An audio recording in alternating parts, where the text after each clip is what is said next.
today, baby. Let's go, Yakov. Everybody's out here today. Everybody's got a pint of the finest Guinness. A point to the finest. A point to the finest for everybody around. Thank you so much, Machine Tool. Unbelievable, man. Thank you so much. Love the thing to you, my friend. Thank you for everything that you do. That's amazing. I'll be with you just 1 second, ladies and gentlemen.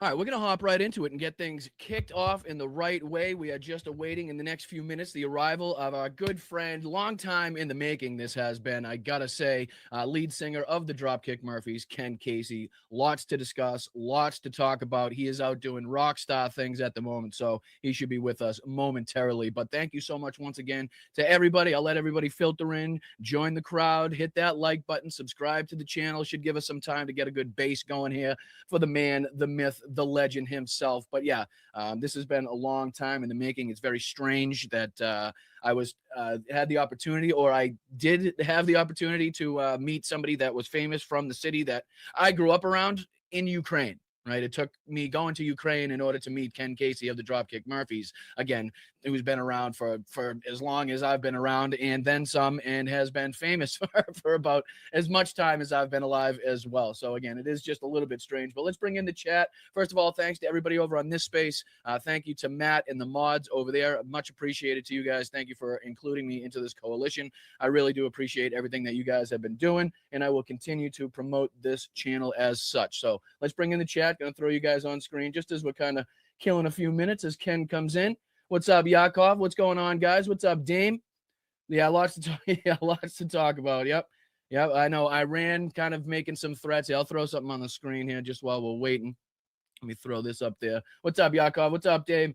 Appreciate you guys. Hey, good to see you. Thank you so much to all the mods. Much appreciated. What's up, Liz? Jabbermocky? How's it going? I appreciate you guys so much. Yeah, what's up, Nancy? How are you?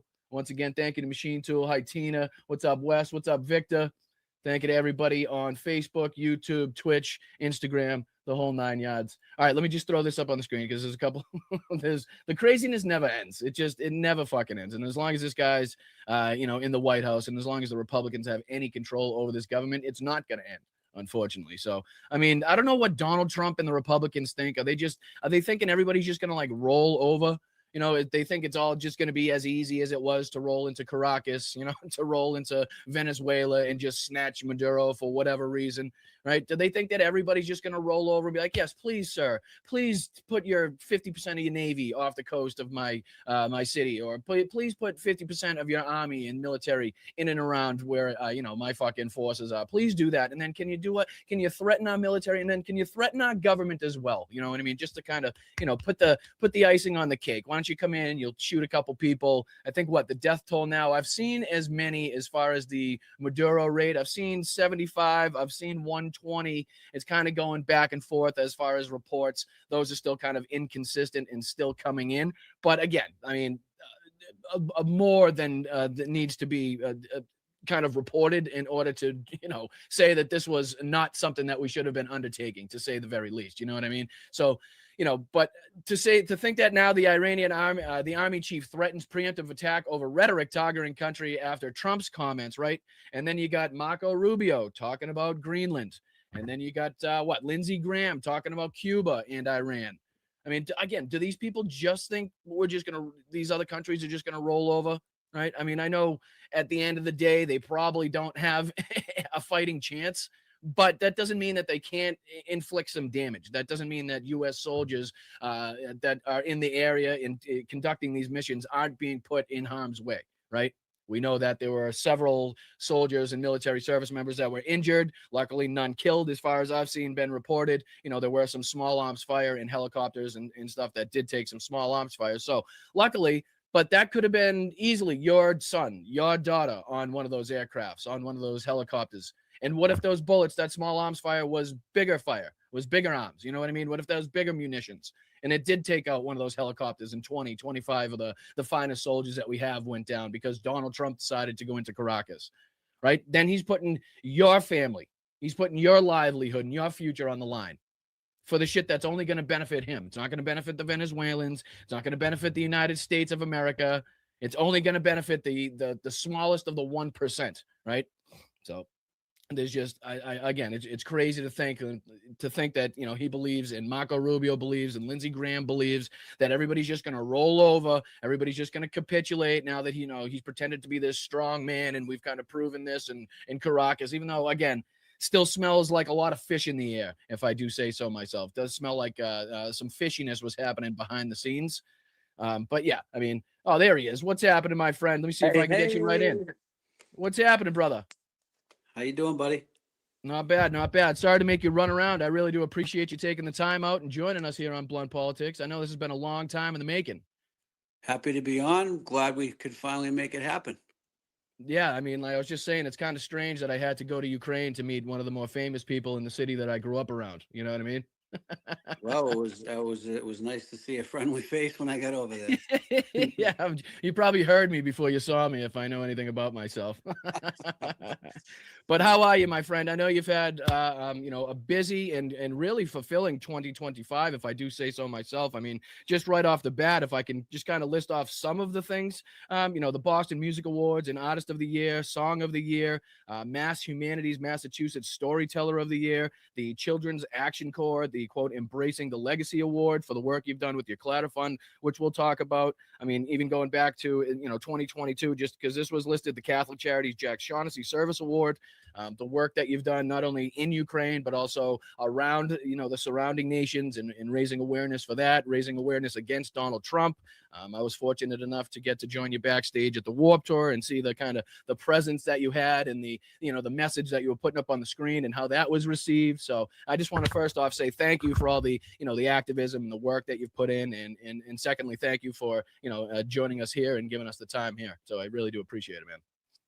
Well, cool. Thanks for rattling all those off. They're in a box somewhere. All those awards are in a box in my basement that someday I'll get find a place to put it. It can't be that. It can't be too much dust on it, brother. They're from 2025. You know what I mean? Yeah, We're only about 6 days in here. yeah, true. Yeah, no, I mean, it's good to be. It's, you know, since the start of the band, we've always tried to be involved in, you know, social justice causes, and whether it be workers' rights or you know, just local, you know, charitable stuff. I guess we've always made it part of our nature to stick our neck out and get involved. And it's just how I was taught to, you know, talk is cheap. Action is where it's at. So we throw us, for better or worse, we tend to throw ourselves into the lion's den on a lot of issues. But isn't that what like punk rock and rock music isn't that what like the foundation it was built off of, is like, you know, going against the system? You know, I think of bands like, you know, Rage Against the Machine, one that comes to mind immediately. It's like, you know, this is what I thought, you know, people were, you know, in punk rock was supposed to be built off of, and like blue collar people, and helping the people that keep this country running, and the people that, you know, are often looked over and passed over as far as the richest 1%, and what the billionaires are trying to do and what they're trying to accomplish. You know, these are the people that are typically left by the wayside, right? So, I mean, you know, there's this weird myth that like musicians should stay out of politics. I know Dropkick Murphys has never done that, but why do you think some people are so terrified when artists actually mean what they sing and what they say in their music? I think that, you know, the world of social media and having every fan have access to, you know, come at you with their disagreements, or threats to boycott you or kill you or whatever it might be, makes, you know, intimidates a lot of people. And I also think, you know, the political world has changed where, you know, whether you want to talk about social media's influence, you know, disinformation, probably via bots from other countries. You want to talk about QAnon, talk about Donald Trump coming down the escalator and dividing blue collar Americans.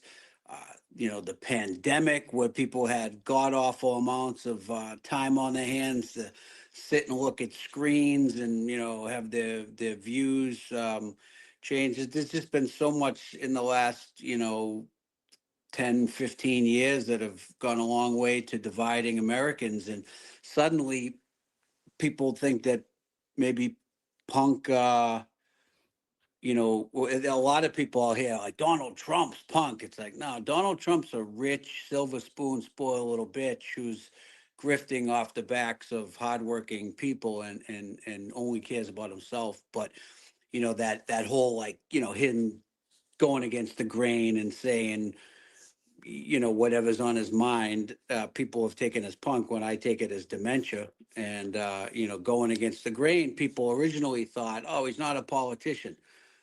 Listen, I'm not here to wave a flag for any politician, but I know that some are way worse than others.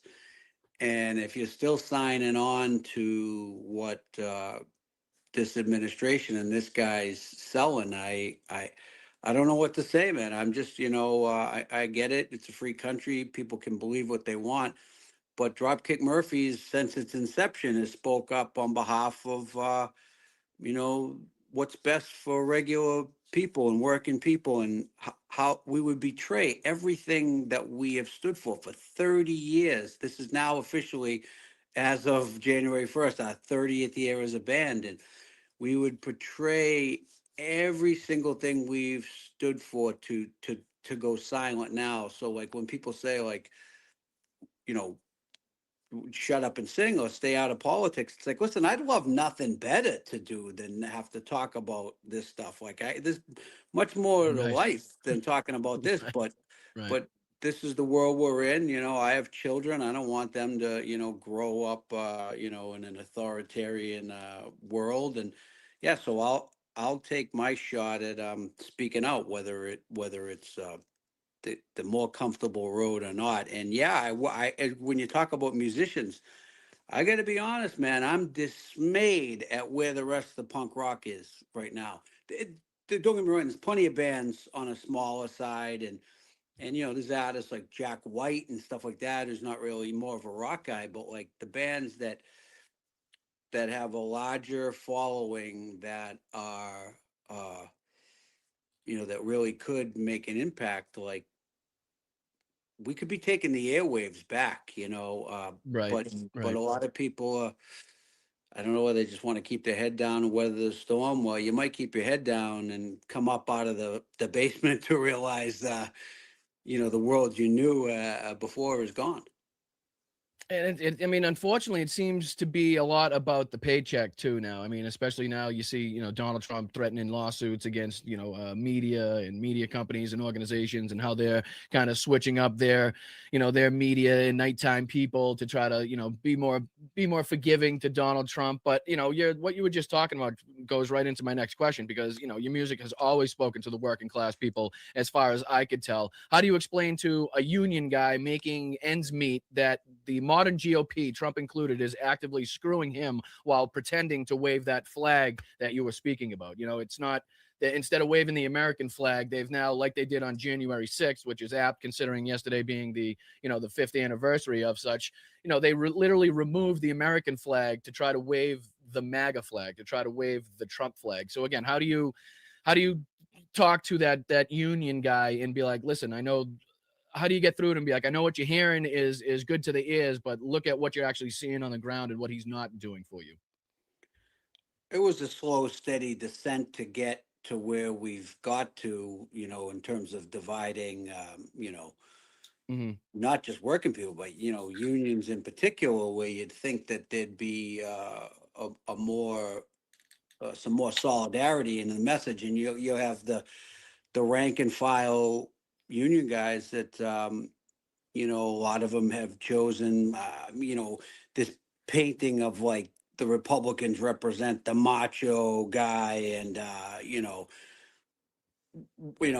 the left being woke and all that, and it's just like little stupid typical divisional politics. The immigrants are coming to take our jobs, all that stuff that the rich and powerful use in their lies to divide people. And little by slow, over the over time, people think that the Democratic Party forgot the working class, and to a degree, that some of that is true in terms of you know even Democratic politicians, selling out the working class for listen, until, in my opinion, until there's no lobbyists in Congress, and we take all the dark money out of politics, you'll never have the purity that we need. However, this one group that's cosplaying as macho men, really, when it comes down to it, they'll stab working people in the back every single time. The proof is in the pudding.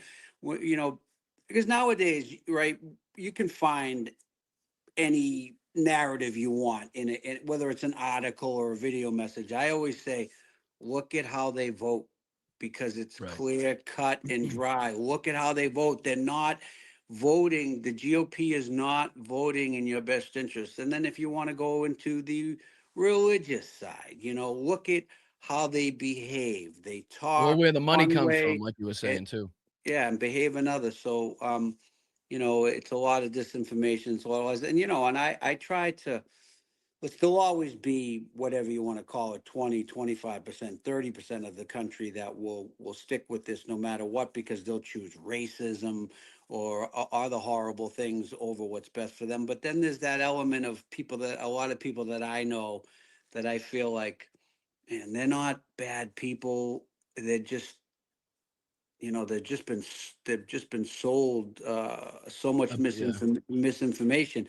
And I go back and forth from different days where I want to yell till I'm blue in the face, and then I also feel like, if we ever want to be united as Americans again, like, maybe we need to take it down a notch. It depends on what what day you catch me and who I'm talking to, but like, Right. I feel like I accomplish more, you know, uh, flies with honey, you know what I mean, than Yeah. screaming. Because when you're pointing a finger at someone, telling them they're a scumbag, they don't want to hear your point, and there's some people that are scumbags, and need to be told that. But, getting back to, like, there was that video that went pretty viral of me having the bet with the guy for the t-shirt, um, and it got better response from people dialogue wise, because there was that, like, hope that America could somehow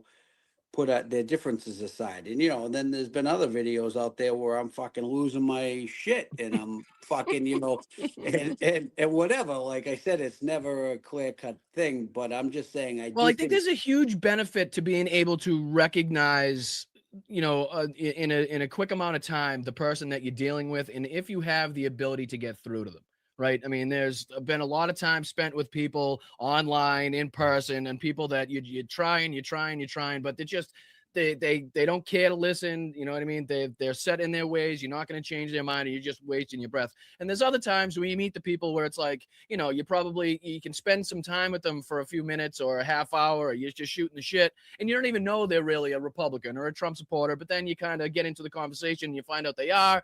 And that's the kind of people where you're like, all right, well, maybe, since we kind of hit it off to begin with, we're not that far apart, obviously, on certain things, or at least we're cordial enough to be friendly in that side. So maybe there is an in here. But I think there's a benefit to being like, all right, this, like you said, this guy's a scumbag, or this person just, should. But like I said here in Blunt Politics, we got to recognize there's been a lot of money, a lot of time, and a lot of resources in propagandizing people. You know what I mean? Like, there's been billionaire funded people in corporate media and their agendas to try to get people to believe this shit for quite some time. So it's, again, you can't, like you said, you can't totally fault the people. You got to try to at least give them that off ramp, I think. But you've been calling out Trump for a long time, even before it was cool or safe, even, really. But with him, in his recent actions in Venezuela, and kind of doubling down on the fascistic authoritarian rhetoric, and talking about Cuba and Greenland and Mexico and China and Colombia, I mean, the list is almost endless at this point. Like, what do you think people still underestimate about how dangerous this moment actually is? I just want to compliment you on your use of the word fascistic. I've never heard that used in conversationally. That was amazing. I'm going to put that in my repertoire. I think that, you know, our actions, our willingness to first off trample on all the norms Mhm. of government and American politics and policy, and now to trample on constitutional guarantees, trample on international law. It's all such a slippery slope. I mean, you know, you see a few countries have even started to, you know, cancel US visas and all that. And it's like, man, like if we go into Greenland, forget about it. Like Europe, or I travel to these places, Canada, Europe, they're like, what's going on with you people? And for a while, you know, they would leave it to, hey, I understand half the country's divided, but I feel like it's starting to swing to like, fuck all of you. Like, hey, unless you're gonna go out in the streets and take a bullet to stop this guy, Right. then I don't want to talk to you, you know. And it like, where is that passion in America? I think we've just all been so lulled to sleep by, you know, I don't know. I think there's, on one hand, there's a little bit from the movies and all that that thinks like, well, you know, the good guy always wins. Like we said, World War II, you know what I mean? Like, Right. you Right. know, the fascists always lose. It's like, yeah, tell that to the Spanish, you know, and under Franco and all, like that doesn't necessarily always lose, you know, in the Or short anybody term. that In the died during short term. World War II didn't really matter to them who ended up winning or losing in that battle because they gave their life during the battle. You know what I mean? So it's like, Right. right. So I don't think that it necessarily is going to end well. You know, especially when we lose the respect of our allies. It's just like, I don't know, who likes a bully, and we're the bully right now. I guess we've And always been the bully, but at least when, you know, we're not even trying to hide it now. And not even that, but look at the ground that we've now given Vladimir Putin. I don't know if you saw any of the the statements from Russia in the UN Security Council meeting the other day, but from them in China, and the blatant hypocrisy of anybody in China or anybody in Russia criticizing any country for any action regarding humanitarian or international law is patently, and it's just ridiculous on all fronts. But I mean, when they're sitting there talking about, the use of force and what the United States did, it's like they're not wrong in that one specific particular aspect. The United States has just afforded them the ability to stand on their soapbox and kind of, look down on us, or at least rhetorically, right? Even though we can see past it, we know how hypocritical it is, especially for those two countries in general to be speaking about it. But that's the position that this government has now given our enemies. People still now perpetrating a war in Ukraine, killing thousands and thousands of people every single week. And now we're sitting here listening to them kind of scold us about the ridiculous actions. And it's like, we have no defense. It's like, what do we Yeah. say to it? Well, you know, we've given away the moral high ground. We've given away soft power around the world. You know, we're probably within his, you know, presidency will give away, you know, the dollar as the currency around the world. But none of that matters to the 1% as long as they're stockpiling wealth, and they can always build a bunker and, you know, ride out whatever happens. It's just certainly no one's thinking about you, me, or anyone else and what's best for us. When you think about, like, I always say, like, my politics aren't radical. I mean, I'm a leftist, right? But like, what do, what do I think, you know, best suits America? Like, free healthcare, tax the rich, like help out the little guy more. Why are we so worried about what someone may or may not, you know, be getting in a handout, right? While Right. Elon Musk gets the ultimate handout. Like but no one's bothered by that. I just don't understand how we've fallen for the age-old lie once again that it's, you know, the bottom rung of our society on the economic scale that's responsible for everyone else's problems. No, the everyone else's problems Ken, are I'm not created. sure what you're talking about. I don't know how anybody in the world doesn't fall for this. I mean, who But the doesn't? weightlifting, but no, the girl gets up. Hmm. And you see, I want to be more, but I have somebody watching. I want to be more effusive. I want to really, yeah. But she gets in it, and I mean, who doesn't find that convincing politically, right? I mean, who wouldn't follow that into battle? Wouldn't you? I always say if America was going to be duped by a dictator, I would have hoped it would have been in like the package of like, you know, Brad Pitt or someone cool, or, you know, Or fucking Patton or something, you yeah. know what I mean?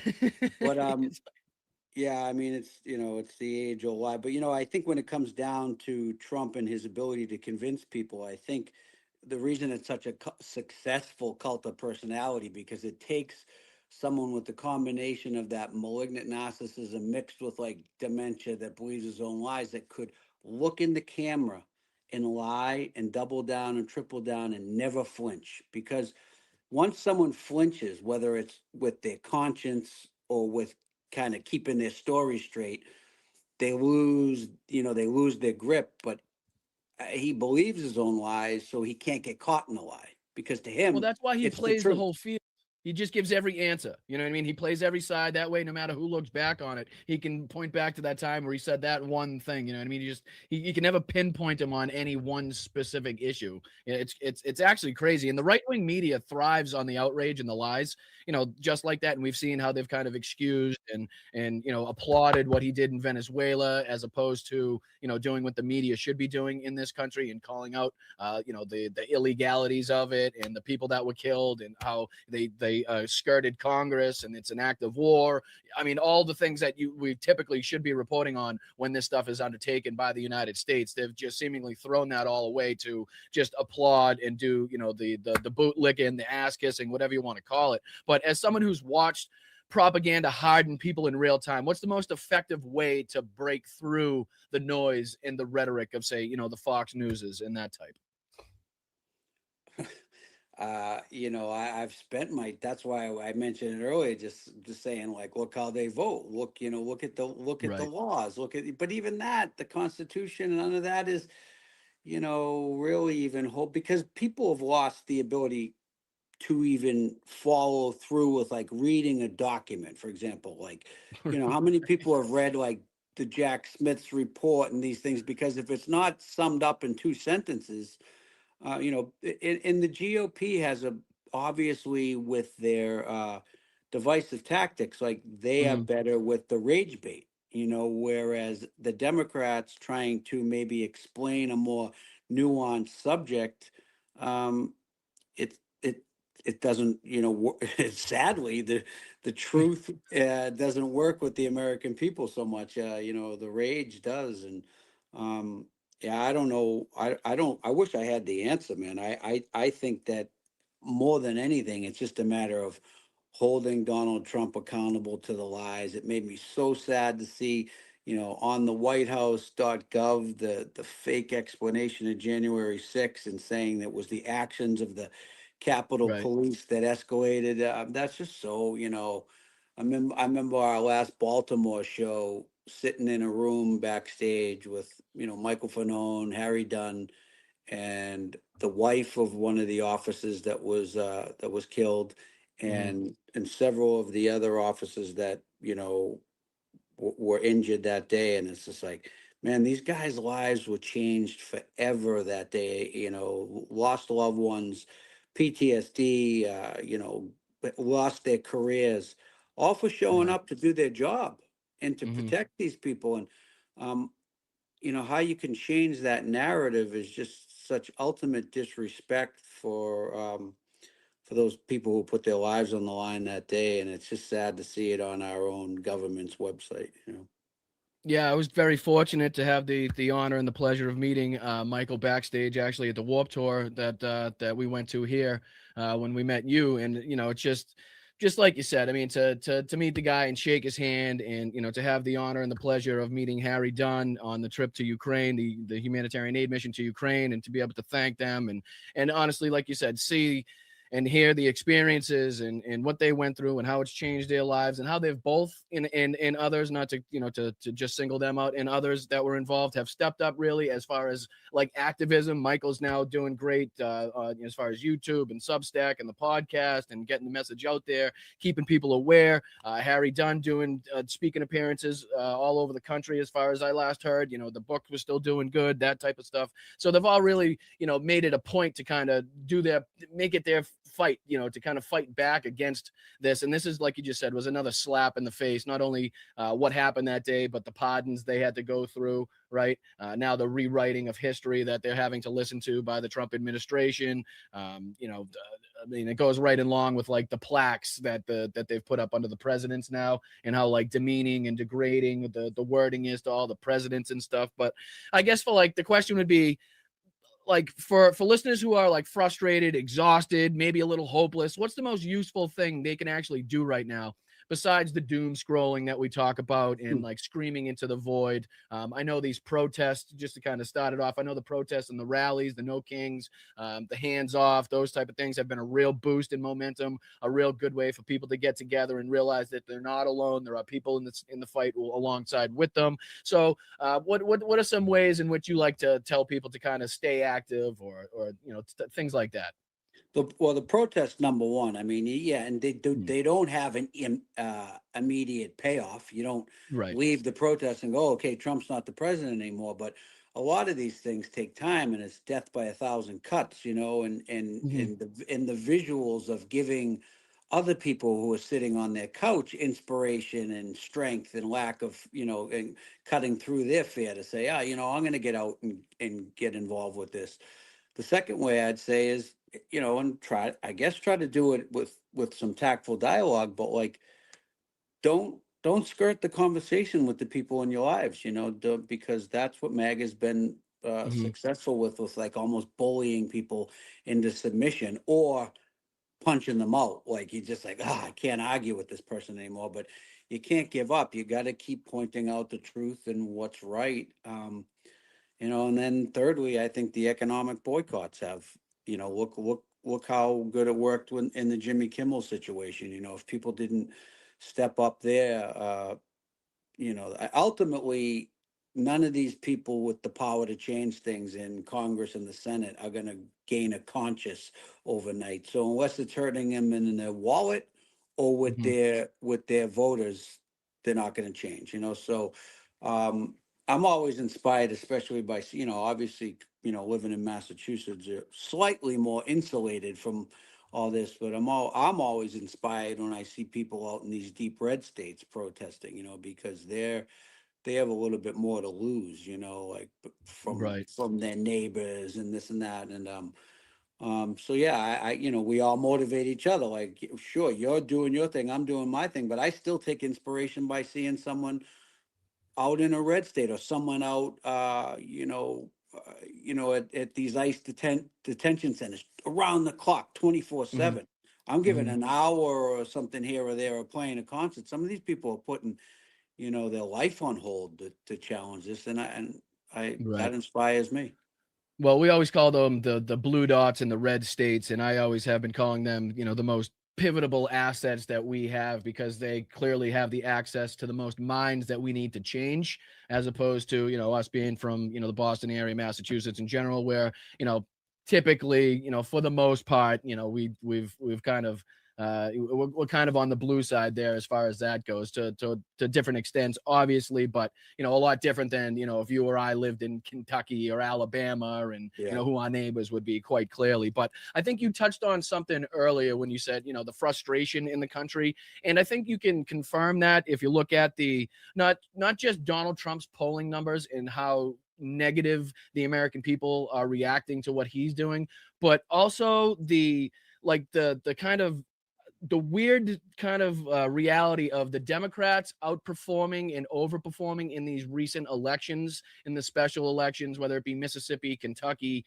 I think there was some in Georgia, New Jersey, New York. There was the vote here in California that passed. There was a few other ones. Not only that, but even if they didn't win the election outright, we still managed to gain a substantial number of points back. from the past elections. So like when you look at that and then you look at the specific polling numbers for the Democratic Party and how shit they are, like I think that's something really that we need to look at. Like the frustration level is clearly there. The anger level is clearly there from the American people, but they're just not, and they're willing to fight back was what they're saying, not only polling against Donald Trump, but also voting for the Democrats, but also at the same time being like, I'm going to vote for you motherfuckers, but you're not doing enough in my eyes. Like you're not in no way, shape or form out there doing even anywhere remotely enough, but you're still the best option out there. And I think that's what we can draw from the numbers. So, to touch on what you were saying earlier, I think you were 100% right in bringing up the frustration in the country while also thinking like, hey, who are going to be the people to step up? And I guess that leads me to my next question.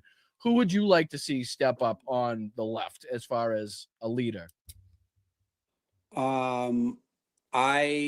Anyone who's not willing to take the money from the PACs, you know what I mean? Anyone who's not bought and sold on the Democratic side, I love when I see veterans step into the sorry, my mother just came by to get Do you something. think? Do you think? No worries, brother. No worries. The keys are right on the table, Mom, and it's on my passenger seat. Okay. I think people want youth. I think people want, like I said, people who want bought and sold by whether it's Big Pharma or Israel, no matter what, side of the fence they lie on, and people that are willing to fight. When this all first started going down, I was saying to myself, like, why aren't these people chaining themselves to their desks? Like, Right. I want someone who's gonna, lie in front of the tank, I don't know. I don't necessarily know that there's many of them out there, really. I'd love to see, when you talk about potential 2028 presidential candidates, I don't know that there's really anybody that I think whose name they're talking about putting their hat in the ring as of now. That I love, and you hear different things. Like I really love the way that James Talrico, carries himself and speaks and can speak to this, can kind of really speak to the evangelical side and call them on their Right. bullshit, with the Bible. Right.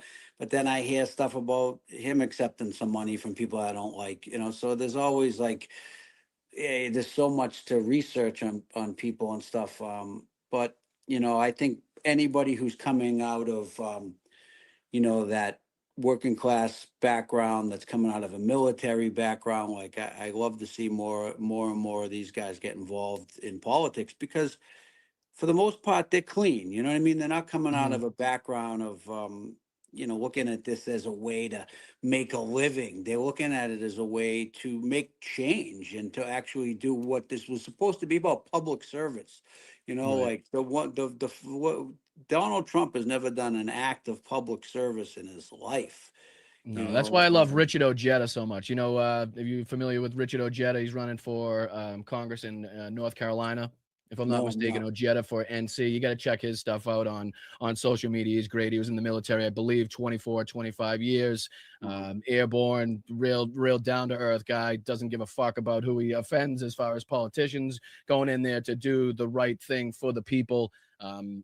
So just somebody to check out, somebody to watch out for, because he fits all the boxes that you were just kind of mentioning as far as what they stand for, not taking money from the wrong people, having served before. So but again, on the broader picture, that's something that we've been talking about, and a lot of people have been saying, don't get too kind of caught up in that. We still got a long way till midterms, and that's kind of now getting steadily a lot closer, as we're now in 2026. And I'm starting to get, I don't want to say worried, but I'm a little frustrated that we don't have a clear cut, at least somebody that's willing to be out there saying, okay, this is what I'm going to do. It's going to be me, whether we like it or not, whether that person is good or not. Like, it's just like that lack of like assuredness that we have of a candidate that we're going to be, we can get behind, you know what I mean? We just don't have that. And I want to see somebody step up, and, obviously AOC, the Bernies and that crew comes to mind, but that was really still unclear what they were doing with the momentum that they built from their tour that they were doing, which was unbelievable, and saw huge numbers in red districts all over the country and stuff like that. But again, it was still kind of unclear what the end goal was, and still really is. But, you know, I mean, I guess it remains to be seen. I'm sure somebody at some point will hop up and we can either critique, but we got to make sure not to throw the baby out with the bathwater, right? Like, because like you just brought up with James Tallarico, there's always going to be, or at least you hope there isn't going to be, but if there is that one little thing that kind of bothers you about a candidate, just all you got to do is just look at who they're running against and be like, okay, is it still a lot better than, say, Ted Cruz, or, you know, just pulling a name out of my ass, but, you know, any one of these people, you know, a step in the right direction right now is not something that we should shoot in the foot, even if it's a small step in the right direction. I know incrementalism is not what we're looking for, and we want those big drastic changes that we see need to take place in this country, but still, in the moment in time that we're in, I am not going to swat away any victories, regardless of how small they are. So again, be mindful, be wary of throwing away and talking bad about blue, leftist, progressive, liberal candidates. Again, look at what position they're in and how much of a benefit they could be to society, or at least our democratic cause, in getting into the position. I'd look at it that way, as opposed to, okay, I don't like they took money from this place, which you can actively and rightly call them out for. You know what I mean? So just to change gears. Go ahead. I go back and forth with, like, you know, to me, to see the changes that I'd like to see happen in the country to benefit, you know, everyday people. I do think you need someone from the Bernie mold, or the changes will never happen. But then I get to say, like, but it would, you know, it'd be nice to, like, have someone who was a little bit more unifying. I think of someone like an Andy Beshear, who's you know, a popular red state governor, like, and he's quiet and soft spoken, but then it's like, well, why are we trying to appease? You know, I'm not Right. saying Andy Beshear would try to appease anything, you know, but I'm just saying, But like, that type of candidate almost looks yeah, like you're trying to appease the other side. I get what you're right. saying. And so, but I really think, listen, we've messed things up so bad that it's going to take someone pretty, in my opinion, pretty radical on the other side to come in and even try to attack this thing ferociously enough to swing things back anywhere near normal. Yeah, and like you were mentioning at the beginning of the show, like, this is so deeply entrenched. Like, Donald Trump is definitely losing his grip on that 25 to 30% you were mentioning earlier in the show. We covered here on the podcast a lot of these MAGA types, even the podcasters and stuff. They're now, you know, calling out each other. You know, a lot of the MAGA people have floated to what they're now calling the America First side, which is led by more of the Nick Fuentes's, that type of Groyper crew, which is kind of to a further extent worse than MAGA in their beliefs, in their bigotry, in their racism, in their, you know, love for everything Adolf Hitler and Nazi. Like, they're open about that stuff to a point that even MAGA was not comfortable being, right? So it's almost like, you know, and we've been saying it on the show, it's almost like the star or the light bulb, right? It's going to be brightest just before it burns out. So I think when MAGA is coming to an end, like this new America First movement is that kind of that last flicker of a light bulb from these people. I would like to hope, and it's going to be the most sycophantic, like, you know, and I bring it back to World War II, then the last days of Hitler, the last days of the Nazis, the last people around Berlin and supporting Hitler were the most fanatical people, right? The most heavily involved, the most, you know, pro-Nazi, the most do anything for Hitler. If Hitler's not alive, you know, Magda Goebbels, Joseph Goebbels, and their kids we could look at. I mean, Hitler's not around, I'm taking out my whole crew. That's how fanatical these people were. And I think we're going to see something similar with the Republicans, with MAGA. They're going to be the last people we're going to have left hanging on to Donald Trump's fucking cufflinks. Are going to be the most fanatical people and the most crazy people, and we're going to have to be ready for that. But again, you know, it's it's something easier said than done, I believe. But, you know, just switching gears just a little bit, you know, just to speak on Ukraine. Did you hear about the Ukrainian mission to fool the Russians into believing that the Russian opposition leader was killed? And not only that, but the Ukrainians actually fooled Russia into sending the $500,000 bounty to Ukraine. Oh, I didn't hear that. No, that's amazing. Oh my God, it's fucking beautiful. So it was about, I'd say maybe a week, a little more than a week ago now. And the gentleman's name is Dennis Kaputsin, goes by Dennis Nikitin, if I'm not mistaken, also. and he was part of this opposition force in Russia. He's a pain in the fucking ass, a pain in the side of Putin and everybody over there. So what the Ukrainians did is they put together this elaborate scheme and plan, and they put together this video making it seem like this guy had been taken out by a drone. They sent it in. Russia fucking said, yep, looks good to me. They sent over the $500,000 bounty they had on this guy's head. And then Ukraine came out and put him on a Zoom like, hey, just to let you know, here he is. We got him. We got the information he's been telling us and shit. It was fucking beautiful. It was fucking beautiful. To watch how the bravery of how, David and Goliath kind of side of things from that drone attack they perpetrated shortly after we got back, where they smuggled the drones in. Operation Spiderweb, I believe that was. That, and just, when we got the tour of the factory and you're seeing, a guy who just had a regular shop that, he's switched to retrofit into making listen before sorry to cut you off, but a shop that OSHA would shut down in fucking 0.2 seconds. You wouldn't fucking be allowed to step foot into this building. And that's not to say anything derogatory about it. That is to promote and highlight the incredible fucking work that they do with so little there. Right. I mean, machinery, donated machinery, or hand-built machinery, or, fucking scrapped and pieced and put together machinery just to get the shit done. And, dimly lit rooms, ceilings falling down. And again, not to degrade it or anything, but it's just how amazing the shit that they're producing. It's like seeing fucking drone jammers come out of places like this. It's like, it's unbelievable. You know what I mean?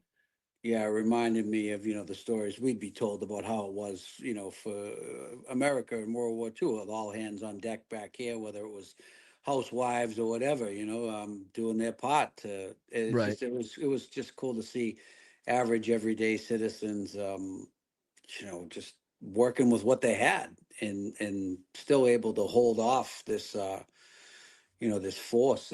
What, 4 years now, and it's it's wild. It's wild. It was impressive. The Ukrainian people have left a lifelong mark on me. Their spirit and stuff is inspiring, to say the least. Yeah. Just go throw this on the screen just to show you. This is the video, and we were kind of calling this out yesterday on the channel. This is the video that the Ukrainians sent into the Russians to try to kind of fake them out. And there's a few things that I would have pointed out right off the bat. And again, obviously the Russians aren't that bright, but I'll just play this real quick. And I just want to just see if there's anything that just seems a little funny. Like, just see if there's anything that would be like, okay, just a second look at that maybe warranted. Drone, right? The reaction is basically nothing. Right. But if you stop the video just as the drone is like, you can almost see, I had it at the perfect mark yesterday. You can see the guy's mask. It almost looks like the mask they're wearing in The Town. You know what I mean? That the nun mask that they're wearing in the movie The Town. It almost looks like that. It's tough to get at the perfect spot, but we had it yesterday, and it looked like you'd be skeptical if it was real. Like the reaction of the guy, you'd think he'd kind of sprint away, not just like, freeze. I'm sure some people do that, but just on the whole, it's just funny that the Russians not only fell for it, but to an extent where they're like, yep, fucking send $500,000. That's great. Wow. So that can be used for weapons, ammunition, body armor gear, whatever it may be to help Ukrainian people. But along the lines of what you were just talking about, what is something that still sticks with you from our time in Ukraine? Because I know you were talking about not only the resilience of the Ukrainian people, but also the intelligence and the brilliance of the drone operators, the private defense contractors. What's something else that kind of sticks with you from our trip? I mean, it would be no one thing, but there's that similar connect to have got to meet people on so many different lengths, but all had that same spirit. You had several of the wounded soldiers that we met that had, they brought a few to the recording studio one day. I saw some another day with missing limbs and everything. And, nothing that obviously American soldiers haven't dealt with as well. But, this is in their country, in an active war zone. And then you switch over to, some of the gentlemen that were taking us on the tours, and, hearing about that, they were maybe a lawyer or a white collar guy, and now all of a sudden they're on the front line. Or Supreme Court. Yeah, right. But the woman that really made the big impact on me, and I forget her name, but she was the woman at the Not sure you lawyer can say that anyway, my man, to be honest. yeah, that's true. That's true. She was at the Hague in charge of going after that spoke on the last night that, was in charge of trying to seize Ukrainian, I'm sorry, seize Russian assets Right, throughout right. Europe. And I'm said, talk about the bounty you must have on your head. And here's this young woman, she had a daughter that she had to send away to live in another country out of, fear of retribution. And it's just like, on all these different levels, it's just so real and so immediate. But on the flip side of that, 9 to 5 daytime, they have to get up and go to work and act like, to the best of their ability, they're living a normal life. So the paradox of like the tragedy and the immediacy and the horrors they're facing mixed with, until that siren goes off, we're gonna just go about our business like we're living our lives. And as one of them said to me, "Hey, how you can't hide in the basement forever." And Right. I found that to I'd just be I'd say like two things. I mean, there's obviously a ton of things that still stick out and stick with me and will forever, but I'd say two things would be the appreciation of the Ukrainians, right? yeah, yeah, Even though that we had not lived up to our fullest potential as the United States, as United States citizens, regardless of even if we were boots on the ground, I still kind of went there with my tail tucked between my legs, knowing that the United States was not living up to its fucking agreement, it wasn't living up to its full potential, right? So I went there almost willing and ready to apologize and say sorry, and to see the reaction from these people of like, what the fuck are you apologizing for? Like, yeah, you guys have done so much, and you being here right now, and the appreciation of the soldiers we can't name, the special forces, the all of them, the defense contractors and the people, and taking the time out to kind of show us dumbasses around, or speaking for myself, you know what I mean? Like they're doing such important work.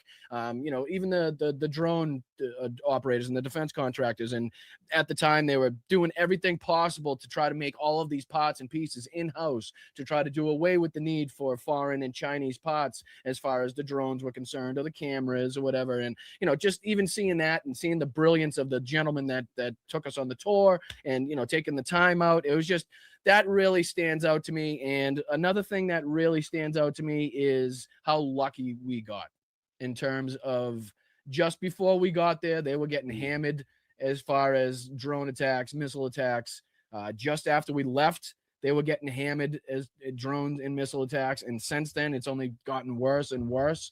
So, I thank our lucky stars that we were lucky enough and fortunate enough to squeeze it in and do the good deeds that we needed to do in the time period that was, I guess, the least effective, the least impactful, I guess, on the city and parts that we stayed at. Another thing would be, like you brought you brought up, is the amazing people that were involved. From all over the world, from every walk of life, tall, short, young, old, poor. I mean, all of it, you know what I mean? To see the people that came together for a common goal, for a common cause, and how well we got together for the most part, and how people still we get keeping in contact and want to keep helping the people of Ukraine. Like, I think that's another aspect that will stick with me for a long time too. yeah. I felt a big bond with obviously the people on the trip, but also definitely the Ukrainians. And then obviously I also, um, getting to sit with some of the people in the music scene. And, I feel like I got to really meet a very good cross section of life, with the Ukrainian people, and they're all in the same boat, and even there, just some of the division within the families and stuff, some people on the front, Ukrainians on the front line that are being, uh, you know, having to fall victim to Russian misinformation within the country.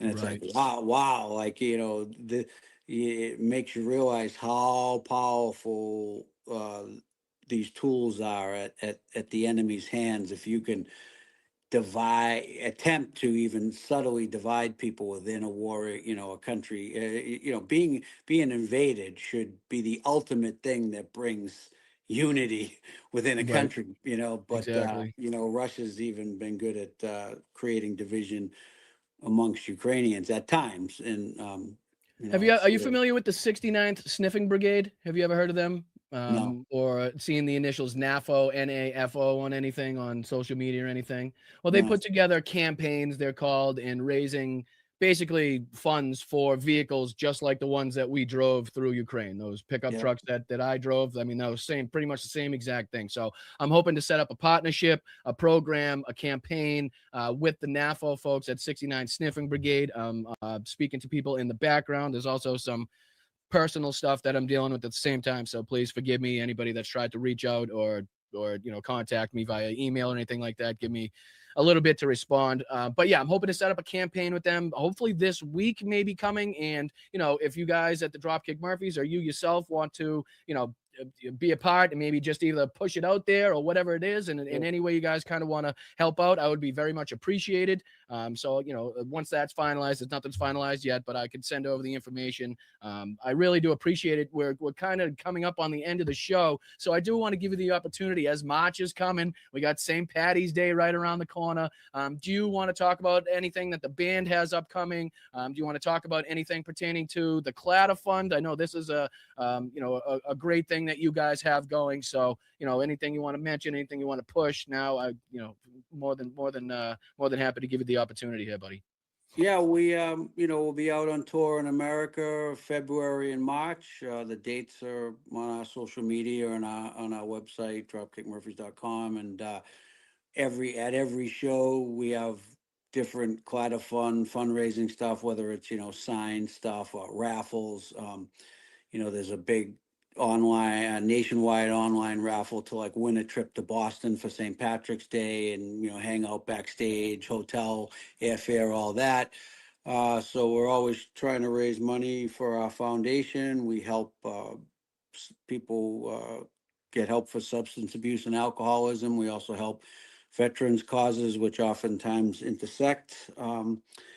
And yeah, we'll be on tour with some great bands that we're friends with, and we also have a split record coming out in February that we have not told anyone about. We're going to announce the details shortly, but it'll be exciting to, even with the new record we just released last year, we'll actually have even more new music coming out, and you can stay tuned for details on that. And yeah, it's just nice to be able to do what we love for 30 years. It's, I will say that something about hitting the 30-year mark as a band has made me very reflective of all the opportunities I've had to travel the world and meet people and just, expand my horizons as a human being. It's just been an amazing trip. Right.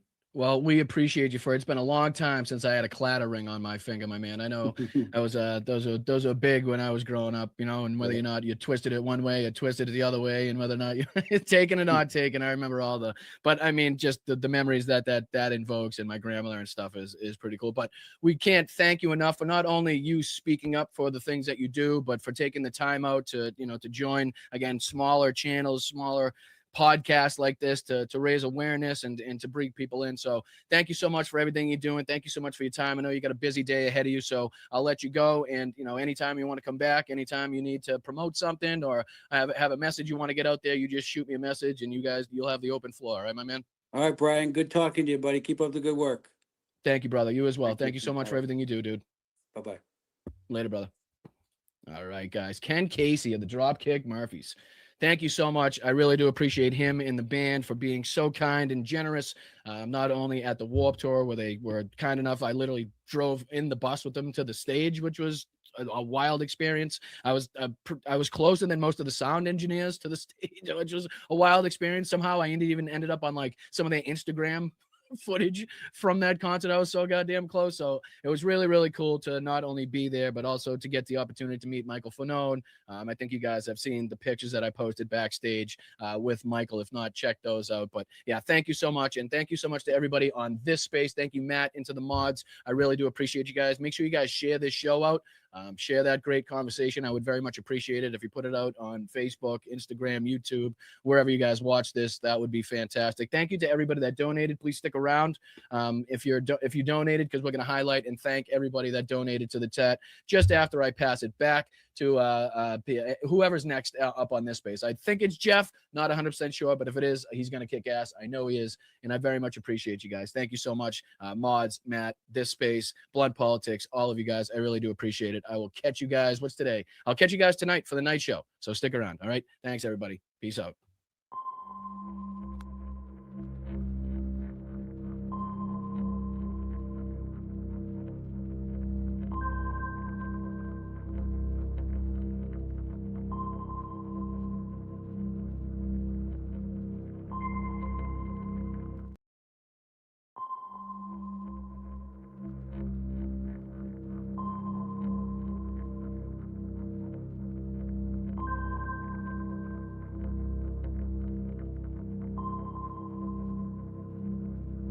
You're not going to be a dictator, are you? I said, no, no, no, other than day one. Donald Trump has successfully moved the Overton window in a way that is as dangerous for the future of democracy in this country as anything else. This is what Vout and Project 2025 wanted. Newsom is he's daring Tom Homan to come and arrest him. Should he do it? I would do it if I were Tom. I think it's great. They control the Congress, they control the White House, and they control the courts. And so, of course, they're massively, massively overreaching. And yes, they are getting away with it right now. This is clearly a man who cannot tolerate criticism of him or what he does, which is exactly what authoritarianism is all about. The New York Times is just as fake as CNN and MSDNC. They really are the enemy of the people. What he is saying, rather bluntly, if you stand up to Donald Trump, he will punish you. Protesters in Philadelphia, state capitals in California, Minnesota, Michigan, Texas, Wisconsin, Indiana, and others showed up to oppose Trump, Musk, and Project 2025. US and President Trump has overseen America's largest military parade in decades as nationwide protests take place against his leadership. Demonstrations are happening right across the United States today to oppose the Trump administration. Two visions of America. On a day the country's deepening divide was there for all the world to see.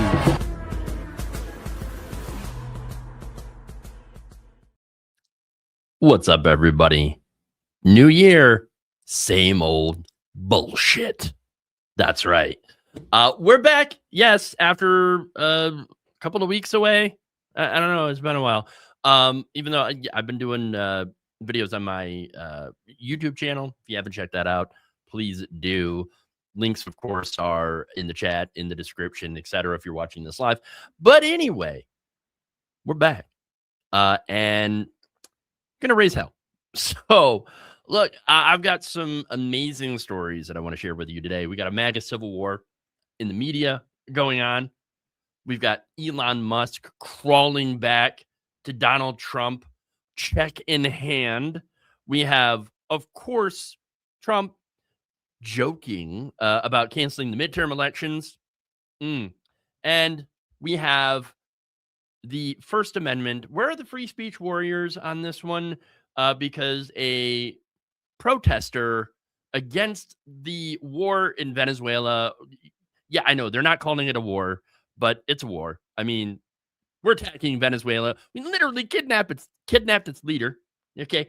In Venezuela, a protester getting arrested in my home state. So, I mean, where are the free speech warriors, everybody? Where are they? Because I don't see them at all, other than to cheer on blatant authoritarianism. Okay. So look, we got those stories. So why don't we dive in? And look, your comments, I want to read them.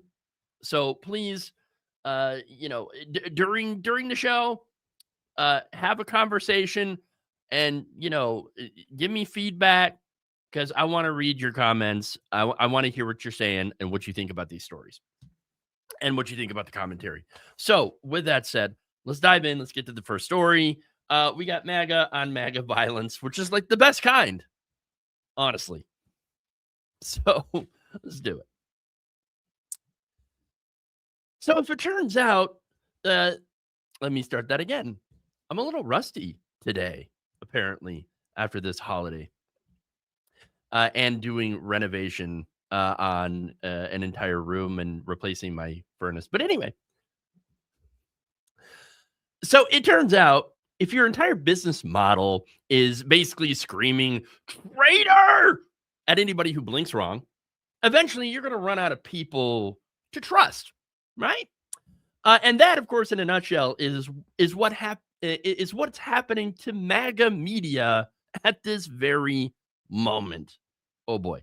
The grifters are eating each other. Okay. The leopards are feasting. And for once, the people that are getting hurt by this is not us. I know. Whoa. Now, right-wing media isn't just lying to their audience anymore because that's what they do 24/7. No. They're turning on each other. A new report from the Daily Beast shows that MAGA media sites are being wrecked by endless civil wars, lawsuits, bans, personality clashes, and purity tests so extreme that apparently nobody in MAGA is MAGA enough for anyone else. Fun times. And the best part, of course, it is costing them money, traffic, and influence. You'll love to see it. So let's break down how the fascist propaganda machine is starting to eat itself alive and what that means for basically 2026 and beyond. Okay. So now from the beginning, of course, MAGA media was never going to be about facts, journalism, or even coherent ideology. It was about loyalty, loyalty to Trump, to the brand, to the grift, to the money. If you had an entire, you had an entire ecosystem of outlets and influencers, websites, podcasts, YouTube channels, Telegram groups, Kick accounts and Rumble account, whatever, all competing with each other to be the most loyal soldiers in the Trump army. But here's the problem. In that world, the biggest insult that you could throw is traitor. Okay. Or rhino or secret Democrat or Fed or whatever. So the incentive here is to always accuse someone else of not being pure MAGA enough. Okay. Look at what's happened to Marjorie Taylor Greene. Marjorie Taylor Greene, who's had disagreement with Donald Trump. All right. She earlier today, or was it yesterday? Might have been on Tuesday, that she was talking about how, the January 6ers, these people were political prisoners, and I'm just going to praise them and say that they're doing such a wonderful job, right? And that there were such victims here. This is supposed to be the person that is now staunchly anti-MAGA, anti-Trump, and was, led astray and I was so naive to believe that the things that Donald Trump was saying, that he was really America first. She has not changed. She has not changed. Okay. And she's a great example of this, even though she was a congresswoman, not anymore, was a congresswoman, not a part of MAGA media. Still, the same kind of thing seems to apply here. Okay. So there you go. Now, look, back to the MAGA media. So are these sites, like, for example, is the host, like, is Benny Johnson or whatever, too soft on Ukraine? And I'm just throwing him out. I don't know. Apparently, if that's the case, Rhino, or did that website, Newsmax or something, hesitate to back an obviously insane conspiracy theory? It must be the member of the deep state. Fox News, perhaps? Or did they suggest that maybe, possibly, Donald Trump had lost Georgia during the last election? Globalist shill. That kind of ecosystem can grow very, very quickly. We've seen this, but it can't hold together. It just can't. And now we are actually in the process of watching the entire thing fall apart. According to this report, a lot of these sites and personalities are locked in constant feuds. I mean, look at Candace Owens versus Ben Shapiro. Okay, that's just one example here. You've got fights over who is really MAGA and who is the sellout, fights over Trump versus other Republicans, fights over the foreign policy, whether Ukraine, Israel, Russia, whatever, Venezuela, where being insufficiently bloodthirsty or too obviously fascist, even though they are fascist, can both get you excommunicated depending on which faction you belong to. So you've got one set of right-wing outlets calling the others, Nazis. Great example here, Vivek Ramaswamy. All right. Recently at one of the TP USA events was like, maybe, it turns out that maybe the people who think that Hitler was actually kind of cool are not on our side. And he got wrecked so badly, so hard. He got chased off all social media. All right. He had to delete his X account and his Instagram. Gone. He's just gone.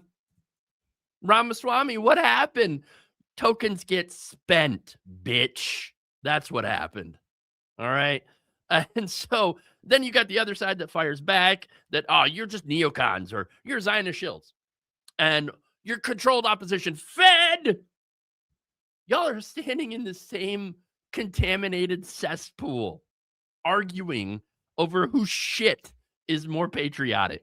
Come on. And for once, some people, some in the audience, they notice. Some of them, anyway, when your favorite sites keep telling you that all the other sites you follow are actually lying to you, some of the fraction of the people eventually go, you know what? I'm just going to tune out. I'm just tuning out. We're done. Look, this isn't just drama, okay? Yes, it is dramatic and it is fun. Let's be honest about that. But it's also mainly financial. You see, a lot of these right-wing sites, and the ones that I'm talking about, you probably know that I'm going to bring up the Russian money. Tim Pool, Russian money. Benny Johnson, Russian money. Okay, that money is no longer flowing to those websites. Now, the piece also points out in the Daily Beast that there's a bunch of MAGA sites that are seeing their traffic drop. Ad revenue is shrinking, and their fundraising is sputtering. It's not doing very well. Now, why would that be? Well, there's a few different reasons. Advertisers, for example, do not like chaos. The advertisers that are still there, for example, payment processors, they also don't like lawsuits. And most platforms, honestly, they don't like being associated with open Nazis, election lies, and really nasty internal blood feuds that spill out publicly seemingly every week. Again, unless you're like Rumble or Kick. All right. But some of these outlets have also been sued into oblivion and banned from major platforms or just cut off from the basic monetization tools. Others are surviving. They're doing okay, but they are bleeding. Okay. Daily Wire, great example. Because their only real product is outrage.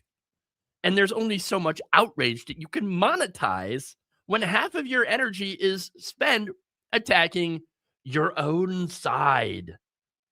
Two examples here over the past couple of years, downloads of True Social and Newsmax, among others, have just dropped. And I understand that True Social is not MAGA media per se, but it basically is the platform that you hear directly from Donald Trump.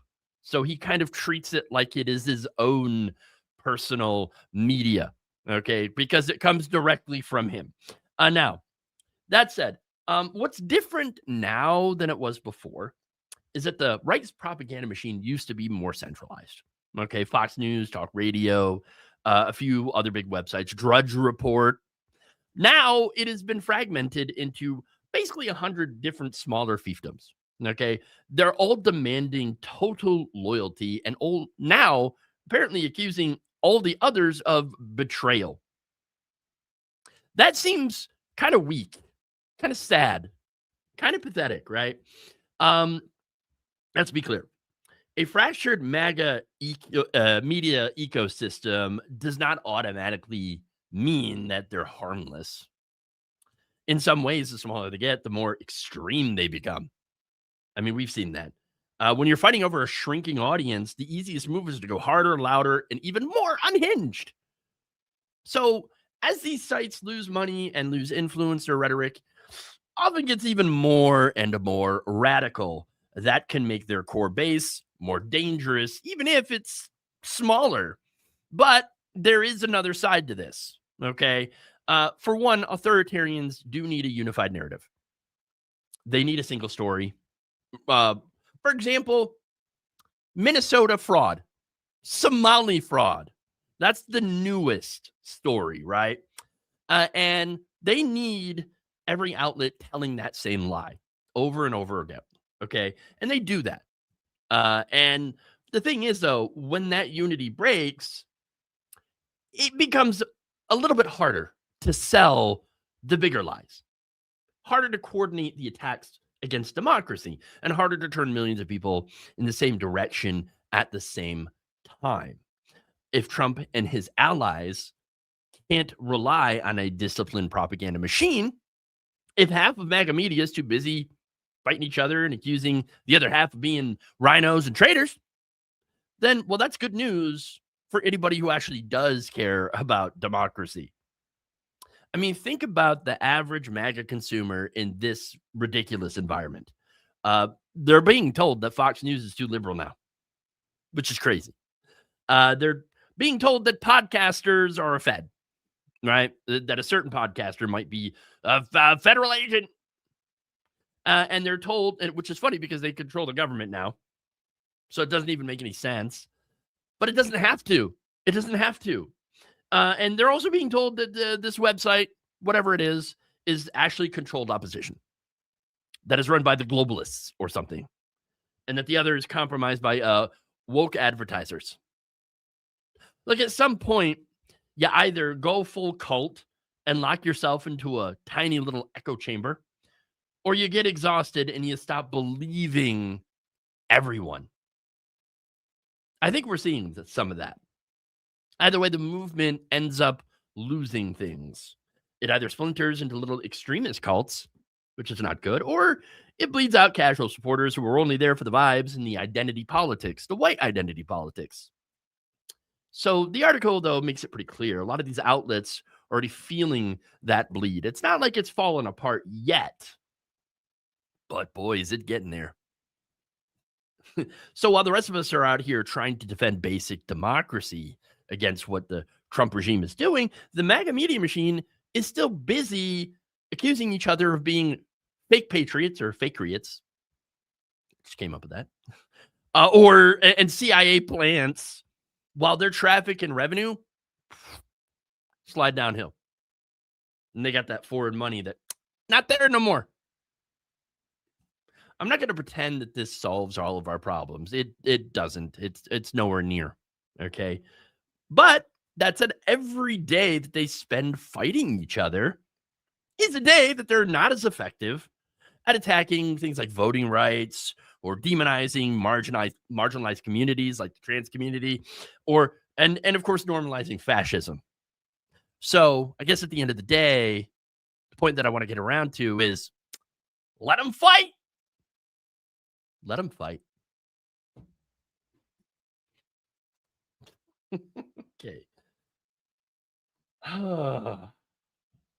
Let's move on, shall we?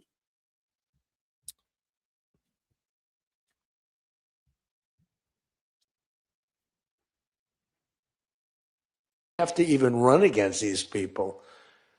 Now, I won't say cancel the election. They should cancel the election because the fake news will say, he wants the elections canceled. He's a dictator. They always call me a dictator. Nobody's worse than Obama and the people that surrounded Biden. Donald Trump apparently just joked about canceling the midterm elections. Not on True Social, not at a rally full of his diehard followers. No. That was video of him floating it in a room filled with House Republicans at the Kennedy Center. Now, he said that he couldn't actually say cancel the elections out loud, even though he just did, because, some people might call him a dictator. When an authoritarian tells you what they do if they can get away with it, you might want to, I don't know, believe them. Just saying.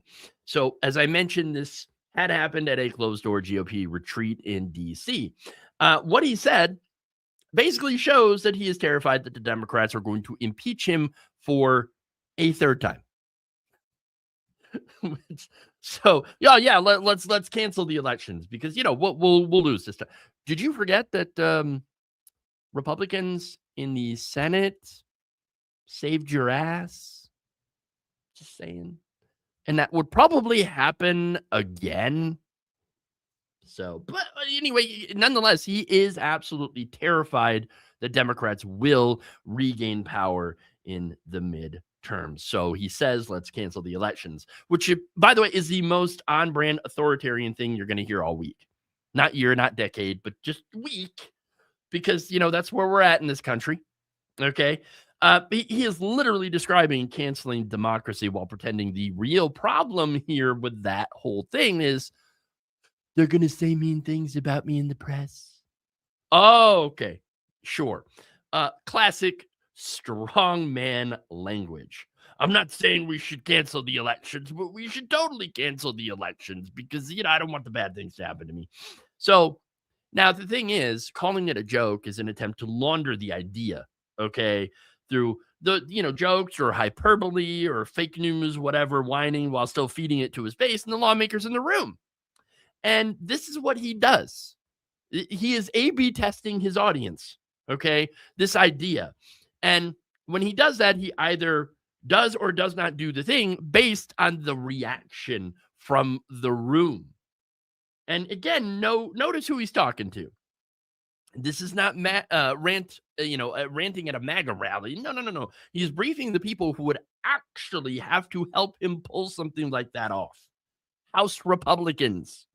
He is planting a seed that elections are optional when they threaten his power. That whole rant was about impeachment. He knows that if the Democrats control the House, there's at least a chance that someone is going to hold hearings, subpoena his records, or even draft articles of impeachment. Again, it wouldn't be the first time. Now, instead of saying maybe I should obey the law and stop, committing impeachable offenses, his instinct is maybe we should just get rid of those elections that could put my enemies in charge. And that is the mentality here. Elections are only legitimate when they keep me safe. Lose an election? It's rigged. Win an election? Well, it must be a mandate.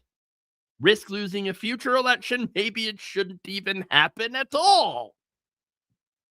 Now, of course, we all know legally that the president cannot just wake up one morning, decide to cancel the midterms. That's not a thing. Congress sets the timing for the federal elections. States run them. There is no magic cancel button in the Constitution, even during emergencies. But here's the thing. Authoritarian projects don't start with legal memos. They start with normalization. You float the idea. You call it a joke. You blame the media for taking you literally. You see who in the room nods along and says, oh, yeah, sure. Look, if enough people in power are willing to go along with this, then suddenly you're changing laws, you're purging election officials, and you're postponing elections for security or stability. That is the path that he is testing every time he says this kind of crap. We've seen this movie before. It's in 2020. He refuses to accept defeat, screams fraud and whatever, and then tries to overturn the result. Post-2020, he backs candidates who denied the results that they lost, like Gary Lake, for example. Now, he's casually musing about canceling future elections that put him at risk. It is one straight through line. Elections are only real when they validate him. Everything else is fake, rigged, or now maybe even unnecessary. And Republicans in that room, they know exactly what he's saying, what he's talking about, and not one of them walked out and publicly condemned it. And you know what that is? That silence equals consent. Now I got to ask you, what does that mean for the rest of us? Well, when a sitting president is comfortable even hinting at canceling elections, canceling democracy, then that tells you exactly where they are at, where that movement is at. We have already seen bills making it harder for their opponents to vote. Democracy Docket has been covering these efforts. One example, Utah getting rid of universal mail-in voting. Yes, while Kansas and North Dakota had eliminated grace periods for late arriving ballots, while Indiana removed student ID from the list of forms of accepted voter ID, along with Ohio, Idaho, and Montana. These are real efforts. You have also seen attacks on independent election officials. They're going after the election workers, as well as legal cover for partisan audits and harassment. And now the talk of postponements and cancellations of elections in the name of security. Now, you don't have to successfully cancel an election to damage democracy. He's already done a lot of that, okay? You just have to convince enough people, enough of your fans, your followers, that elections are negotiable, which they're not. But among the MAGA crowd, there's enough of them that do believe that. And that's a real danger. So, look, Trump, he stood in front of House Republicans and actually floated canceling the midterms and then acted like the real outrage was anyone who might call him a dictator as a result. It's the same guy who tried to overturn an election before, sent a mob to the Capitol, and now openly warned that if voters give Democrats power again, he's not going to respect the result. He's telling you out loud that democracy is conditional on his safety, his power, and on him never having to face consequences. So no, this is not a joke. It is a trial balloon. And our job is to make sure that this crashes and burns by refusing to normalize this language, and by calling it exactly what it is, authoritarianism.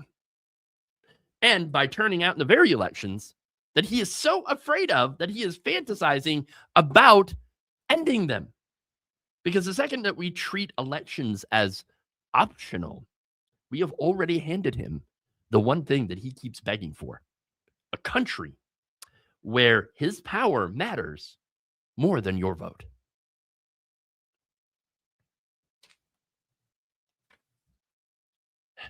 Okay. So let's move on here. Speaking of what their plan is for the midterms,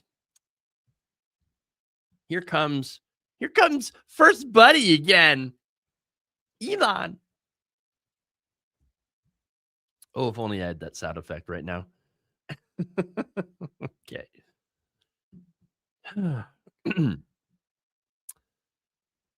First Buddy, Elon Musk, had spent much of the last year pretending that he was too independent and too patriotic to chain himself to Donald Trump again after their little falling out.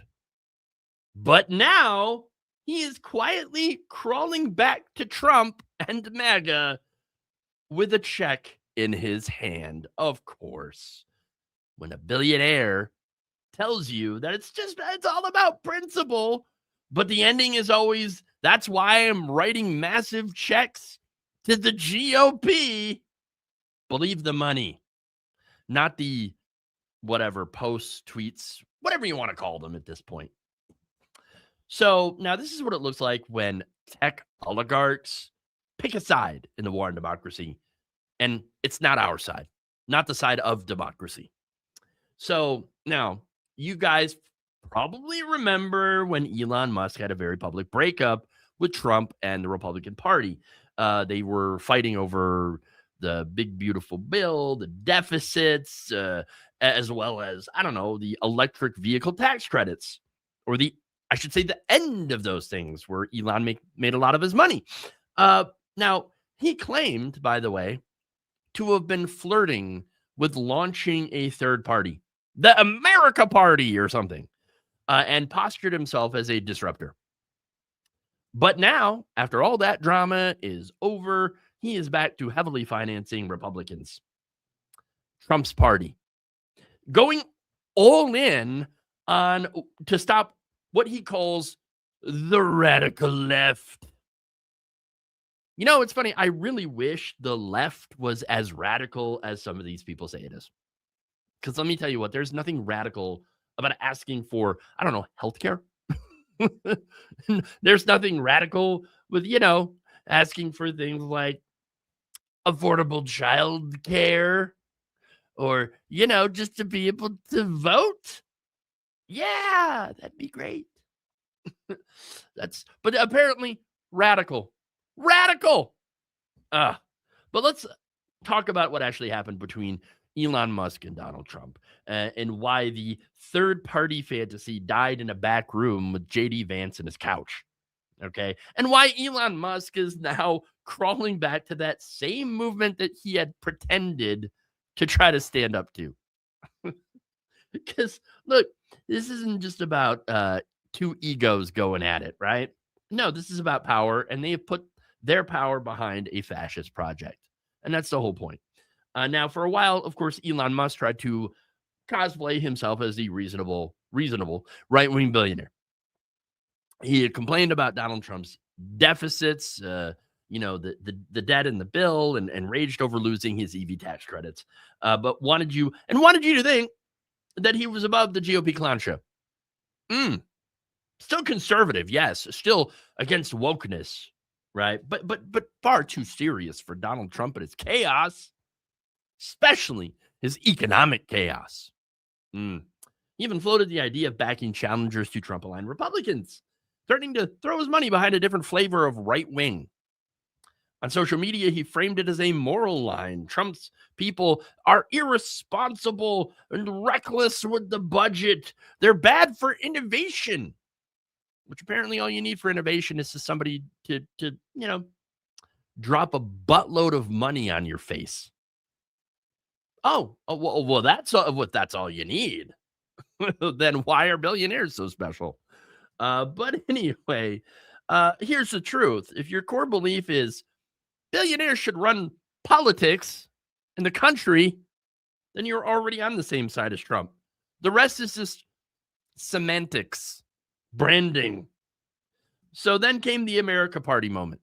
All right. Musk teased the idea of launching this third-party challenge.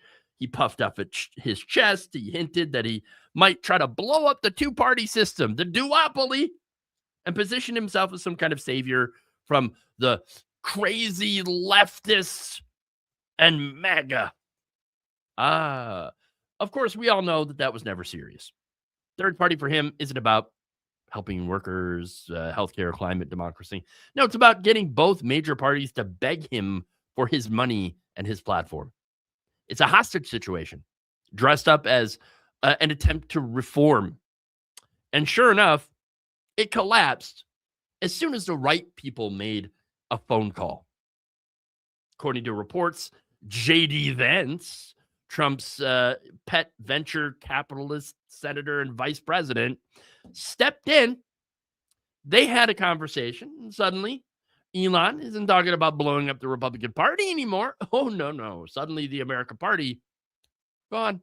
Where'd it go? I don't know. It's disappeared. I mean, Vance's role in this story is pretty obvious, right? Reel him back. Get him back. I mean, it's not like JD Vance isn't connected to other billionaires like Peter Thiel, for example. And so he's in that whole tech bro oligarch sphere, right? And so he managed to bring Elon back by saying, hey, look, you're not going to get deregulation, union busting, and tax giveaways from anywhere else. We're giving you that stuff. We already did give you that stuff. And you know what? That reminder worked. We're the ones who butter your bread. And don't forget about it, Elon. So you better come with your money. And that's it. For someone like Elon, by the way, the Republican Party is not just a party. It is an investment vehicle. They get anti-labor policy, corporate welfare, and they even get the gutting of climate rules. While Elon pretends to be trying to fight climate change with his luxury cars and his rockets. I mean, the supposed ideological dispute melts away the second that the system promises him more power and money. That's really it. And now, after the Vance intervention, of course, we get the reconciliation. A quiet, respectable dinner at the vice president's residence. Trump's people, Musk's people. The same ecosystem, by the way, that pretends to be populist and anti-elite is just doing what it always does. Cutting deals with billionaires in private while screaming about the people in public. Out of that comes a brand new understanding. Elon as a standard Republican supporter. Would you look at that? No more third party.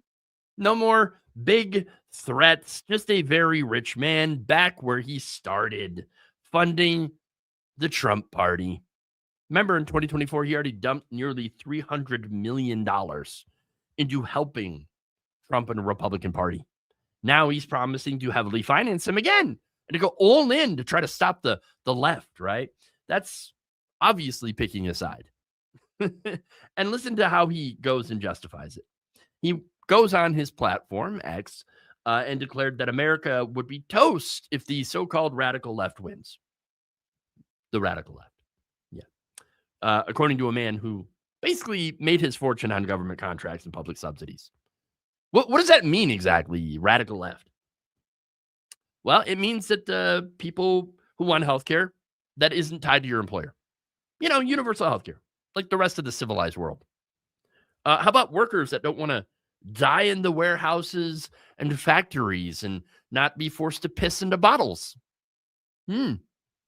Radical, I know.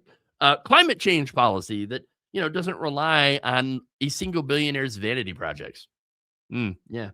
And regulations that your car, so that your car doesn't randomly shut off or burst into flames like many of the Teslas out there.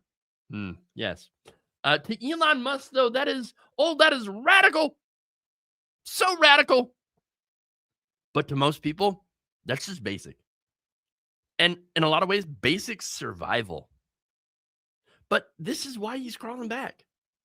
You see, Democrats, as flawed as they are, and they're flawed, believe me, they're at least somewhat responsive to public pressure on certain issues. Sometimes labor, climate, regulation. Sometimes, depending on who it is. Let's be fair. But the Republican Party, especially now in the Trump era, is and has been openly for sale to the worst kinds of people.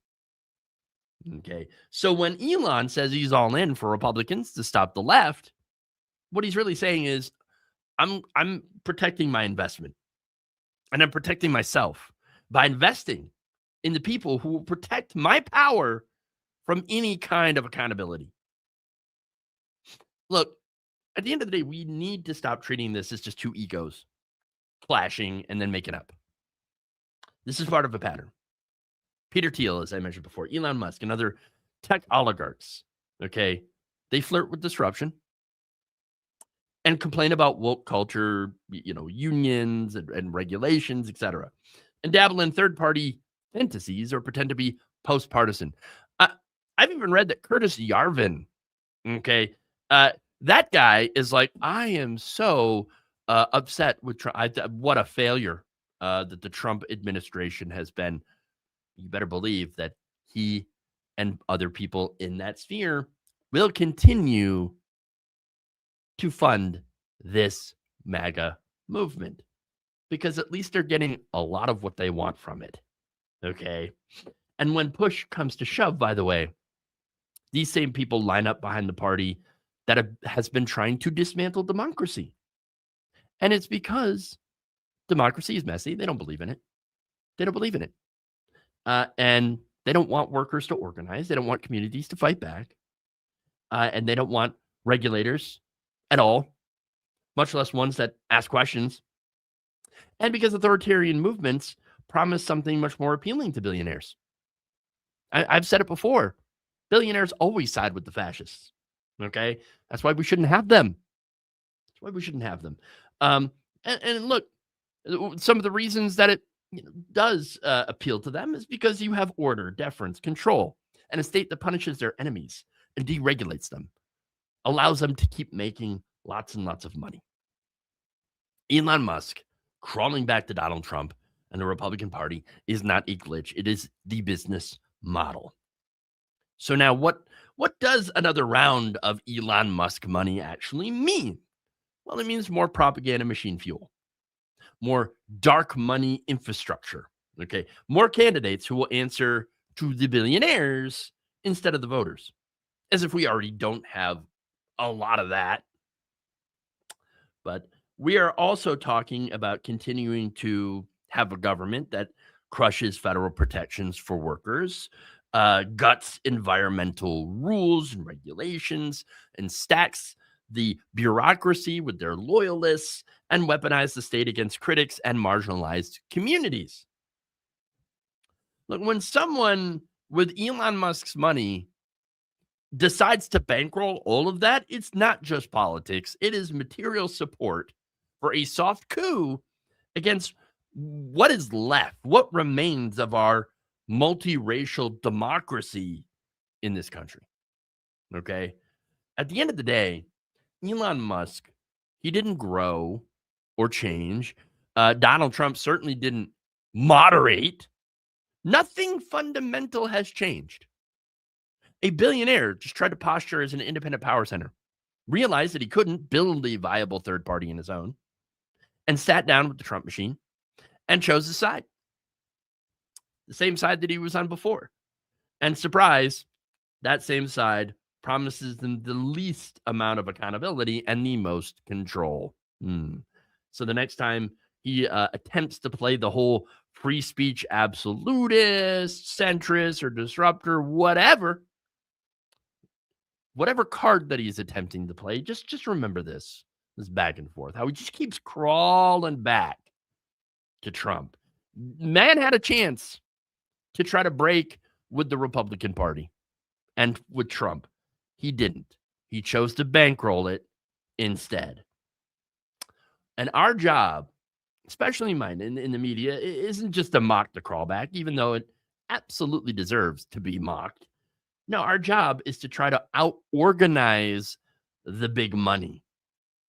And you can help by supporting independent media that does not answer to the billionaires,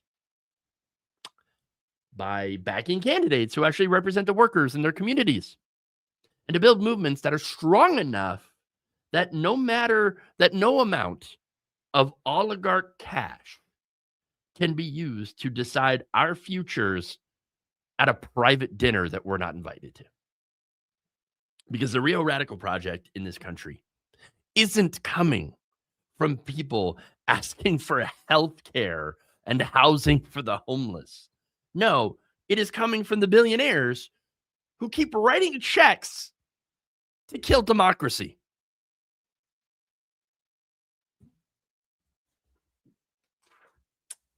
All right. Last one here today. And whoo boy, this is going to make your blood boil. All right.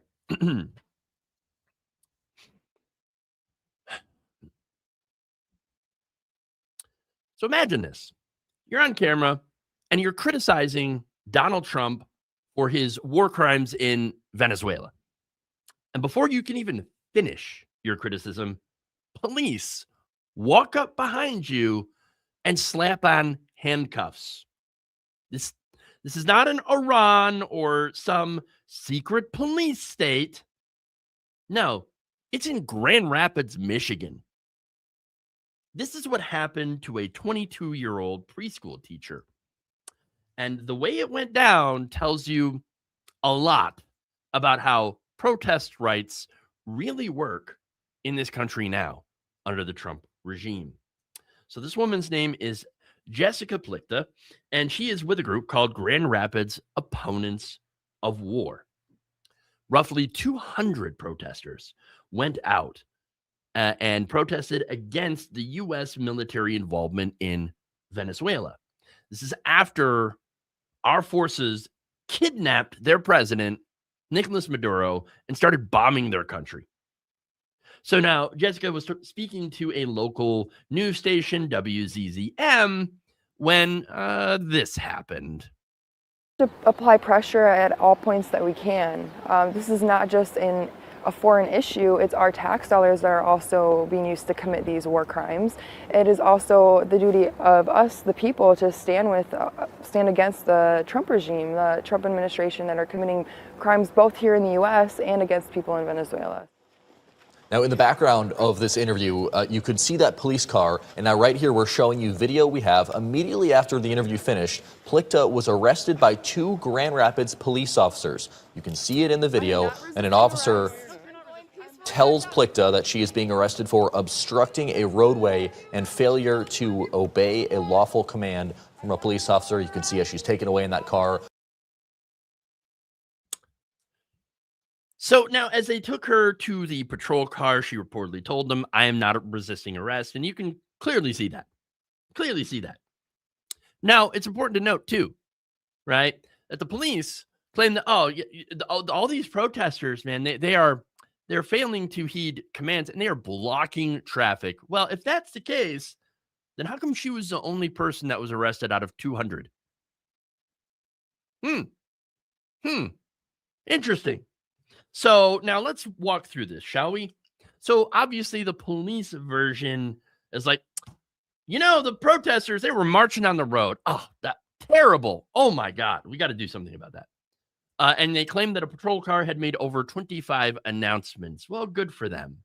On a loudspeaker telling people to move to the sidewalk. They claimed that the group had supposedly refused their lawful orders and blocked the intersections and so on and so on.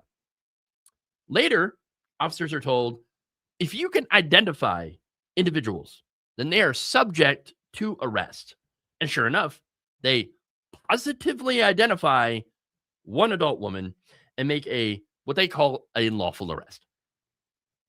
Now, the video showed that while Jessica was speaking to the media about Trump, officers moved in on her specifically in full view of the cameras, while the other 199 people were walking away.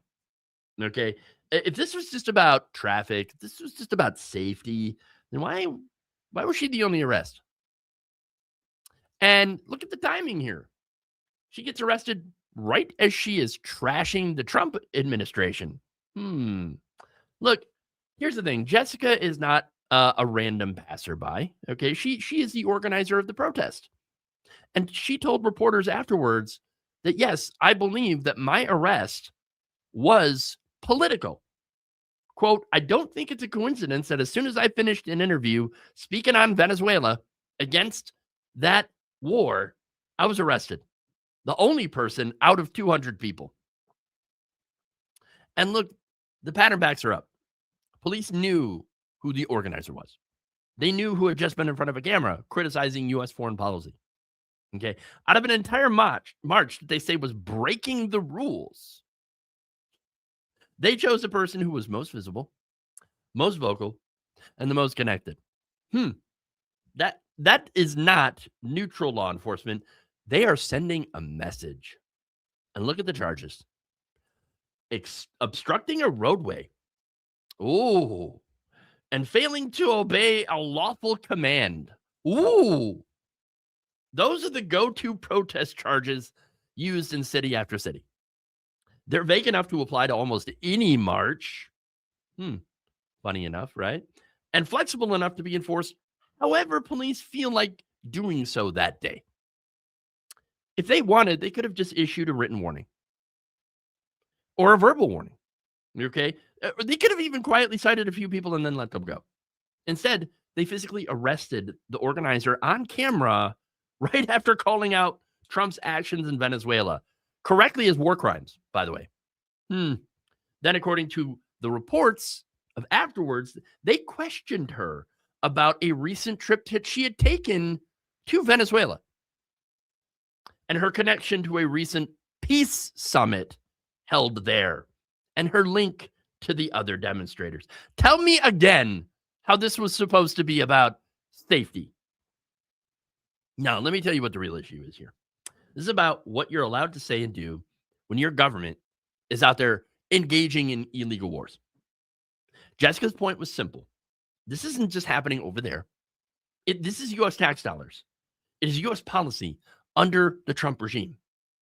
And people here have a responsibility to oppose it. Now, I tell you what, when you look at the polling, his actions in Venezuela are not very popular. Okay. But here's the thing. When protest, it's textbook First Amendment activity. Criticizing the president, criticizing foreign policy, and organizing a peaceful march.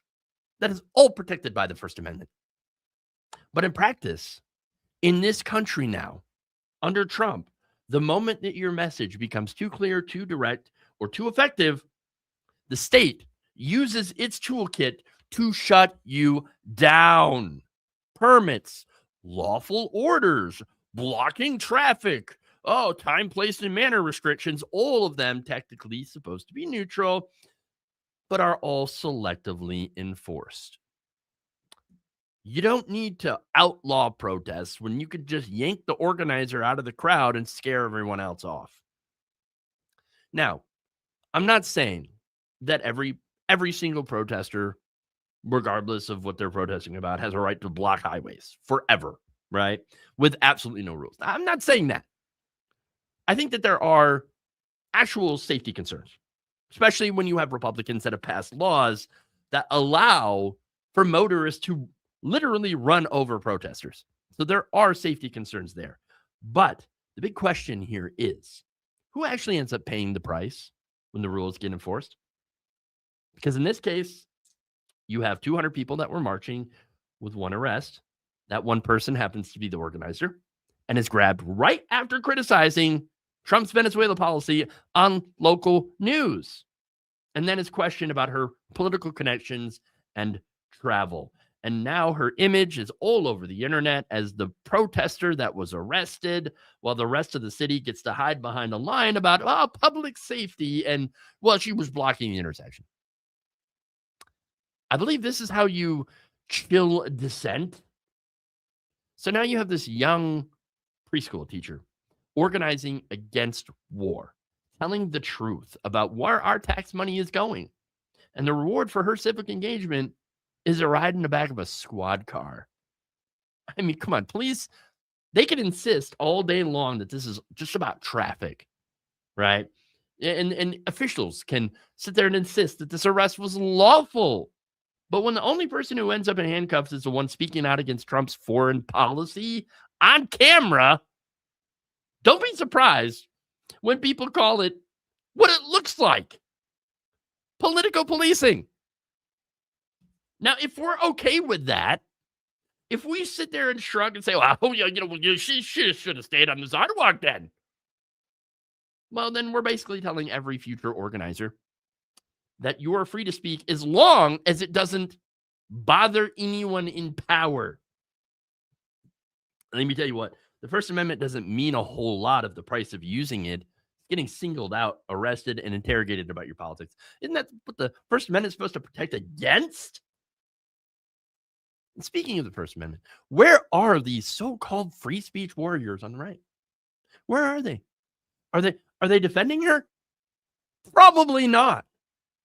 All I hear is complete silence because they never actually cared about the First Amendment, never actually cared about freedom of speech or freedom at all.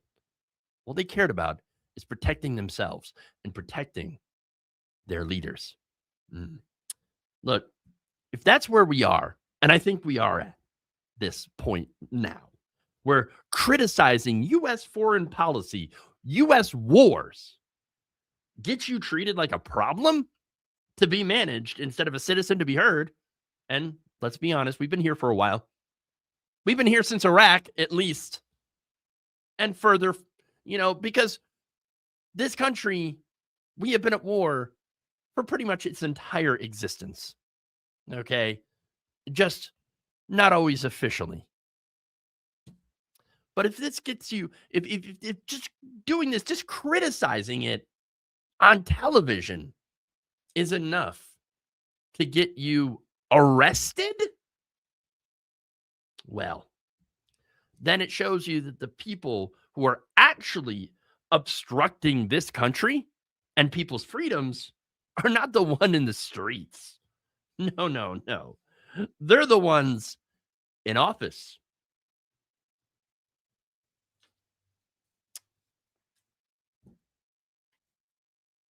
Okay. And there you are.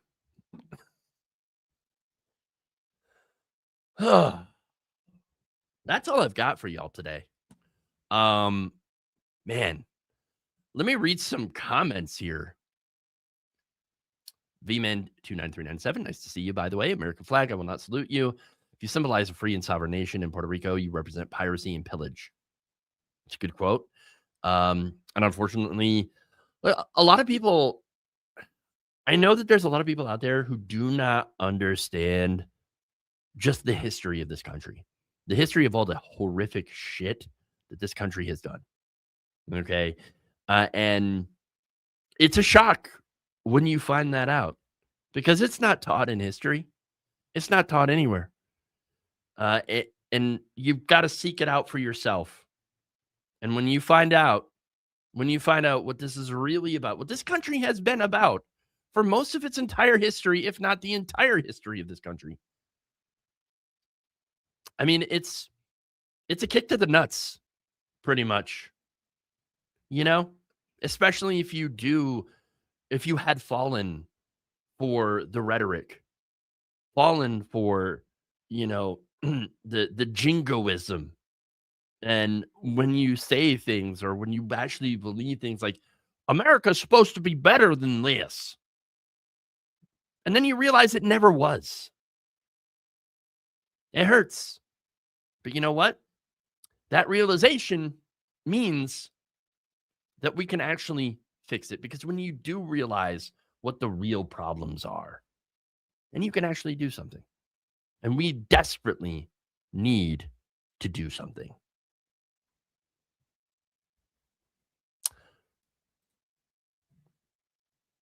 Well, thank you. I do appreciate that, Groove Dragon 7211. Much appreciation. Let's see.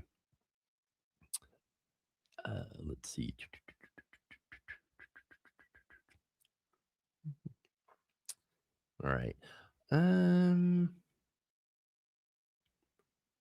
this. I hear you. I really hate the fact that we let the worst of the worst run things. That's just kind of how it goes too, unfortunately. Yeah, we have absolutely let the worst of the worst people run everything. And again, I've got news for you. It's not just in this most recent election or in 2016, right? But we have actually been letting some of the worst people run things for a very, very long time. I mean, look at senators like Mitch McConnell, who have been around for a very long time. You could definitely make the argument that he was one of the worst of the worst. And now I guess people are, I don't know, starting to catch on a little bit. They're starting to catch on. But again, it's not just this current regime that is the problem. A lot of our leaders today are the problem, and have been, and really they laid the groundwork for what we are facing here today. They paved the road that Donald Trump walked in on. And so just remember that. All right.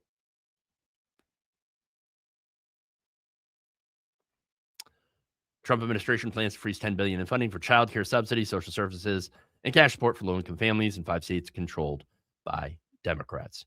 Yes, that is exactly what's happening. And it's nothing more than revenge. And so that's what happens. Now, that said, I alluded to some of how we got here, okay, in today's show just now. But to give I think, a bigger picture, a more zoomed out meta picture of how we got to where we're at. And where are we, by the way? Where are we? Well, I'll tell you where we're at. Actually, you know what? I'm going to hand it over to Andrea coming up next, and she can tell you exactly where we're at. The name, of course, is Fville.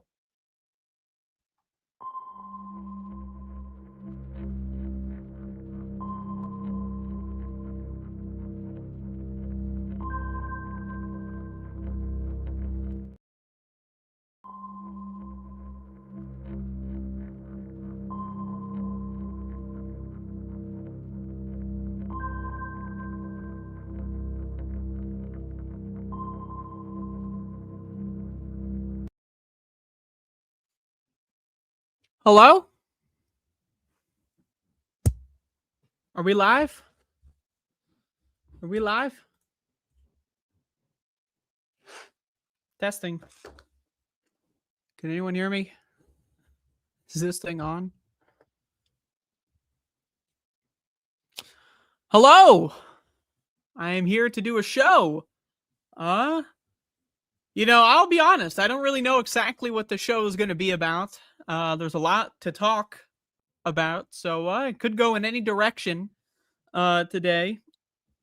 But broad strokes, today's show is Cultura Animi Americana Perdis, which means your brain doesn't work so good because of the location of your birth. You know, Americans are really stupid. You know, they're really, really, really, really stupid. Even the smart Americans are dumb as hell.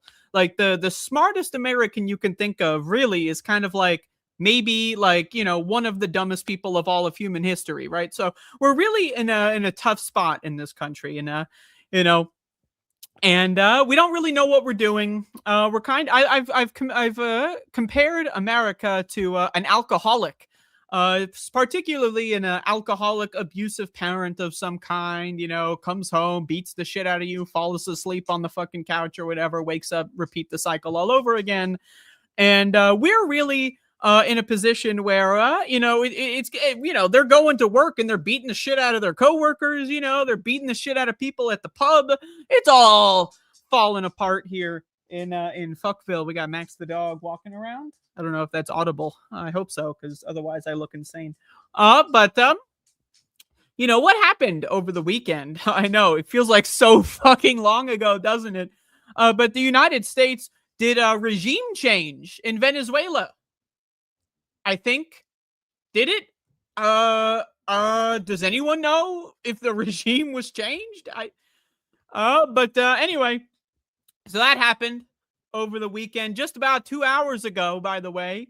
The death squads sent by the king of this country shot someone in the face, and now they're dead, and there's blood everywhere, and their head basically exploded. So that's really cool. Really happy to see where we're at in this country. Things are all falling apart here, and I would like to posit a potential reason as to why. Especially when it comes to the geopolitical goals of this current, whatever you want to call it. Donald Trump does not have long for this world. We know that. You can kind of look at him. If anyone wants to bet on when you think he'll kick the bucket, feel free to let me know. It might be this year, it might be next year. I don't know. But he does not have long for this world. And let's be honest here. Trump is the only thing keeping this party alive. There are still people out there that think Trump is on their side. I know, just think about that.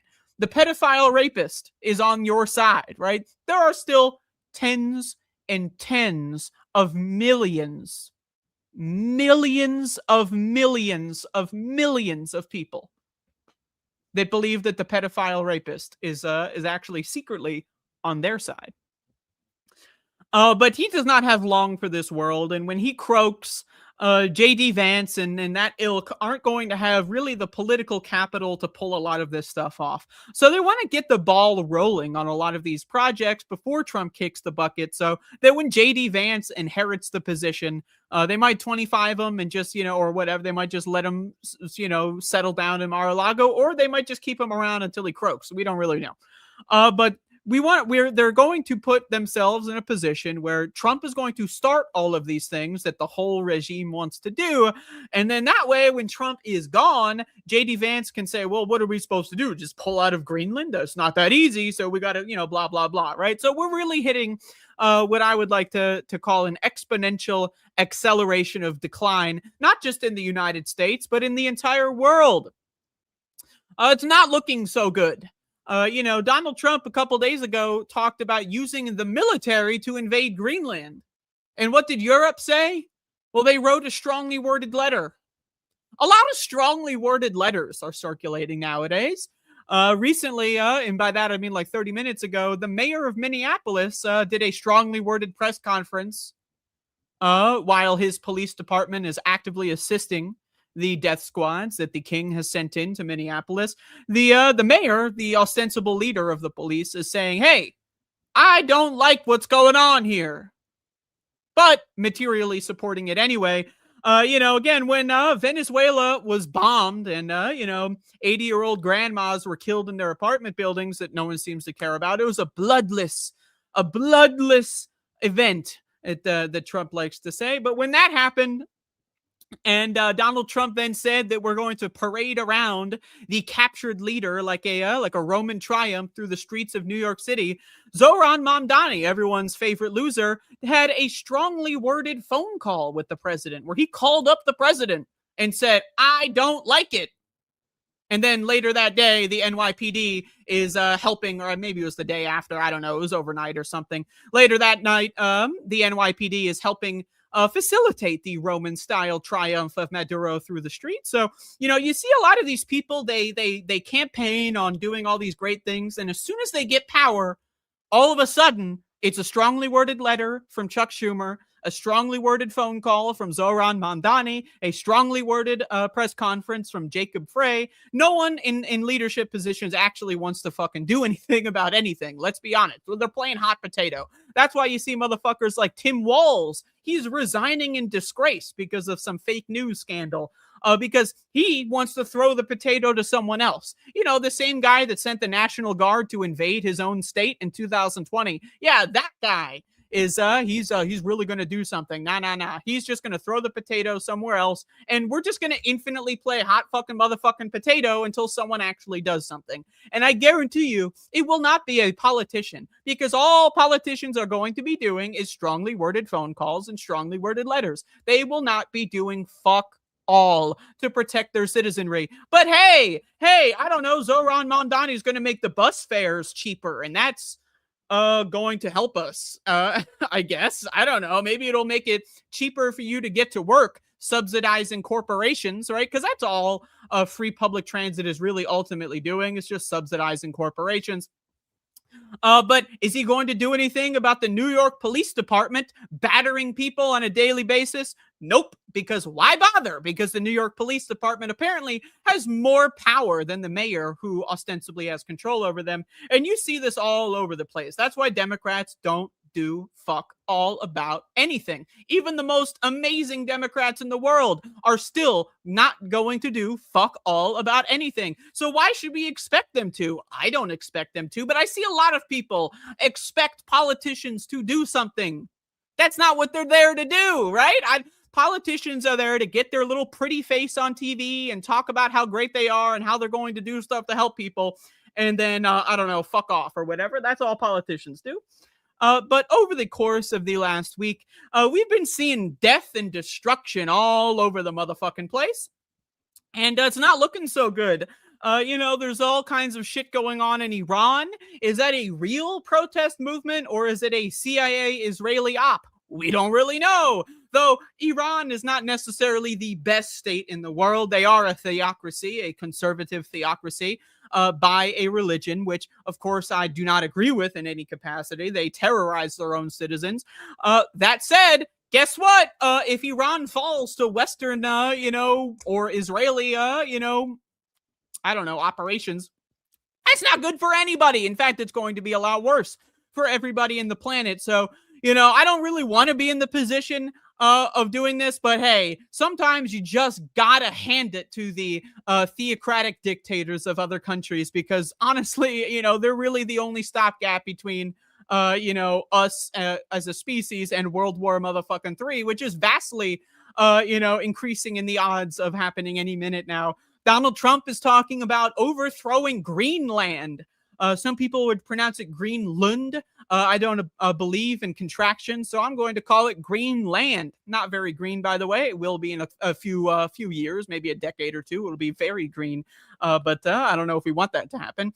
What would happen if Donald Trump were to go to war with Greenland?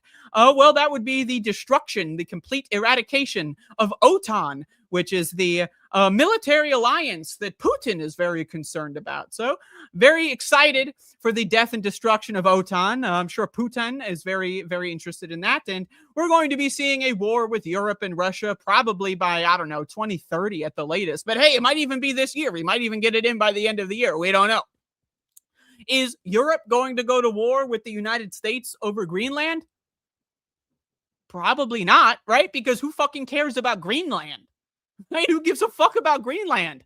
I don't give a fuck about Greenland. You don't give a fuck about Greenland. The only ones that give a fuck about Greenland are the people that live there. And they said they don't like it. But it doesn't matter.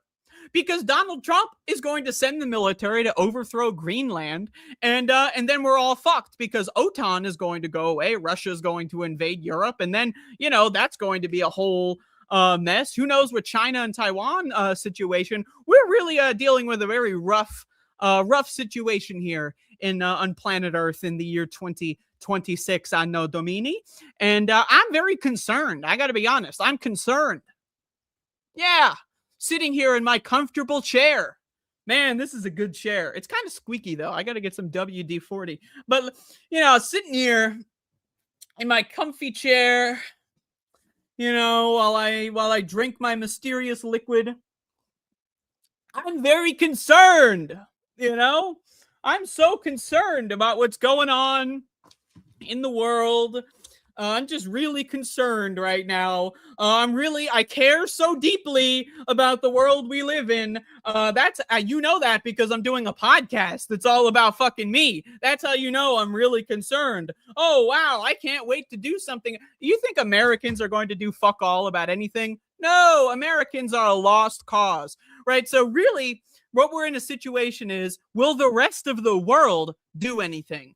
I don't know. I talk shit about Americans a lot. That's just because I was born in America and I'm very familiar with that particular brand of stupidity. But let's be honest. Most human beings are fucking dumb and fucking evil. That's my opinion. Maybe you can disagree. I would argue that 90% of humanity is worthless, evil garbage. That's my opinion. And about 5% of humanity actually cares.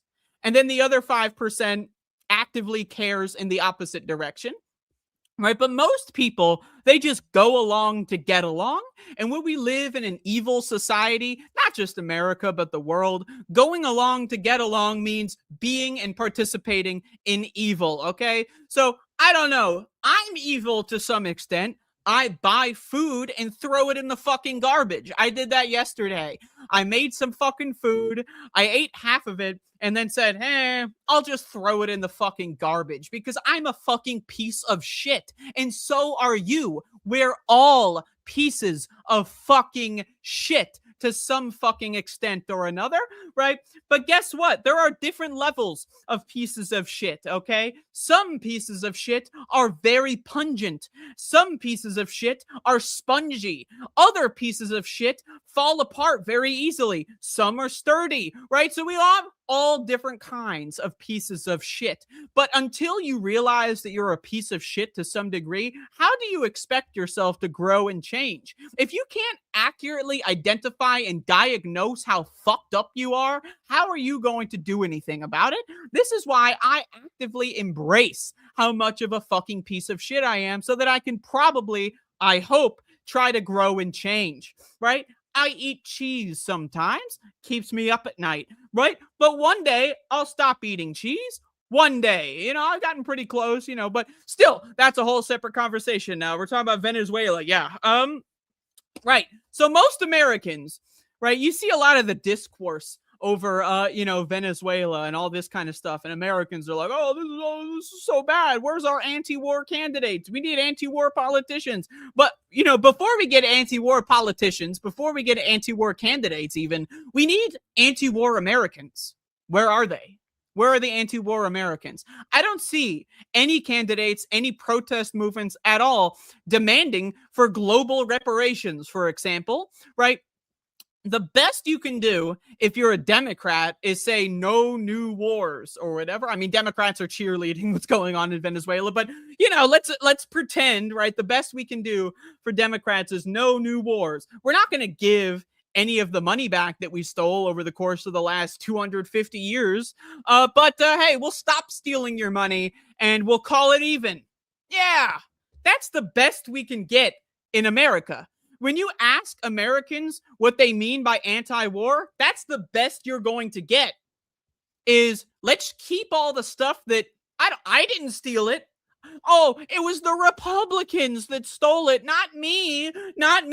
But when I take power, I'm not going to give it back, right? That's the Democrats' idea of being anti-war, keeping the bullshit, but just saying, it was really horrible how the other guy stole your house, stole all of your money and gave it to me, and I'm wearing the necklace that your mother died in or whatever, and that's so horrible, oh my God, but I'm not going to give it back to you.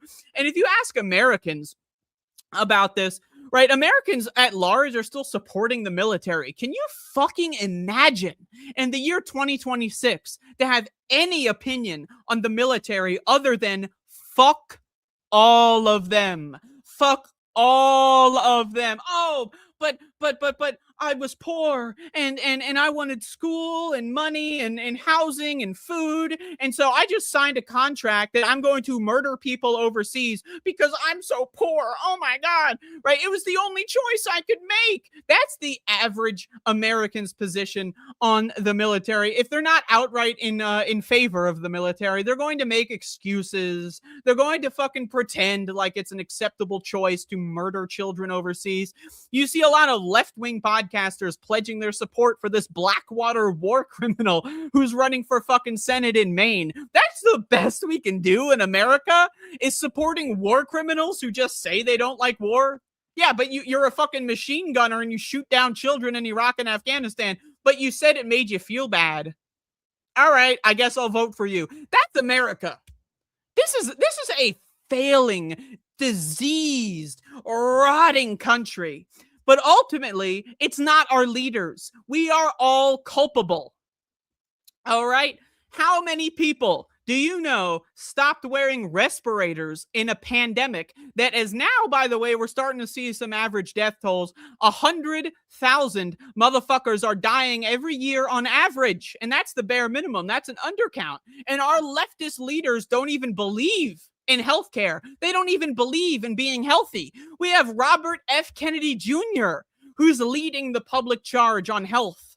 That's the guy who's leading the public charge on motherfucking health. And our leftist opposition is still huffing in COVID on a daily basis, right? You know what COVID does to your brain? It reduces your ability to empathize with other human beings. Is it possible? Just hear me out for a fucking second here. Is it possible that all of our world leaders getting infected with a disease that destroys their empathetic regions of the brain, is it possible that that has anything to do with the predicament we currently find ourselves in, where death squads are marching through the streets of major cities, shooting and killing random people? Does that maybe possibly, I don't know, are we allowed to talk about it yet? When are we going to be allowed to talk about it? I don't know. It seems that we're not allowed to talk about it. It seems that Americans, once they have any sort of culpability that they know that they're culpable on, they just shut their fucking brain off. No one told me. No one told me that COVID destroys everyone's brains. No one told me that COVID killed my grandma. It wasn't my fault. It wasn't my fault. What the fuck happened to reading a goddamn motherfucking book? happened to that? Does anyone fucking read anymore? Does anyone fucking read about the history of goddamn South America? I don't know. I don't know. If they did, we wouldn't be fucking in this mess. Because if they did, they wouldn't vote for motherfuckers. But they did. 70 million Americans, 70 million people voted for someone who was a pedophile rapist. Oh, but no one told me. No one told me he was a pedophile rapist. I didn't know. Oh, you didn't know that he was grabbing him by the whatever? You didn't know that? Oh, you didn't know that. Oh, well, dear heavens. Are you do you not have ears? Do you not have eyes? Well, if you didn't, well, maybe I can I don't know. If you didn't have ears and eyes, or they didn't work and you're still voting for Trump, that's a whole separate issue I'm going to call you dumb for. But maybe if you don't have ears and you don't have motherfucking eyes, maybe you could claim no one told you that Donald Trump was a pedophile rapist. But you know what? I look at all of those motherfuckers that don't wear a respirator during a pandemic the same as I look at the 70 million pedophile rapists voters, because I told you what's going on. The fucking scientific community is telling you what's going on, and you shove your fucking fingers in your ears and go, la, la, la, la, la, it's not my fault. And then I'm supposed to take you seriously when you go around and parade your moral high ground about how Venezuela invasion is bad. I don't know, man. I think we all have lost the plot to some degree. I eat cheese. You killed your grandma. We are not the same, but we both fucked up. All right. So what do we do when we fuck up?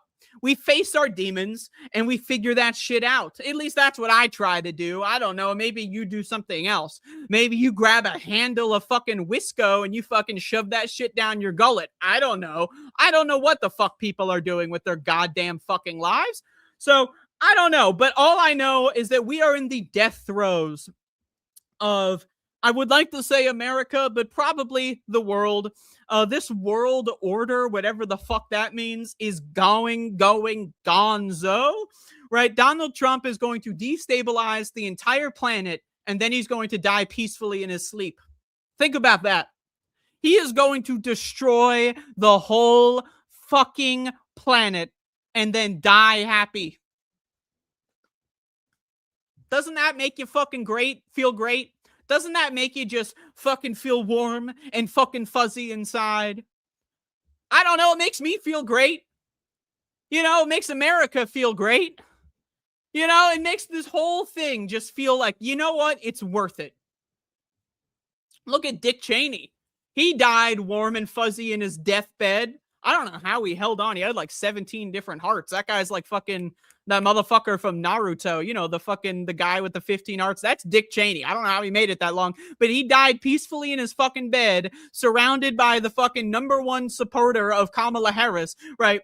And that's good. That's great. You know, this is what we do to our war criminals. We just give them a nice pension. We give them a mansion that was built on the graves of many different communities, and we let them die fucking peacefully in our sleep. All so we can go to Applebee's. All so that we can fucking, you know, go to the bar and get drunk with our buddies, and we can go to our shitty jobs that don't fucking matter, so we can come home and pay our fucking rent in our shitty fucking apartment that doesn't fucking matter. Could you imagine for a goddamn second if we all stopped paying rent and there was no more rent payments? Are they going to evict every single human being on this planet? Are they going to evict every single human being in the country, no less? Probably not.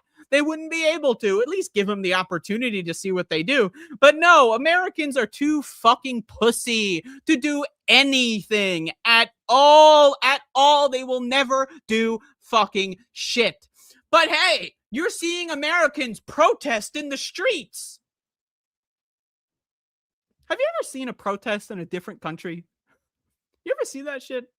American protests are fucking embarrassing. They're embarrassing. How do I know? I've been in protests. I've seen what protests turn into, right? Protests in America are fucking pathetic. Oh, we're going to fucking do a parade down the street, and we're going to get a drum, and we're going to go, do. I'm going to kill myself. Do. get infected. That's all protests are. Everyone's screaming at each other in close proximity, infecting themselves with a deadly, decaying pathogen, going home, getting sick, posting on Facebook, who brought the illness to the protest? And then nothing fucking happens. Nothing fucking happens because American protests, like everything else in America, are fucking weak. They are weak. They are nothing. Doing a fucking parade? That's not a protest. That at fucking best, that's an awareness campaign. And you know what? I think we're plenty aware of the fucking problems in this country. I don't think we need a fascism awareness campaign when we're this deep into the fucking dog shit. I personally am aware. Right? In 2020, somehow, it feels like a fever dream. America actually did a protest. For the first time in decades, America did a protest in 2020. And then now we're back to doing dance recitals in front of the White House. That's our fucking protest? Really? We're going to do a little dance number outside of Donald Trump's little palace? Yeah, we're protesting. Yeah. Oh, we're protesting. And again, this is embarrassing to be a part of, to just be a part of this whole America thing. It's just, I wake up and I cringe myself to sleep on a daily basis, right? I wake up. The moment I get up, the cringe begins. The cringe builds into my system. And then so much so that the cringe overtakes my consciousness and I just pass out, usually around 10 or 11 p.m., unless it's a Wednesday. And then I got to do that fuck-ass show until 1 a.m. when I'm really sleepy. But that's a whole separate conversation. Americans are fucking stupid. Americans are fucking dumb. They're just really fucking dumb. And I would like to potentially bring about a couple of reasons why. Americans are comfortable, right? You might think you're not comfortable, right? You might think, oh man, I got to work 2 jobs. Oh man, rent's really fucked up. Oh man, I can't fucking breathe anymore. I wonder what's going on. You might not feel comfortable, but compare yourself to our victims. Compare yourself to the slaves of the world that slave away for your ability to sit in your fuck-ass apartment and watch this fucking show.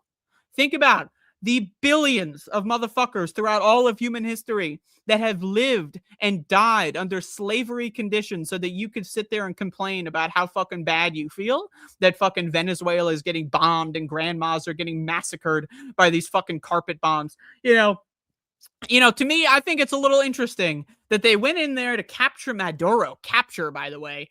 And they also just carpet bombed apartment buildings. They also carpet bombed the mausoleum of Chavez, right? I just think that that's isn't that very interesting that it was but it's also regime change, except the same regime is in power because the one bitch didn't fucking give the Nobel Peace Prize to Donald Trump or whatever. That's how fucked we are. We are so beyond fucked that like the leaders don't even know what the fuck they're doing. Donald Trump walked up to the press conference or whatever a couple days ago and said that they were planning, they did like a Nathan Fielder rehearsal type.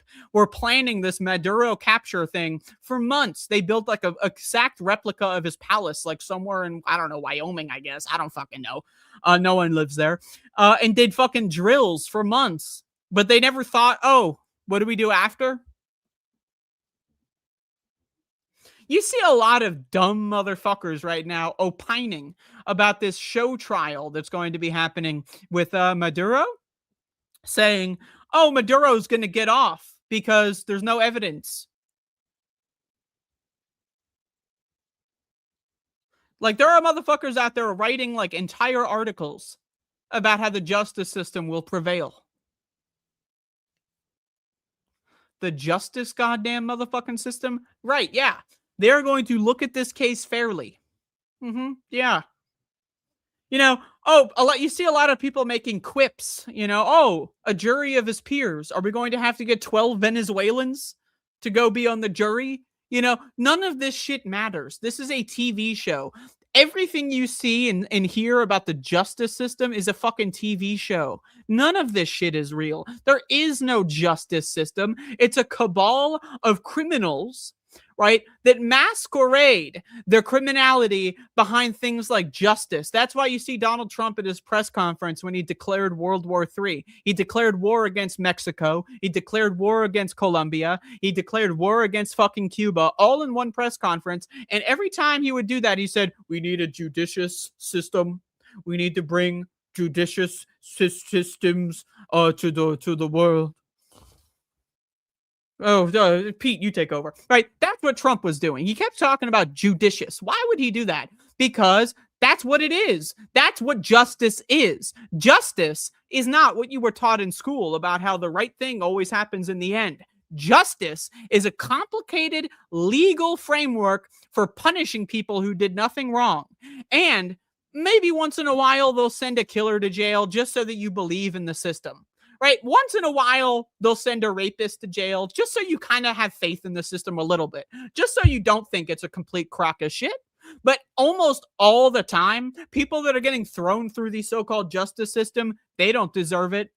They're products of their environment. And what's that environment? Living in hell.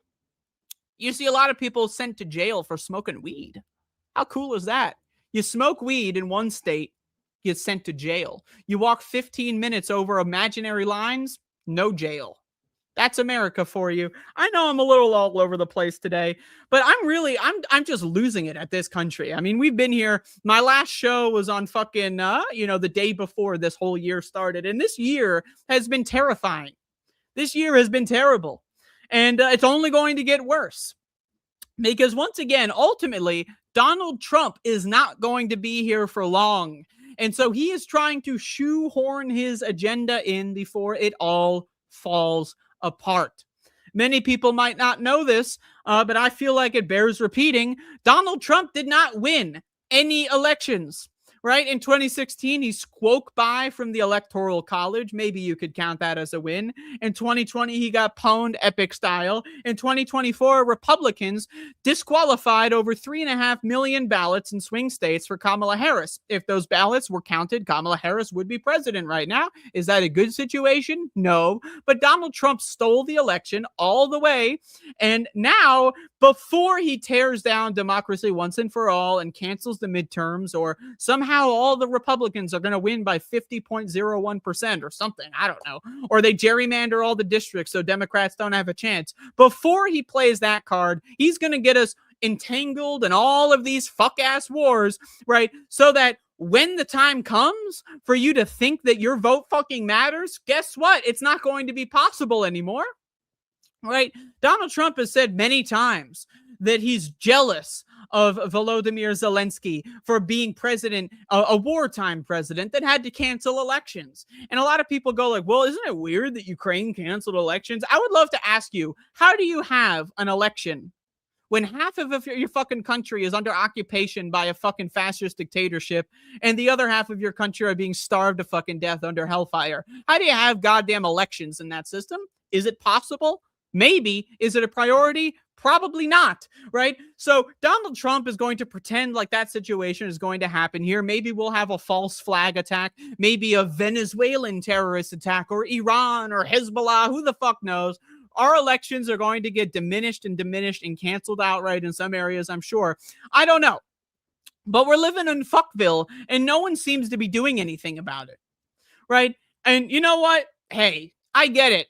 You know, you got to take your kid to daycare or whatever the fuck it is you people are doing. You don't have the fucking time to go out there and do something about it. But you know what you do have the fucking time to do? You have the time to scroll the fucking internet. You have the time to look at TikTok for 17 fucking hours. You have the time to listen to the fucking radio on your commute or whatever the fuck. How about you fill that empty space with actual information that makes you a better and smarter person instead of persisting on whatever the fuck garbage makes you feel warm and fuzzy? And I feel that same way against people that watch shows like this, watch shows like, I'm not going to name any names, but there's a lot of shows that are just warm and fuzzy candy for fucking people who hit the ceiling on their intelligence and information and don't want to go any further, right? Because that's what a lot of the left-wing, so-called left-wing industrial podcast complex is about. It's about making people feel like they learned something. Oh, yeah.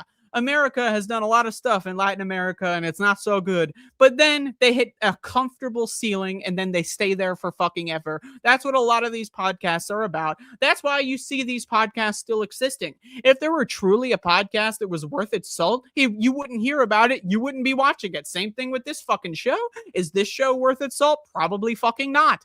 There's a lot of things I cannot, or at least I refuse to say because, anyway, so again, a lot of what you see and read on the internet hits you at a ceiling. You are not allowed to go further than a certain point. And that's why reading is so goddamn motherfucking important, especially reading books that are from other languages. Maybe if you have to read a translation, go for it. But there's a lot of very good books written all across the world by people that are much smarter than English speakers. Think about it, English speakers. Just thinking about the English language as a whole, think about the breadth of information that's available outside of the English language, and then think about English translations and what they don't want you to know and what they do want you to know and all that kind of stuff, right? So again, when I think about literacy, I think about how do you interpret something of another language? Do you know how to translate things? Do you know how that process works? Do you know how to read a translation with an interesting eye? Do you know how to understand which parts are bullshit, which parts are not? Probably not.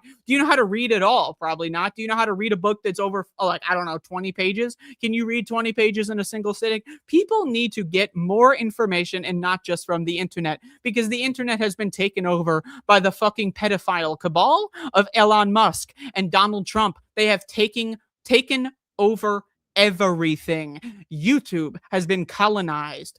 Twitter has been colonized. Twitch has been colonized. TikTok, Facebook, all of that fucking horseshit has been colonized. And whether or not you understand that or not, there is a ceiling to the information you are allowed to read about. There is a ceiling to how smart and well-informed you're allowed to get online. That ceiling has been very, very meticulously built over the last 15, 20 years. I had the privilege of looking at the internet before corporations destroyed everything. I had the privilege of looking at YouTube before Google took it, looking at Twitch before Amazon took it, and I could see, hey, it wasn't that great back then.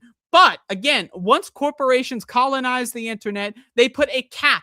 They put a nice firm cork on top of what you're allowed to know, what you're allowed to say. Again, there are lots of things that I would love to say on this show, but I am not going to do so for plenty of reasons, of which I will potentially describe in another medium.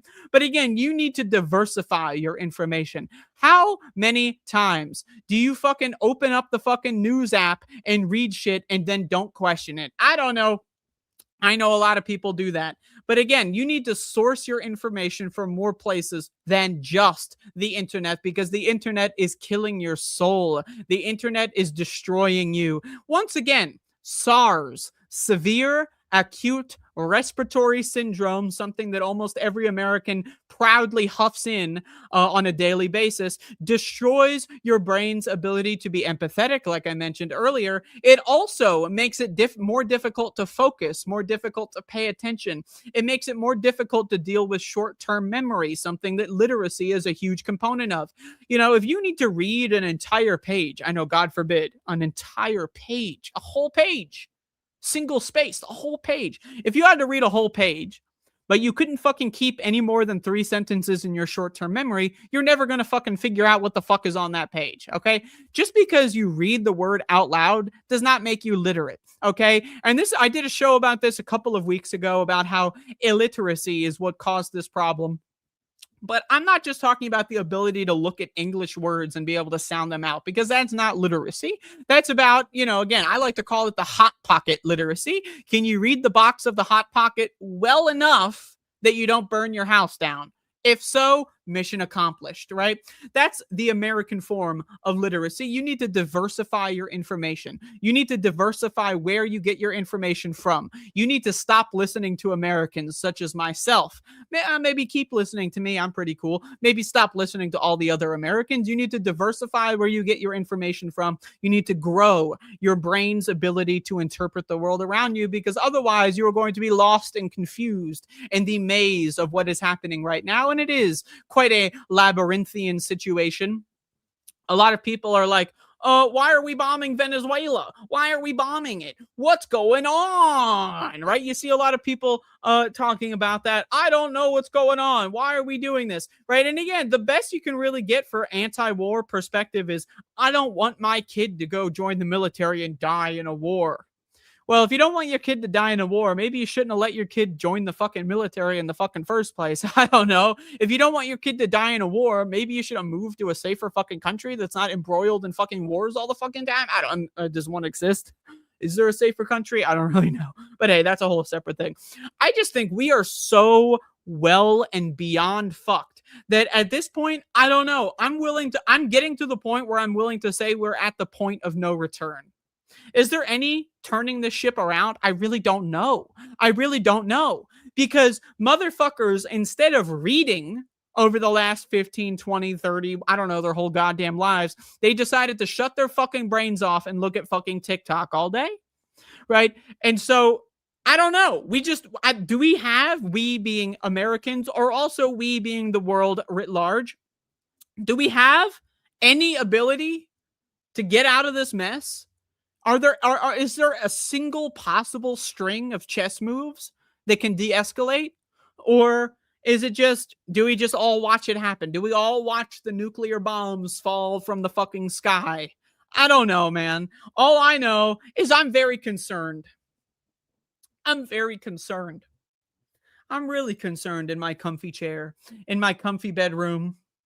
I'm very concerned while I lay in bed and watch movies and pet my dog. But you goddamn bet your sweet ass bippy that I'm very concerned while I'm doing it. I'm petting my dog, Max the dog, right? And I'm petting this little guy, and I'm like, well, I'm doing it in a concerned fashion. I'm very concerned as I watch Rocky 3 for the 15th time. I'm very concerned as I'm watching it. You know, I was watching Rocky 4 also. That's a fever dream to watch that kind of movie in the current world that we live in. But anyway, enough about Rocky. Again, the best you can do from Americans is ignore them. Ignore them and look elsewhere for information, because America is a failed state, not just because of our leaders, but because of us. We are fucking losers. We're losers. Again, American protests are dancing and doing a fucking parade and doing a fucking like children's singing recital in the streets. That's the best we can do. You know, you see a lot of lefty podcasters tell you to go out and go to protests. What does that accomplish? Because the protests they're talking about are worthless. You saw this No Kings protest. Did that get us anywhere? Oh, there was like 2% of America got outside and sang a song. Well, you've convinced me. I think we're going to be okay. I don't know. You want to see a protest? Look at Greece. Look at fucking Mexico, right? Look at, I don't know, Venezuela. They've had some interesting protests over the decades, right? Look at Chile. They've had some interesting protests over the decades. There's all kinds of places you could look and read. Use your eyeballs and brain to find out what a fucking protest is, right? But in America, protests are this weird, defined, like, civil disobedience where we all wear a suit and tie with our briefcase and our nice hat, and we walk in the street and we say, this is bad, this is bad, this is bad, and maybe we'll do a dance, and then we'll go fucking home and we'll put our fucking pictures on Instagram. Well, hey guys, look at that sign that I drew. Ha, so clever. That's American fucking protests. Weak. Fucking pathetic. Why? Because Americans have a ceiling as to what they're allowed to know, what they're allowed to read. And Americans only reading American literature is how you get to the point where people think a parade is a fucking protest. Words have fucking meaning. If you want to say my goal is to do an awareness campaign, a parade where we all talk about how invading Venezuela is a bad idea, be honest.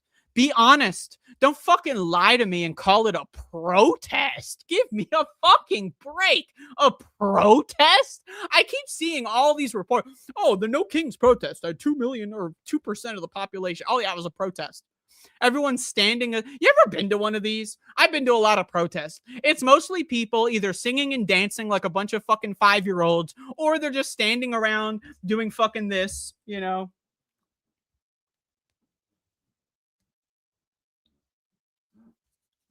You ever go? That's what a protest is. That's what it is in America. Only in a fucking America is that what a fucking protest is.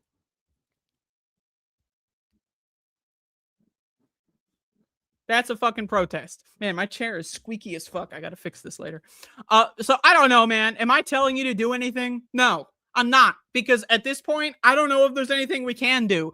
But you know what I am telling you to do is stop fucking bullshitting me. And more importantly, stop bullshitting your fucking self. The same motherfuckers who go to parades without respirators on during the 7th year of a pandemic that has claimed the lives of 100,000 people annually and has disabled millions and millions of people annually, those same motherfuckers are going to try and lie to me about how what they're doing is effective. You going to a parade and killing everyone around you with a pathogen is not fucking doing shit. Why do you think America lets people protest? You ever think about that? Well, I don't know. Maybe they're not anymore. I saw someone get arrested at a protest for obstructing the roadway while they're on the sidewalk. I don't know. Maybe they obstructed the roadway another time. I don't know. But like, if we're going to get arrested anyway, can we do better than obstructing the roadway? How about instead of going to a protest and chanting and dancing, how about we go to a protest and do a public reading of a book? How about we go to a protest and we get some, I don't know, Spanish translators or Portuguese translators to translate some very revolutionary words by some leaders in South and Mexico counts. So let's just call it Latin America. How about we get some of that? Some live Spanish translations of books written by real revolutionaries, not this fake ass fucking garbage that you've seen in the United States of America. Think about it. What is our best revolutionary that we think of? Right? Think about it. Think about an American revolutionary. What do we got? I don't know, Martin Luther King Jr.? The best we got? Really? That's the best we got?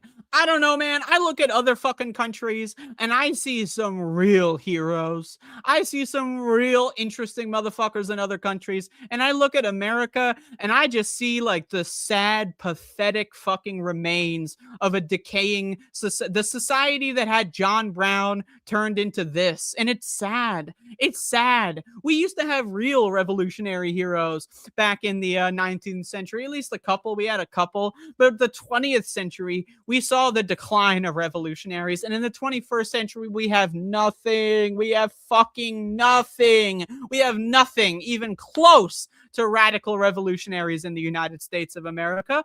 So you know what? I'm just sick and fucking tired of the bullshit. I'm sick and fucking tired of having to listen to Americans whine and fucking cry constantly because they don't know what the fuck they're talking about. Americans are trapped in the bubble that is their culture, that is their language, that prevents them from growth, that prevents them from knowing what to do in a bad situation. You think any other country on earth would allow what America's doing to its citizens to happen right now?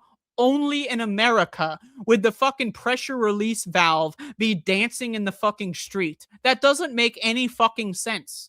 That doesn't make doing jumping jacks and singing a song in the street does not fucking help anyone. And the rest of the world is laughing at us. You ever talk to someone in Europe, even Europe? There's a lot of white people in Europe and they know how to protest. Look at France. Look at Greece. You ever see them react to American protests? They react. They literally laugh out loud when they see shit like the No Kings protest because it's fucking lame. It is fucking pathetic. It is full of a bunch of fucking losers who didn't fucking read a single book until Trump got into office. And instead of reading a book, they watch shit like the I've Had It podcast so that they can feel fucking comfortable with a bunch of wine moms screaming and whining about how fucking bad everything is without informing or educating anybody. That's the best America can do. But sure, let's expect America to fix all of the problems in America. I don't think it's going to happen. So I don't know, man. I think the rest of the world needs to get its shit together and really need to rationally respond to what's going on in this country because we won't. We won't. You're seeing Americans do a parade instead of fucking literally anything else. And it's fucking strange. It's like, you crash landed on an alien fucking planet, right? Or it's like, you're a time traveler. Like back in my day, protest meant you go against the government. Not you file with the local police department and get a parade permit and fucking get a megaphone and sing a song with a fucking drum line. That's not a fucking protest, and it's pathetic that anyone would even call it a protest. That's fucking lame. And anyone calling it a protest, I'm sorry, man, but you are lying to your audience, and I'm sick of the bullshit. Because that's what America does, is they do a psychological war against your fucking mind. Your brain is under attack, right? You know, again, like Donald Trump at his press conference when declaring war against Cuba and Colombia, he keeps talking about a safe, legal, and judicious process. Why? Because he knows Americans will buy that bullshit to some fucking degree. You see Americans now trying to do gotchas where, oh yeah, if there's a judicious process, then what is Nicolas Maduro is going to get off? He's going to win the trial or whatever. Are you fucking kidding me? Are you fucking kidding me? We are in hell, motherfucker, and it's not going anywhere. And guess what? Again, I'm at the point where I don't even know if we can get out of it. Like, again, I look at this Zoran thing. Like, Zoran Mamdani, maybe could have been okay 15 years ago, but really? This is the best we got?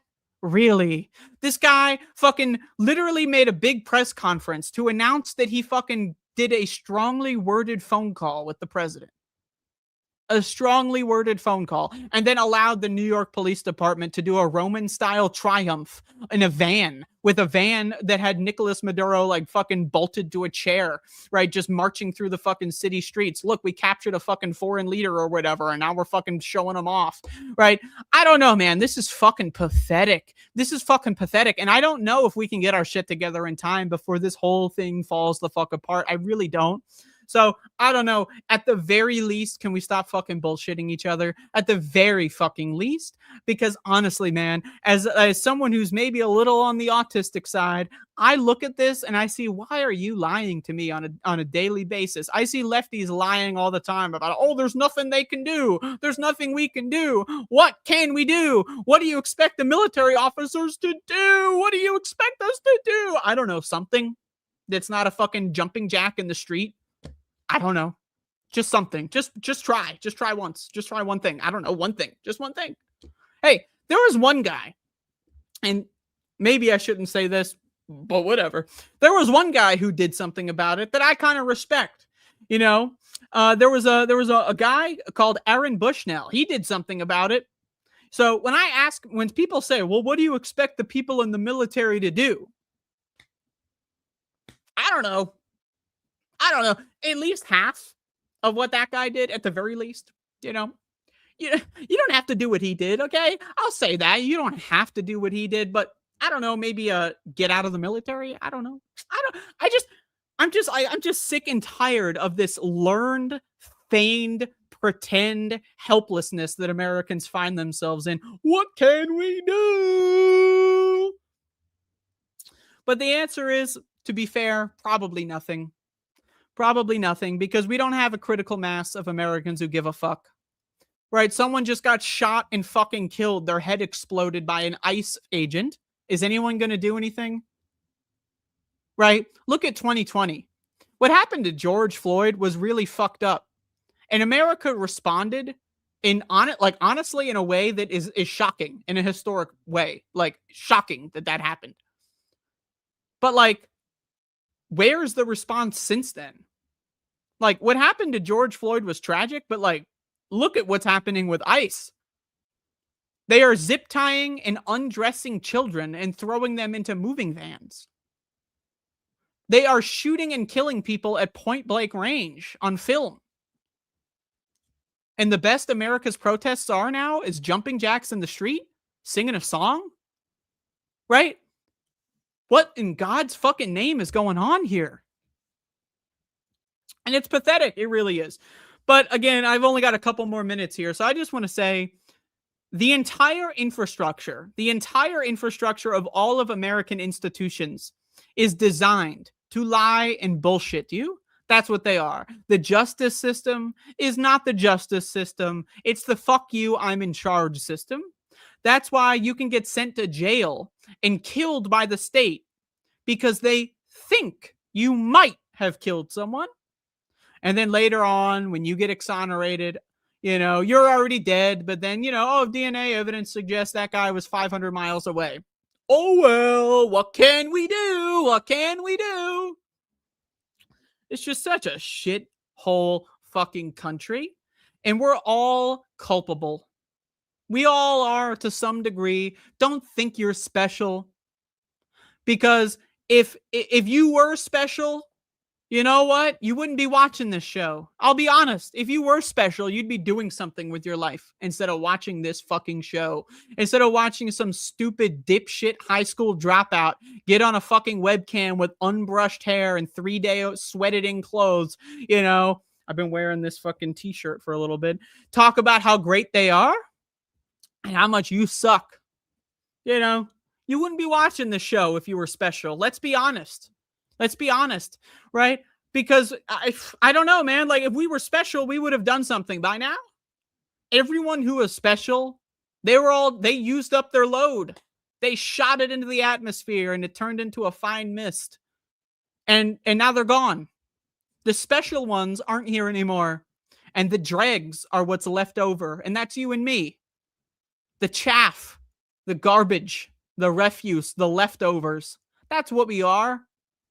We are the leftovers of the world because this country has systematically, over its entire existence, beaten down any fucking form of genuine radical change. Systematically destroyed. And so the best we can get are strongly worded phone calls, strongly worded press conferences, jumping jacks, and sing-alongs in the street. That's the best we can do. So that we can do a jumping jack on City Hall and say, well, I did everything I could. I did jumping jacks at City Hall. That's what I did.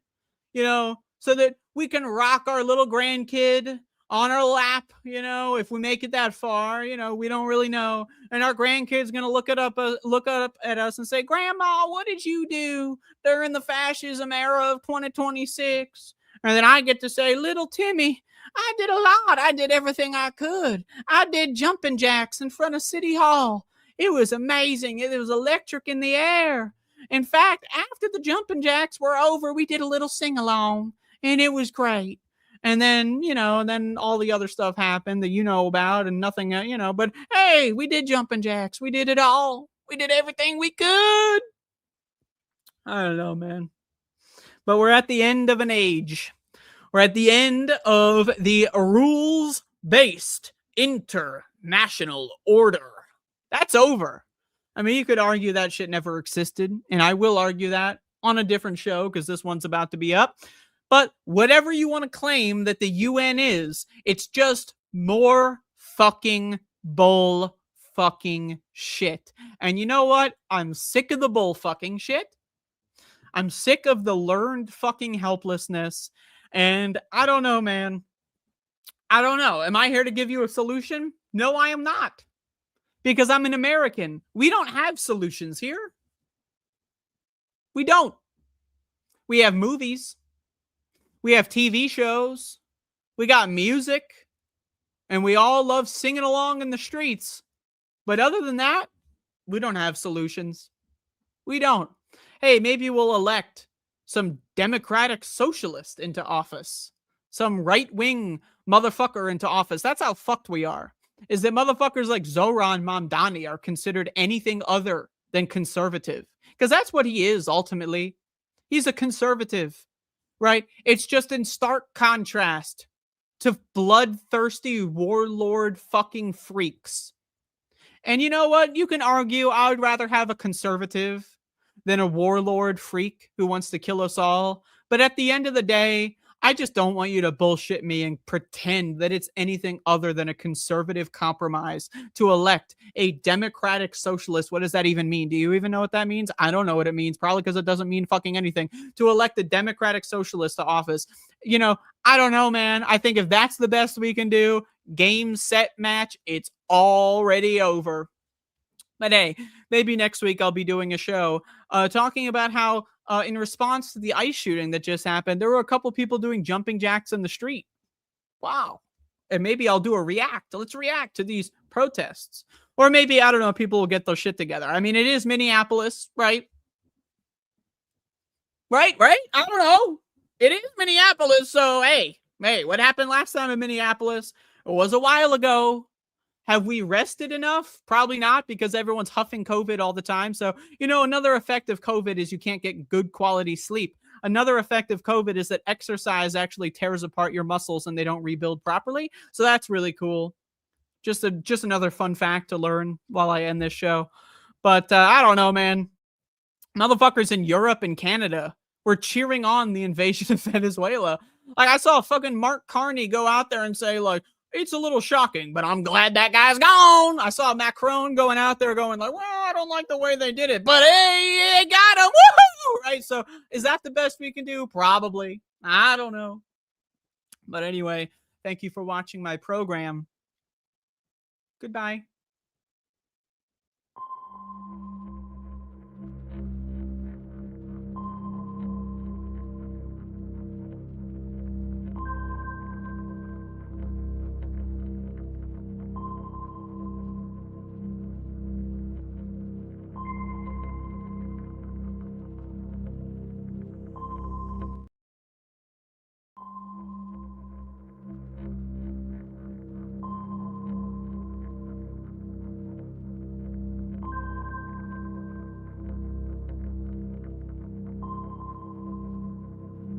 Do do do, theme song. Do do do, I'm broke, so this is my theme song. Do do do, just imagine this is an awesome theme song. Do do, theme song. Left of the box. This space. Ooh.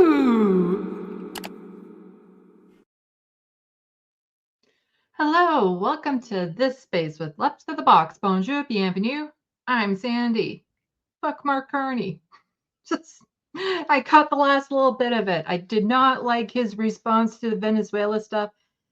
He said, and he didn't sign a pipeline deal per se. It was a memorandum of understanding, basically saying, yeah, we do want more pipelines, but nothing is actually in the works at this point.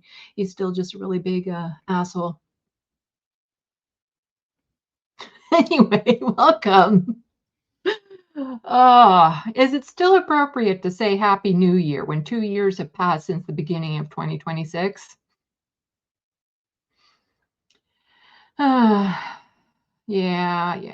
it's so I do have some stuff to cover today. I don't know if you guys want me to cover the ICE shooting that just happened. Give some cool notes on that. I have something that's a little bit more lighter, not in the news stuff to cover, but I do have a big announcement. And it's not to do with my TYT video, sorry. Let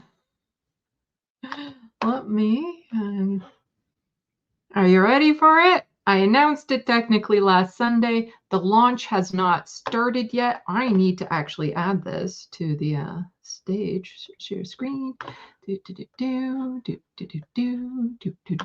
Are you ready? Are you ready? Get ready. Boom. Because I'm not crazy enough. I'm starting a second YouTube channel. It's called Sandee Lovas. I know. It's took me a while to come up with that one. Please go and subscribe. I'm currently sitting at 19 subscribers. I'd like to see that over 20 by the end of my slot on here. This YouTube channel will be devoted to art, writing, and all things creative. So it's not a political channel, although, occasionally I'm sure politics will pop up from time to time in it.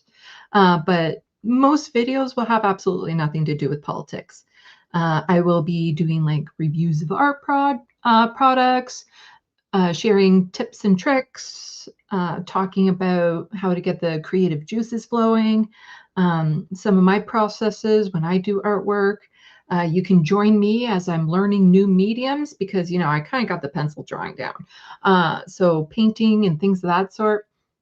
So please, go and subscribe to that channel. I will probably be doing the official launch on Sunday because right after this, I'm recording the trailer, the channel trailer.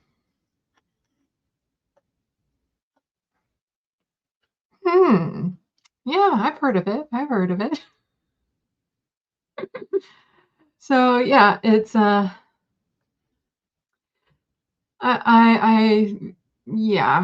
like I don't have enough on my plate already. Hey, get out of there. Get out of there. Sorry, kitty cat going wild. Here. Come on. If you're going to be a pain, you might as well be up here. Fortunately, I don't have to add any new content on it in the near future, because what I'm going to be doing is transferring over my art videos from my Left of the Box account to this new one. So I will be recording the channel trailer, but I won't be adding like a new content video for a while, other than potentially an interview with the one and only Letterhack. He will be the first interview I have on that channel. It will not be live streamed. I don't even know if I can live stream with just 19 subscribers. But I'm not planning on doing like live streams or premieres on that channel for the foreseeable future. It will just be me posting videos about artwork. Something as simple as how do you stop a picture from shifting in the frame? Something I've figured out, you know. So you'll learn some of my pencil techniques, you'll learn about pencils, and just a whole bunch of other stuff.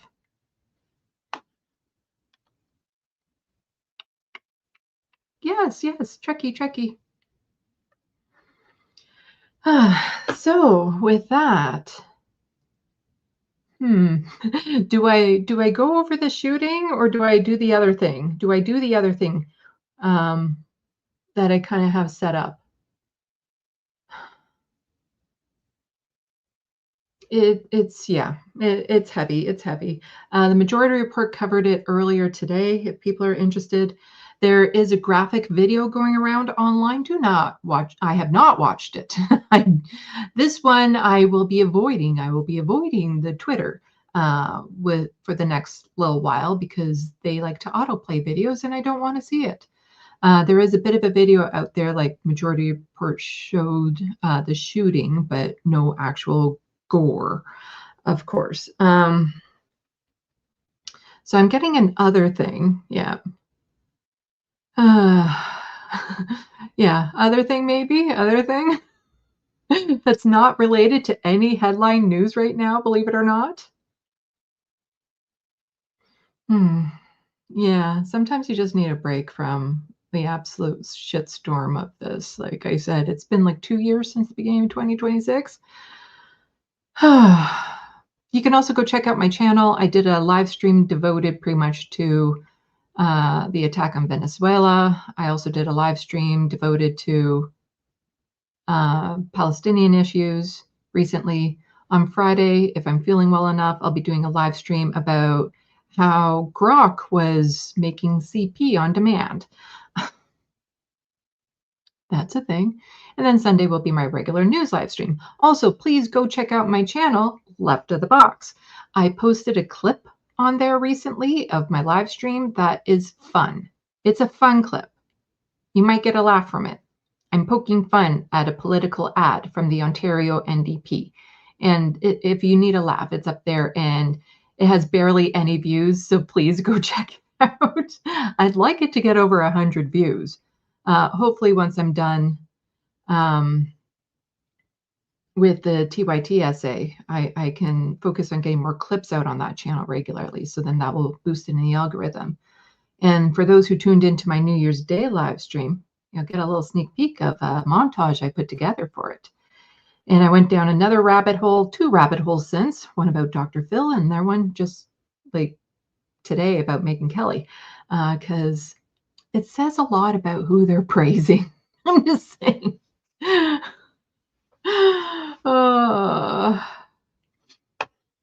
But why don't we do the lighter thing that's not so...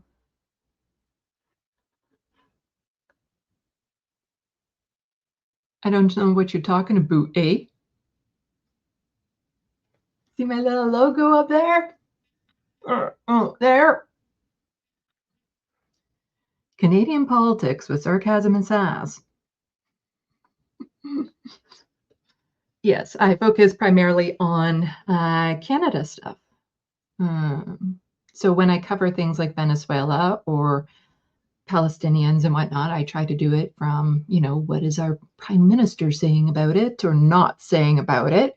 Talk about provincial and federal politics, and also social issues and things that would have like cross-border references and stuff. So, yep. Canadian politics. I'm the foreigner on Left of the Space that actually gives content as opposed to just syndicated content. They have secret Canadians on syndicated content on this channel. Just saying. I'm not a secret Canadian. I'm an out loud and proud. Well, out loud, proud is pushing it. I wouldn't say I'm a proud Canadian. I'm grateful to be here as opposed to, the United States. Let's put it that way.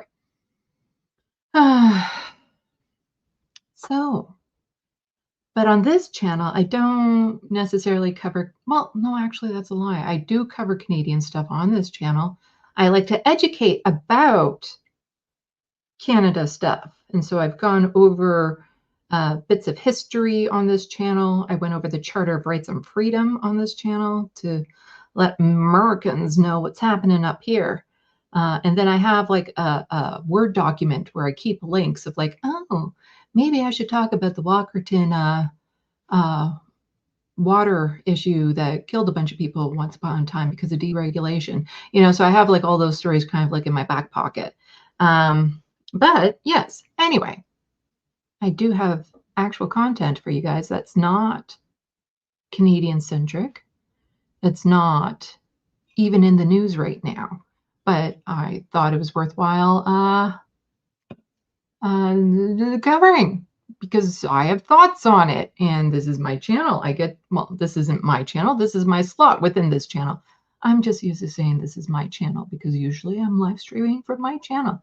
And as you can see, I have ADHD, so it's really hard for me to stay on track. So I will share this tab instead, but you need to boost it up here. You need to boost it up here. So I have thoughts on this. Oh, I haven't plugged in my headphones yet. Here, let me do that.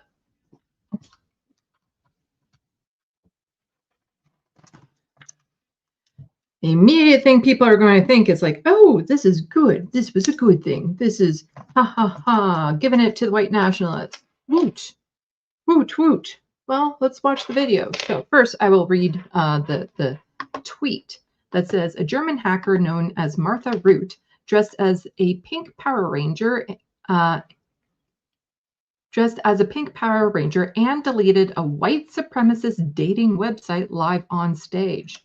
This happened during the recent CCC conference. Martha had infiltrated the site, ran her own AI chatbot to extract as much information from the users as possible, and downloaded every profile. She also uncovered the owner of the site. She has published all of the data. There's no music on this, so I can play it. Ooh.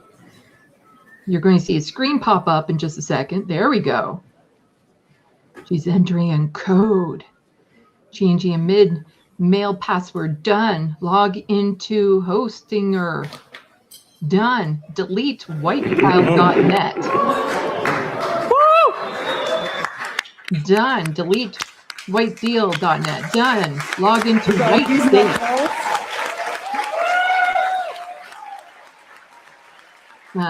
Yeah. Delete file system, delete server, delete database, delete backups, send deletion request to Odyssey for white date. Yeah.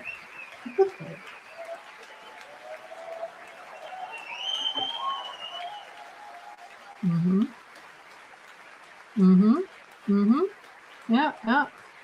Delete. Okay, you kind of get the point. This is the rest of the video just goes on like that. So somebody made a little tiki talk about it. Let's watch their tiki talk about it. Okay. Let me. As soon as he hears me talking, come on. Here we go. There we go. will you not be a pain if you're up here? Anyway, so somebody made a little tiki talk about this Martha Root. So apparently there was a white supremacist dating site, and it got infiltrated by an old school anarchist researcher. And this person who infiltrated goes by the name Martha Root. She spent the last couple of months collecting all of the data of a bunch of the members that are now public. And she did it by using AI to make these people fall in love. So I am pretty anti-AI. Sorry, sweetie, you are going to have to get off my lap. Come on, down you go. I am generally speaking anti-AI. There can be some good uses of it, though, but there's caveats to this. I'm going to make you second guess this in just a minute. Anyway. Love with robots. They created a leak site called okstupid.lol, where you can see all the details of all the people who had profiles on White Date. The bots were so convincing, they bypassed the verification process and were even verified as white. Martha Root then dressed like a pink Power Ranger to protect her identity and went on stage at CCC, the Chaos Communications Conference in Germany that happens every year around the holidays. What did Martha Root do while dressed as a pink Power Ranger on stage at CCC? Ran a bunch of scripts, deleting the whole website. The audience erupted in applause when each of these steps marked done. Change the mail password, log into Hostinger, delete whitechild.net, whitedeal.net, white date v server, deleted everything, deleted their backups. This went on for a few minutes. So Martha Root, Pink Power Ranger, spent months, made a bunch of white supremacists fall in love with AI chatbots, was so convincing that infiltrated and got data about so many of them, built a website to leak it all called okstupid.lol, and then nuked their entire everything from orbit. This might be one of the most legendary things to happen in hacker culture in a very long time. And no doubt about it, it was a pretty smooth, cool move, what she did. I don't agree with it. I don't agree with what she did. It is savvy, no doubt about it. Very smart. I like smart, no doubt about it. But here's where we get into some of the conflict. This is no different than vigilante justice. And I'm not a fan of vigilante justice because, sure, this time she was on our side. But a lot of the times when sites get hacked, they're not. And so to support it here, it's like, supporting, you can't support the death penalty no matter how bad the person is. I can't support vigilante justice, even if it's for a righteous reason. And part of it is white nationalists, we can all agree, they suck. They suck. No doubt about it.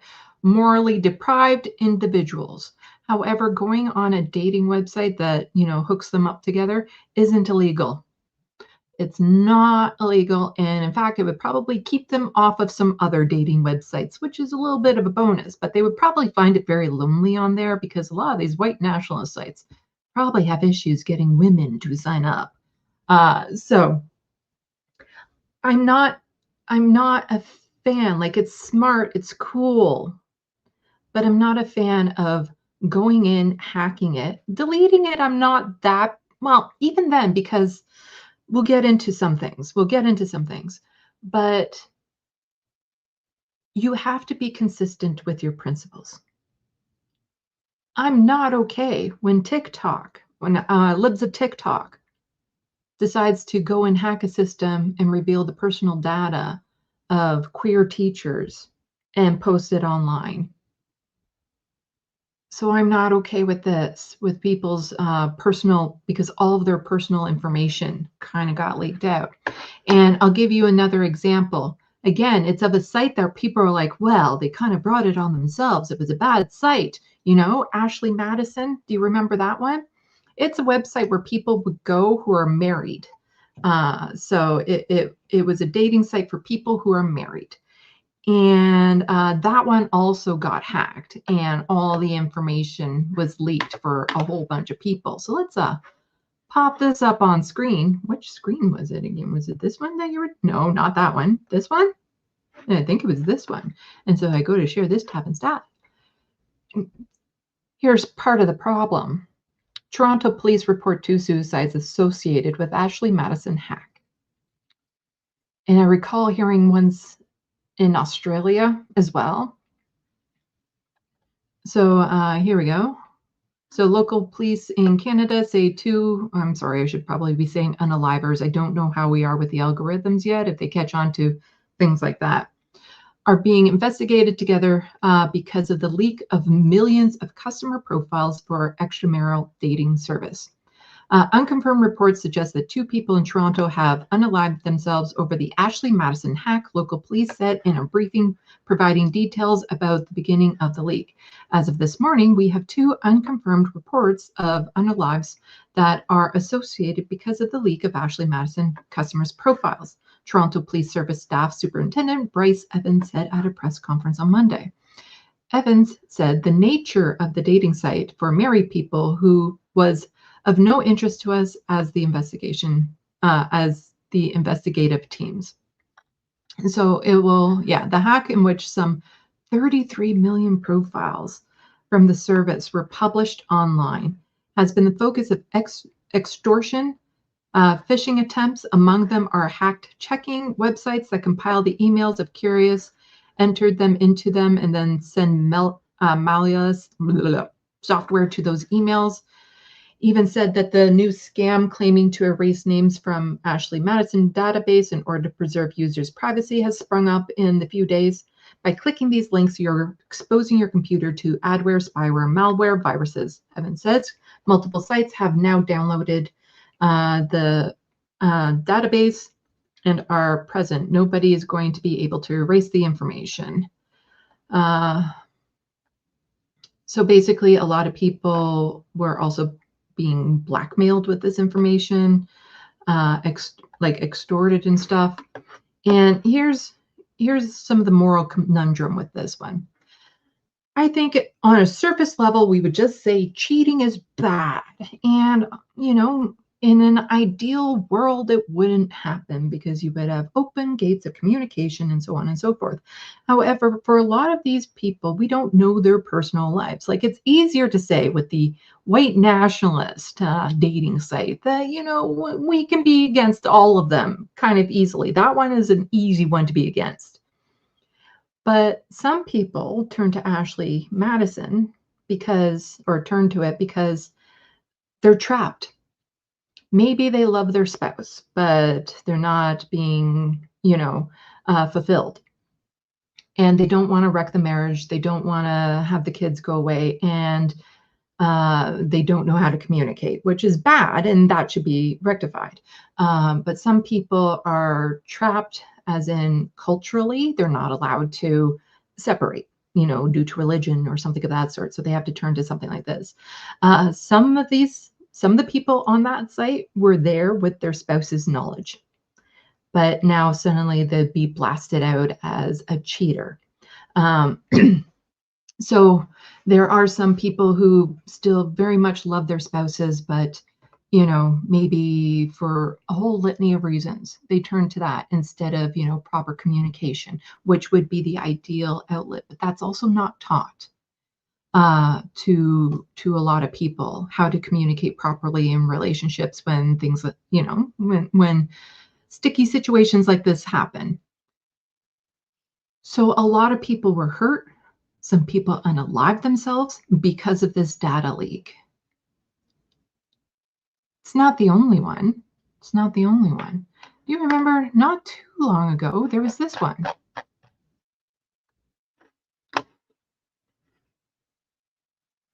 This one. Yeah. A controversial dating app for women was hacked. Why is T still so popular?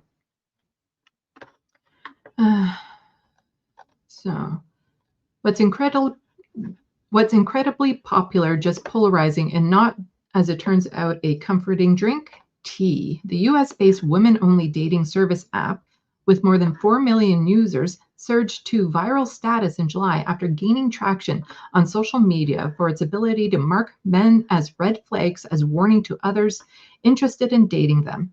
According to research from Sensor Tower, the app has been downloaded 2 million times in the last month. Marketed as helping women date safe and described as basically Yelp for men, Tea is currently the #1 lifestyle download in the US App Store, but it's also the topic of a heated debate about safety and privacy, being called a man-shaming app targeted by men's rights group, and now it's been hacked. San Francisco-based Tea Dating Advice said in a statement posted to its website on July 25th that some 72,000 images, including 13,000 selfies and photo IDs used for account verification, were leaked online. Then on Tuesday, Tea posted that it had suspended direct messaging after becoming aware that some messages have been accessed during the data breach too. So, now what? Women trying to protect women, because some people were like, oh yes, it's about man shaming and blah, blah, blah. When as people who are women or, present mostly as women, know dating can be very dangerous. And so this was just a way for women to look out for women. Was there man shaming on it? I don't know, probably. It's not like I was on it. That would require me actually dating. And also, it wasn't quite in Canada yet. And again, it would require me to actually be dating. Anyway, so what things like this do will also take away some of the things that people put in place to protect themselves. Take one step forward, 10 steps back, that sort of thing when it comes to women protecting themselves. So a spokesperson for Tea confirmed the data breach in an email to CBC News on Thursday, adding it's working to identify any users whose personal information was involved and will be offering free identity protection services to those individuals. Tea was reportedly intended to launch in Canada on Friday, according to information previously posted in the App Store, but as of this week, the launch date is now in February 2026. Oh, so might be here next month. We'll see. I don't know. I don't know if it's still running, actually. I had to Google this article. Tea didn't respond to CBC's question about the apparent delay. Yet, even amid current turmoil, Tea's waitlist had ballooned to 1.5 million women, all eager to join, the company posted on Wednesday. A day later, Tea posted its Instagram story that it had approved well over 800,000 women into the app that day alone. So why is it so popular despite the drama and risks? Many women feel unsafe dating online. I don't think you needed a study for that, but go on. Women don't feel safe dating, so a dating app that centers on safety is going to hit home in a big way, said Trina Orchard, the Associate Professor of School of Health and Studies at Western University in London, Ontario, and author of Sticky, Sexy, Sad, Swipe Culture, and the Darker Side of Dating Apps. The main players in the dating app industry have not proven themselves to really double down on safety in ways that prevent certain forms of violence or misogyny, and the popularity of this app reflects how frustrating this is to women, Orchard told CBC News. 1 in 5 women experience online harassment in Canada, according to Canadian Women's Foundation, and Statistics Canada notes that Indigenous women, bisexual women, and women between the ages of 15 and 24 are even more at risk. A 2023 Pew Research study in the US found that women were far more likely than men to say online dating wasn't safe. 57% of women compared with 41% of men. And for those men, the unsafe is a scam. They get scammed out of money, which is bad.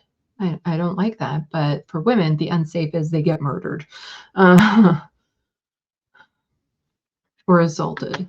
Ipso polled more than 6,000 adults, and okay, we don't need to read that part. So there's also multiple murder and rape cases where perpetrators have used online dating websites to find victims. In March, Calgary police issued a warning of a man using an online dating app to assault women. In addition, the RCMP had issued warnings about romance scams where the victims are contacted on dating apps for purposes of obtaining their money. Marking men with red flags is helpful in alerting women to a known offender or violent person, Orchard said. Now, this wouldn't be a problem if a lot of these men actually faced consequences, were charged, or got help so that they wouldn't be offenders anymore. Unfortunately, we don't live in that society, so these are the little ways that people try to set up tents to try to find ways to protect each other, and then the abusers in the situation want to come in and tear it down as soon as possible. So T allows user to find verified green flag men, run background checks, identity potential. Identify potential catfish, check for criminal history, and verify that a man isn't a offender. According to the app's website, users can also share experiences in anonymous dating reviews. But then some people are like, oh, but it can foster things, but superficial stuff. I think on the hierarchy of stuff, who cares when it comes to what women have to deal with in the dating world? And some men complaining, it's like, oh, women are gossiping and talking about us, because they never do that about women. So let's just scooch down. So at least 2 class action lawsuits have been filed against T as of Monday. Where was it? I think there was. And I remember seeing there were images online that actually had like a map in the little map symbol things, the little, what do you call them, darts, with the locations of some of these women. And you could see where they were and stuff. And of course, these women were harassed and targeted. And the men pretty much proved why that site was needed. The way that the men would go after these women and harass them and call them names and things of that sort. So, yay, a white supremacist one was taken down. Their information was revealed. And why? Do you want to go harass them? Because chances are, if you're close to them, you already know. You already know. You don't need to be told that information. You already know. It's not illegal. It's more morally reprehensible, but it's not illegal. So I'm not okay with like T being hacked and those women are now targets. I'm not okay with Ashley Madison being hacked and people's personal lives put on blast, people making assumptions about them, all that sort of stuff.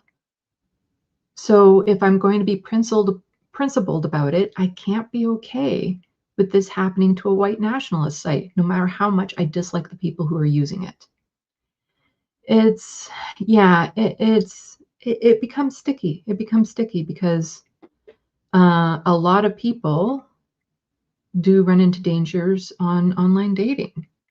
And the men, quite often, men involved, rarely ever face consequences for it. Sexual assault is one of the most underreported crimes. And of the ones reported, very, very few of them actually see charges like actually like jail time or something of that sort, found guilty.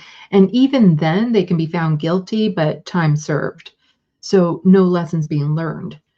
Whereas, you know, if there was a way to target these men and get them off the dating websites, but then also get them into the counseling that they desperately need so that they are no longer predators would be ideal. Because the problem is we end up kicking them off of one site, but then they just go to another site. The predator is still there. They just chose a different hunting ground.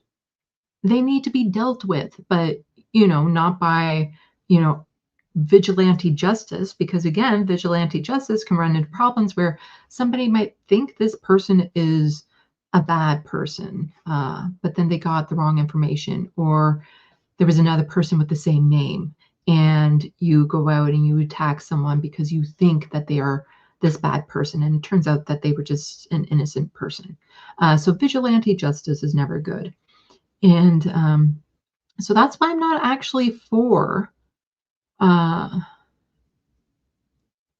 hacking these types of sites, because there's other sites out there that if information on people's personal lives is put on blast out in the public, they can lose jobs, they can lose relationships, they can lose custody of children.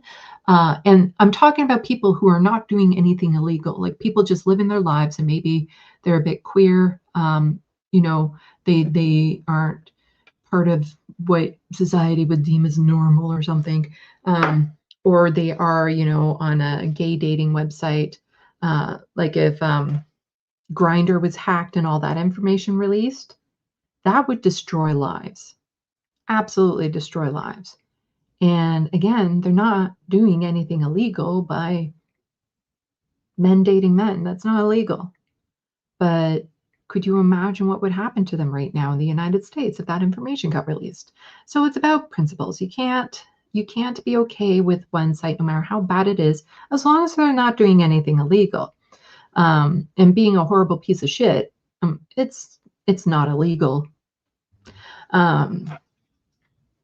So that's kind of where I stand on that. And I just thought it'd be worth a little discussion here. Not that I'm having like a discussion with you guys. I'm just kind of preaching at you. But let's see what you're saying in subspace, so then I can find out if there is a discussion actually going on with this. But I do know that when Ashley Madison was hacked, it actually allowed for statistics on cheating going out. And it turned out Ottawa, Canada's capital, there was a lot of people looking outside their marriages there.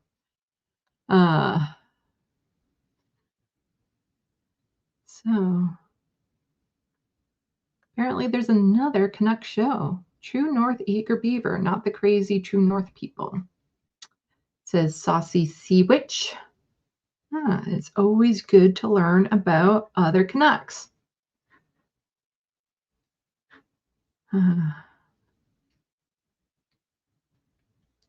So let's see, and then people letting them know that yes, I am a Canadian, and I'm non-binary, queer, live with disabilities and poverty, and I tend to do my analysis from that perspective as well as being a Canuck.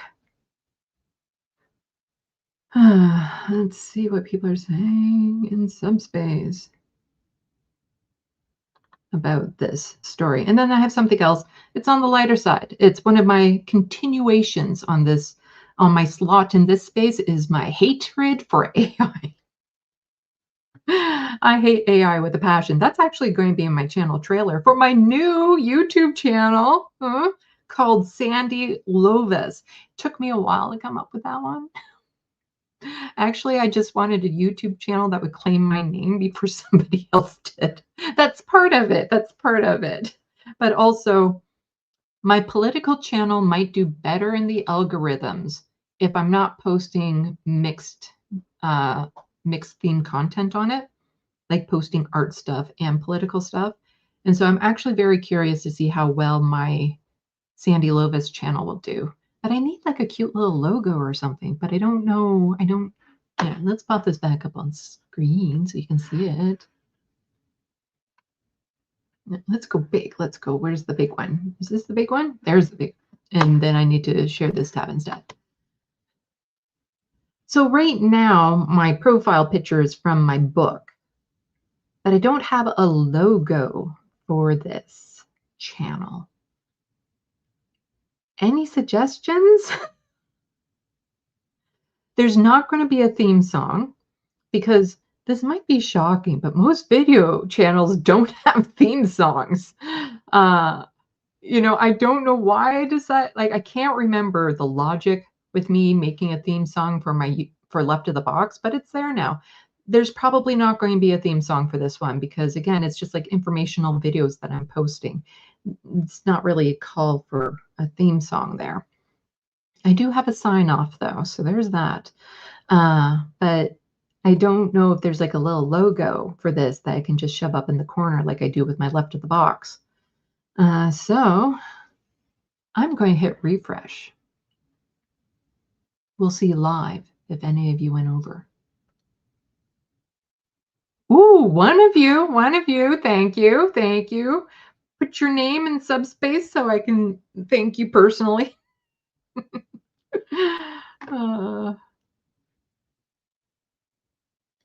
Let's see.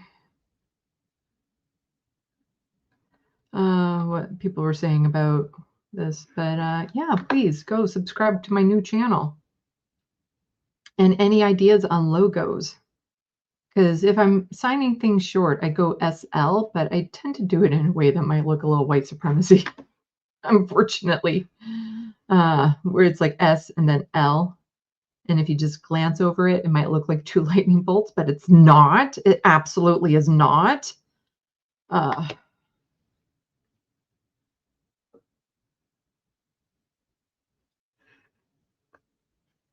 So Saucy Sea Witch says here in Nova Scotia, we have a high amount of sex trafficking. It's not being taken seriously, much of it happening to young girls being tricked by online advertisements for employment out west.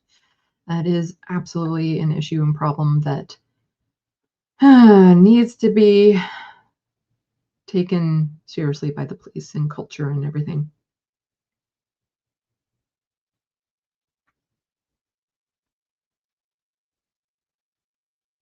Yeah, there's problems with some people with serious complaints against them still being allowed to use sites.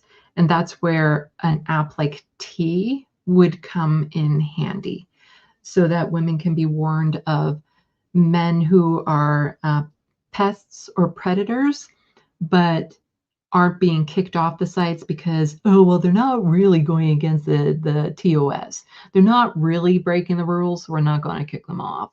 Or, you know, all that sort of bullshit that this culture likes to put out where it likes to protect predatory men.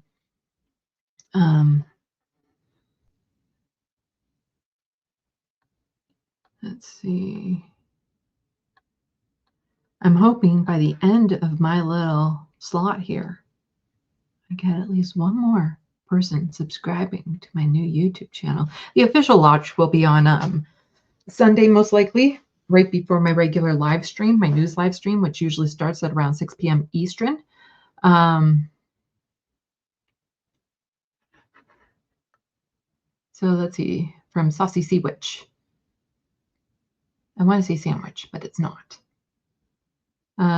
Because a saucy sandwich sometimes is really good. You know, you get the messy chicken sandwiches from Swiss LA with like all the gravy and stuff.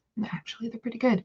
Anyway, sometimes trying to figure out a logo can be helped by formulating a set of values and intentions for the show. Then you can go from there. Yes. So the slogan I have for it is art, writing, and all things creative. So again, this channel is not going to be focused on politics at all, but occasionally, you know, it might come up in, you know, how people who live with poverty have a harder time accessing art supplies and what that means, and how it's more difficult for people living with poverty to maybe express themselves artistically, or things like paying to get a proper book cover done, things like that that might be out of reach if you live with poverty. And that's, it kind of winds into politics, like that's all entwined. But you know, a lot of it is just like, watch my process as I do a painting, watch my process as I do drawings, conversations about, you know, how to get the creative juices going, maybe stories from my childhood when I used to be one of the writers in the class, and some of the stories I remember writing and what that was about, and help spark that interest in other people. And that's what the channel is about growing creativity and like I say, all things creative, because do you do jewelry? Do you do baking? Do you do knitting? Do you make music? Do you like to dance and make your own dance routines? Like there's so many different ways of being creative. It's just my forte is the art and writing.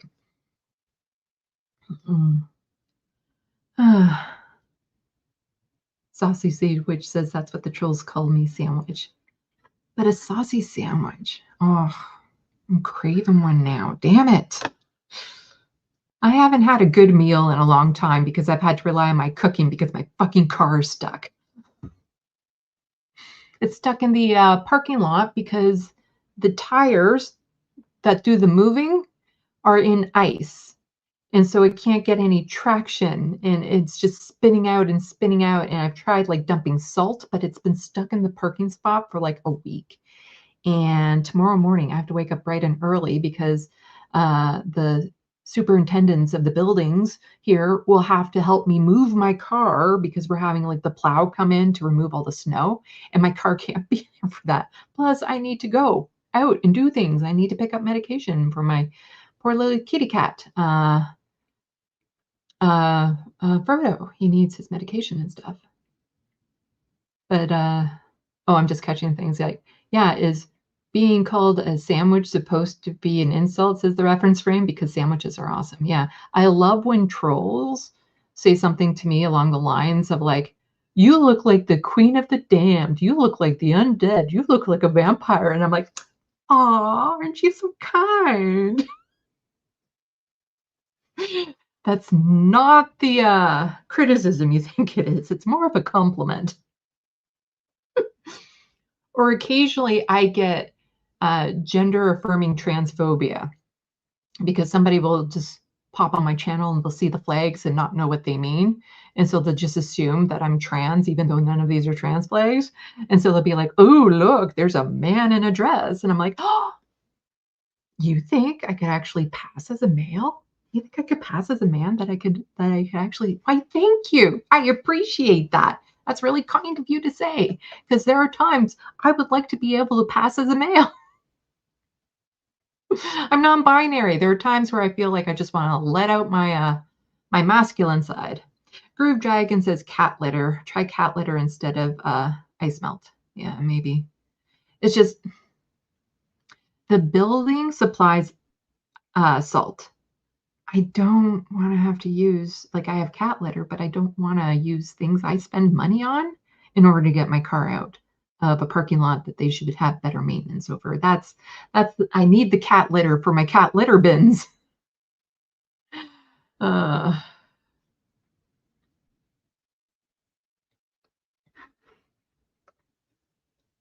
know, Groove Dragon, I know. There's a reason why I live in that book. Sequels and prequels and all that sort of stuff will be coming with Necroplasm.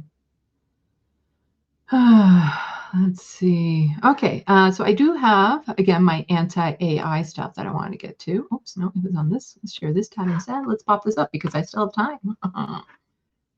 Again, I'm just like,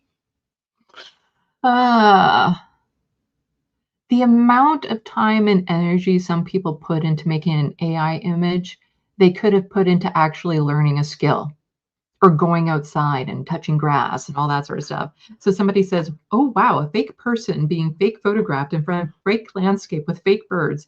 And you could have gone outside and taken a picture of real bird and it wouldn't have been better than, and it would have been a better use of your time. No wonder you think prompting is hard. You're a fucking idiot. Because here it's like, they've clearly never spent hours crafting the perfect prompts.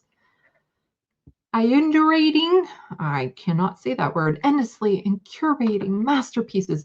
This was also like an AI generated tweet.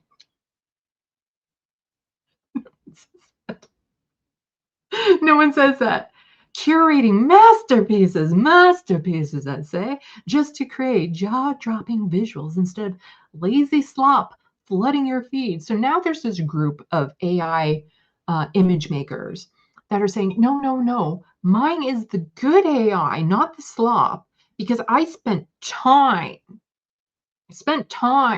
Hours, I say. Could have taken you fucking 5 minutes to go outside and, see birds for this stupid image. Okay, from an artistic point of view, this image is bad. It does not follow the rule of threes, for one thing, because you have this guy just in the middle. Like, it would have been more powerful if he was like right over there, as opposed to just standing in the middle. Plus, there's no interest in this guy. Like, he's not looking at the birds. The birds don't even look like birds. They just look like, I don't know, roadkill in the sky. And like all this sort of stuff, like it's meh. It's just meh. It's not that great of an image. And here we have this one. Oh, I need to start here. Okay, let's do this. So share this tab instead. So again, somebody's saying the same Max guy who desperately wants AI prompting to become its own form of art, which is just a whole bunch of bullshit. You know, it's just tweaking. It's just tweaking words. It's word salad and see what happens. AI haters keep saying it has no soul. Then I drop this. Fire, fire, fire. Soul on fire. Beast on fire. Pure, uncontrollable energy. Hours of prompt crafting, not random slop. That's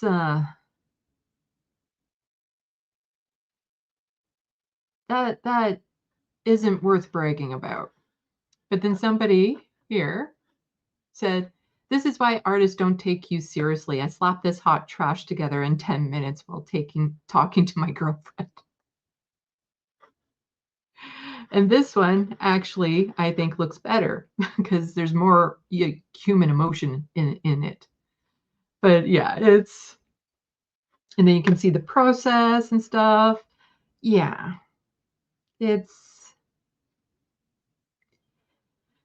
you see, part of the problem is these AI sloppers desperately want to be known for something. They want to be good at something. They want something that they can brag about. And since they don't have any natural skills themselves, they want to artificially be interesting.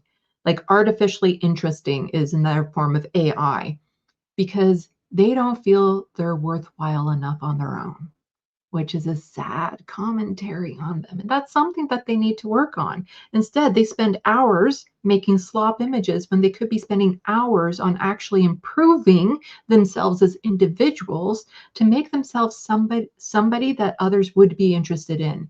And I don't even just mean romantically. I mean, you know, as a friend, as like, oh, let's have a conversation, that sort of thing.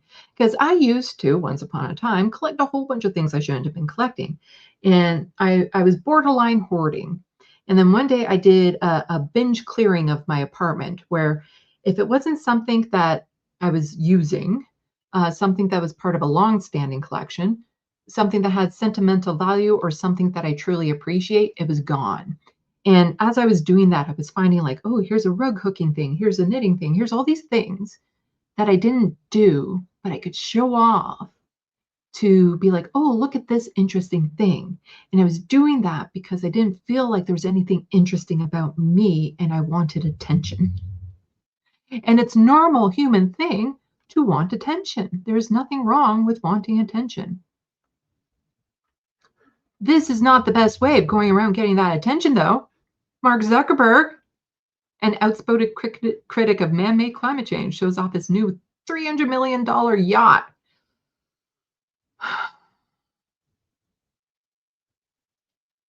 That's screaming, I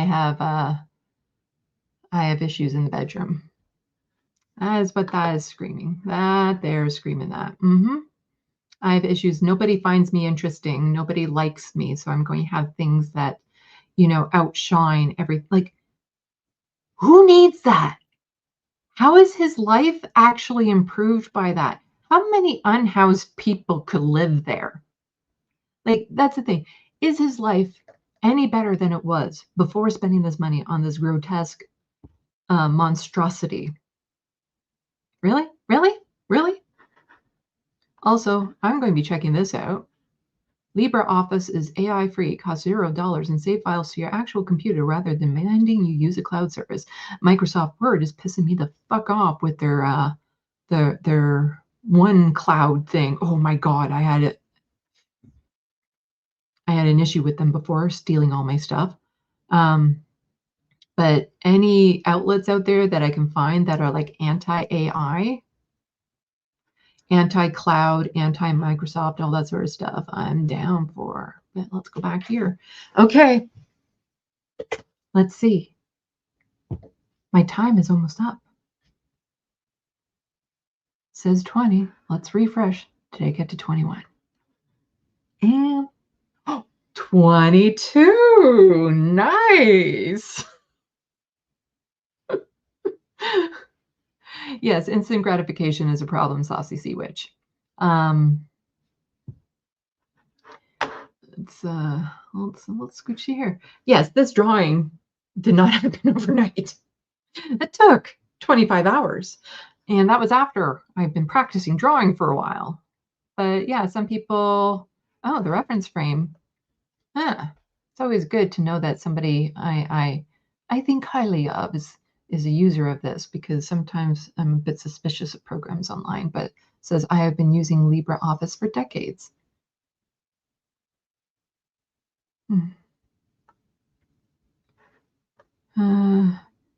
So Groove Dragon, do you still have an attic full of past instantly gratifying waste of money? Yeah. I remember looking at all the things that I did collect, hoping that it would make me interesting somehow. And it's like, I could have used that money for something else.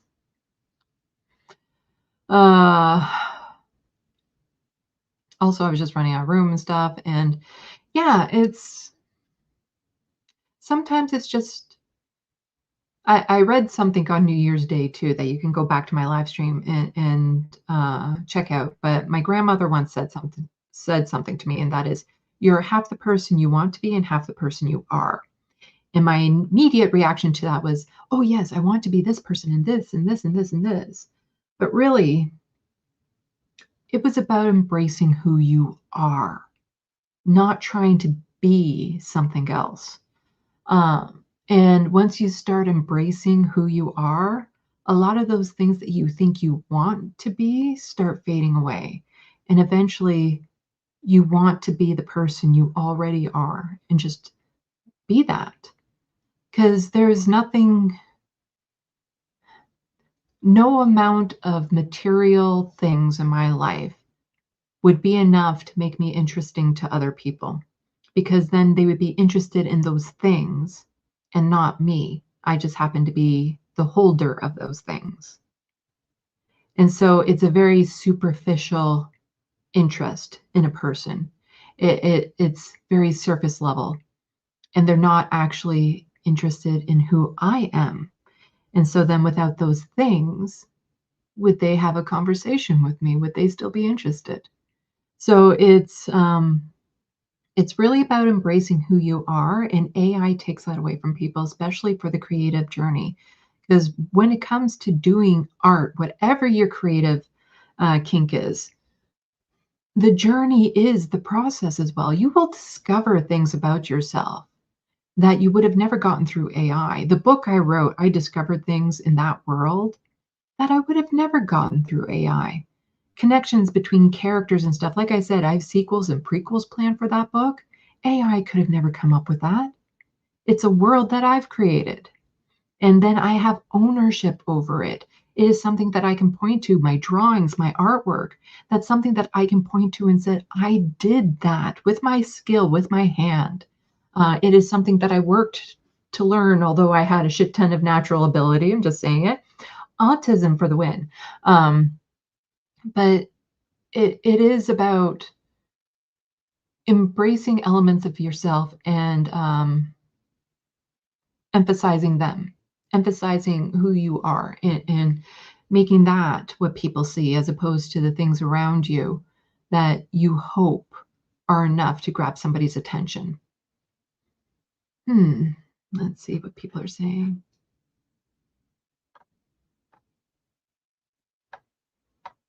In subspace.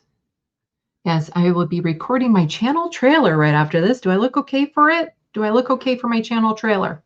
This is the look I'm going for it. Anyway, let's see. Yeah.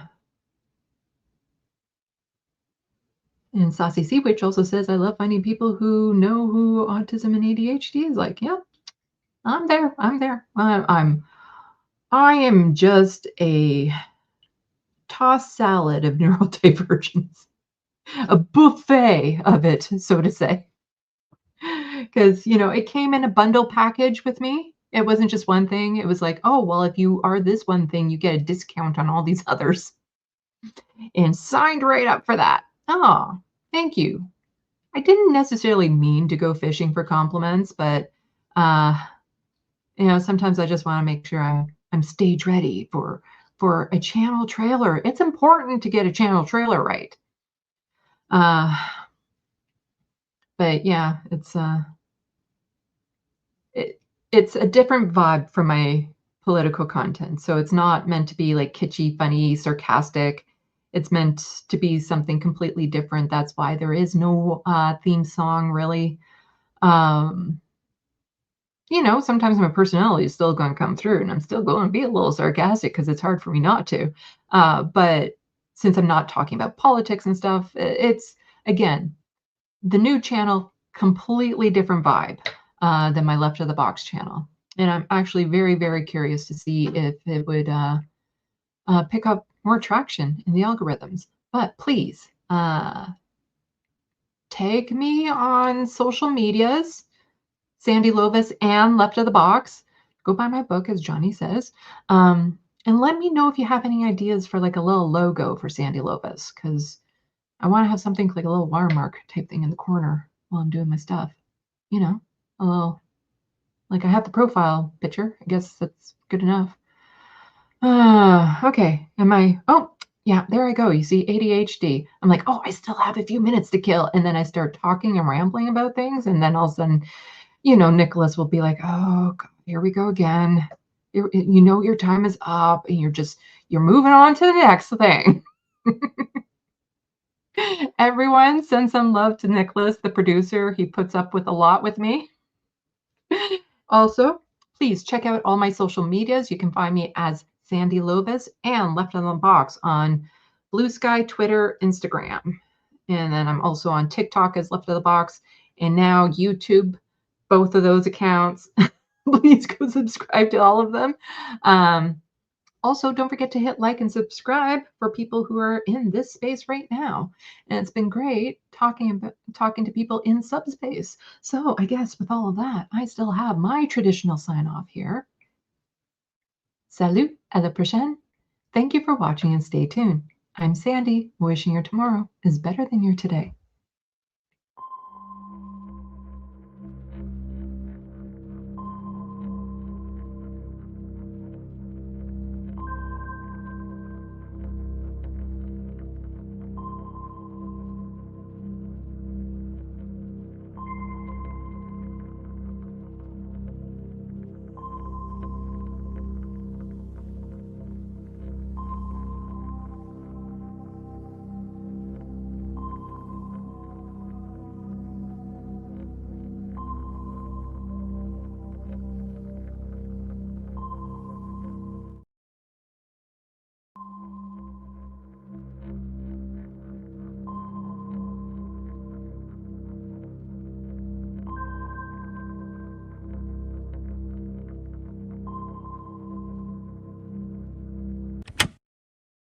For decades, our foreign policy has been trapped in a counterproductive and endless cycle of regime change or nation building. President Trump was elected by the American people to put an end to this. You said that the U.S. is going to run Venezuela, so who's in power right now? Well, we're going to be running it with a group, and we're going to make sure it's run properly. Is anybody really surprised? So in this video, I'm going to go over the pro-peace president, Donald Trump, of the pro-peace ticket, doing the pro-peace thing, which is attacking a country that is not a threat to you and kidnapping their foreign leader to steal their resources. So in this video, I'll break that all down, including the incredible propaganda coming from the likes of people like Elon Musk, just obvious AI bullshit and other lies of videos apparently showing Venezuelans in the street just celebrating, all loving the fact that a foreign country bombed them and kidnapped their leader. So let me start with just referencing you to that Tulsi Gabbard clip I showed at the beginning. This is from, it was recorded at the end of October, but the upload here, November 2nd. Tulsi Gabbard speaking on America First policy. No interest in regime change, no interest in getting involved in the affairs of other countries, only to do that very thing 2 months later. And here are her posts. Someone else posted, just to give them credit here. Caroline posted this on Twitter. Tulsi Gabbard's various tweets before all of this, discussing how it was very important to not get involved in Venezuela. A couple lines here. Bolton just exposed real motive for intervention in Venezuela. Quote, we're in conversation with major American companies now. It would make a difference if we could have American companies produce the oil in Venezuela. She was very against that. And now that's what she's a part of. The U.S. needs to stay out of Venezuela. Let the Venezuelan people determine their future. Yeah, okay. All a bunch of horseshit. This is somebody who, one of the worst kinds of politicians, somebody who just is completely about power.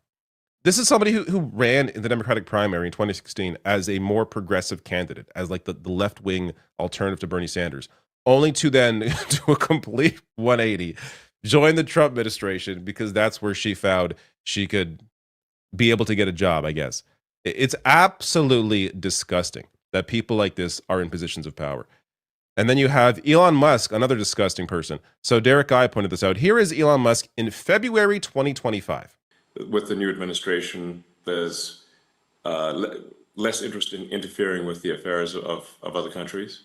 You know, I think a lot of, there's the times the United States has been kind of pushy in international affairs, which may resonate with a number of members of the audience. And I think we should, in general, leave other countries to their own business. And basically, America should mind its own business,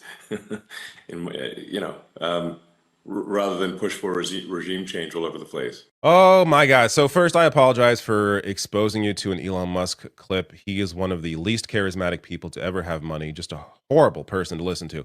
But there he is back in February saying, America should mind its own business.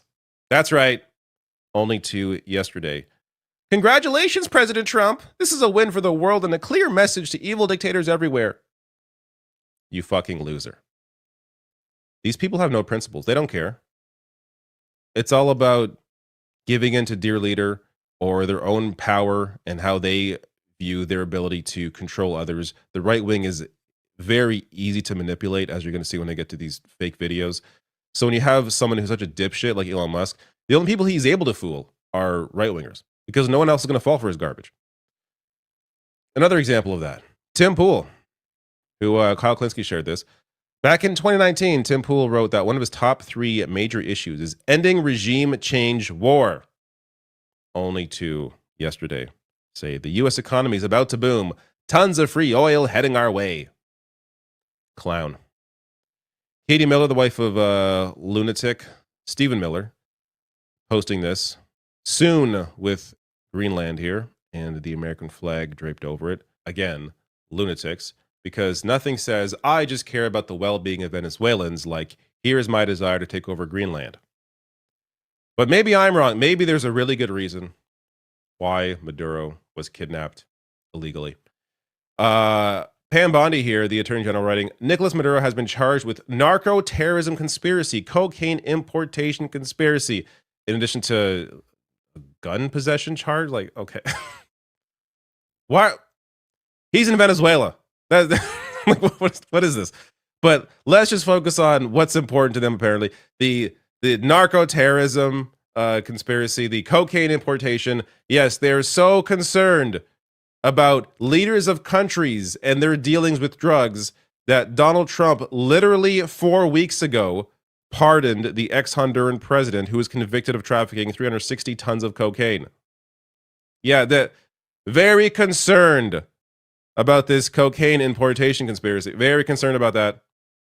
So we let this guy free because he has friends who are attached to MAGA and is a big fan of Trump. So you're free now. Incredible stuff. As Council of State Media writes, believing Trump bombed Venezuela to stop drug trafficking is like believing he redacted the Epstein files to protect the victims. Bang on. And of course, it's all about oil. Zateo has a great breakdown here, but this graph really tells you all you have to know. Venezuela sits on 1/5 of the world's largest oil. So, or I should say 1/5 of the world's oil, largest oil reserves. Here they are, top of the list. And here is Trump himself. Well, because who needs a graph when you have Trump saying this? As everyone knows, the oil business in Venezuela has been a bust, a total bust, for a long period of time. They were pumping almost nothing by comparison to what they could have been pumping and what could have taken place. We're going to have our very large United States oil companies, the biggest anywhere in the world, go in, spend billions of dollars, fix the badly broken infrastructure, the oil infrastructure, and start making money for the country. Just coming out, admitting, yep, we're going in there because they weren't pumping enough oil for us. We're going to bring in our U.S. companies to steal their oil. But no, it's about a gun possession and cocaine or something. No one's as stupid. So credit to the New York Times, their editorial board here, which historically have not been great, but they are correct here. Trump's attack on Venezuela is illegal and unwise. They go on to write, if there is an overriding lesson of American foreign affairs in the past century, it is that attempting to oust even the most deplorable regime can make matters worse. The U.S. spent 20 years failing to create a stable government in Afghanistan and replaced a dictatorship in Libya with a fractured state. The tragic consequence of the 2003 war in Iraq continue to beset America and the Middle East. Perhaps most relevant, the U.S. has sporadically destabilized Latin American countries, including Chile, Cuba, Guatemala, and Nicaragua, by trying to oust a government through force. Without congressional approval, his actions violate U.S. law. They also, of course, violate international law. They also go on to write, by proceeding without any semblance of international legitimacy, valid legal authority, or domestic endorsement, Trump risks providing justification for authoritarians in China, Russia, and elsewhere who want to dominate their own neighbors. More immediately, he threatens to replicate the American hubris that led to the invasion of Iraq in 2003. In 2024, he said, I'm not going to start a war, I'm going to stop wars. He's now abandoning this principle, and he is doing so illegally. Not much else needs to be said about just the legal nature of all this. It is all very clearly illegal. This gets to the fake bullshit. I mean, do I even have to say anything else? So Elon Musk reposted this. Elon Musk, I believe, has the biggest account on Twitter. 231 million followers. Retweeted this obvious garbage. This post treating this like it's a real video. Venezuelans are crying on their knees, thanking Trump and America for freeing them from Nicolas Maduro. I added English subtitles so you can understand them. The people cry for their freedom, thanks to the United States for freeing us. The hero, thank you, Donald Trump. I mean, folks, how could anybody believe these are real videos? Even Grok. This is Elon Musk's own Twitter AI, which, unfortunately for him, often has to correct the misinformation he spreads. But them saying here, this is not real. This is obviously not in English. But they go on to write, AI-generated video. The license plates of the vehicles in the video do not correspond to those used in Venezuela. So, I mean, that's what they use to reference. But you can just tell by looking at the damn video. This is not real. Jesus Christ. So stupid. So you also have this one that's being spread around. I'm in tears. Venezuelans are flooding the streets, draped in and waving their national flags. Oh yeah. Trump supporters all of a sudden love immigrants. They love people from other countries.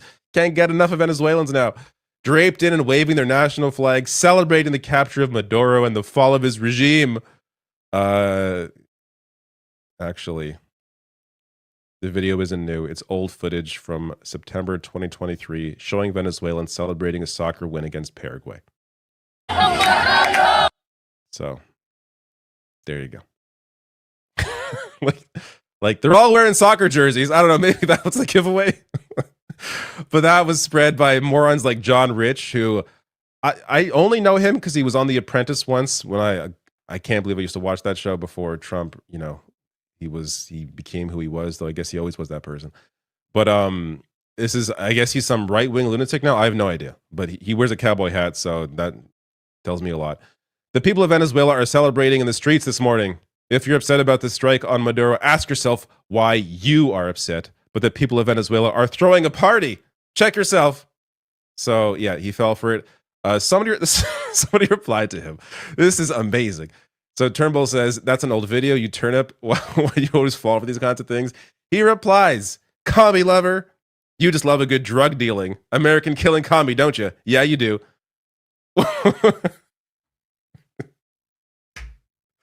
These people have the thinnest skin. Like, what kind of reply is this? Are you okay? Like, unbelievable stuff. So, Uncensored shared this, just saying this is the third major mega influencer passing off old soccer match videos as current and celebrating the removal of Maduro. So, these are also going around. Benny Johnson, another right-wing lunatic, shared this. Massive crowds have taken to the streets of Venezuela to celebrate President Trump's capture of Nicolas Maduro. Oh my God. They're in the streets of Venezuela. Actually, that's Chile. Nick here. Wait a minute. The mainstream media lied to us again. The people of Venezuela actually didn't like being ruled by a narco-terrorist. World Cup-style celebrations. I wonder why. World Cup-style celebrations. Maybe they're not actually for Maduro. Are erupting all across Venezuela. Yeah, again, this is not Venezuela. This one is in Florida. So, there you go. And worth mentioning, before I get anything else here, I'm sure there are people in Venezuela who are happy that Maduro's gone. That doesn't mean illegally striking a country who is not a threat to you and kidnapping their leader is a good thing. You have to leave countries to deal with their own regime change. You can't be going in just destabilizing countries because you don't like their leader. And the reality here is it's simply about the resources. So, like, it's important to point that out here because, yeah, like you see these Venezuelans who used to live in Venezuela who left the country. And by the way, worth mentioning, a lot of the Venezuelans who left Venezuela were able to do so because they could afford to do so. So many of them are on the wealthier side. And of course, because of US sanctions, they were being personally impacted by living there and unable to access what they wanted to access in terms of their own money. So just some background there. But like, that isn't to say Maduro's a great guy. It's just to point out that doesn't mean countries should just be able to invade whenever they want because they don't like the leader. So, like, worth mentioning this. There are also counter demonstrations. Hands off Venezuela. Demonstrators rally in Toronto following U.S. seizure of Maduro. Philadelphia, same sort of protest. It's a war crime. Chicago, same thing. March against Trump's removal of Maduro. So, a lot of this, sort of joy that does exist is likely going to quickly fade as it did in Iraq.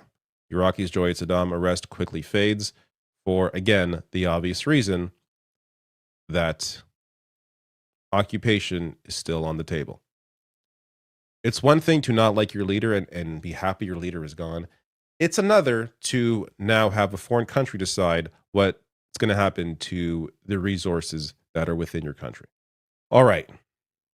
Here is what is actually happening inside of Venezuela. This is a video from PBS with a reporter on the ground in Venezuela and what she saw. Here in Caracas, there's been moments of quiet. Most people have decided to remain at home, considering today's events. And also, some people have decided to go to the streets, mostly the supporters of Nicolas Maduro. We need to remember that the Maduro government were bracing for a situation like this for many months now. And the former leader of Venezuela, Nicolas Maduro, told his supporters that in case he was not present, the people should go out to the streets. Well, we are witnessing like small gatherings in Caracas mostly, and the majority of Venezuelans remain at home waiting what is going to happen in the coming hours. So this journalist who is actually in Venezuela on the ground has not seen a whole lot. Understandably, people there are just a little worried, not really sure what's going to happen next. But the people that she has seen, she claims are largely in support of Maduro. And there are those videos out there. they just aren't getting retweeted by accounts like Elon Musk and other right-wing lunatic accounts with millions of followers, so you're not seeing them. Like this one, for example.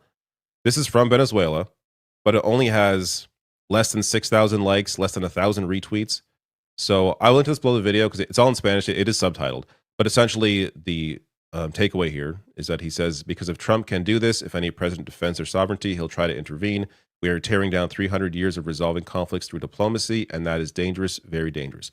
And that ultimately is the biggest issue here. You could not like a certain leader of a certain country. That doesn't give another country the right to go in there, strike that country, kidnap their leader, and then have that other country decide who's going to run that country. I don't understand how anybody could possibly defend that. If you enjoyed this video, please hit like and subscribe and check out some of the other videos I have on this channel. I was elected as a democratic socialist, and I will govern as a democratic socialist. Hey, Happy New Year. Let's start off 2026 on a happy note with no negative stories to come for the rest of the year. It's all positive from here on out, as Zoran Mamdani has been sworn in officially as the new mayor of New York City. He was first officially sworn in last night at midnight at the historic City Hall subway station that is now decommissioned. And a funny thing worth mentioning here, first beautiful image of the City Hall subway station, but Jordan Zakarin pointed out that Mamdani became the first New York City mayor to take his oath of office where the Ninja Turtles live. Millennials have officially taken power. Incredible. Great place to be sworn in. As Mamdani said in his first remarks, he said the old subway station was a testament to the importance of public transit, to the vitality, the health, and the legacy of our city. And then today, he was sworn in again. This is the ceremonial swearing in from Bernie Sanders here. And I'm going to play a few clips from Mamdani's speech that are just worth sharing and worth discussing. First, though, I want to get to a clip from Bernie Sanders and the speech that he gave before swearing in Mamdani. At a moment when people in America, and in fact throughout the world, are losing faith in democracy, over 90,000 of you in this city volunteered for Zoran's campaign. You knocked on doors. You shared your dreams and your hopes for the future of this city. And in the process, you took on the Democratic establishment, the Republican establishment, the President of the United States, and some enormously wealthy oligarchs. And you defeated them in the biggest political upset in modern American history. Senator Bernie Sanders there reminding us all what it took for Mamdani to win that race, the collective action that it took from the volunteers, and just the fact that this is somebody who came out of nowhere at 1% a year prior, or really about 8 months prior, to then winning the primary and then going on to eventually win the race for mayor. An incredible path to victory that other politicians, I believe, should begin to look at what Mamdani did in terms of the policy platform, in terms of how he, the door knocking, the volunteers, and utilize that for their runs. And I'm going to get to more on that later with one of the many incredible quotes from this Mamdani speech. Let me start with this clip. Some will be voters from Hillside Avenue or Fordham Road who supported President Trump a year before they voted for me, tired of being failed by their party's establishment. The majority will not use the language that we often expect from those who wield influence. I welcome the change. For too long, those fluent in the good grammar of civility have deployed decorum to mask agendas of cruelty. When I saw that line, I had to stop and just bask in how incredible that line is. You can tell this man used to write rap lyrics. For too long, those fluent in the good grammar of civility, really speaking of politicians of all stripes, have deployed decorum to mask agendas of cruelty.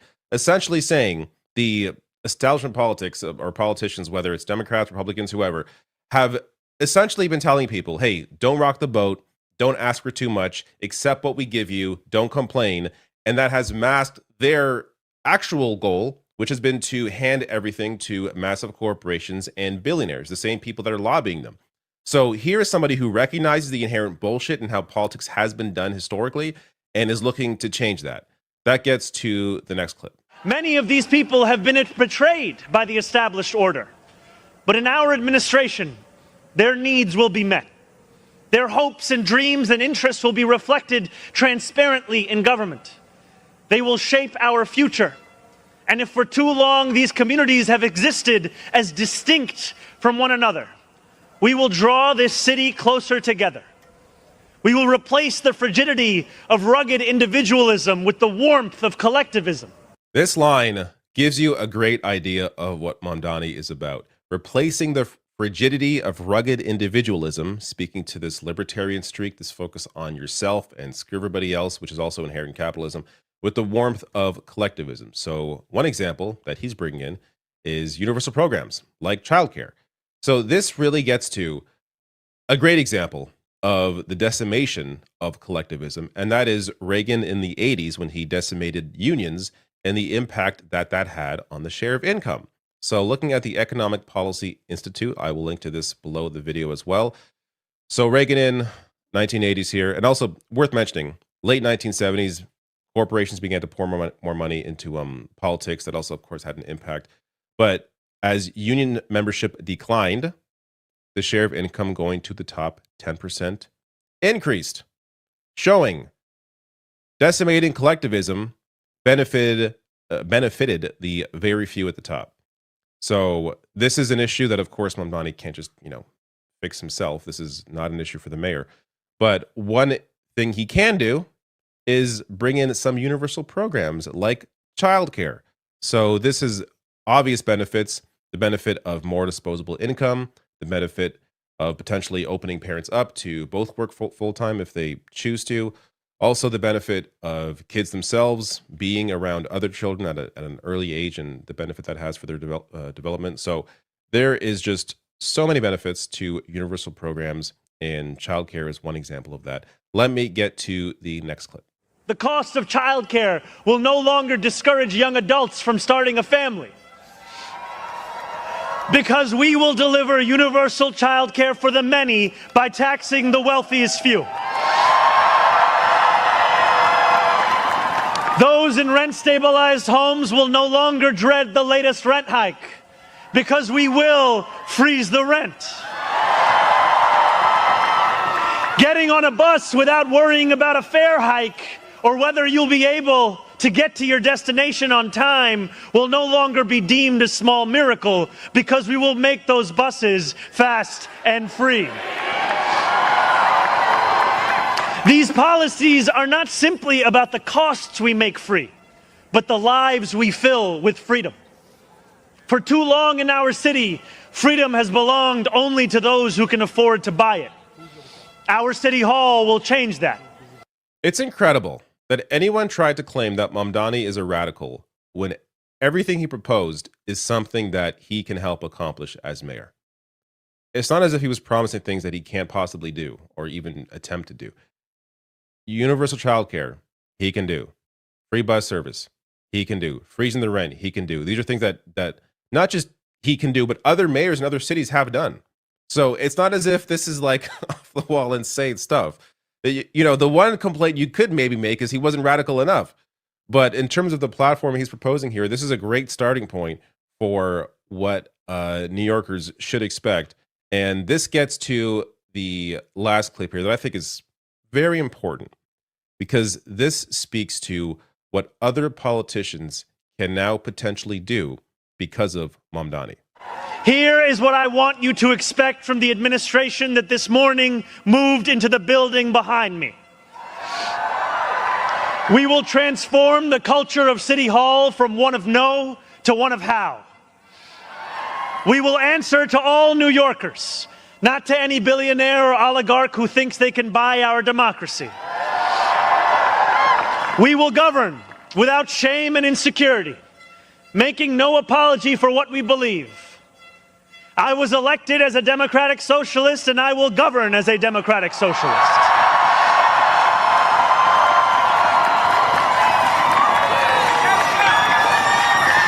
I will not abandon my principles for fear of being deemed radical. As the great senator from Vermont once said, what's radical is a system which gives so much to so few and denies so many people the basic necessities of life. I need people to understand how important this is. Quote, I was elected a democratic socialist and I will govern as a democratic socialist. The reason why this is important is because he is being unapologetically left-wing. Most so-called progressive lawmakers or left-wing candidates or lawmakers when they win are so afraid of labeling themselves as left-wing, as democratic socialists, as socialists, either because they aren't actually that thing or because they think it scares off voters. But when you have such a high-profile politician, the mayor of New York City, saying, yes, I'm a democratic socialist, that means when he accomplishes the things that he went out to accomplish, and he will, because again, they are very attainable as mayor of New York City, he is laying the groundwork for his victories to be clear wins for left-wing politics, making it no longer scary for other politicians to run a left-wing platform and say it's a left-wing platform and not be afraid to say what they are and say what they're fighting for. So his successes as mayor are going to benefit everybody, benefit not just, the politicians running on those policies, but the people living in those cities with those politicians who implement those left-wing policies. This is clearly a benefit for everyone in just how high profile this race became. So once again, Mamdani setting off the new year on a high note, and I can't wait to see what happens. If you enjoyed this video, please hit like and subscribe and check out some of the other videos I have on this channel.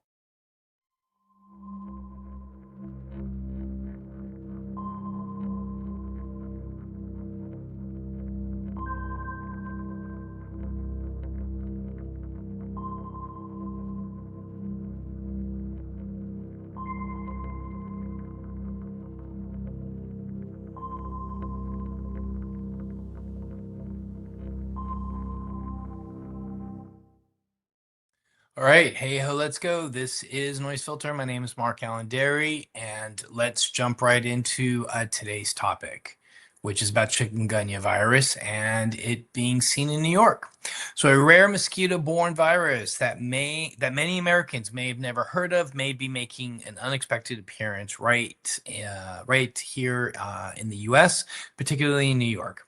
Health officials are investigating whether the debilitating chikungunya virus is circulating locally after a Long Island woman tested positive in an initial screening. What makes this case particularly concerning is that this woman, who is 60 years old and lives in Hampstead, had not traveled recently, raising the question of local transmission. Chikungunya, which translates to that which bends up, is the Makonde language. In the Makonde language, is known primarily for causing intense joint pain and fever. It's spread by mosquitoes and is common in some parts of South Africa, Africa, and Asia. For decades, local cases in the U.S. have been rare, mostly linked to travelers returning from tropical regions. In fact, fewer than 15 local cases were reported in Florida and Texas about 10 years ago. So the woman described feeling excruciating joint pain beginning in late August, affecting her wrist, feet, knees, and shoulders, a hallmark sign of chikungunya. While most people recover quickly, the virus can cause chronic joint inflammation lasting months or even years, making it a serious public health concern if it starts to transmit rapidly. Though New York doesn't typically have the primary mosquito species that carry this virus, changing climate conditions, ding, ding, ding, ding, ding, with warmer temperatures have extended mosquito activity into regions they have not seen before. And health experts are now monitoring to see if these mosquitoes have established themselves as local disease carriers, which would mark a new chapter in vector-borne illnesses and risks for that area. So while the public health risk remains very low right now, the case is a wake-up call to stay vigilant. Preventative measures remain essential. Eliminating standing water where mosquitoes breed, using insect repellent, and even taking heroin outside at dawn and dusk when mosquitoes are most active. Local health departments are conducting tests on mosquitoes and are ready to act if any positive results emerge. Think of Long Island's spread of chikungunya as a small crack in a dam. It hasn't burst yet, but watching and fixing that crack early can prevent a flood down the line. And as our seasons shift and as the world warms, old health threats can find new homes and new challenges demand our attention. So stay informed, stay prepared, and protect yourself and your family, because when it comes to health, awareness is the best defense. My name is Mark Allen Derry, and you've been listening to Noise Filter. Thank you.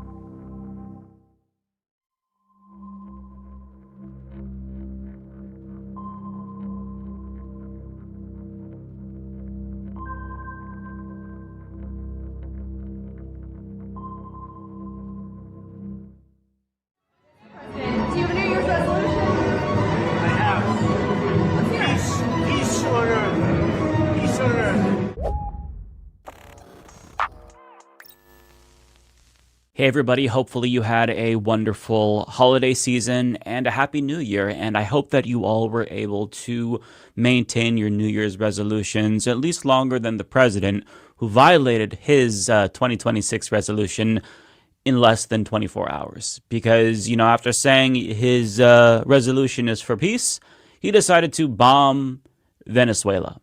And before that, he was saber-rattling against Iran, a country that he invaded last year. And then after he bombed Venezuela, he started to implicitly threaten Shine Bomb in Mexico. So not doing too great in terms of like New Year's resolution for Donald Trump, but hopefully you all can do better. So of course, I am making a quick little video here to talk about the insanity that ensued last night. We'll be back next week, Humanist Report proper video in studio and all that, but I just wanted to make a really quick video vocalizing my thoughts, which it's kind of hard to articulate my thoughts. I waited a little bit longer because I didn't know what to say. I thought I'd give myself time to collect my thoughts and really articulate myself better, but I'm still struggling because what we witnessed is fucking insanity, and I still really can't believe that this happened. The United States government, this regime, bombed the capital of Venezuela, Caracas, which has 2 million people. And last night on Reddit, I was up. I just decided to check on a whim. Haven't been following the news this weekend. And then I see everything that's going on. You see people posting from Venezuela. One post in particular from this guy who lives in Caracas stood out to me. He was like, I don't know what's happening right now. I'm just holding my cat as I hear the bombs and the helicopters, and I hope that we're safe. I mean, this is terrorism. Let's call it what it is. This is terrorism. That's what the United States government did in bombing Venezuela. It's terrorism. It's illegal under both international and domestic law, but saying that doesn't really even matter because the law is not in effect.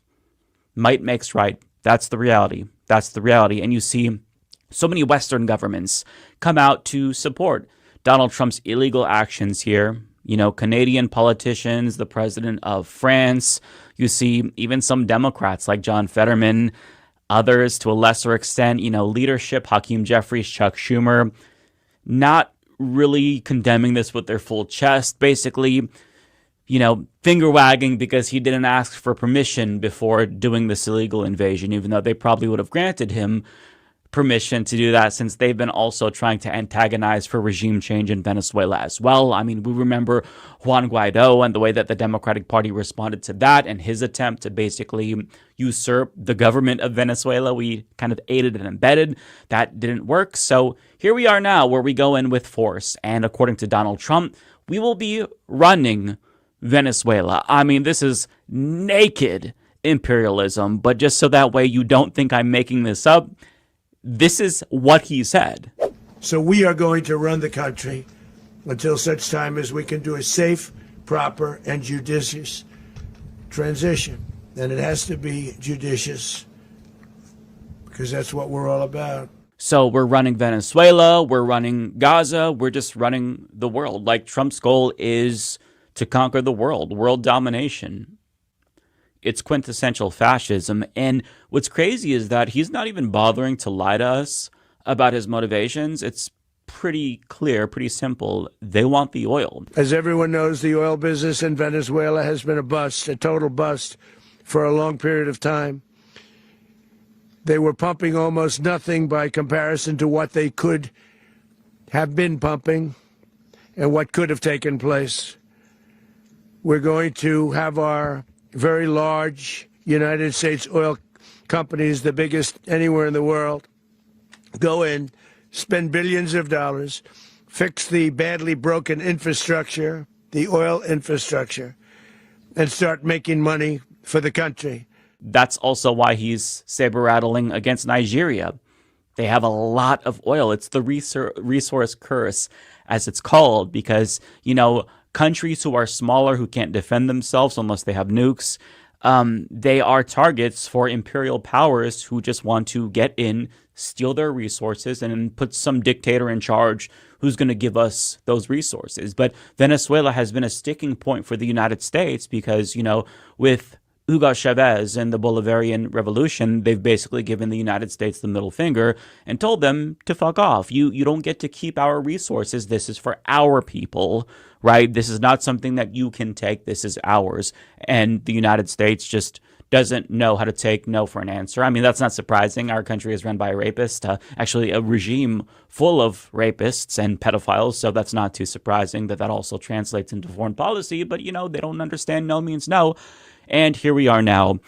The craziest thing about this whole debacle is that Donald Trump kidnapped the fucking president of Venezuela and his wife. I gotta repeat that. He kidnapped the fucking president of Venezuela.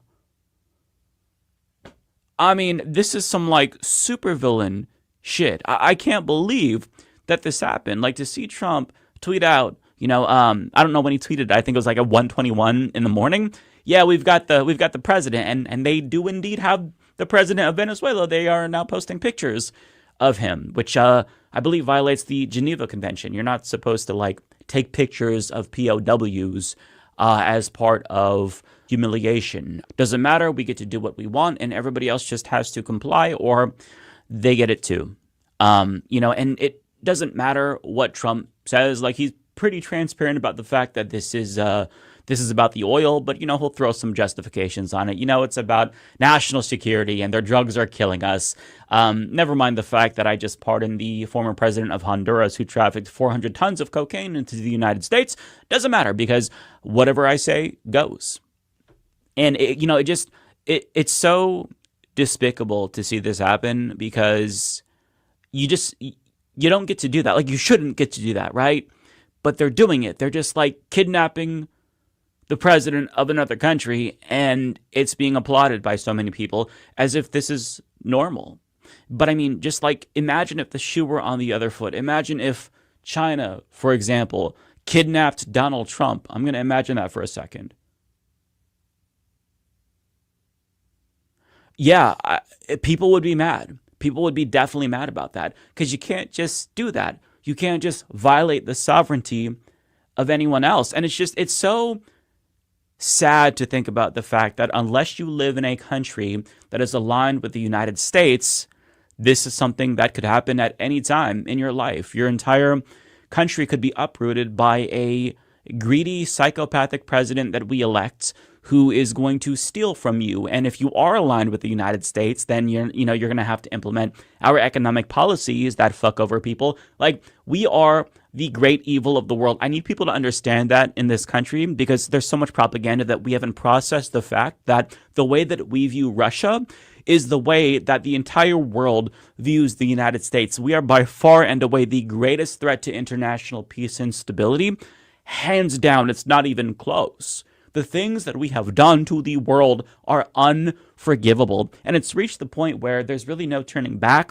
The United States empire is dying. It's a sinking ship. And right now, all of the elites are trying to steal as much as they can before they bail. Trump and his family and their cronies are currently trying to profit off of the economy, doing this like pump and dump crypto bullshit, tariffs on, tariffs off, to, buy the dip and then profit. Like, it is so corrupt. It is so overt, so unforgivable. But, we're at this stage where nothing can really be done about this. How do you reverse course? It just kind of feels like our fate is sealed and it's just all downhill from here.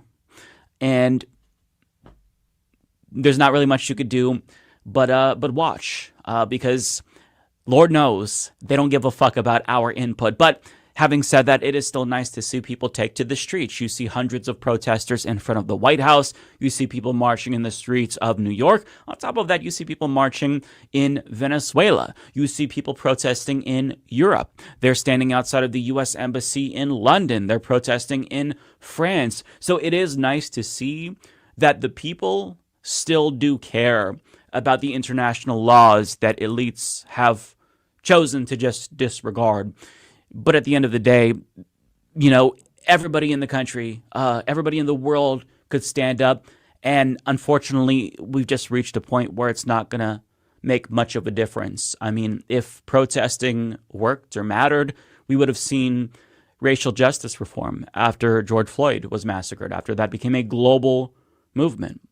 We would see action on climate change. We would see an end to the genocide in Gaza, an actual end to the genocide in Gaza. So it really is hard to not feel super hopeless. And I wanted to try to be more optimistic going into 2026. You could say that that was my New Year's resolution, but I have already failed as well. So I guess I have that in common with Donald Trump, where we both failed our New Year's resolutions. But those are my thoughts that I just vomited up. I don't necessarily know if this is going to help you process the information, because I myself have not been able to properly process this information because everything's kind of up in the air. It's still a breaking story and we don't really know how this is going to turn out. Nonetheless, it's a shit show and we're watching it in real time. So buckle up, because who knows what's going to happen next. But I can guarantee it's probably not going to be very pretty. So sorry to leave you with that. Either way, enjoy your weekend and Happy New Year's. I look forward to getting back into the studio. I mean, I'm in the studio, but like in the proper position where, I'm filming at my desk and whatnot, and do a proper show, because as you can imagine, I have a lot of thoughts. So yeah, have a good day. I don't know what else to say. We're doomed, man. We're just fucking doomed. We can do it again, too. Nobody can stop us. So we're starting to learn more about Donald Trump's seemingly abrupt decision to do illegal regime change in Venezuela, and it's somehow even more idiotic than anyone could have imagined. I mean, from the start, we knew that this was always about resource theft, and fundamentally, that is what this is about, seeing as how he did tell reporters that he already gave American oil companies the green light to just go into Venezuela and steal their natural resources. But the thing that reportedly put him over the edge was Maduro's dancing. I'm not making this up. That was the actual straw that broke the camel's back and made them say, now is the time to do it. The New York Times reports Mr. Maduro's regular public dancing and other displays of nonchalance in recent weeks helped persuade some on the Trump team that the Venezuelan president was mocking them and trying to call what he believed to be a bluff, according to two people who spoke on the condition of anonymity. So, yeah, dancing. But if you thought that waging a literal regime change war over dancing was petty, wait until you hear this. Mediaite reports Trump sidelined Venezuelan opposition leader Marina Corina Machado because she accepted the Nobel Peace Prize that he thought he should have won. Trump said on Saturday Machado doesn't have the support or respect needed to run the country, even though she already pledged fealty to him and his regime and promised to let American corporations pillage her country's natural resources. So she got sidelined because he was jealous. This warmongering neoconservative thought that he should have won the Nobel Peace Prize, but he didn't. She won. And even though she literally dedicated it to him, that wasn't enough, because she should have never won it in the first place, because this warmonger thinks that he deserves a peace prize. But as for her getting sidelined, I actually think it's kind of funny, because it turns out when you invite an imperial power into your country to literally colonize it, it's not always a sure bet that they're going to give you the power that you wanted, even after you promised to be their little puppet. In fact, Maduro's successor, Delcy Rodriguez, is learning the same lesson after signaling her intent to acquiesce so she doesn't end up like Maduro herself. But unfortunately for both of them, the White House is actually considering Stephen Miller for the job of running Venezuela, who pushed the hardest for regime change in the first place. But I just want to point out that Crystal Ball made a really good point about this on the Vanguard, and she said that the people who are cheerleading for regime change in Latin America are the same exact people who are opposed to immigration, but this is what manufacturing a refugee crisis looks like in real time. If you don't want immigration, you have to stop creating conditions where there are more immigrants, refugees, and asylum seekers in particular. You have to stop destabilizing entire regions of the globe. And even though it feels worthless to say something like this, I still have to say it because it feels important.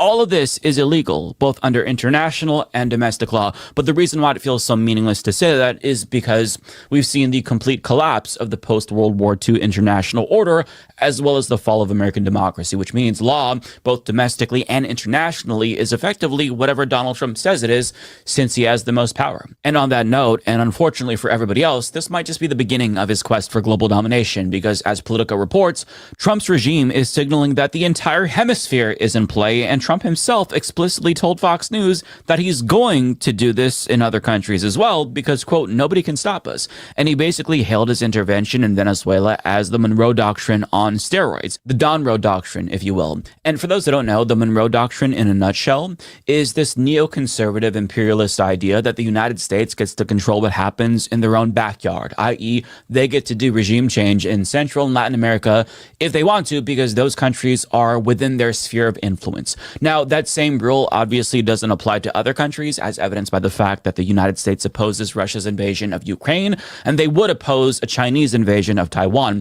So when we talk about, the Monroe Doctrine, this is just something that the United States gets to do. When we talk about the global sphere of influence, it basically means the entire world, because might makes right. The United States is the strongest military in the world, the largest economy, so they get to just do whatever they want with impunity, and nobody else can say anything. Otherwise, they get their wrath as well. And throughout our history, we've attempted regime change more than 50 times in our own, quote, backyard to varying degrees of success. Here's just a quick glance at the Monroe Doctrine in practice, courtesy of this Twitter user. And even though Trump is a compulsive liar, I do think that this is one of those rare instances where he's actually being honest about his imperialist ambitions. I mean, the day before he invaded Venezuela, he was threatening to invade Iran again, and now there's inklings about him potentially doing regime change in Iran. And the day after he invaded Venezuela, he was threatening to invade Mexico. And shortly after that, he doubled down on his threat to steal Greenland from Denmark, while simultaneously laying the groundwork for regime change in Colombia as well.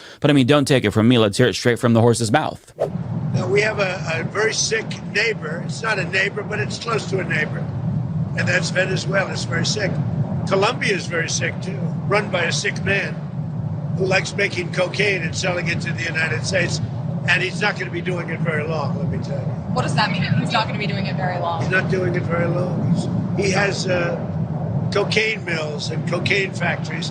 He's not going to be doing it very long. So there will be an operation by the U.S. and It sounds Colombia? good to me. Sounds good to me, as if it's just normal to flippantly talk about overthrowing another government and possibly kidnapping another foreign leader. I mean, imagine if every other world leader was half as unhinged as Donald Trump. But I mean, this is where we're at. And to make matters worse, neocons have conspicuously been very loud about Cuba as of late, probably because they know that Donald Trump is one of them for sure. And even though Trump isn't explicitly talking about doing regime change in Cuba yet, he is still talking about regime change in Cuba in a way that should definitely alarm everybody. Just take a look at what he said at a press conference on Air Force One with closeted homosexual Senator Lindsey Graham. And as to this commander-in-chief, he did something people talked about doing. You just wait for Cuba. Cuba is a communist dictatorship that's killed priests and nuns. They've preyed on their own people. Their days are numbered. We're going to wake up one day, I hope in 26, in our backyard, we're going to have allies in these countries doing business with America, not narco-terrorist dictators killing Americans. This is a big frigging day. And everybody in the world is thinking differently than they were just a few days ago because of what you did. Cuba is ready to fall. You know? Yes. Cuba looks like it's ready to fall. I don't know if they're going to hold out. Was there a But Cuba now has no income. They got all of their income from Venezuela. Are you considering U.S. action in Cuba? We're not. I think it's just going to fall. I don't think we need any action. It looks like it's going down. It's going down for the count. You ever watch a fight? That was disgusting for a number of reasons, namely because it was probably the first time that Lindsey Graham was able to get an erection in months, and it probably almost rubbed up against Donald Trump's bruised hand, which would have been very awkward and unfortunate. But, war perversion aside, you see the threat, don't you? If not, let me decode what he said for you. So when Trump says we don't have to do anything because the regime is going to fall, that's CIA speak for we're doing something to get the regime to fall. We're sowing the seeds of destruction as we speak. And a lesser discussed story as of late is his threat against Nigeria, which isn't in our backyard. So, in order to justify an invasion there, Trump is currently falsely claiming that there's a genocide against Christians, even though more Muslims have been killed in violence perpetrated by Boko Haram. And let me just say, it is not a coincidence that Nigeria is the largest crude oil producer in Africa, and they also happen to have other natural resources that American corporations would love to get their hands on. But it's especially disgusting to see him feign concern over a genocide in Nigeria while denying an actual genocide taking place in Palestine. He'll never call that what it is because he's implicated in it as well. Nonetheless, it's still worth pointing that out. But to get back to the topic at hand, it makes me feel like I'm going crazy to just casually talk about the US brazenly stealing resources from other countries as if that's a normal thing to talk about. But unfortunately, that's where we're at. And Jamie Kaler on TikTok puts the absurdity of what we are witnessing into perspective, and I thought that this was really cathartic, so I'm sharing it with you. In a stunning late-night operation, I had some friends of mine execute a raid on my neighbor Tom's house. He put up quite a fight, but we got through, and he's in custody. I haven't liked what he's been doing over there for a while now, so I've decided to run his house myself. He leaves his Christmas lights up too long. He never trims his avocado tree that hangs over my fence. And I believe he's running fentanyl out of there.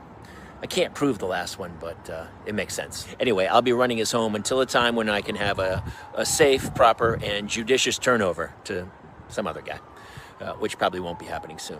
And just a heads up, I plan to take over some other neighbors' homes as well. Phil, across the street, has a pretty cool car I'd like to be in charge of. And Alex, who lives catty corner from me, has a wife who's a yoga instructor.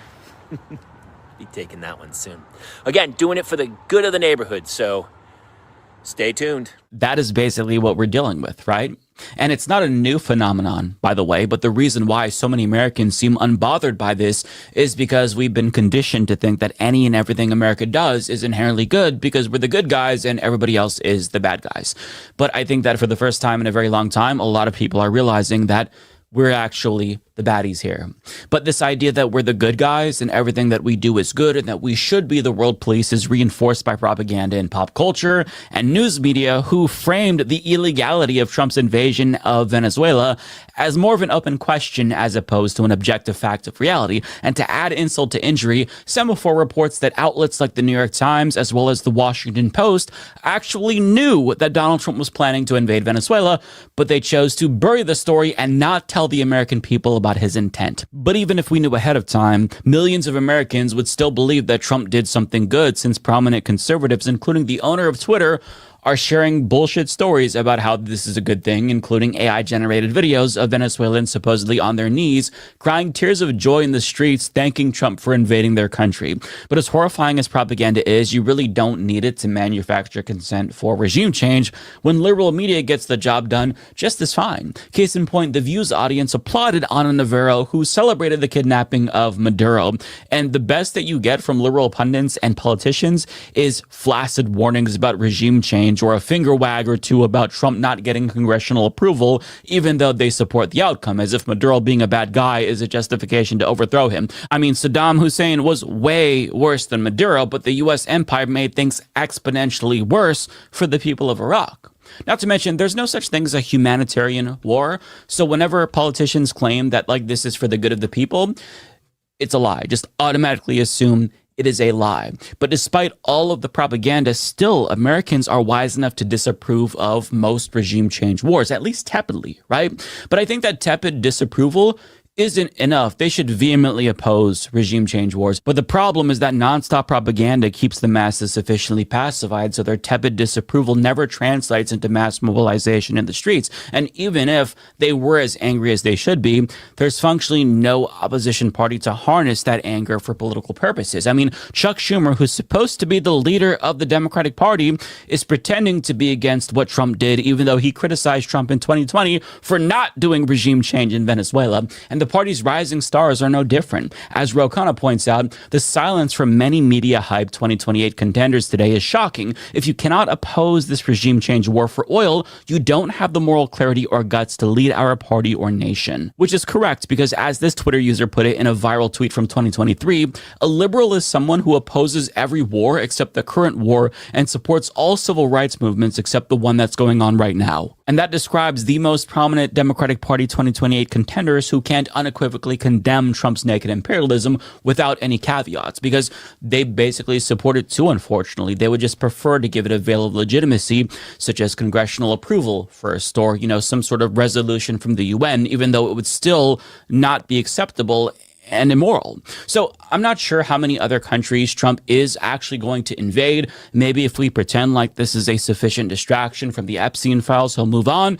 Either way, it's just entirely something that we can't control. It is up to him. Unilaterally, he can do what he wants because, as he put it, nobody can stop him.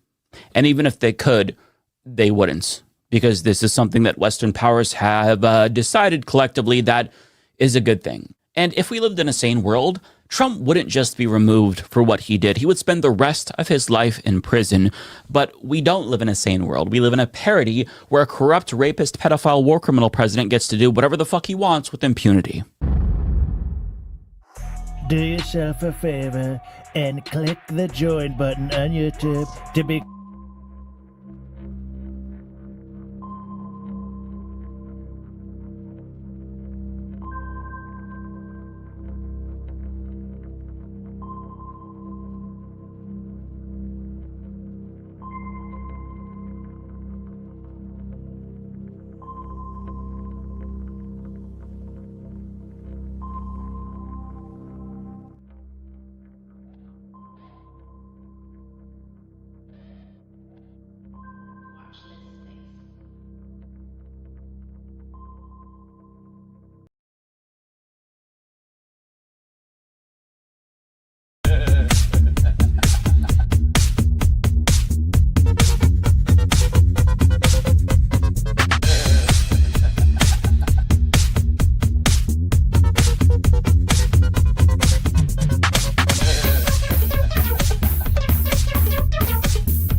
This is a decision that I make and make with my family. And certainly, I think, as I said, it's the right decision.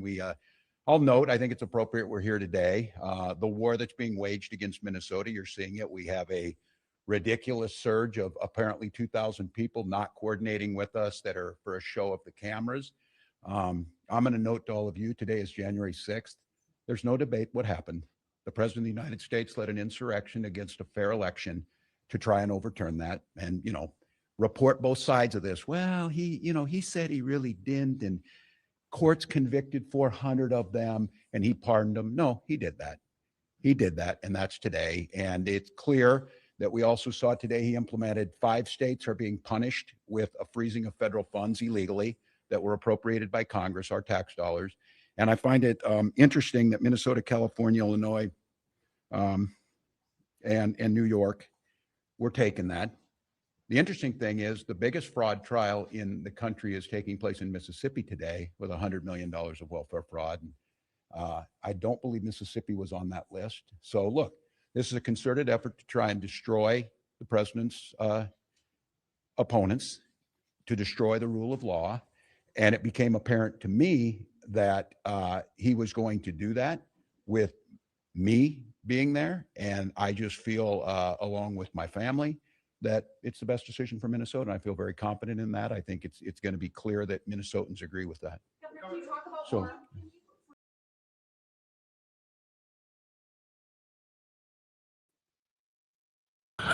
Welcome to the Absurdity Space, our weekly podcast, episode 5 this time. I slept through half of episode 4. And I took a nap and said I will be awake. I set an alarm and everything, said I would be awake, and I was not awake. The alarm did not go off. Or it did, but it was silent. So I finally got woken up. Like, you're supposed to be on right now, and did not really even know where I was. I was very confused. So it always happens when you take a nap. You know, you're like, oh, a little nap, and then like 5 hours later, you're like, oh shit, it's dark. I always go. This time it's gonna be an hour nap. This time an hour nap. That's all it's gonna be. And then it's like 4 hours later, and I'm like, I could go for another hour. It's fine. Yeah. It's like, why not? It's already dark out. I'm Forrest Miller. This is Christina Oakes on my right, I guess. Although maybe not politically though. No, at least geographically. But that's what John Phillips would say. On the side. So we watched that clip of Tim Walz from yesterday. Talking about the investigations that are going to be going on. I have a feeling that after Minnesota, it's definitely going to be California and New York.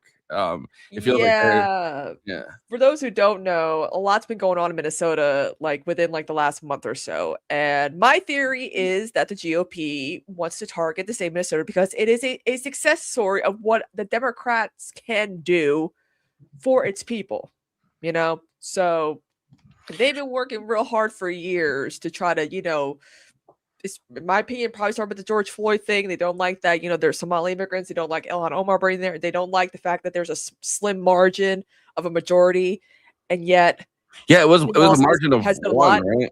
It was a margin one.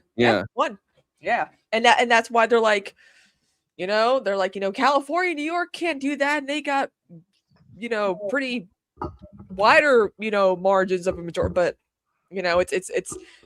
They are going to be targeting states that are blue states that are success stories of what a Democratic Party can do for its citizens. And that worries me because it seems shit's getting ramped up considering what happened today in Minneapolis with that woman that got shot 3 times in the face by ICE agents. I was going to play the video, but I feel like, should I play it? I don't know. Should I play it? I feel like it'll get flagged, but there's already the story is she was gonna run him over. No, she was backing up and they were surrounding her. Like, I've seen the video. Like, it's the guy seems like from what I saw, the guy looks like he steps in front of her, and then even then she's going slowly. He steps out of the way of the car and then starts firing into it. I noticed the guy like, she was gonna ram him over. I'm like, that's not what the video shows. Not my favorite person in the world, but Brianna Joy Gray had a point that it seems like every single time anybody comments on this at all on Twitter, which is Twitter obviously is now just a giant bot farm. There's like as soon as it happened, right? Like, not even giving people enough time to like look at the video. Like, as soon as it happened, there's a bunch of bots or a bunch of accounts that suddenly kind of say the exact same thing underneath the person's post and argue that the woman was trying to run down the ICE officer. But even some people that are like not that like some people that run over protesters all the time. Why is that not self-defense in this case? If that wasn't the case, some people that I wouldn't expect that are like more on the conservative side have kind of this time been like, okay, she wasn't necessarily like about our buddies, our comrades, Bill Kristol and Joe Walsh. Is that Walsh? Is that who you're talking about? No, there was even people that were like involved in like Compact Magazine that I saw that like are on the right that were kind of pointing it out. I don't know, like people that I guess try to pride themselves on common sense. Yeah. But I've also seen, so I don't know how, because it's blue sky, so I don't know whatever. But there's they had somebody from there's a senior official in the Department of Homeland Security that said basically that the officer was not acting as trained. Never approach a vehicle from the front. To approach vehicles or possibly armed people in a tactical L 90-degree angle to prevent injury or crossfire. So that means don't step in front of a moving car. Not to shoot at a moving vehicle. Which you could also shoot at the tires of the vehicle. This person seemed like he acted. That's what my mom was saying. She's like, if they wanted to stop the car, shoot the tires. Don't shoot the woman in the face 3 times and kill her.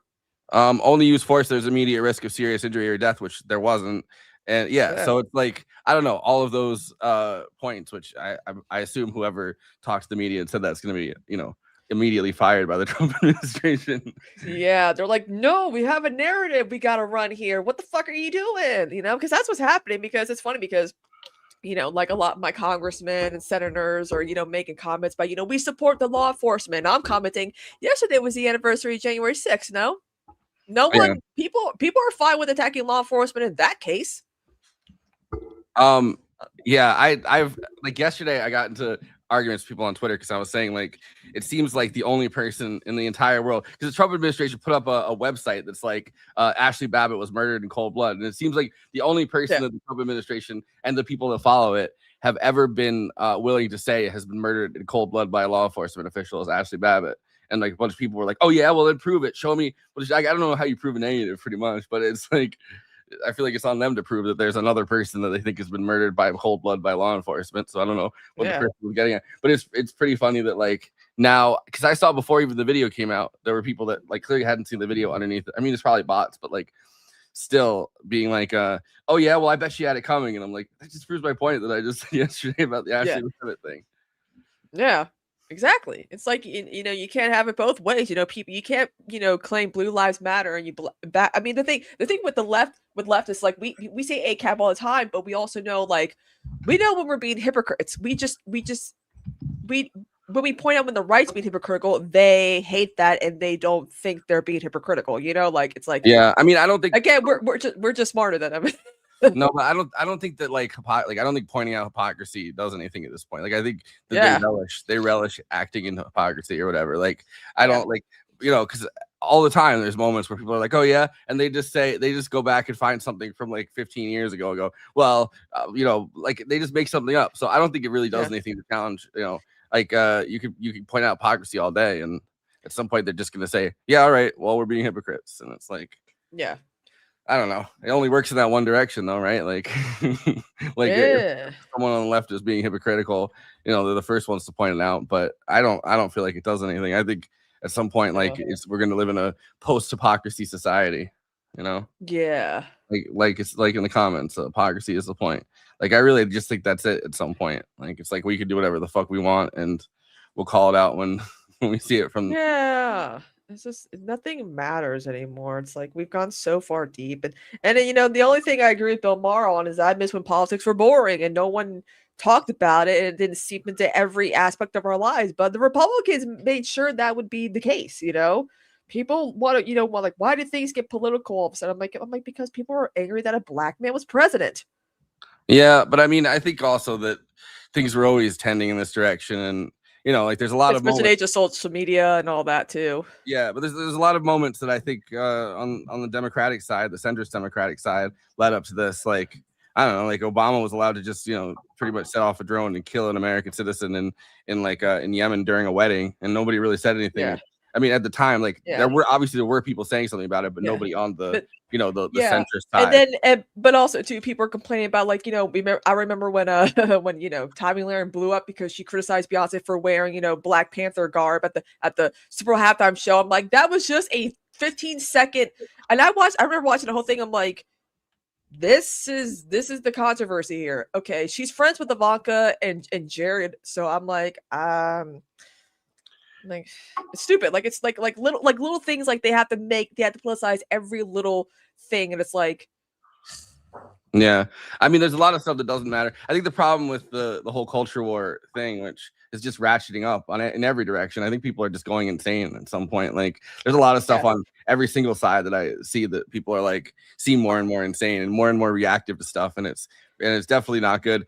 But like I feel like class politics being taken out of every, like, you know, like I mean even just New Deal style class politics or like 60s style, you know, war on poverty style class politics, which isn't like the class politics that we would want as like, you know, socialists or whatever, but it's still a form of it. I think that like material reality kind of being taken out of the conversation is when the culture war thing permeates, and it's kind of sad. Like, you know, the Clinton era basically made sure that there is no working class or like you know, just kind of like impoverished, I guess, class politics to go into stuff anymore. And the vacuum for that was filled by like the most annoying culture war stuff that's just permeated everything, or like red state, blue state. Thomas Frank did a really good book where he talks about the red state, blue state thing. What's the matter with Kansas? And he talks about how red state and blue state identity has permeated past everything to do with class politics. And like, I don't know, it's like we've gone past even like the idea of like identity politics, and we're kind of in a time of just like stupid politics. Like it's everything's kind of commercialized, and it's like your identity is based on kind of commercial elements almost.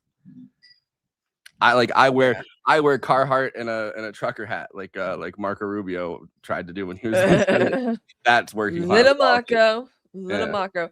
Also, too, I love the fact, you know, like what's been going on in Venezuela. A lot of, you know, like my TikTok algorithm is full of like people claiming to be from Venezuela, like young, like Gen Z, and I'm like, oh baby, you don't know what it's like to be under U.S. rule in a foreign country, are you? Also, too, someone has said that, you know, Miami, it's mostly also, you know, immigrants from like Miami. Yeah, like Miami is America's Tel Aviv, because you could ask people, because I've seen a lot of TikToks of people who live in Miami who are leftists. They're like, you know, you could be as pro-Palestine as you want outside of Miami, but man, when you're in Miami, you cannot be pro-Palestine, you cannot be anti-Trump, you can't be I'm like, yeah, it's crazy. You can't be pro-Cuba. Like, she's like, it's like they're like, it's like a whole different world. Like I'm like, it's Florida.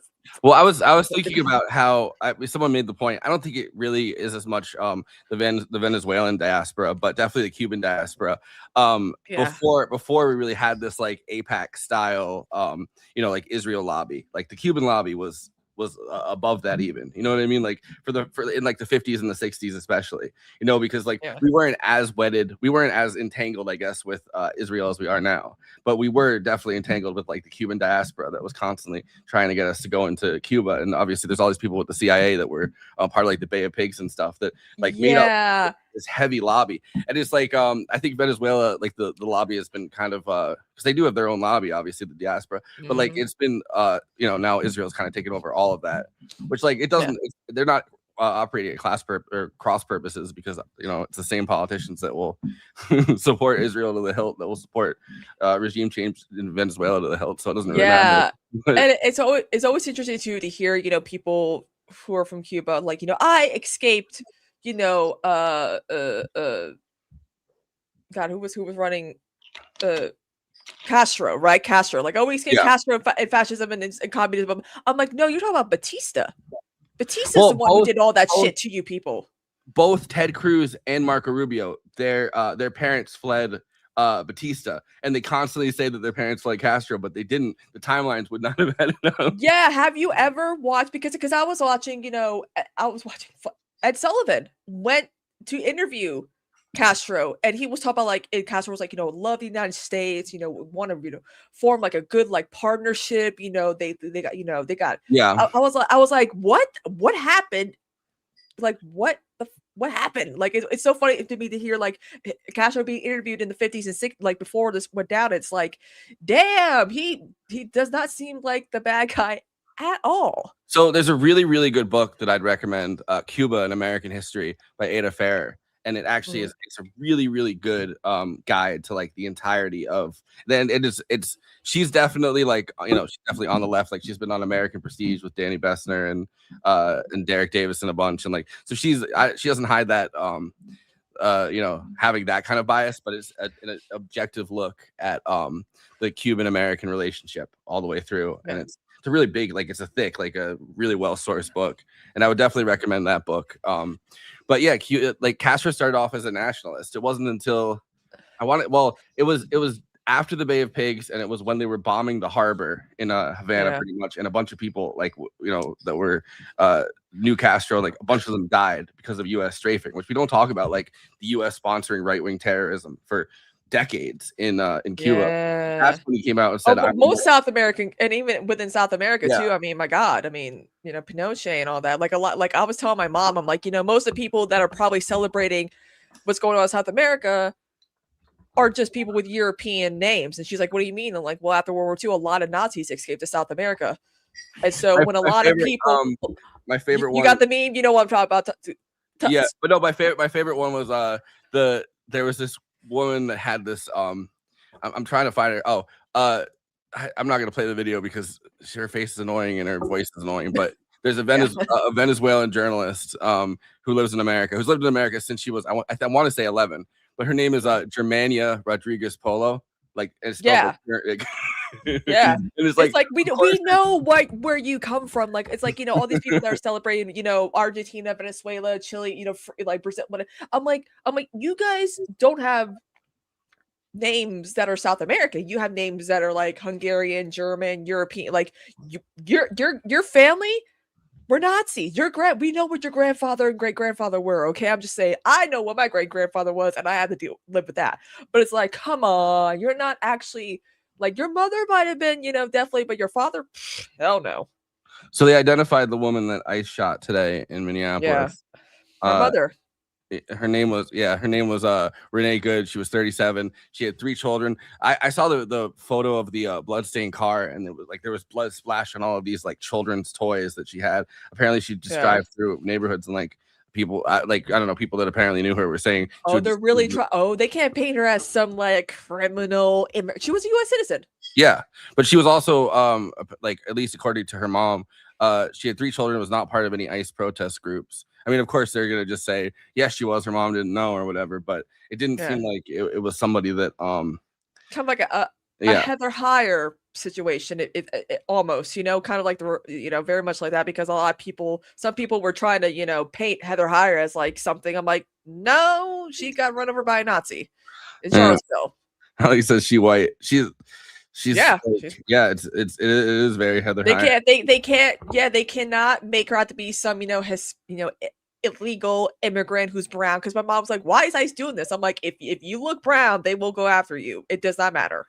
Yeah, I just think at this point it's not even. I mean, obviously ICE is operating under, or if you just try to resist or show disrespect, that's like grounds for offense. Yeah, I think obviously ICE is operating under extreme racial biases because their job is, hey, get the brown people. But I think that as soon as anyone resists in any way, shape, or form, or they as soon as they believe that somebody's resisting or not complying with them, I think that there's a lot of people. I mean, they're just giving away like $50,000 bonuses to people who can't get employed. Yeah, I don't understand why the left hasn't thought of infiltrating ICE, and I've been saying this. I'm like, guys, think of what you do.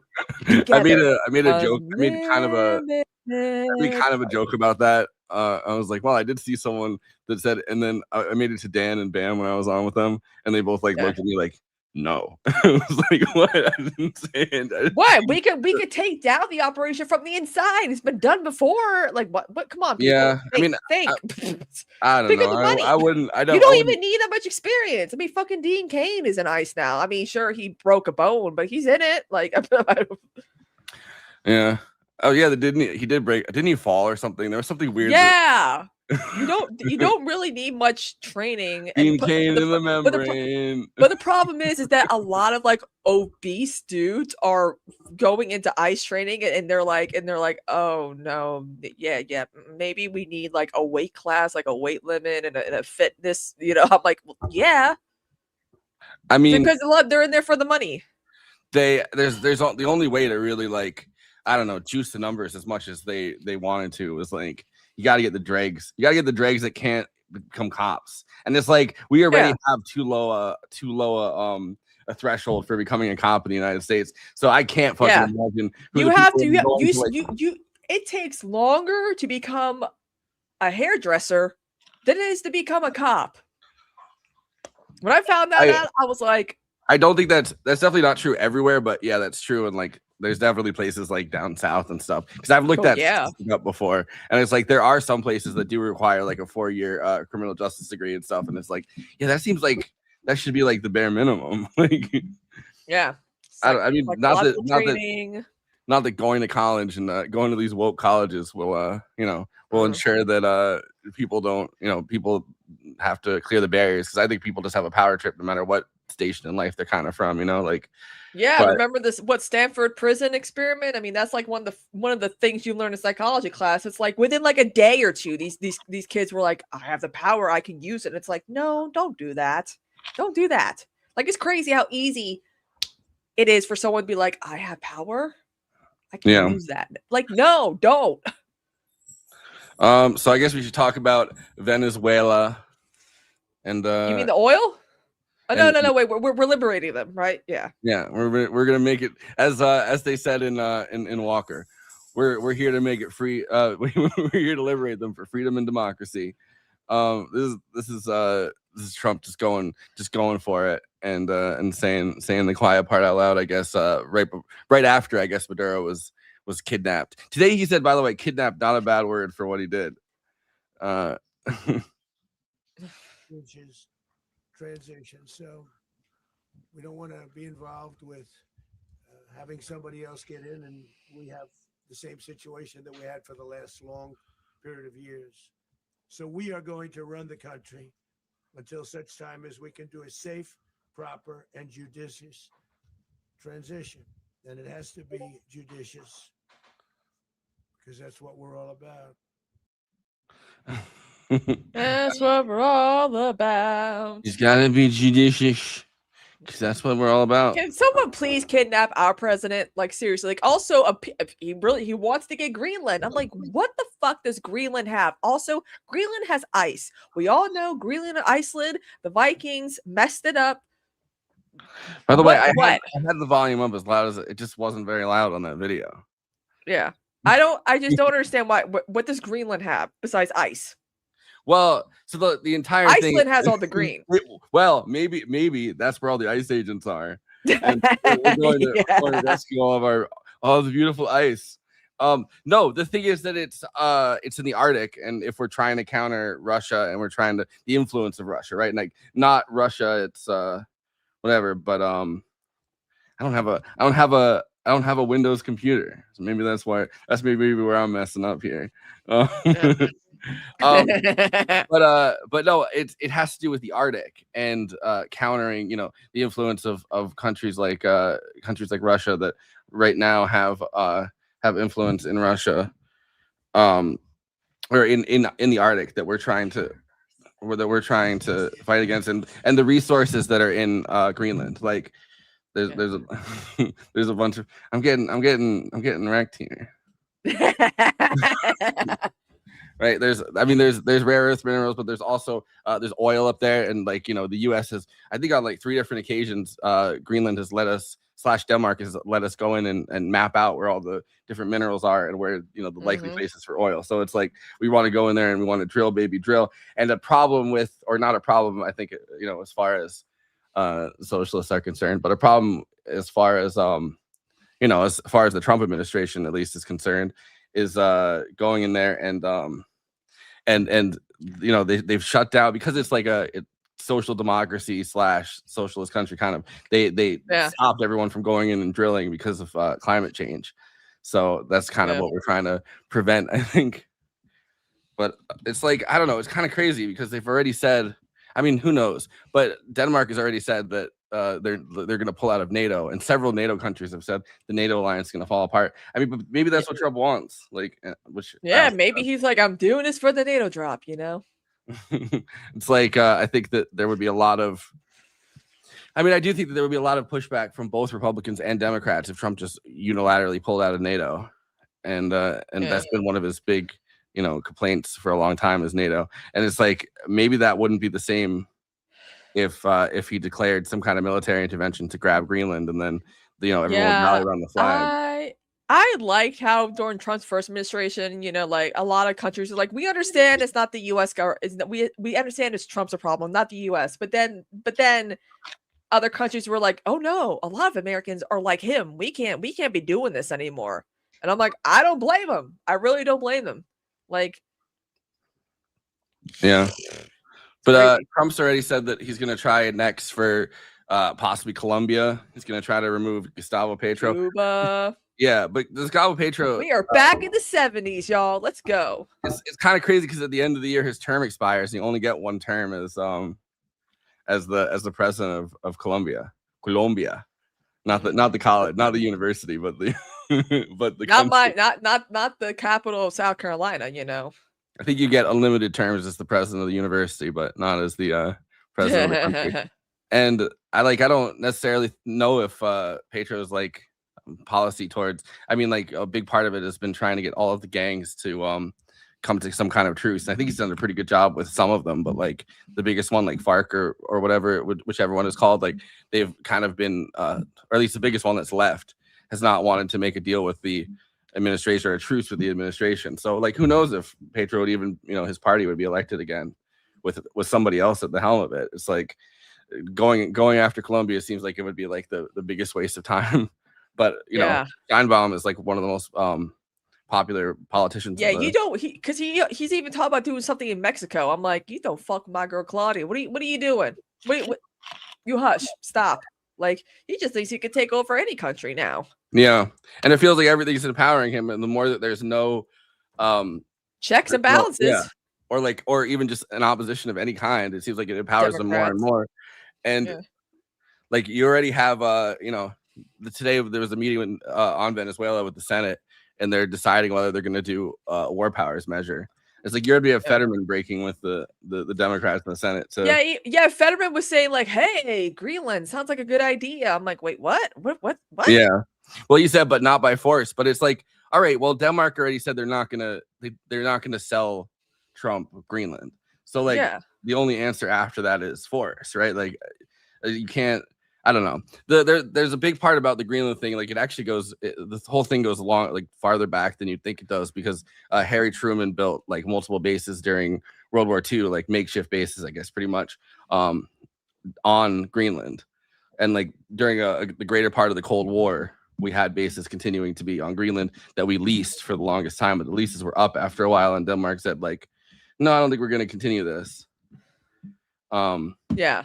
So that's like a big part of it too. It's like Trump's gonna, I think, try to say, "Oh well, we want to get our bases back," pretty much.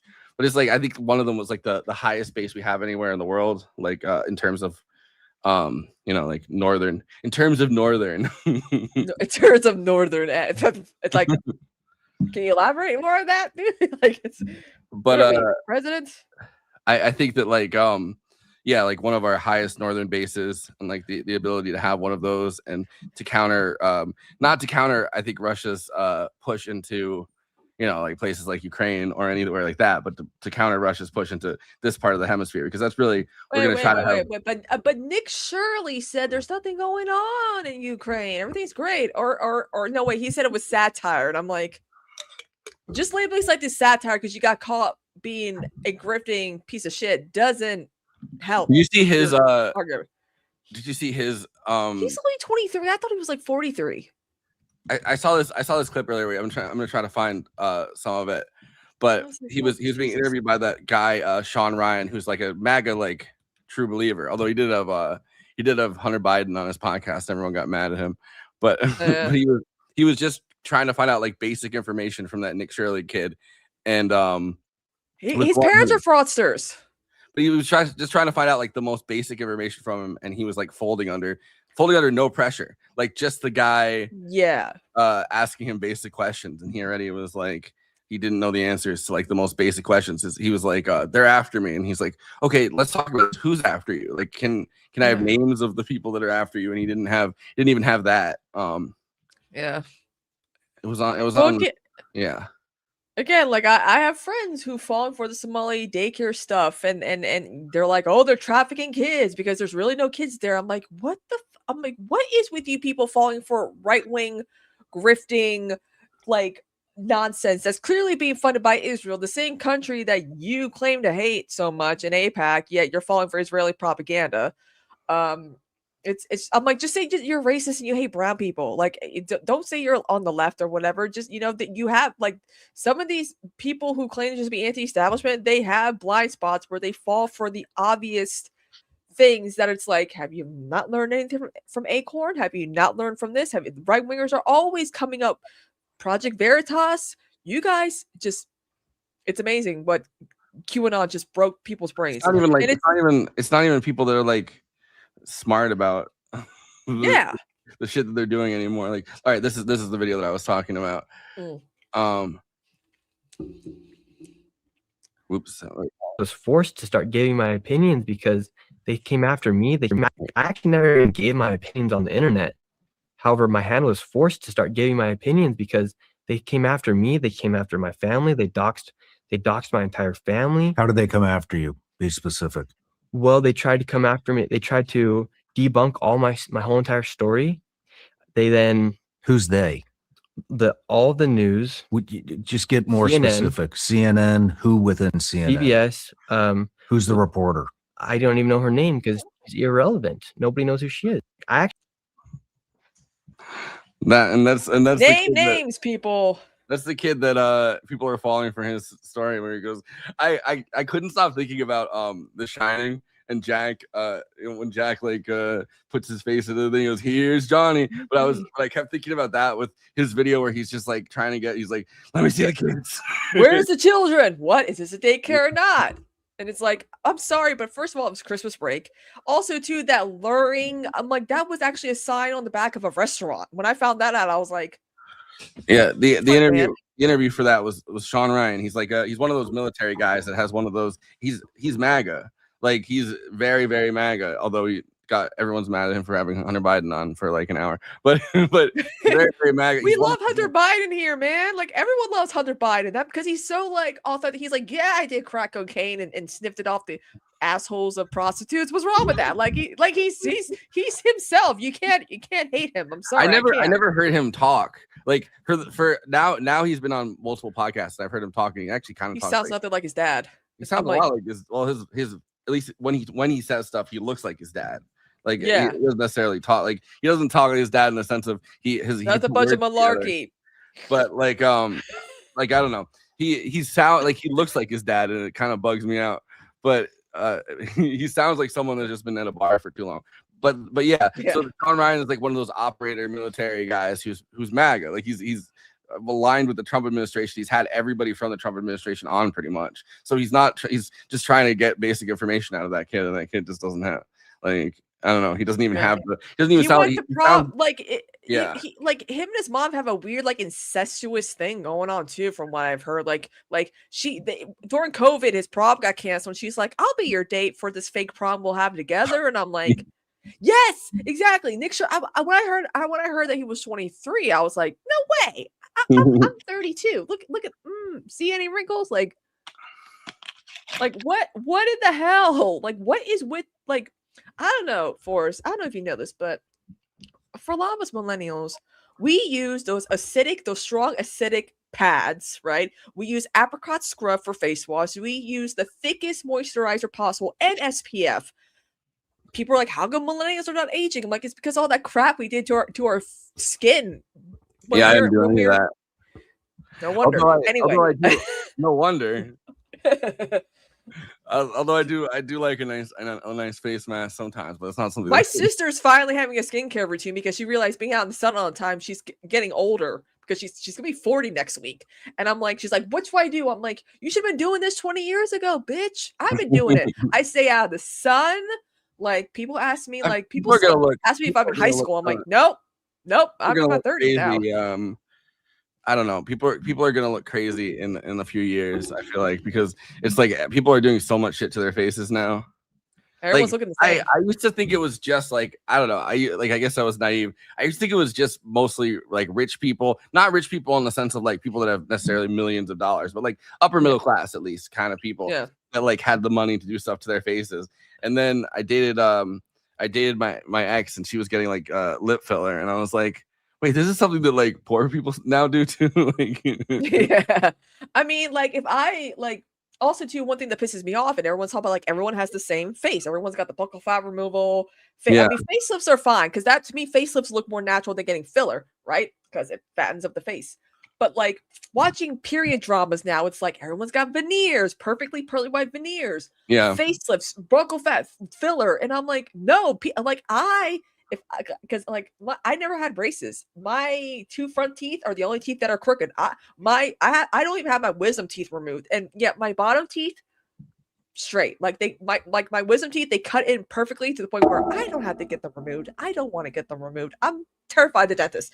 But like a lot of people are like, yeah, if you were to get into acting, people would love your face because you don't have shit done to it. I'm like, the only thing I probably would do is just get like upper lip filler. Just to, I feel like a lot of people my don't bottom get lip into, is so big. Like I a have lot of like the people upper get lip. into this kind of stuff though, being like, oh, I'm not gonna do anything to my face, and then there's a lot of pressure to do stuff to your face. I mean, you even see it with the like It's Always Sunny cast. They're starting to do stuff to their face, and their entire thing. Except for Charlie. Charlie's the only one who hasn't Yeah. done anything to his face. Also the most famous out of all of them. Yeah. And he was like he was the most famous out of all of them even before I think It's Always Sunny. But but Venezuela's budget for the military is like 3.92 million. Denmark's military budget is 9.8 billion. US military budget, I mean, it's literally about $2 billion. Like it is true. Yeah. It's like but like how much does that really get you? Like I don't know. We're like we're really good at those operations. If I have $3.92 million, man, the shit that I would do. But like I don't know, like we're really good at those operations, like the stuff that we did with Maduro, kind of where we find out from a country, like we have people working with us inside of the country to find out where somebody is, and then we go either extract them or kill them, right? Like we're pretty good at those operations.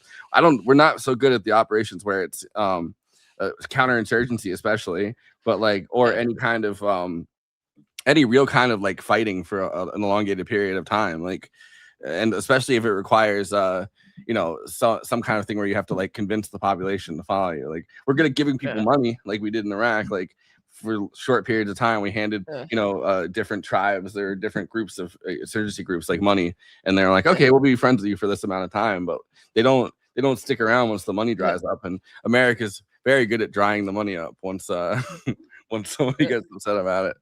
It's Always Sunny drops lately. It's just because it's the longest running sitcom in history now, and it's still very much memeable. And people have noticed that the cast members have gotten a lot of work done. I mean, the show's been on for 20 years now. Oh, yeah, over 20 years now.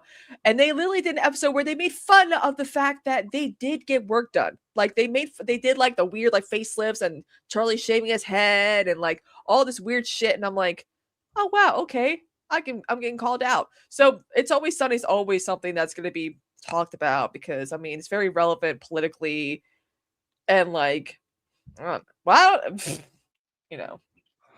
So I had a surreal moment when he's wearing his eye sleep mask, for God's sakes. they captured they captured Maduro, and it landed at Stewart Airport, which is my grandpa worked. Yeah. That's crazy. Oh, I think Forrest froze. Oh no. Uh-oh. Hey guys, what's up? I don't know. I don't know why. Yeah, I don't know why I went offline for a second. But yeah, that's the air base where my grandpa worked. For when my dad was a kid, I guess. So I was like, oh shit, like that's where he's landing. It's like no one wants to go through that area that you were talking about, right? Yeah, like, no, it's in Newburgh, which is like our version of like having a kind of a hood, like a hood nearby or whatever. Like because it's the area where the highway originally went past it rather than going through it, and it was like one of the areas that was on the Hudson. So just as they started hiring especially a lot of like black families from Harlem and saying, oh, we'll give you like good middle class housing or better living to live here, just as that kind of happened, they pulled the funding out from pretty much from Newburgh, so it became kind of like the slum of the area. So it's always funny to be like, yeah, I guess Maduro has to drive through like the traffic and, and shit. Yeah, him and Luigi are probably bunk buddies now. I don't know, because they're in the same prison. It's also, I saw Maduro's perp walk, and I'm like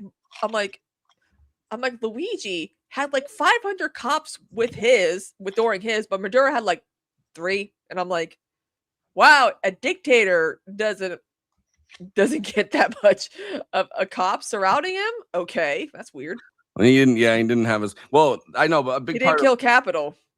A big part of the well, I'm sure he's killed some capital, but a big part of the thing behind the Luigi thing was that Eric Adams wanted to be photographed walking with Luigi. Like he wanted to be filmed. Yeah, now and now look, if I were Mom Donnie, I'll be like, you know what?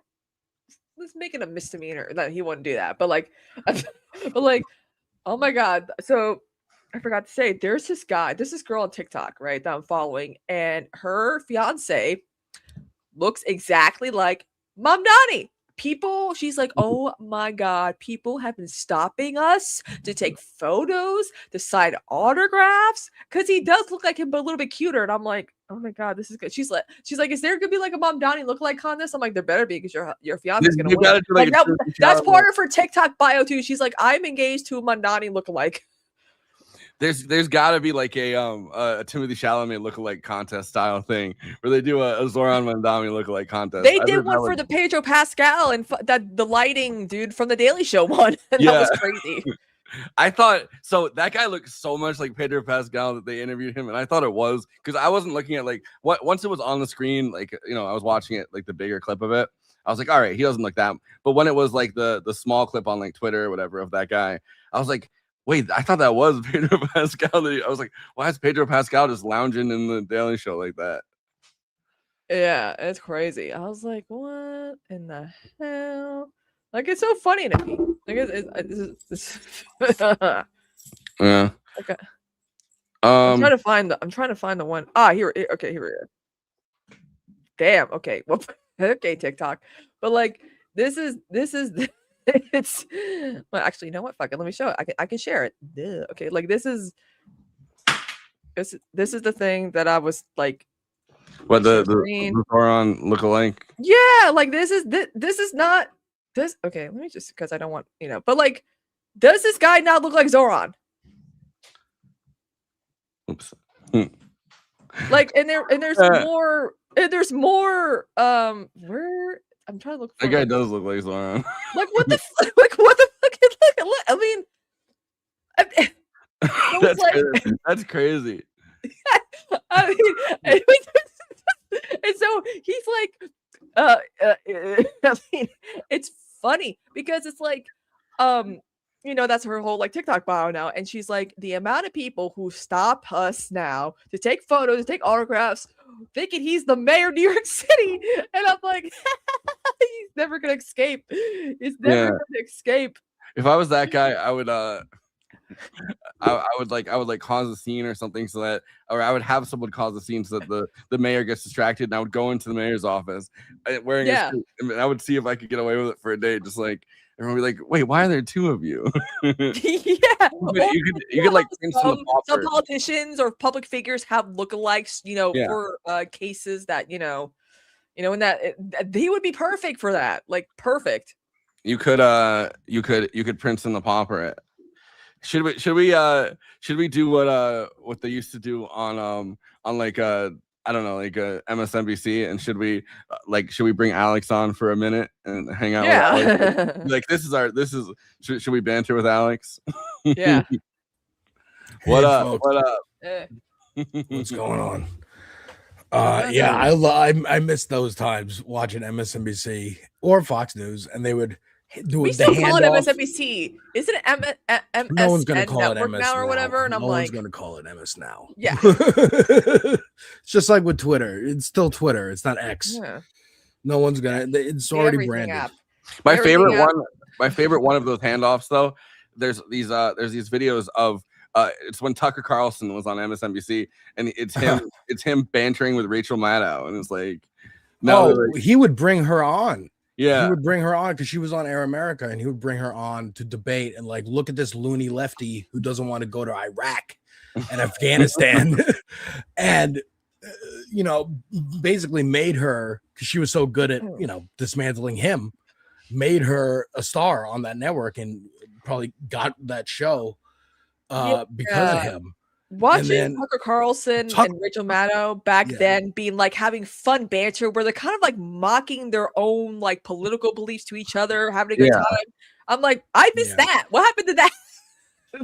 Well, there was always an undercurrent. I mean, this is a war between the two of them too.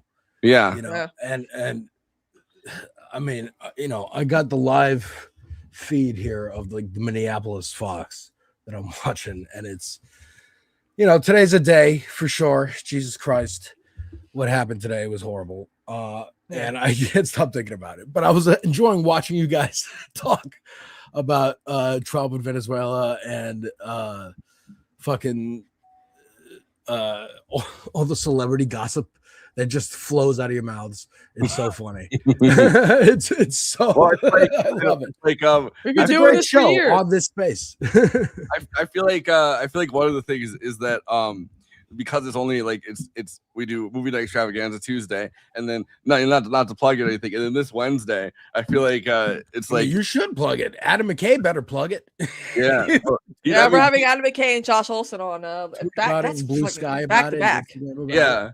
Well, not just back to back. It's not even week to week. We're having one on Friday, and then on that Friday, which is I think the 23rd, and then the other one on the 27th or whatever that Tuesday is. So it's like literally back to back. It's awesome. Like within 5 days of each other. I don't even know how we pulled that off. I was kind of kidding around, and I was like, since we're having Josh Olson, like we should see if we could get Adam McKay to come back on because he said he would, and then Conan was like, sure, yeah, we should. He didn't. I'm so happy that he followed me back on Twitter when he still had a Twitter, and I was like, you know what, let me shoot my shot. Yeah. And it worked.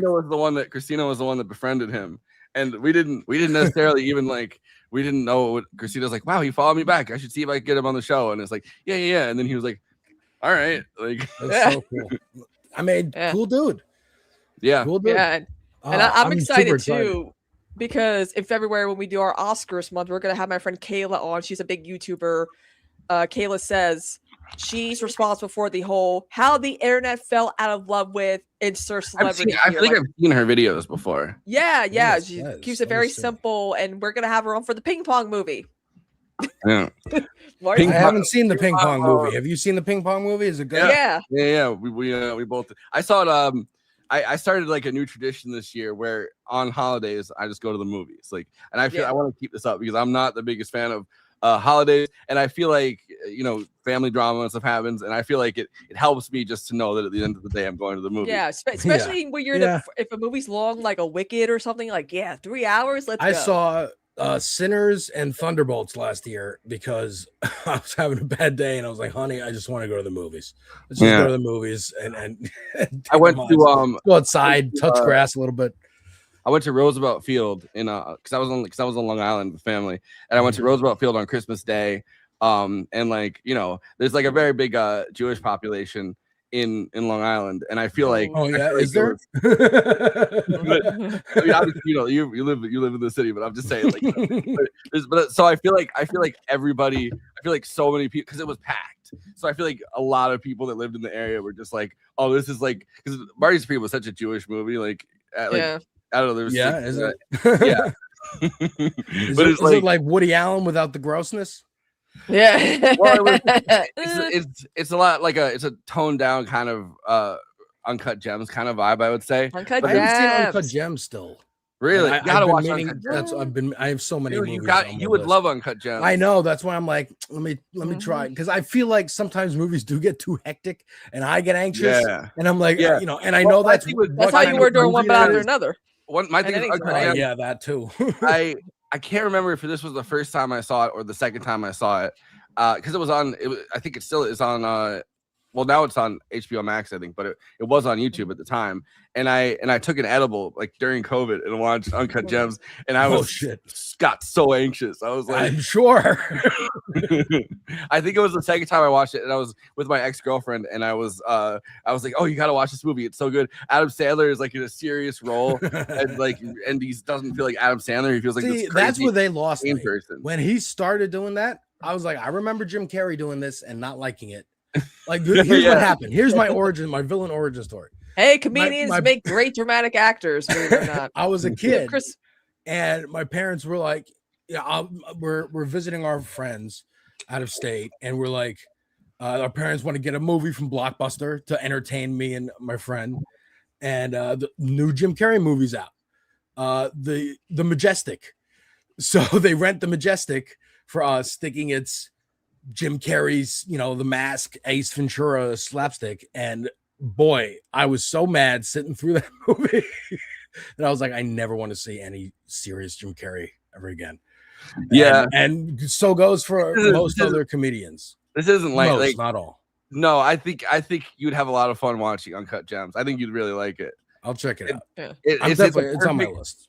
It's at the perfect intersection of like kind of basketball culture, rap culture, and frenetic diamond gambling. Well, just the diamond Is what district, you've driven past the diamond district or a million times, right?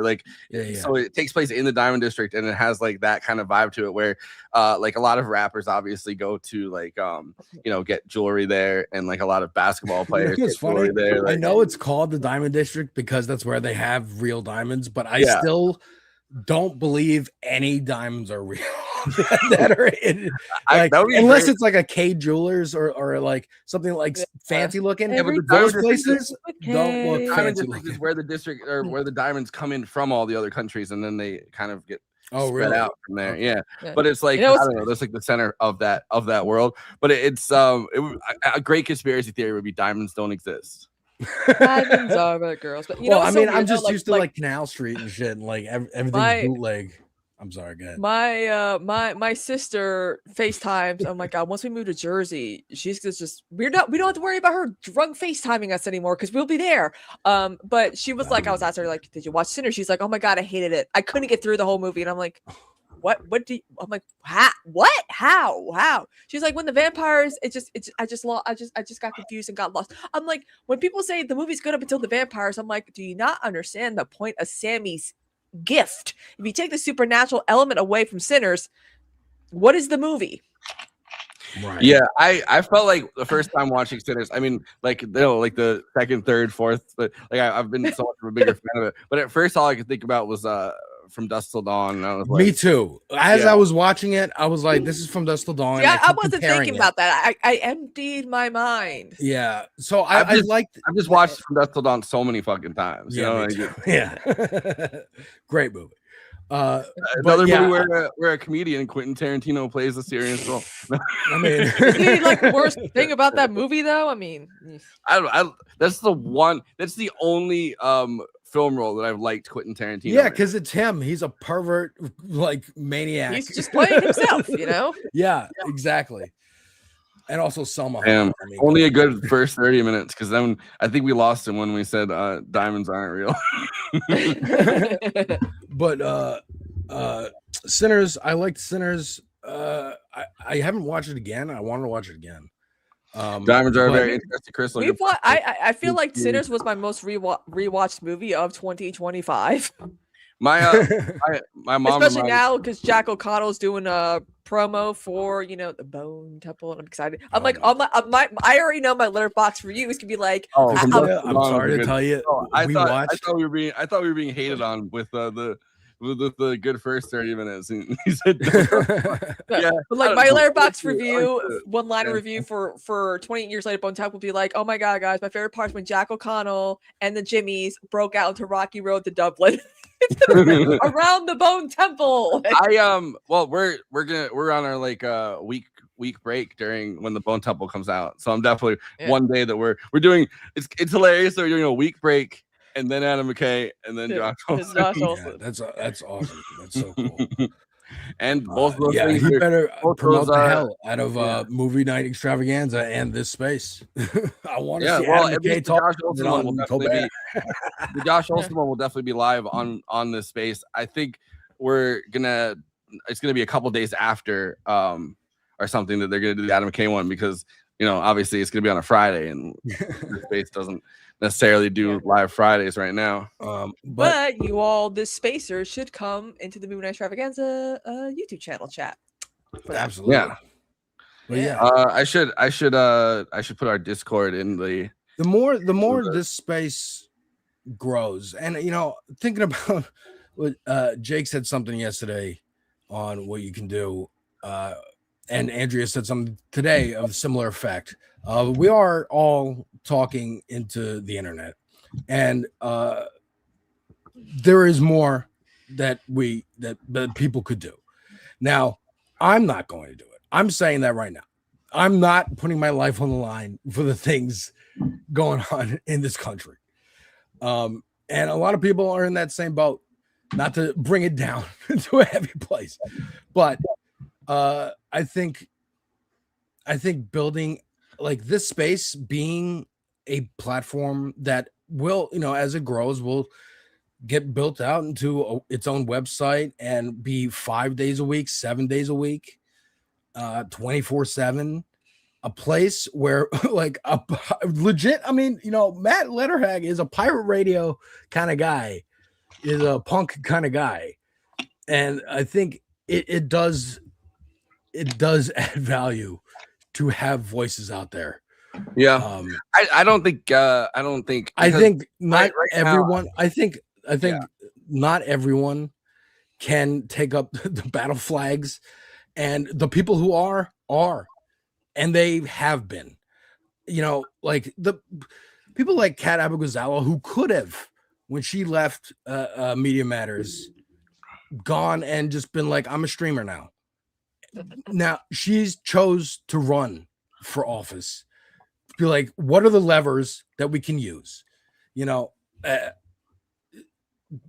Zoran Mamdani was an assemblyman because he's like, what? I need to do something. What's the smallest job I can, run for? Yeah. And built his way up. I don't know his whole origin story, but like, no, that's I think that's there are people stepping up, and they have. I mean, again, like the squad getting in, like the Blue Tea Party has been happening since 2018. Everything got derailed. The coffee party because of COVID and whatever. But like, yeah, the coffee party. I mean, that is actually a lot of thing. energy. And I think I do still have hope going forward. And I think that we all play our roles how we can. Yeah, how we can afford. I would add to that.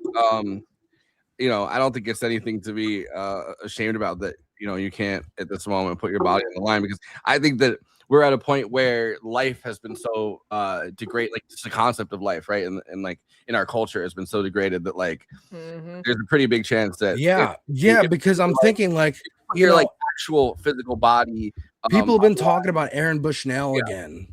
And I'm like, Aaron Bushnell went out of the news like that because the news doesn't want to talk about that, doesn't want to inspire people, doesn't want to, and these names should be venerated. Like Heather Heyer, like you were talking about earlier, like Renee Good now, along with George Floyd, and like for all different reasons. Yes. Capital. Yeah. Capital. But at the same time, Renee Good has 3 kids that are going to grow up, like without a mother. Like that's it's deeply tragic. Every single person in Gaza, every single person in Venezuela who died a couple days ago from the bombings. 80 people, I think 80 people so far. Like I was getting into arguments with people that were like, oh well, 40 of those people were like military / security. It's like, yeah, but we're not at war with Venezuela. Like it doesn't really matter in the same way that in a war you're like, well, there's a differential between military and civilian, and it's like, yeah, but if you just randomly attack a country, that doesn't really fucking matter, right? Like they just got randomly killed. Like I don't know, like it was pissing me off that it's like, yeah. I mean, look, I still think like good is on the way, and it's going to turn. I've been thinking about, like, remember, you guys know this shit, Jimmy Dore from 2016 when he was talking to Sam Cedar saying the moon would fall in Michigan before Trump got 3 Supreme Court picks. I remember that vividly because he was just in the car and I'm like, dude, you're an idiot. And the moon fall in Michigan? And I'm like, you know what? Maybe Might at this point. I don't know. Maybe anything. a decade later, when the Biden administration didn't even feel like a different administration, a decade of this, maybe he was onto something. I mean, he was an idiot because obviously mitigate harm is the most important thing no matter what. What's the immediate thing? Like, the mayor out here, Jacob Fry, I'm watching the live feed. He was talking about, like, get the fuck out of Minneapolis, like, to ICE. He's saying, get out of my fucking city. And I want to see, and I'm saying, you're the mayor. What authority do you have? Can you command your police to stop ICE from getting into your city? I mean, Zoran Mamdani put out a statement that we're going to show on Deter show in a minute here of, the attack was tragic. This is rogue agents. This is ICE acting as it does irrationally and with reckless abandon for safety. And we're going to enforce our sanctuary city laws. What does that mean? Are you going to direct the NYPD to, like, ICE is here, dude? ICE has been here. And, Zoran, it's been 4 days, 6 days since he's been mayor. Like, it's a rough way to start your mayorship. And I feel like down the line, we'll talk a lot more about what Zoran can and can't do in this situation. But if you guys want to have Deter jump in, not to hijack you guys' time. No, it's good. No, I like, honestly, it's I'm looking at this channel as an avenue for me to express things that I don't necessarily want to, like, at a more personal level, Yeah.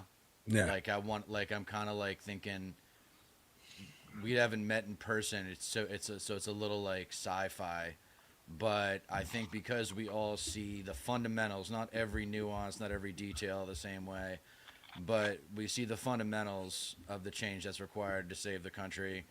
And that's a turn your volume up a little bit. That's a warm feeling because it's few and far between where I live, I guess, is where I'm going. I guess I'm feeling a little lonely, and it's good to get on here live. I don't think I've been on for a couple weeks, so it's good to get back on here live. I don't think I've talked with either one of you, Christina or Forrest. Correct me if I'm wrong. Maybe briefly at some point. We were on probably a amalgamation. On the election streams. Yeah. I think I can't remember everyone jumping in and out. There's a lot of people. I don't know. There's a lot of names I don't know on this coalition, but I know it's awesome. And I've got a sexy interview coming in February with someone that was just recently on MS Now, who's got a really interesting book out there that we'll talk about. Not right now, but in the future. Dieter's calling it MS Now. It's going to be a great opportunity to take down some more neoliberal, like everyone can get rich and everyone should want to get rich kind of thinking.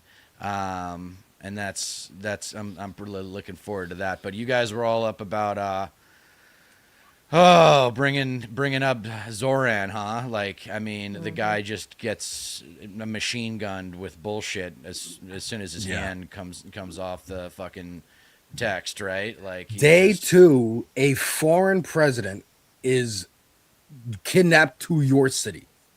Right. Go. Yeah, just I can't relate. I'm not up north yet, so I know you're coming. I know. I can't wait. But we'll let you, or at least I'll let you guys do your show. Because sure. We gotta do our out thing, and then do it, and then change the background to your guys' show. But it was nice. Okay. It was nice talking to you guys. All right, sounds good. You too.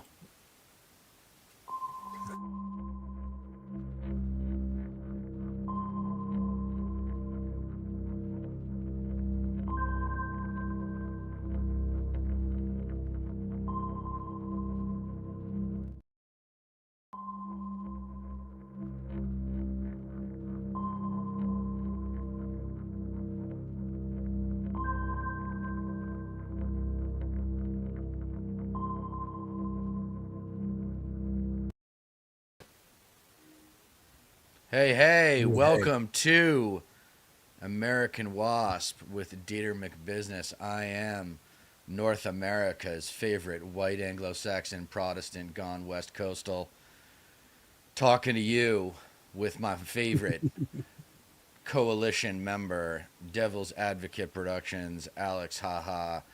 What's good, my man? How is the East Coast? Is it cold? Yeah, it's fucking cold as shit. Yeah. It's very cold. Yeah, I don't miss it. I don't miss it at all. I really don't miss it. Well, today's going to be an interesting show. I've got like a lot on my mind because it's been a while since I've been on here live with you. I think it was before Christmas or something. Yeah. And a lot of shit's happened. We'll maybe work backwards from this absurd act of American imperialism. Here we go, 3.0. It's Cold War imperialism all over again. It's just a different specific manifestation, but ultimately relates back. And I hate to I actually don't hate, but because it means I've gotten a lot right in a foundational way, like I was just talking about in the previous show, is like it relates back to the core quality of the white Anglo-Saxon Protestant, which is inauthentic, narcissistic, social entitlement, for those who don't already know and haven't watched my essays.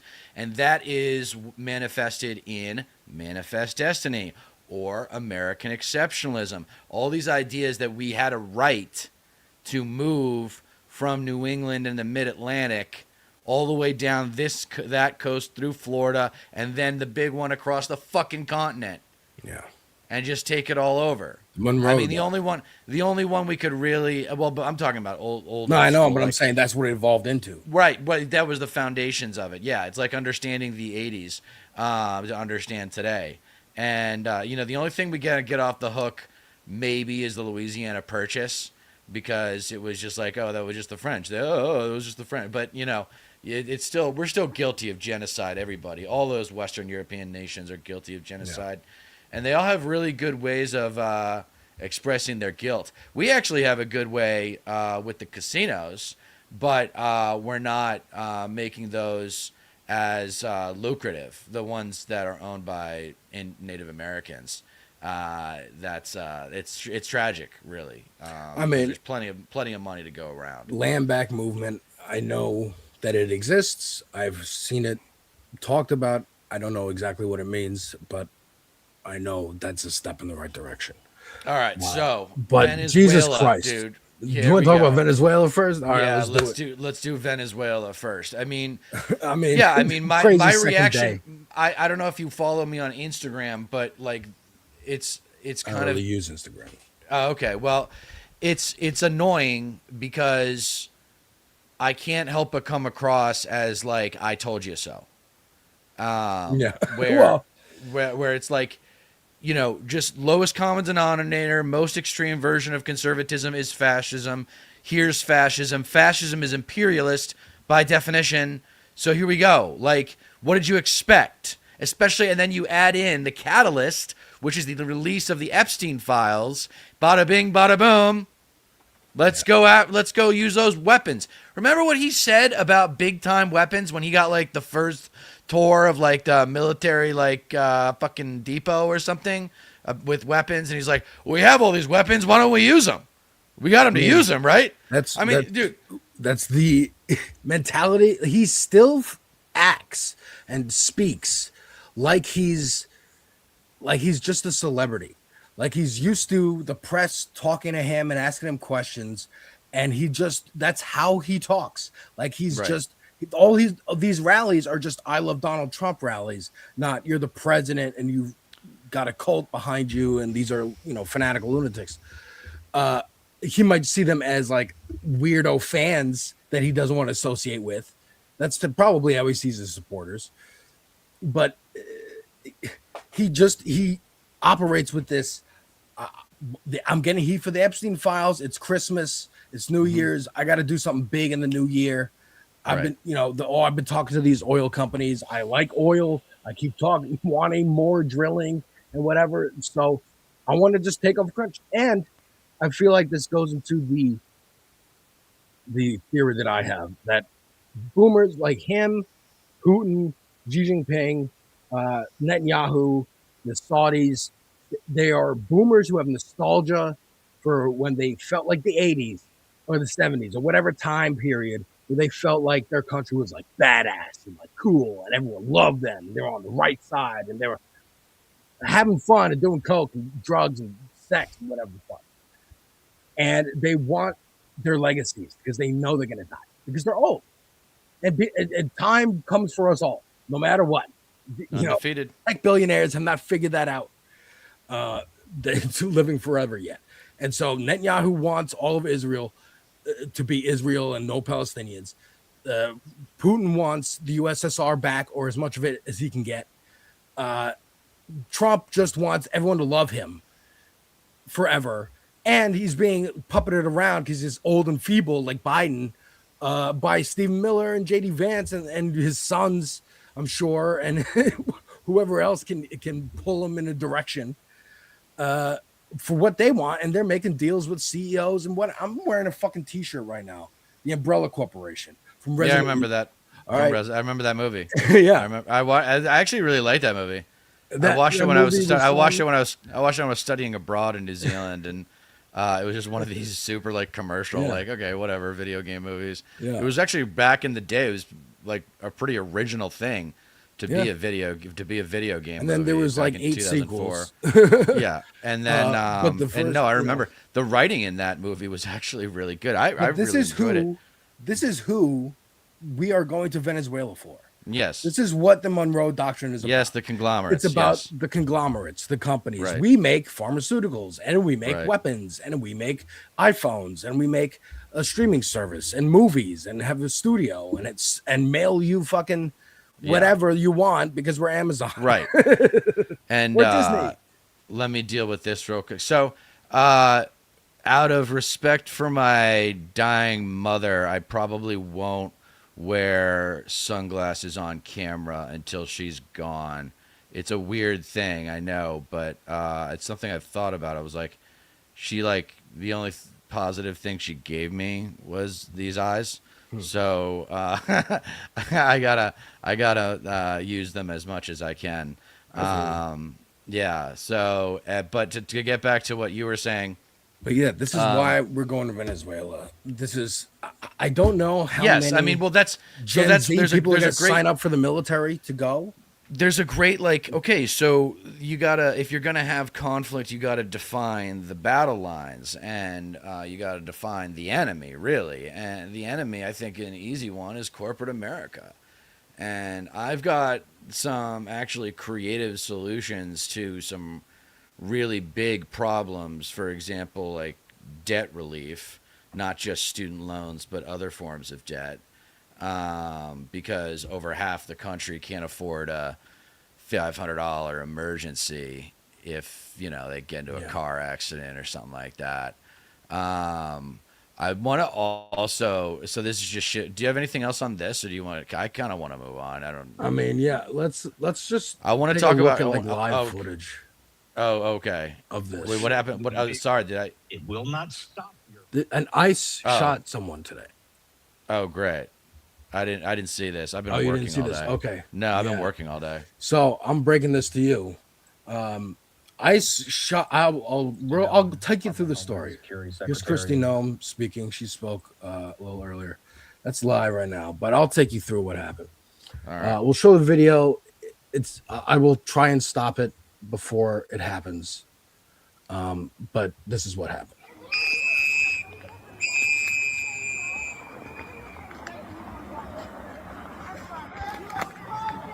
Get the fuck out of our neighborhood!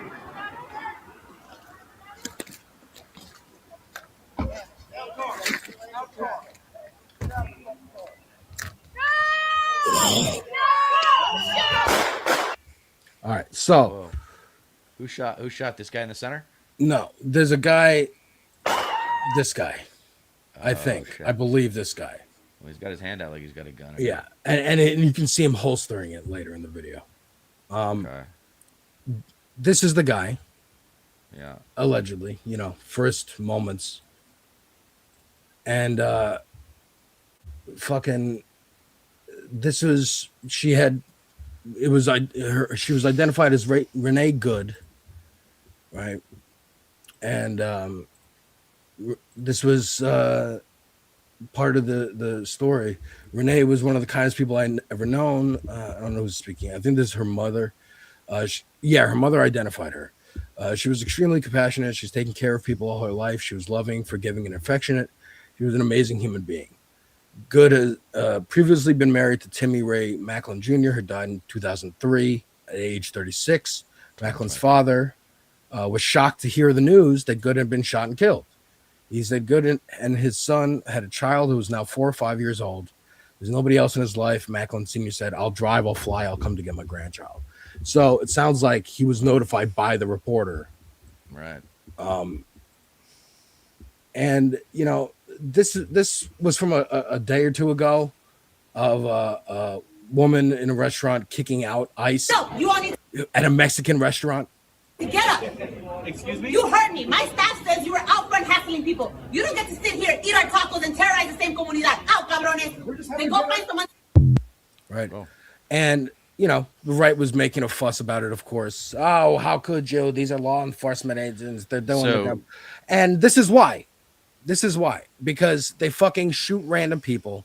They assault, attack random people. And you know, we saw this in 2020 with the BLM protests. I wonder if there's going to be protests all year because of this.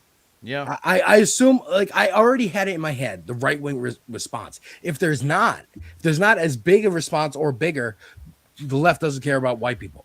That's going to be the narrative. If it is, they're crazy, they're Antifa, why are you protesting against, why do you want immigrants, blah, blah, blah. Whatever, you know, there's no winning because they're not honest. They're not honest. They're always bad faith. Like you say, they'll lie, they'll cheat, they'll do whatever because they want to fulfill that need inside of them, that narcissistic need to feel like they are the conquerors. The winner. They can do whatever they want. I mean, I'll show you fucking Trump's statement. There we go. This is Trump's statement about this shit. I have just viewed the clip of the event which took place in Minneapolis, Minnesota. It's a horrible thing to watch. The woman screaming was obviously a professional agitator. The woman screaming, like yelling at the cops in the video. And the woman driving the car was very disorderly, obstructing and resisting, who then violently, willfully, and viciously ran over the ICE officer. I didn't even know he wrote that. Who seems to have shot her in self-defense. Based on the attached clip, it's hard to believe he is alive. But it is now recovering in the hospital. Oh my God. It's being studied in its entire the situation is being studied in its entirety. But the reason these incidents are happening is because the radical left is threatening, assaulting, and targeting our law enforcement officers and ICE agents on a daily basis. They're trying to do. I mean, I was watching Hassan a little bit before this, and he made a good point that, like, this is what he wants. As cognizant as he is, at least Miller and them want people to agitate through protest, so they have more excuses to just shoot people. And like Christy Noem also echoing the same. It's a game to them. It's a game, dude. They don't think they can be touched. They don't think they can be touched. They're playing a video game with human life. And they're just plotting out. It's like Risk, where they plot, except it's on a domestic level, and they're just plotting out their little armies in cities all over America, and it's just one big fuck you. Like, this is something that I talk about in live streams, but I haven't really put it into an essay yet. And it's just, whether you like it or not, in America, we don't live in a thank you society. We don't live in a how can I help you society. We live in a fuck you society, especially when you're talking about from the perspective of conservatives. And so I'm just, let me ask you this about that statement from Trump. Did you find anything surprising in that statement? Yeah. You did. Again, I don't know how it keeps surprising me, but like the brazenness to which, like, we've all seen the video. Make shit up. To just make shit up. Yeah. Because he assumes half the people won't even watch the video. Because he that's what he's been doing his whole life. He's a bullshit. Right. That's what I mean. He hasn't changed. He's He's gotten just worse. like Well, wandering through that's life what happens too. In age, you get as a become fail more, son, You and become a more extreme version of yourself Yeah. over time. yeah, So and he's- it's just. I I can't mean, believe at least we only got 3 more years with him. like the Rob Reiner thing too is another example of just like I don't care. I don't care to even pretend Right. to be like, oh, we're all sad. Like they don't even do that anymore. Like the whole Right. Charlie Kirk thing, and then what was it, school shooting the same day as Charlie Kirk. Nobody talks about that. There was fucking, Did you see and then the Rob Reiner fucking- dies. Then Yeah, Rob you- Reiner dies, and the response is like totally, people. Again, look, people are dumb. I've always said, but this is dumb enough for those people to understand what's going on. These are responses from our leaders on the left, and what should be the median response, because what has been from Schumer and them, like on Venezuela and this, has been insufficient. Here's AOC. Congresswoman, can I real quick get your reaction to the shooting death in Minnesota of the woman by the ICE agent? No, this is what it's a nightmare. It's a nightmare. This is what we've been warning about for a very long time, and it is. I'm just.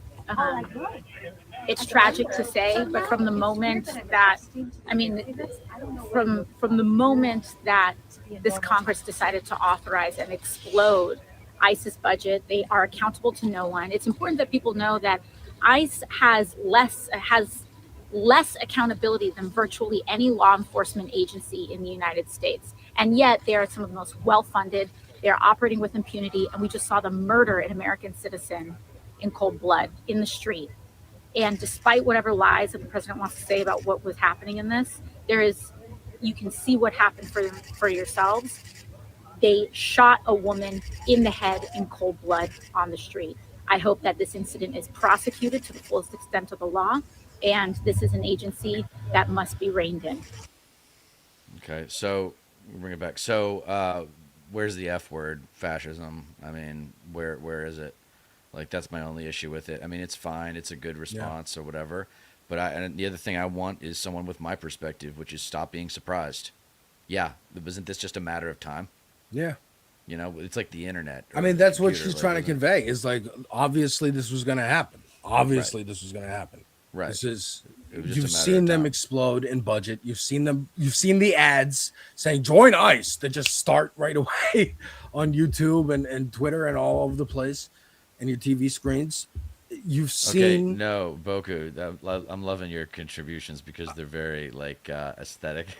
Her eyes being big are a big part of what makes her so attractive. True. Big eyes are usually a big thing. Anyway, yesterday was January 6th. I know, my mother's birthday. Wow. Yeah, And isn't that fun? actually Well, one of my serendipitous, friends' isn't it? birthdays as well. Oh, yeah.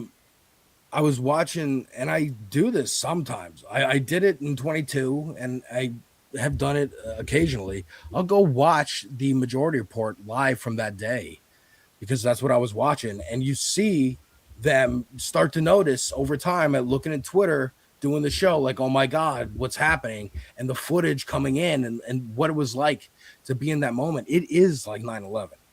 And even 9/11, like, and Sam said something to the effect of, you see in the Tea Party 10 years prior, people spitting on Congress people going into the building and nothing happens.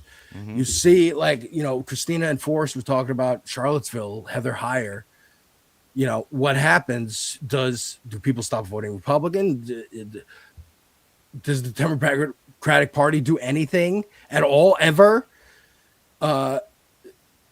More and more, it creates breathing room for more heinous shit to happen. And I feel like I got to point out that a reason they're talking about this, the media at least, at all, is because it's a white woman, a white suburban woman. Yeah, I think that's a big factor. Yeah. Gen Y, like us, fucking, like you, just so blatantly in the middle of the day. She's driving. The video away. is what the video is what makes it happen. But You know, but I think too the Black Lives Matter protests and the videos of grandpa somewhere getting like pushed over by the cops and really like manhandled, and like grandmas and fucking white people getting harassed, and that's when people go, oh, wait a minute, maybe we shouldn't have done this, and I don't even know if that's happening. Like, again, I watched Andrea, I watched Jake, like, we're talking into the internet, and we hope people are listening. We hope people are spreading our message. We hope that someone out there will be inspired to run, to organize their community, to protest, to do the things that, like, dude, voting is not going to be it, man. Well, if you want, I mean, yeah, you're talking about long-term sustained success, not just flash in a pan. We try something that looks like democratic socialism. I have positive stuff for us to watch. But I got to tell you, I mean, look, just being a little bit older than you, like, this feels like withdrawal. This feels like, or just an OD, like a heroin. Feels like an OD. It feels because like it's an like OD. it's Iraq again, 20 years later. Like, and we're not even like barely even out of the Middle. We're not even out of the Middle East. Like, not really. And we're already talking about going back with Iran, and we're already doing South America shit. Like, buckle up, America. This is why I'm not traveling. I'm not traveling until he's out of office. I'm not getting outside the country. Like, I'm sure that, anyway. But yeah, man, it feels like we're ODing on greed. I mean, that's greed. Greed is the center of it. Yeah. Thank you for. It's like we're like Tom Cruise from the MTV Movie Awards back in like 2008 or whatever. It's some funny shit that people should go check out on YouTube at some point. But yeah, no, I mean, I was talking to my fellow white privileged straight man friend from back in the day, comes from in terms of the socioeconomics of our backgrounds, very similar, no academic debt all the way through, well, in his case, college, but I got him beat because I went to grad school and he didn't. So yeah, take that. Anyway, he comes from a certain city in America that breeds like what I would now describe as anti-MAGA conservatives, like, and he's finally come to terms that with just the basic reality that we as a society need to build, go back to the drawing board and build up what kind of society we think we should have. Yeah.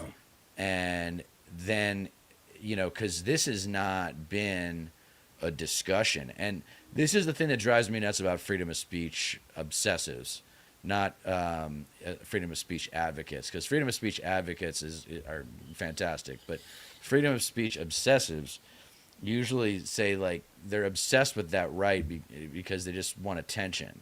And I have a saying that those who obsess over the First Amendment right often abuse that right, but they don't seem to understand or acknowledge, or because it would be harder, and human behavior is about what is easy versus what is hard, not what is right versus wrong. They don't evolve in their thinking. Joe Rogan is the best example of this. He's just like a sponge, or trying to be a sponge, because he doesn't really know how to learn. He never went to college, so he doesn't know the basics of how to learn. That's what the purpose of education is, so that because you never stop learning. How to learn. So you don't, when you do your own research, which you should do, to not come in with your own. You don't want to. But there try are to prove your own theory. Yeah, that's the net result. But there are certain, but that it has to be earned, and it has to be ingrained in you in a good way. And that's why, like, learning about, everyone needs to know about Aristotle. Everyone needs to know about MLK and Malcolm X Everyone needs to know. Everyone about has to believe the Roosevelt. But the thing that's a beautiful common is that there's reality. good content. Like there's a Roosevelt's documentary that should be part of public education. Like I want to get into the nitty gritty of education and say, are we really modernizing education in a way where we can condition these kids to deal with a screen-based world? And instead of fighting the screen and like making sure, yeah, that's a good thing to make sure you don't have screen time, whatever.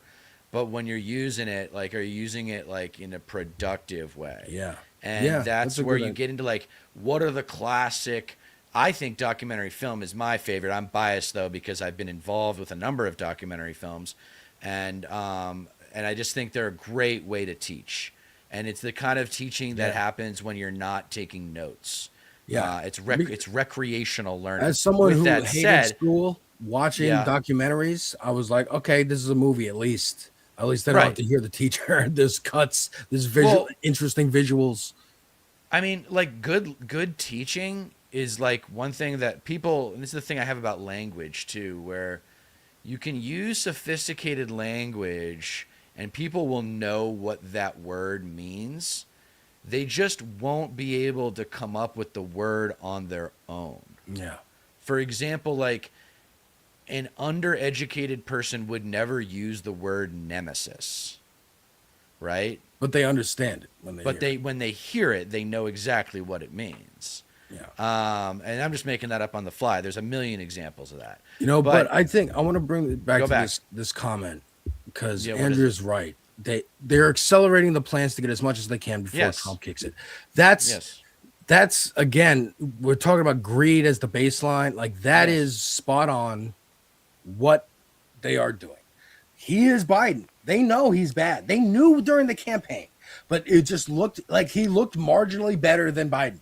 He did in the debate. He looked more like he could be cognizant of what's happening. And we're choosing two fucking rotten old men. Yes. And he was the more cognizant one, so people voted for him.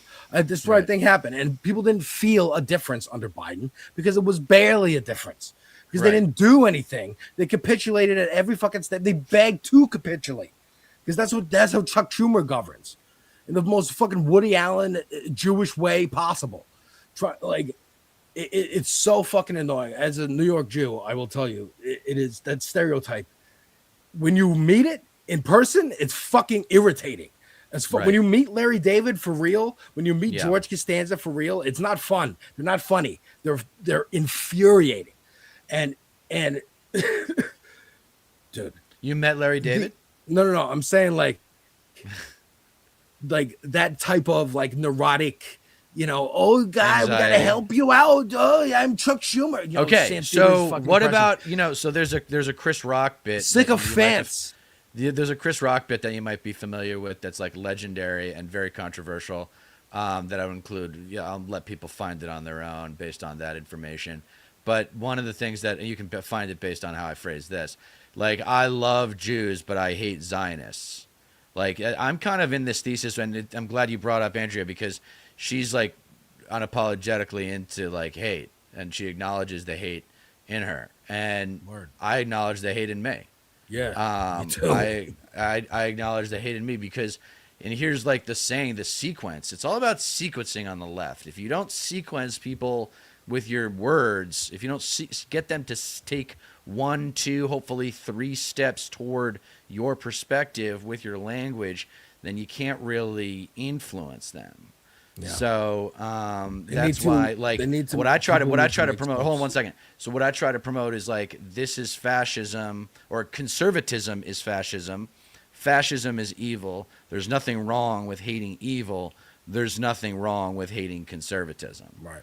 And then just being kind of disgusted with neoliberalism or tired of it if you want. There's a diversity of emotions people can have with it's cringe with plain. neoliberalism, but when it comes to conservatism, it's got to be pure hatred. It's okay. We can unite around this. That's the thing. If you're a social psychology student, you learn this very early on.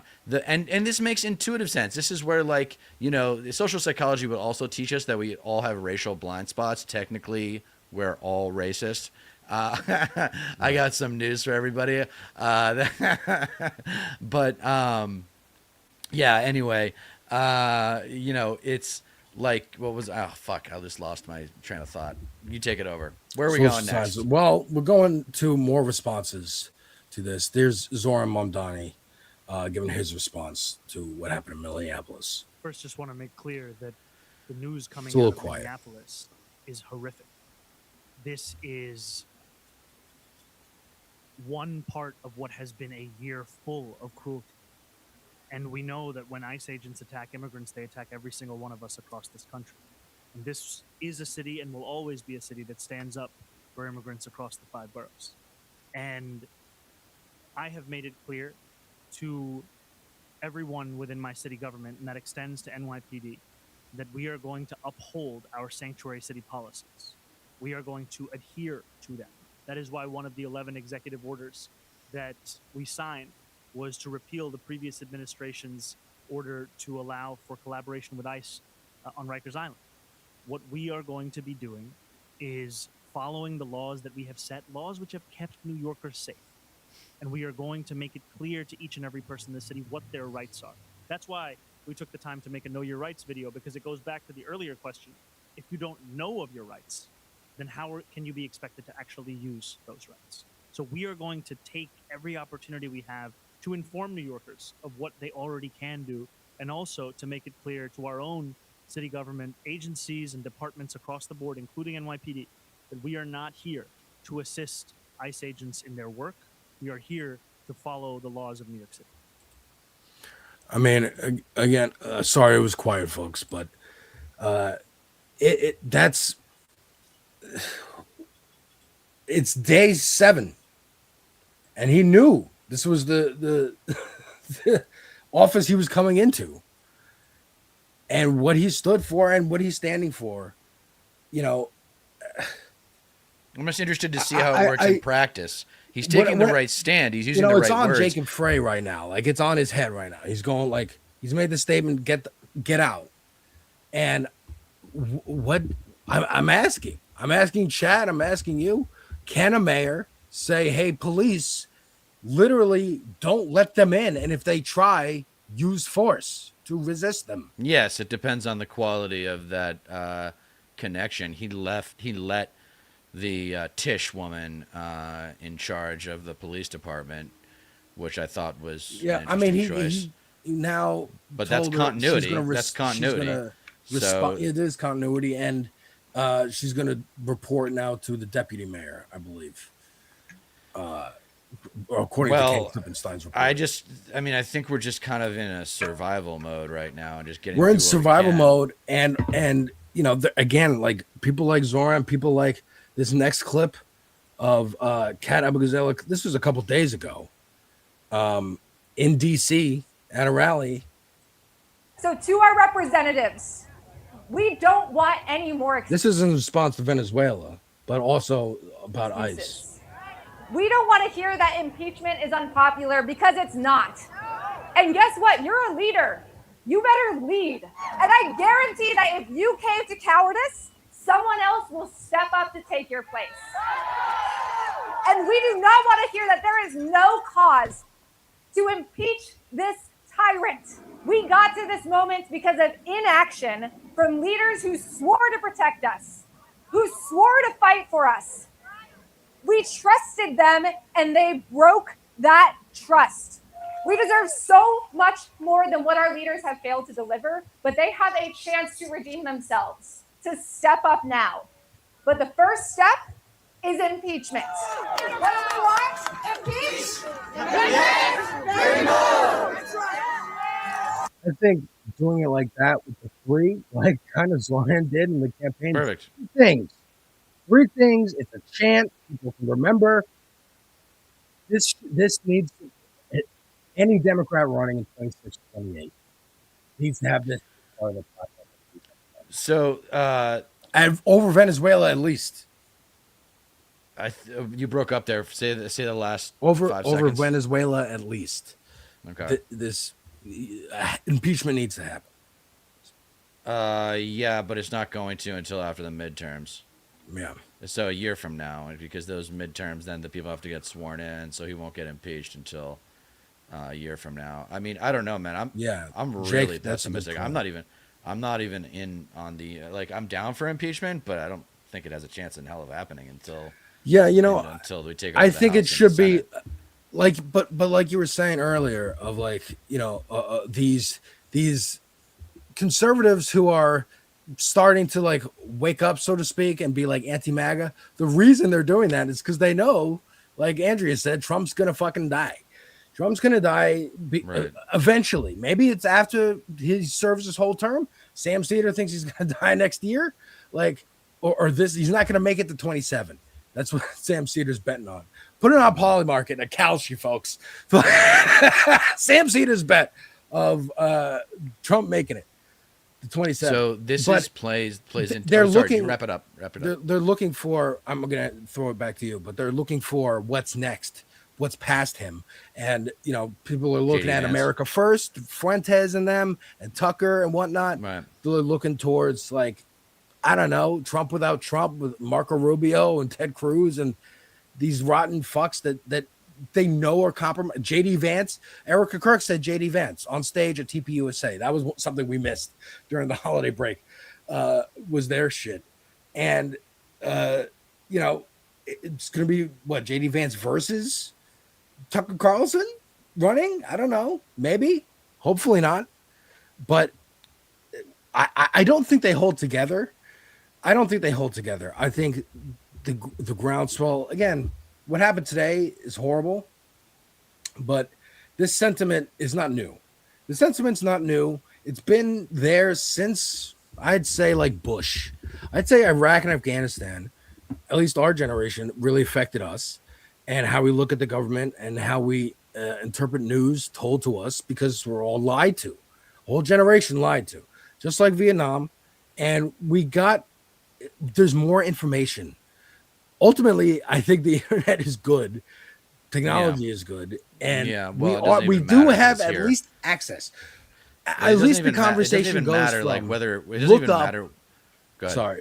Last No, you thing. got it. The conversation at least has gone from, you're making a point to someone, they say, go look it up. Now it's check your sources, because you can look it up. You have it instantly. That is better now. But like you were saying, like, where do they go from here? Where do the conservatives go from Trump? Because that's where they're looking. Like Andrew, they're trying to get it all now in this year, because they might know impeachment's coming or something's coming. Jake Tapper has to rationalize his existence. They all have to rationalize their existence. Like you say, that you don't want society to completely fall apart, because then who's going to buy your shit that you're trying to hawk them? So, yeah, exactly. It's bad for business. Yeah, it is. It's bad for business. What I was saying earlier about the social psychology thing was, in order to get two people or more people to get along who don't have a lot in common or don't like each other or whatever, is to give them a problem that they can't solve without working together.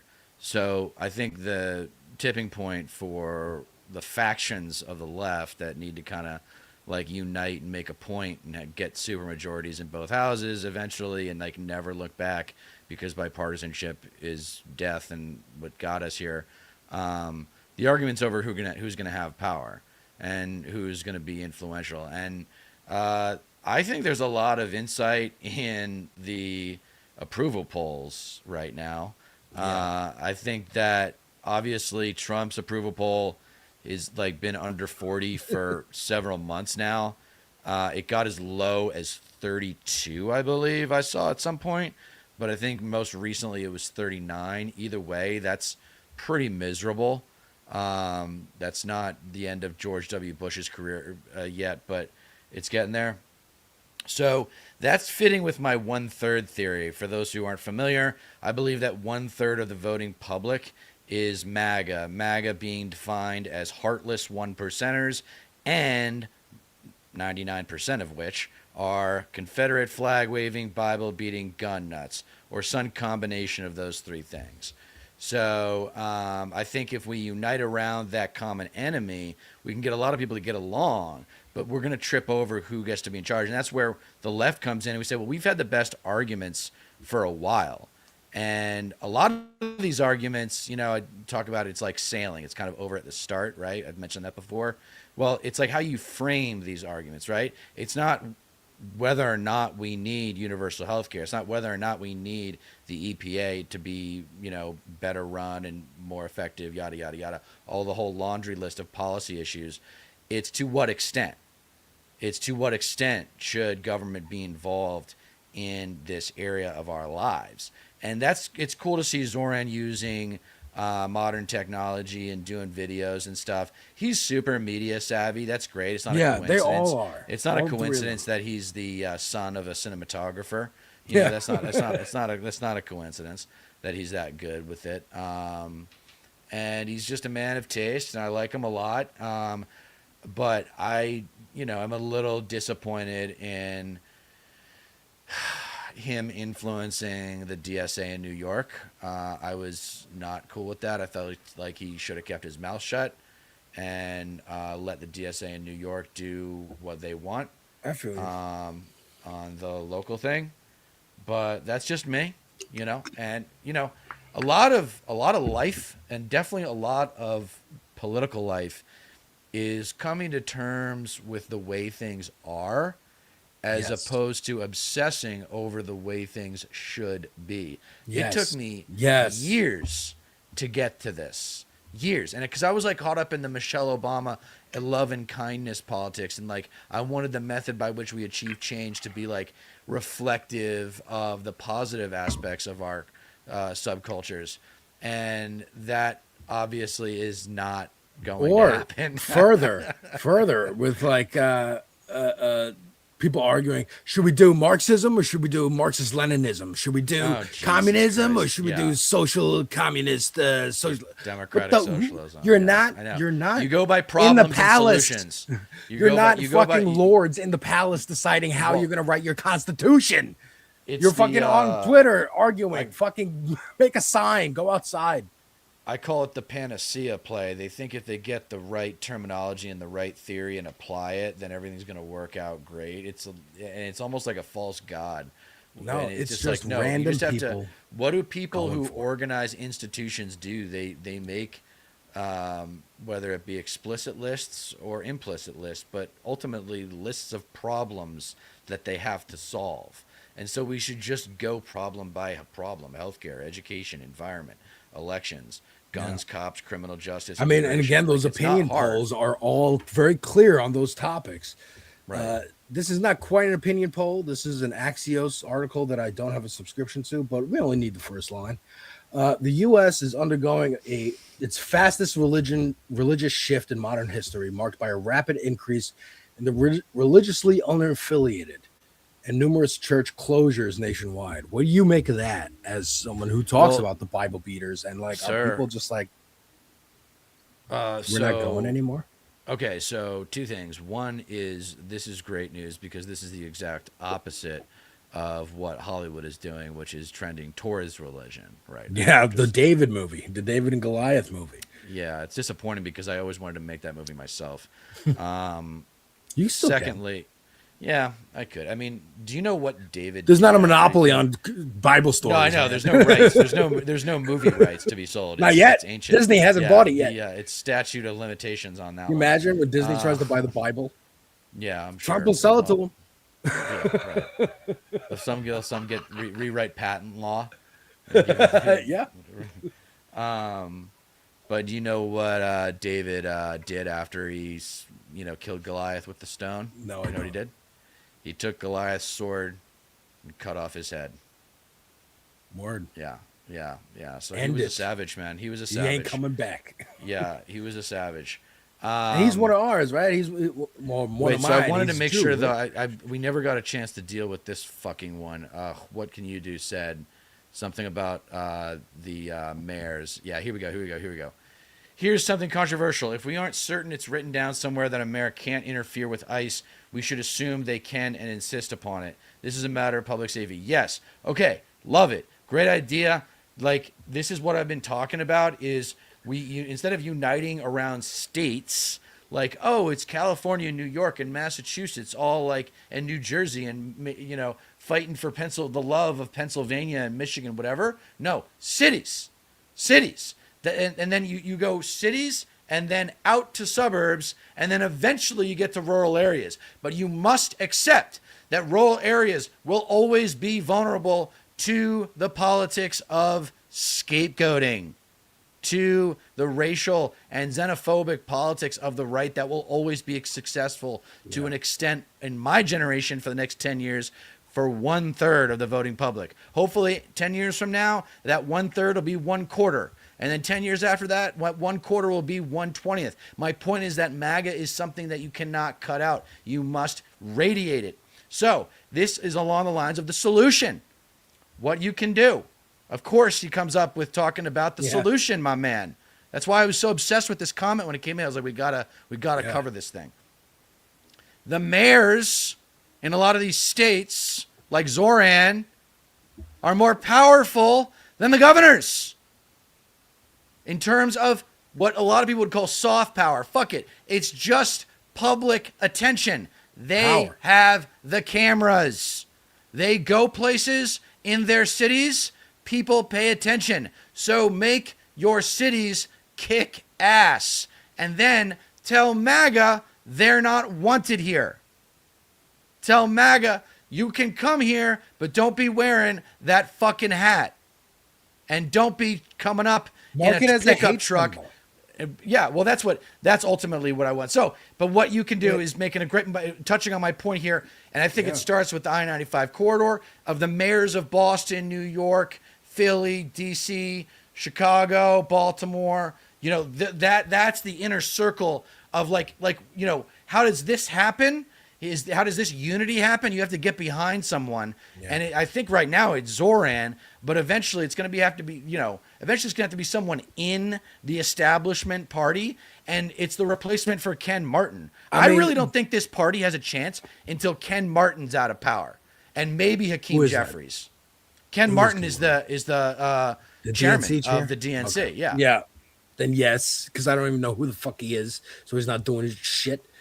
He was the one that said we're not getting the autopsy on Kamala Harris's election loss because of Ken Martin. Yeah.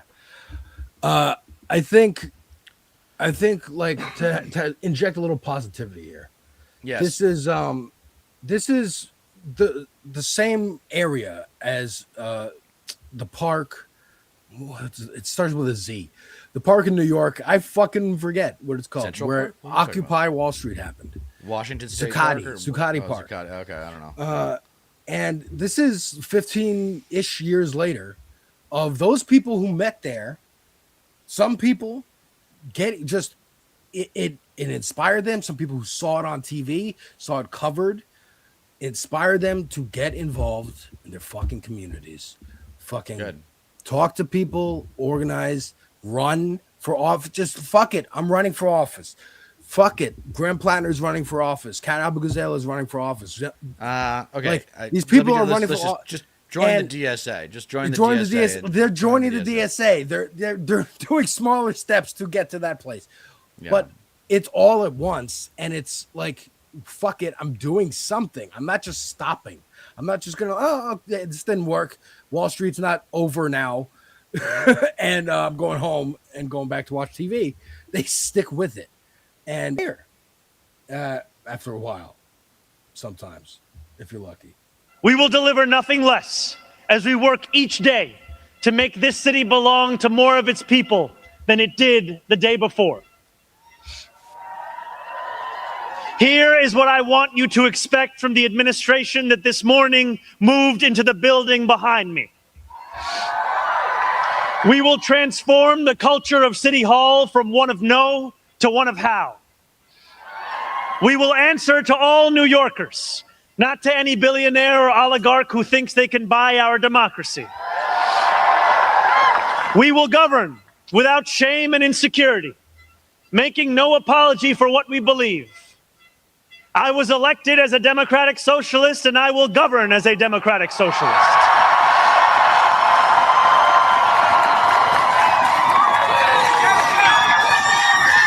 I will not abandon my principles for fear of being deemed radical. As the great senator from Vermont once said, what's radical is a system which gives so much to so few and denies so many people the basic necessities of life. We will strive each day to ensure that no New Yorker is priced out of any one of those basic necessities. Throughout it all, we will, in the words of Jason Terrence Phillips, better known as Jadakiss or Jay to the moi, be outside. Because this is a government of New York, by New York, and for New York. Is that Eric Adams? Did you see Eric Adams? Yeah.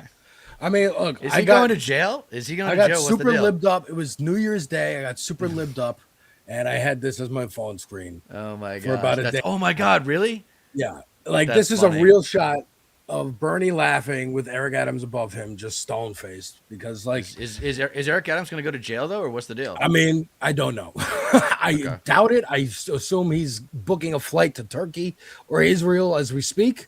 But that being the day one of 2026 was pretty great. And then day 2 or 3, fucking kidnapping Maduro and bringing him to New York was pretty devastating. And it felt like yesterday I talked about it. It felt like January 6th, like that footage of that I watched, Majority Report, slowly realizing like, hey, we're happy about Warnock and Ossoff winning this Georgia Senate race. That's what our show is going to be about today. And then, oh my God, it's an insurrection. It's a coup attempt. And again, Trump sat around in Mar-a-Lago for 4 fucking years, not going to prison, not getting prosecuted for this.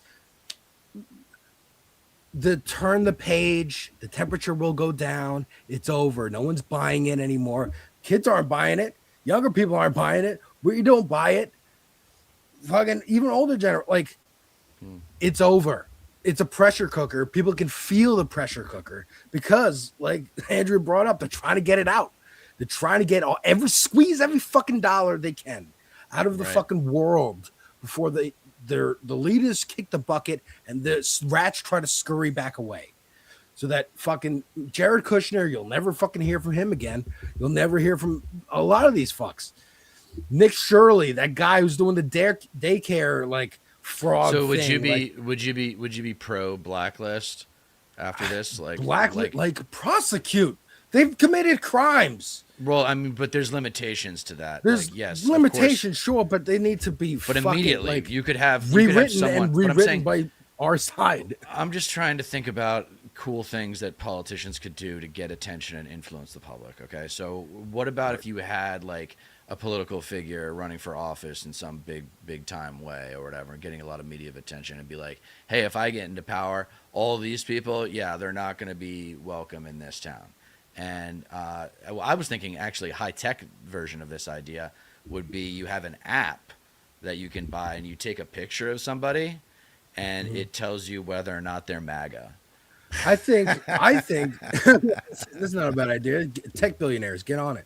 I think they should do like we're talking about. It's a blue tea. If we're thinking about it like a blue tea party, and it's been going on since 2018 with the election of AOC and the squad and Ilhan Omar and all that, joining Bernie and helping out. If we're at the step of, do Ron DeSantis, just start doing shit. Do like Greg Abbott in Texas, just start pushing authorities. Make MAGA hats fucking hate symbols, and you cannot have it if you're. Yeah, no, I mean in Germany they have the swastika is illegal. You can't even. Or certain make things you ICE can't say. illegal in the state. Like dissolve ICE. Yeah. Impeach. Like you have to. So that was one thing. That was one thing. things. It's a Deter trichotomy. I don't know. I don't have a number for you, but it is a Deter trichotomy in terms of how to treat MAGA. It's like counterintuitive because a lot of cultures and religions, not just Christianity, they emphasize forgiveness a lot. Okay, I am of the opinion that forgiveness is flawed because it lets the people back into your life and it gives them an opportunity to hurt you again. Okay, so I actually say, with respect to MAGA in your life and on a public level and just in society for the next rest of their lives. Like, never forgive, never forget, and never respect ever again.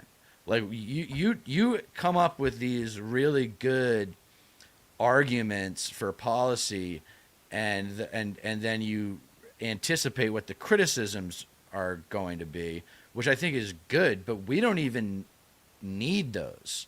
My point is, like having the good arguments anymore. It's just it's a 1-2 punch. I describe it where the easy punch is the right hand, which is MAGA trash. You are idiots, bullies, and cowards. And then the harder punch is the left hand. What's the replacement? Like, what are we trading out and even for? The idea of like, well, trying to anticipate what they're gonna do, and like, oh, we can't do this because then what if they use it? We can't, like, no more of that. No more fucking writing strongly worded letters. You're breaking norms.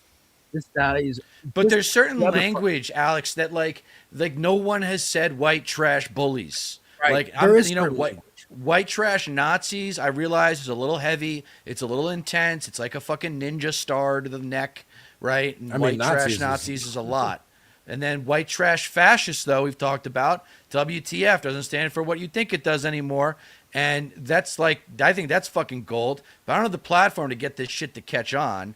And then Confederate Christian nationalism, I tried to sell that when I was on the Vanguard not too long ago.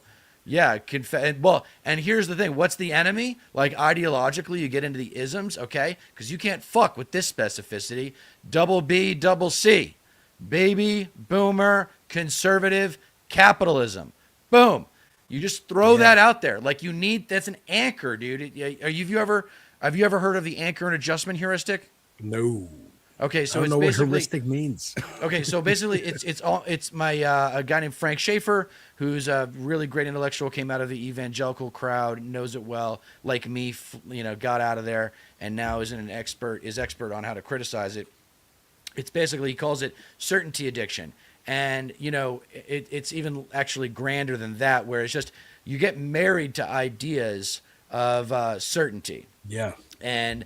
For example, the right is absolutely certain that government is the problem. They are certain of it, that government cannot be redeemed. There's nothing redeemable about it. And then, you bring up the classic examples of not just Social Security and Medicare and Medicaid, but like, what are you going to do in a disaster, right? What are you going to do when the hurricane comes or the tornado comes? Or do you want roads?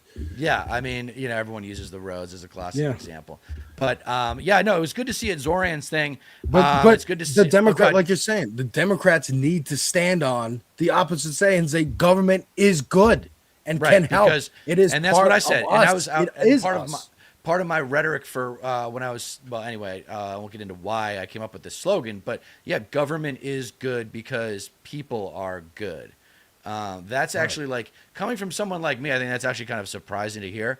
But because I think people who weren't socially conditioned, well, I think people who weren't socially conditioned to be empathetic. I think empathetic is almost like some people are naturally empathetic. Like, I think a lot of women are naturally empathetic. But I don't think most men are naturally empathetic. I think it's a social conditioning. Speaking of rhetoric and getting words out there, like. I don't know if you've seen this, but this is also part of Zoran's speech here. These have existed as distinct from one another. We will draw this city closer together. We will replace the frigidity of rugged individualism with the warmth of collectivism. Yeah, I saw that. If our campaign demonstrated that the people of New York yearn for solidarity, then let this government foster it. Because no matter what you eat, how you pray, or where you come from, the words that most define us are the two we all share: New Yorkers. Put that on a national stage, we're Americans. Right. Like that, like you're saying, he is putting it out there now. He said he's being bold. I'm not backing down. We're not doing so. I'm telling you. And he's not dumbing it down. Less. That's the nice thing is this is not Obama again. I think that's a sneak diss on Obama. When he said, we're told now in writing this speech that I should tell you to expect little and receive even less. We're not doing that anymore. We're not. I think it's a little dig at Obama, like hope and change. Okay, and now I'm in office. Kind of calm down. All right. We're not gonna close Gitmo. We're not gonna stop the wars day one. Like I said, we're not gonna codify Roe v. Wade. I don't know. This I don't is know. a I don't know what. rejection I don't know. of Obama neoliberalism. is, dude. Okay, we should talk about this. Obama is dangerous territory for lefties because in terms of the results of his administration, like they kind of speak for himself. Like he wasn't as bad as Clinton, but he was still bad. There was a lot of problems that didn't get solved, and The results of his administration were Donald Trump. Well, That's my that answer to that. is the best point. Yes, if you want to make that argument, I think that the Trump thing though, like him winning 2016, is a little crazy because of what happened with Comey 10 days prior to that election. That really might have tipped the scales and probably did tip the scales. I mean, it was Hillary. The fact that it was close. The fact that it was close was pathetic. The fact that it was close was absolutely pathetic. Obama loved his drones. Yes, I mean this is more like talking about incrementalism. You could have carried on with the spirit that got you there. Endorse Bernie, but he wasn't. He Hillary never Clinton. described himself as a progressive. He I only know. described himself as a liberal. He never described I himself as a knew progressive. it was fake from the fucking beginning. I had a feeling. I was like, he's smarmy. He's smarmy and he's tricksy. Well, I think he is empathetic towards the possibility of getting rich. Like preserving the possibility of getting rich trumps society providing the basic needs for the citizens. That's what conservatism has delivered for America since 1980. And yes, even during the the Clinton years and the Obama years, because those years are defined by conservative capitulation overall, at least on an economic sense. Go ahead. No, I think keep going. You're right. I shouldn't leave out Biden. I shouldn't leave out Biden too, who like had an opportunity with that VP pick to pick someone really special, and instead he went with Kamala Harris, and then instead of actually playing up what would have been an amazing event, which would have been history on camera with the Democratic National Convention in 2024, could have been like Obama's actually resurrection, where he could have done interviews with different candidates and they could have come to this like event format for picking a nominee. That would have been a hell of a lot more exciting than Biden just endorsing his vice president. Yeah. I mean, and that's what we got. And I'm sick of like, I don't want business leaders necessarily running for office. Look at but I'm what really he just laid out. Look at what Deter just laid out. So many steps in the wrong direction. Right. Yeah, no, it's like So many I mean, choices. whenever you get lost in this shit, just think of the drug addicts. Like people are empathetic now to drug addicts, and I think even more so than alcoholics. Although I think alcohol is harder to deal with because it's everywhere. My God, like everywhere, like corporate events and shit. But yeah, I mean, we're spiraling into the seventh circle of hell, and it's just tread water until the elections come around. We'll find some footing in the midterms, and then hopefully we can impeach, prosecute, but remove. treading that water means doing whatever you can do. Like we echo the DSA. sentiments of join the DSA. Join the DSA. I'm telling you, just keep it simple. Join Talk the to DSA. your neighbors about what you're gonna do when ICE shows up. Just Yeah, start that's a good building. Like go out more. Go to bars. And go, if you know, tell spread. and you if know you what, are you know what, though? online, spread The, and share. Spread and you know- share. Sorry to interrupt. The No, I'm sorry, what the thing that really though would make the biggest difference is to get these people. Okay, I guess you call them normies. People who are like, oh, I'm not very political and I stay out of it. I'm like, you're just as bad as them if you stay with that opinion. If you stay with that perspective, you might as well be MAGA. Wait, reset. Huh? Go again. Say that No, I'm again. saying- You were underwater. I think you should just call them, not like to convince your friends and be like, this is Nazis. This is Nazi times happening right now. What are you gonna do? You can't just do nothing. You have to do something. So again, if all you can do is make, like Jake was saying yesterday on his show, make a social media, make an art project, do like, yes, take care of your mental health. You need to do that. Be creative. Yes, that's the use one your thing that we have. creativity Yeah. because expressing it, people will notice, people will see, and then when they look towards you, when the camera turns towards you, or the spotlight is on you, you use it to inflict some fucking knowledge, to tell them this is Nazi times, guys. We need to do this, this, and this to bring them in. Hey, I'm part of DSA. Come join. Come to a Right. meeting. Yeah. Talk And really, about it. Talk about unionizing. as a member of the DSA, I can tell you that in the chapters now, like if you're in a major city like New York or LA or Boston or Chicago or DC, like Baltimore, whatever, usually in the major cities that already have a good amount of DSA activity, you can just go to the meetings and there's not going to be a lot asked of you. Yeah. If you are in a city that's like maybe a more mid-sized city, maybe not in LA, not in New York, not a Boston, not a Chicago, not a Houston or Dallas or something like that. And the red state cities are always tough, by the way. But they need steering committee officers. They need people to step up and like get some basic organizational work done. Yeah. And it's not like that much work. It's really not. So if you're at all curious about how you can get involved, Or even if and you wanted wanna to, help, like your that's- local, like, that should be your route. yeah, your local Democratic Party. I remember a story. Yeah, do both. A caller into a show, probably Majority Report or Doomed or something. Matt Bender. A caller's like, I went to my local DNC office and it was just like 3 old ladies, and they were like, "Oh, do you actually want to do stuff?" And we were just like hanging out. This is where we knit. Here, you can like be in charge if you want. Like, check it out. Go to your fucking city council meetings. Go to make your fucking voices heard. We see clips all the time of people in local council meetings, local Senate chambers, speaking to their representatives, demanding things, and those clips matter. They get amplified. Right. The media, you know, the billionaires are trying to win. They're trying to buy all the media, right? Bezos already owns a lot But of not it. all the billionaires, okay? But not all of the them. billionaires. It's really like you gotta pick. You can keep track of the ones that matter, okay? Yeah. Like first of all, Bezos.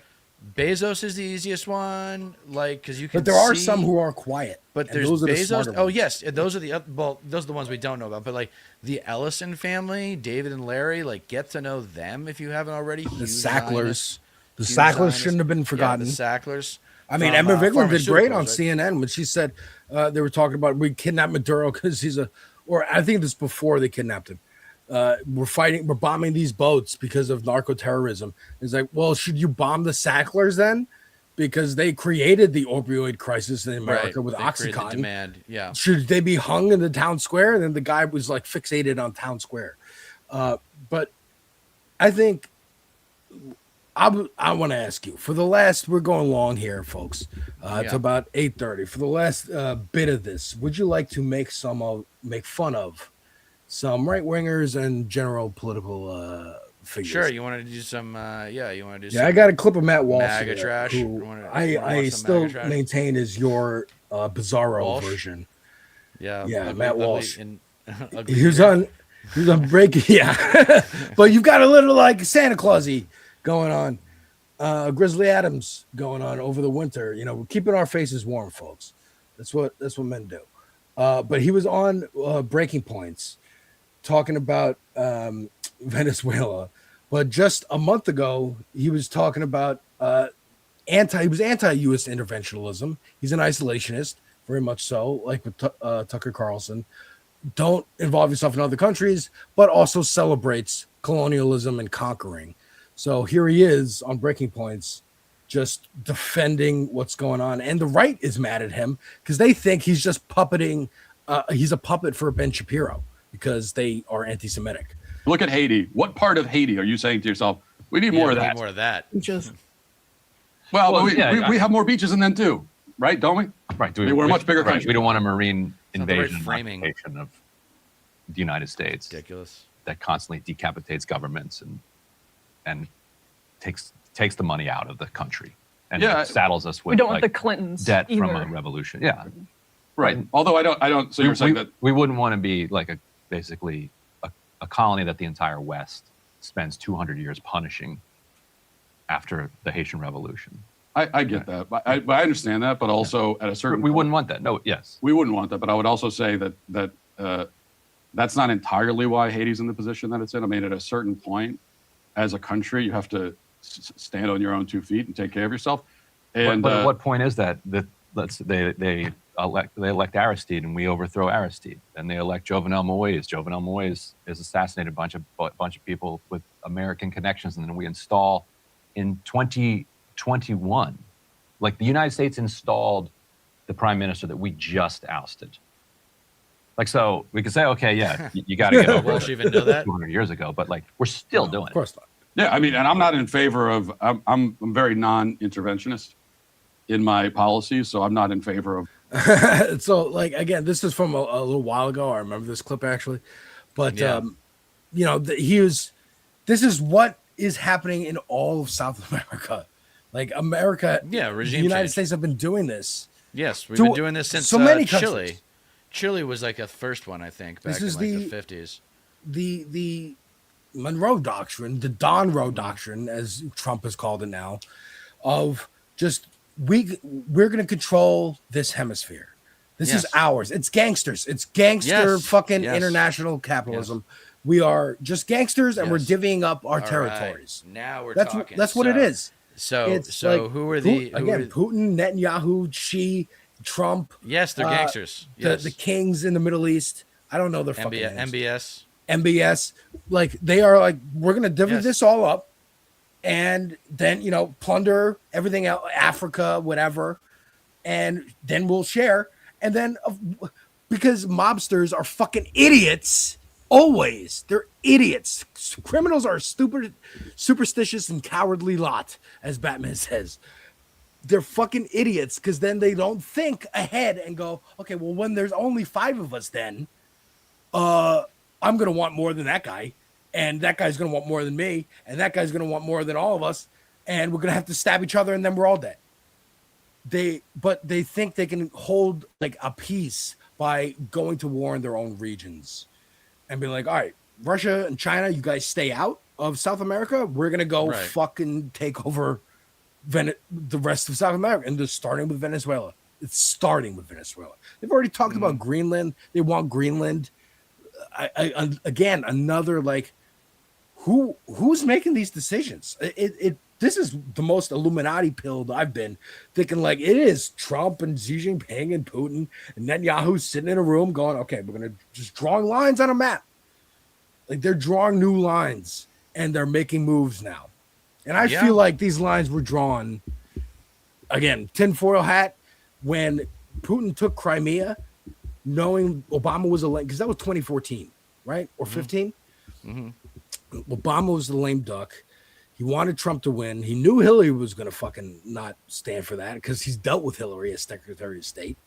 And then he's just like, all right, Trump gets in. That was the whole reason behind Russiagate was like they want him in so he won't push back against the Crimea thing.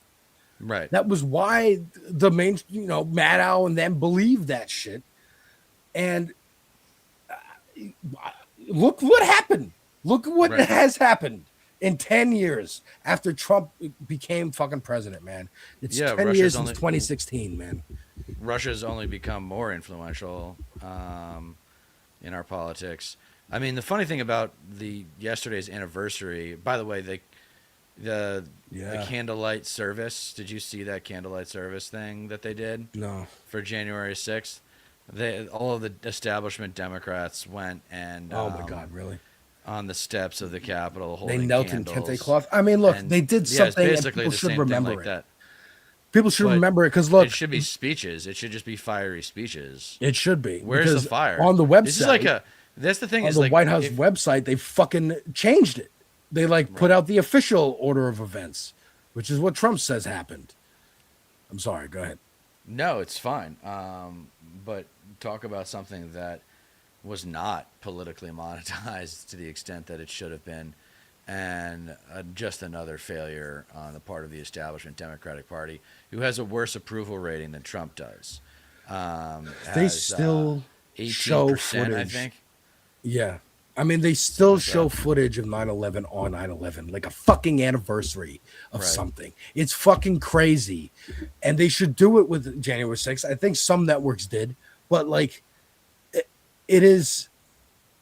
But as a New Yorker, watching that every fucking year after 9/11, because they did it all over the country and you guys saw it, you were there. But as a New Yorker in particular, every time I saw that footage, I'm like, and this is why we're getting oil in Iraq. This is why we have less and less rights. And TSA exists at airports now, and ICE exists to round up immigrants, and the Patriot Act. Like, this was supposed to be fucking temporary, and people don't remember that. And it's frustrating. It's frustrating.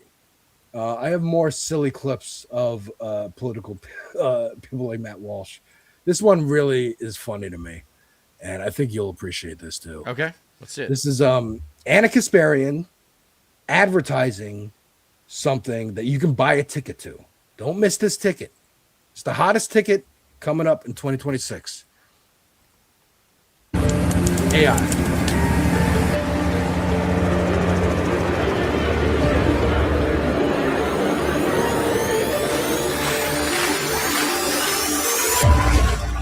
I don't need the music, really. What? You get the music. Gavin McBizness. Fuck that guy. Yeah, he's a big part of this problem, too. What is this? Is this AI? This is an AI ad for what is being advertised as a MMA event or a boxing match, just debating. Anna Kasparian versus Pearl Davis is the main event. These other ones are headliner undercards and prime showcase. I don't know if this is directly boxing terms. You would know more than me. Yeah, at the top of the card. Yeah. And this is what they envision it to look like, by the way. I can't wait for the pictures to come out and there's like 10 people. But this is what some political commentators are choosing to spend their time doing. And I think this goes exactly into what Jake and Andrea were talking about. And like, yeah, sometimes, it is a grift. Sometimes it is a waste of fucking time to watch people. Because if you really believed in Anna Kasparian, if you really believe in, I don't know, Pearl Davis, or who else is on this fucking Gavin McBizness, if you're a Proud Boy, you followed that man and you ended up locked up after January 6th, or you ended up locked up because you fucking did something in your own neighborhood, and Trump didn't come to your rescue because you're a fucking meth head or whatever, this has got to be should piss you off if you're a fan of them. And if you're not a fan of them, like we are, it's just hilarious that this is what they're doing. I think it's a good litmus test that if you're a real lefty, you understand that Anna Kasparian is not really a spokesperson in our universe anymore. Yeah, I think she's an outcast as far as I'm concerned. She is acting like she is trying to get her bag before all chances of it going away. And yeah, I don't really respect her. All these people. I mean, Gavin McBizness hasn't been really like seen or because he was running. What's crazy about Gavin McBizness? The Proud Boys was like a designated gang, and he was in trouble. But what's crazy about him is he had Vice Media. He started Vice Media, and had a really cool foot in the door in alternative media, and he like got booted. He like fucked it all up. And then he got booted from that, and now he's like this right-wing activist. Yeah, whereas Tim Pool as Vice had some incredible expose content back in the day that was really important, actually, like during the W years. But yeah, it's Anna Kasparian. Like, you kind of lose credibility if they had. I mean, and it's just stupid. Like, what are we doing? Like who is buying this is those like tickets? WWE. This isn't even a comedy. This isn't like you're fans of like Rogan and Theo Vaughn and Andrew Schultz and whatever. Oh, and yeah, they're at dude, least can we talk competent comedians. Can to we an finish extent. talking? can we finish this episode, because we only got a few more minutes left, but can we finish this episode with talking about the Riyadh Comedy Festival? Because I saw a little bit of the most recent Dave Chappelle stand-up comedy set. Yeah. But the special, but I didn't watch all of it, and I didn't even watch a third of it because I felt like Dave Chappelle violated, an unspoken agreement between his audience and himself about not supporting a clear dictatorship that subjugates women. Yeah, I think, I thought we kind of had a deal there. The comedians who went there and kind of shoot it off as like, this isn't a big deal, but I'm trying to get my bag. Like, I do understand to an extent. As a comedian, I'm trying to get a bag and get some fucking money, and I'm working here. But when you're on the level of Dave Chappelle, Kevin Hart, Bill Burr, you don't need the money. Money's no object. Someone like Jessica Kirsten, like, who went and then felt, her fans were like, why would you go and do this? And she donated the money. She was like, yeah, I made a mistake. Like, she's an up-and-coming comedian. She's not as big as these other people. This was a big opportunity for her, and she recognized that it's wrong and she wouldn't win. If I was that big as a comedian, I would never fucking go because I'm terrified of going over there. I refused birthright trip to Israel because I was scared of going to the Middle East because I don't want to get bombed. And they're like, we have an Iron Dome. And I'm like, yeah, the fact that you need that tells me I'm not safe there. Right. But I think it's, again, like, you're throwing, if you have the money, like you're Dave Chappelle, you're the bigger names on that Riyadh Comedy Festival list. You don't need that fucking money. You just did it because you're greedy. You fell into the greed. Some of the names that really disappointed me were Kevin Segura, Kevin Hart, Tom Segura was his name. Tom Segura. Yeah, Kevin Hart, Whitney Cummings, Bill Burr, like you mentioned.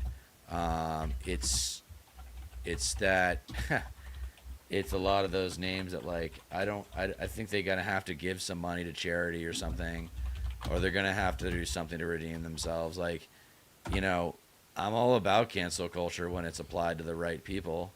Like, some people deserve to, a lot of public figures deserve to be fucking canceled. And they did take the money, like you were saying, like the level of wealth that when you get to be an A-list comedian and you're worth $10 million or more, like, what you really need $1 million?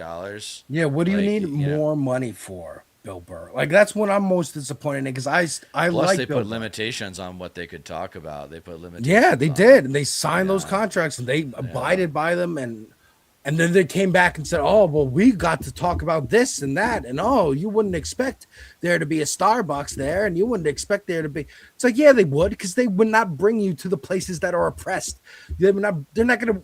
You're not gonna go to Israel, and they're gonna bring you to the West Bank or fucking Gaza. They're not gonna go show you that if you're Michael Rappaport. That's not the point. Okay. Right. Someone running in the 12th district here in New York, Cam Casey, I think is a Parkland survivor, who's also out there doing something with his clout, with whatever clout he has, is running for office. He went to Palestine and he's showing video of meeting people, talking to people, showing what's happening, putting a spotlight on it as he's doing his campaign here in New York. And I think that's very important. Again, what you can do, he's doing what he can do. Let me see here in the private All right, chat. so that's probably going to be it for us today, guys. Thank you for listening. If you're not already subscribed to me or Alex, please check us out and subscribe. Hopefully you enjoyed the extra half hour today. I know we were glad to do it. Yeah, we're back. Happy New Year, folks. Yeah, we're back. And, just keep your eyes out there. Just remember, always watch your back when you find out someone's MAGA. Never forgive, never forget, never respect, and never again. Never thanks again. For watching. Never again, baby. With Trump, that's got to be a slogan. Like, never again. Never again is happening now, and it has to be never again again. And also, don't forget, my audience, you don't get change in America by asking nicely. So thank you very much for watching, and we'll see you next week. Hell yeah.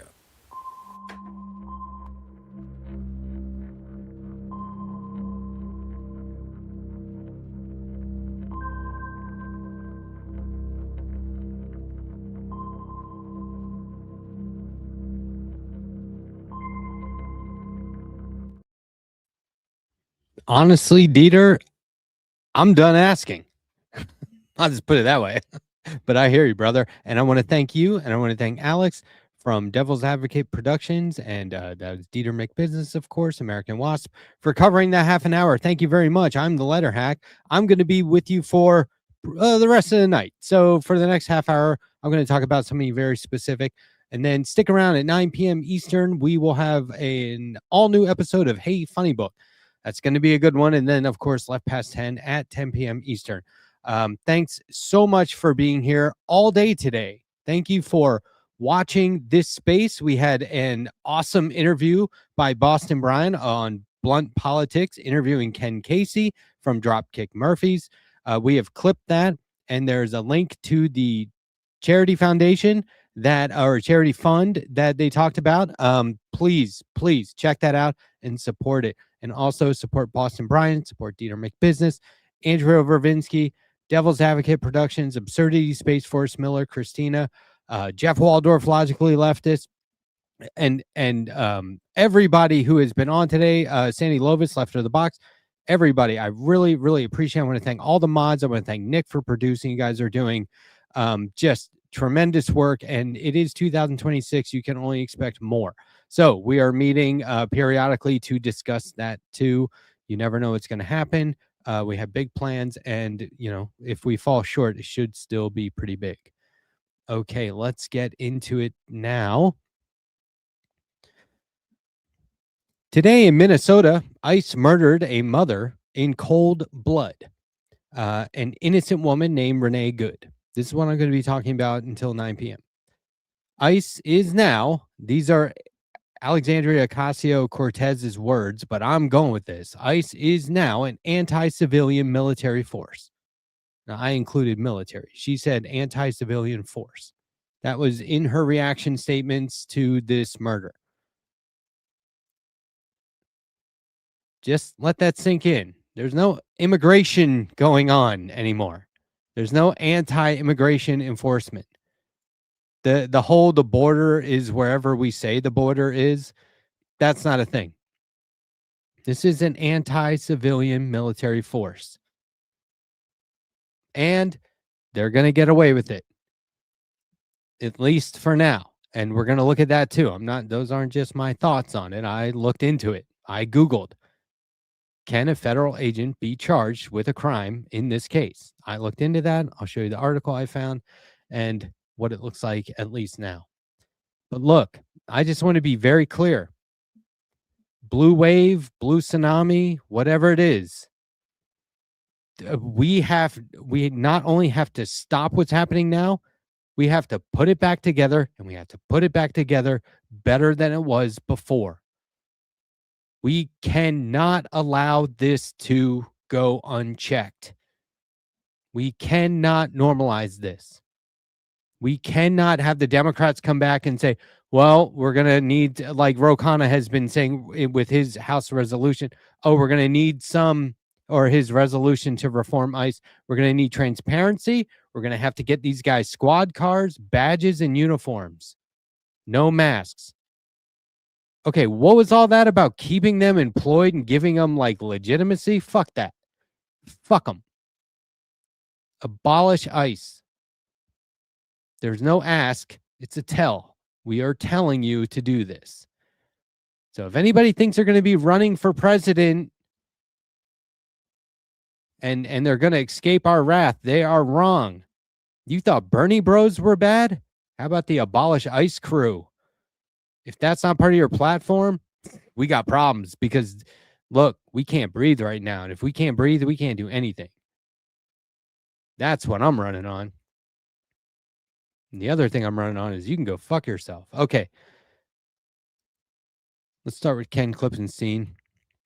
In my inbox as of this evening, 30 minutes ago, probably. So hot off the press. Thanks for adjusting the screen there. ICE kills unarmed American woman in Minneapolis. The one important part about this is a man named Chief O'Hara, who I've been talking about for a few weeks now. We're going to get there. 37-year-old American citizen Renee Nicole Good was shot dead by ICE agents today in Minneapolis, Minnesota. Video of the incident shows several masked ICE agents approaching a vehicle that tries to speed away as one of the agents opens fire. Though ICE says the shooting was in self-defense and President Trump claims that an ICE officer was run over, Minneapolis police say the woman appeared to just be blocking traffic. There were no warning shots, no attempts to de-escalate whatsoever. Here's Trump's fucking statement. I've just viewed the clip of the event which took place in Minneapolis, Minnesota. It is a horrible thing to watch. The woman screaming was obviously a professional agitator. And this is triggering, by the way. I'm very triggered by this shit. The woman screaming was obviously a professional agitator, and the woman driving the car was very disorderly, obstructing and resisting, and then who then violently, willfully, and viciously ran over the ICE officer who seems to have shot her in self-defense. Based on the attached clip, this guy attaches the video. It is hard to believe he is alive, but yeah, that's some bullshit, but is now recovering in the hospital. The situation is being studied in its entirety. Apparently, the investigation is over, according to the first part of this blurb. They've solved the fucking case at this point. We're going to hear from Kristi Noem in a minute, too, and it's just more of the same. The situation is being studied. Is that what you mean by investigation? In its entirety, but the reason these incidents are happening is because the radical left is threatening, assaulting, and targeting our law enforcement officers and ICE agents on a daily basis. They're just trying to do the job of making America safe, all caps. We need to stand by and protect law enforcement officers from this radical left movement of violent and hate. Well, okay, so hold on. The guy protected himself. He opened fire and nobody's going to do shit about it. So why are you whining? Sounds like he's pretty safe. Sounds like if these guys are allowed to carry guns and kill whoever they want and get away with it, what more is there to protect? That's as safe as you can get in the United States. They always say good guys with guns. They always say give teachers guns. They always say arm up. Well, here we go. And then the next best thing, no charges, scot-free. This lady was a mother. She's in a fucking minivan. She had stuffed toys in the glove box. There was no due process. There was no probable cause. There was no de-escalation. Oh, and there was no, not even a rough shot investigation afterward by DHS or the DOJ. Here's O'Hara. I am obviously very concerned that I have been told that a woman who was sitting in her car blocking the street and not the target of any enforcement activity is now deceased, said Minneapolis Police Chief O'Hara. The police chief continued, in any professional law enforcement agency in the country, I think they would tell you it's obviously very concerning. He fucking repeats whenever there's shooting into a vehicle of someone who is not armed. Let me just tell you what I would substitute in place of very concerning. Illegal. How hard is that? It's not very concerning. It's fucking illegal. They just opened fire in the face. This is what we have come to. Government agents out of control, a federal government agency that sees the American public as the enemy, and Homeland Security screaming domestic terrorism, creating the environment and the backdrop for those same government agents to be outnumbered of control. Minneapolis Mayor Jacob Frey describes ICE's account of the incident and the agent's actions as bullshit. Could you do something about it? Are you going to do anything about it? That's tough talk. I like it. I reposted that shit. What are you going to do about it? He calls on the agency to, quote, get the fuck out of Minneapolis. How about just get the fuck out? While Governor Tim Walz announces the deployment of his National Guard under state control. It's likely we're about to hear a lot more about the incident in the coming days, but what you won't hear about is the role of Trump's National Security Directive, NSPM 7, in all of this. Signed last September following the murder of Charlie Kirk, NSPM 7 directs the federal government to focus on rooting out domestic terrorism. The directive singles out violence against ICE in particular as a leading domestic terrorist threat. 4 days later, Attorney General Pam Bondi signed her own directive building upon NSPM 7 entitled Ending Political Violence Against ICE. Jesus. Unwarranted. Bondi's order directs federal law enforcement to crack down on threats to ICE officers, which it defines broadly to include things like doxing, as well as impeding their enforcement actions. Homeland Security, to which ICE reports, says that there have been a 1,000% increase in attacks on ICE immigration and customs enforcement officers since Trump's inauguration. Because when you expand the definition to literally whatever you want. Give me 1 sec, folks.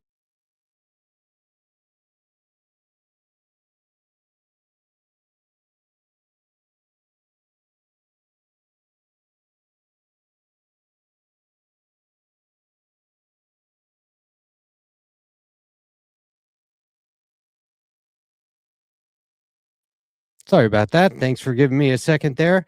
I adopted a stray pit bull recently, and she has health problems, and sometimes I need to check in on it.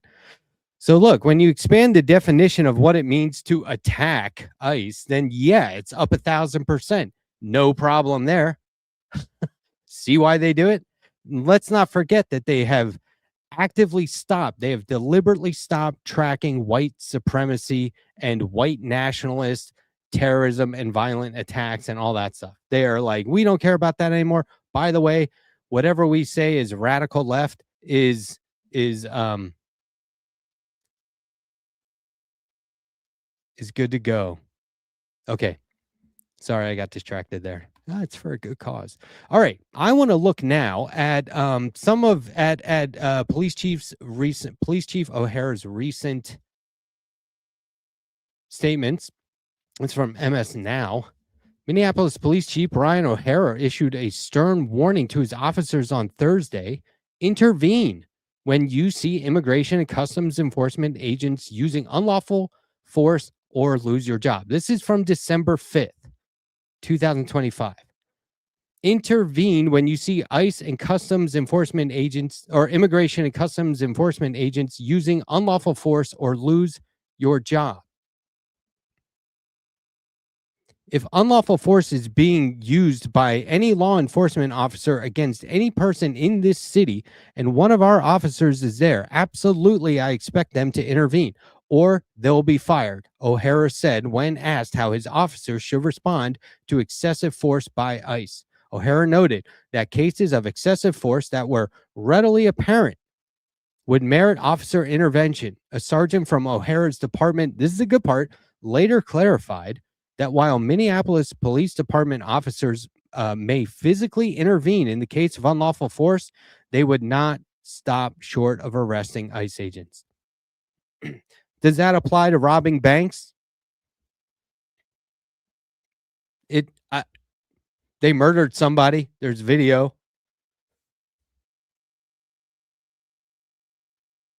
So, I mean, if they're robbing a bank and O'Hara's boys are there, they're like, hey, we got to intervene. Knock this off, you guys. Knock this off. Go home. Come on, ICE. You heard the mayor. Get the fuck out. What if ICE is just taking ice cream out of the hand of a child and eating it themselves? Like, what's the scale of like fucked upness? What can an ICE agent get away with? Like, hey, thank you. I guess maybe you could say, Matt, you should be looking at this as if, well, like at least the cops are going to do something. What else would you have them do? Nothing? No, I would have them make an arrest. I would have them say, hey, we have you on video shooting somebody. You're going to have to come with us now. What then?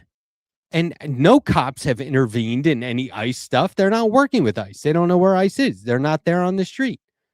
The cops aren't intervening. There's been no reports of cops intervening when ICE is violating someone's civil rights or breaking the law. That would be awesome. That would be amazing. Can you imagine? Like, look, you want to talk about let them fight. If the cops were like, hey, fuck all this, you're out of here. Yeah, we got our guns too. Oh, yeah? You want to draw down? That's not going to happen. There's going to be like, after the fact, like, okay, hold on. Yeah, you can go. Sorry they did that. Hey, guys, they're leaving now. That's what's going to happen. I've actually seen that happen. That's happened before. Where a cop has showed up and said, what's going on? No, you can go.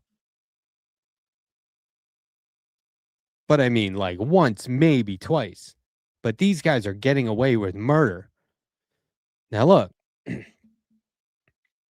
O'Hara's been in the news. I mean, he likes to talk to the news. He's been critical of ICE's tactics. He's been publicly critical of their methods, which he argues have been destabilizing for the community. These tactics include agents wearing masks, using unmarked vehicles, and refusing to clarify or clearly identify themselves, leading to community fear and reports of incidents resembling kidnappings. Now, look, this is just more of no masks. We need uniforms. We need squad cars. They're going to get that shit too. Watch. I'm going to show you. Community trust. The chief has stressed that the Minneapolis Police Department does not work with federal law enforcement for the purpose of immigration enforcement, and does not ask about immigration status. But they should be all over these ICE agents. They should be shadowing them. Like, you're cops. If not you, who? Are you there to protect your citizens or not? Because these ICE goons and thugs are running roughshod over your city, doing whatever they want and getting away with it. Where are the cops? Where's the law enforcement? What good is it to say we're not working with them? Okay, good. But like, some cops are. But none of them are like working against them. His position is intended to build and maintain trust with the city's immigrant population, particularly the large Somali community recently, because this is also where all those 911 calls are coming in about those daycare centers. So, Minnesota, heartland of America, hotbed, right? Shit's popping off there. Wow. It's getting nuts. All right, moving on. So, can they be prosecuted? Can Minnesota prosecute the federal immigration officer who just killed a woman? This is Vox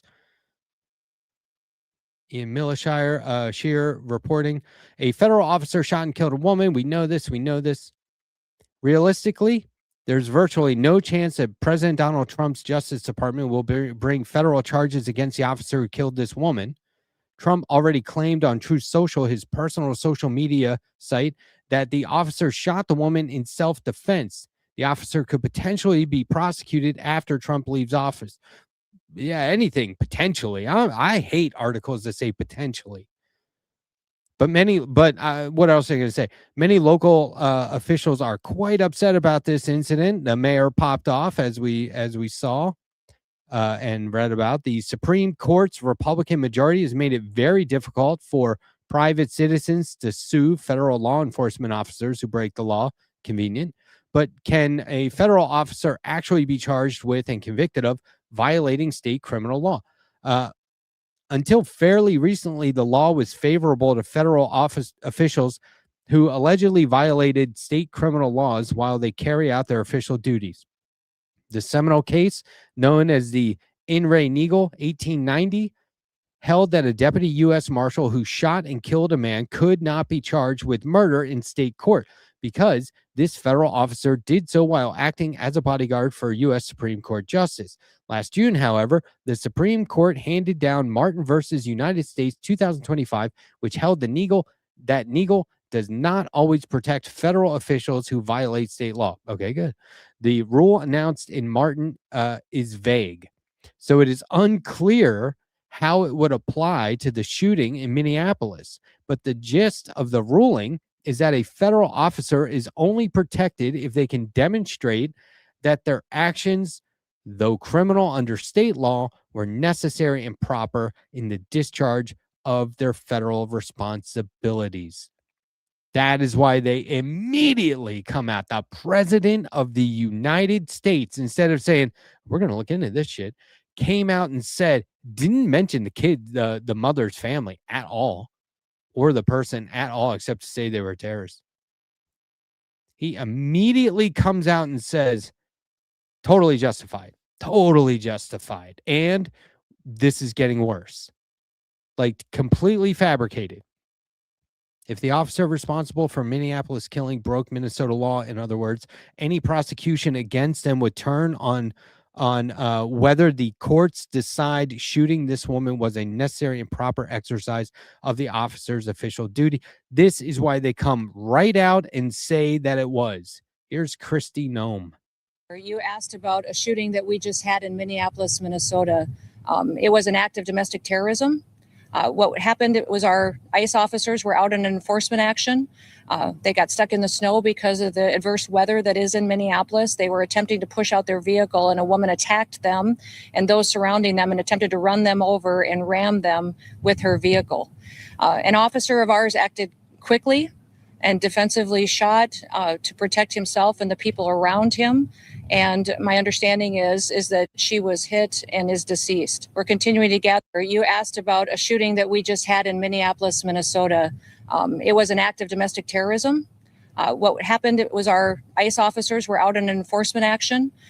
They got stuck in the snow because of the adverse weather that is in Minneapolis. They were attempting to push out their vehicle, and a woman attacked them and those surrounding them and attempted to run them over and ram them with her vehicle. An officer of ours acted quickly and defensively shot to protect himself and the people around him. And my understanding is that she was hit and is deceased. We're continuing to gather. You asked about a shooting that we just had in Minneapolis. It's a complete lie. Sorry. Christ's sake. Sorry. You know what? I'll tell you what it is. Kristi Noem's voice and the lies coming out of it. Like Donald Trump's, I guess that was like a Truth Social post. That's triggering. That makes me enraged. Hearing that sociopath's voice, you want to know what a sociopath sounds like? Listen to Speaker Mike Johnson. Not like Lindsey Graham, at least pretends to like be upset and like, I've had it. But these guys, the monotone, the lack of inflection, the lack of emotion, the ability to spew lies. There's no way she could have all those facts right now. There's no way she could have all that information. And there's no way that she could have that statement and have seen the same video that we all saw.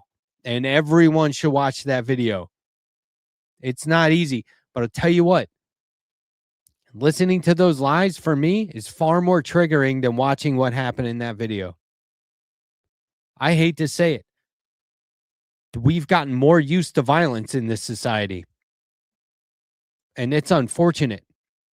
But there comes a point where you have to pay attention to that shit. You have to. I'm not saying seek it out.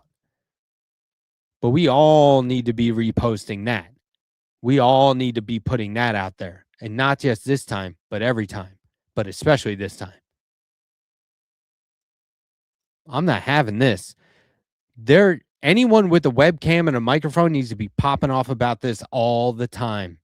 The best thing you can do is join forces. The best thing you can do is promote every other channel. The best thing you can do is not monetize this revolution. The best thing you can do is join up with collectives like this space. We are going to try to expand. We're going to try and do everything we can to make sure that this is continually on blast. Look at this. Look at what they are planning. This is from a couple days ago. The majority of reports AM Quickie, their some number section.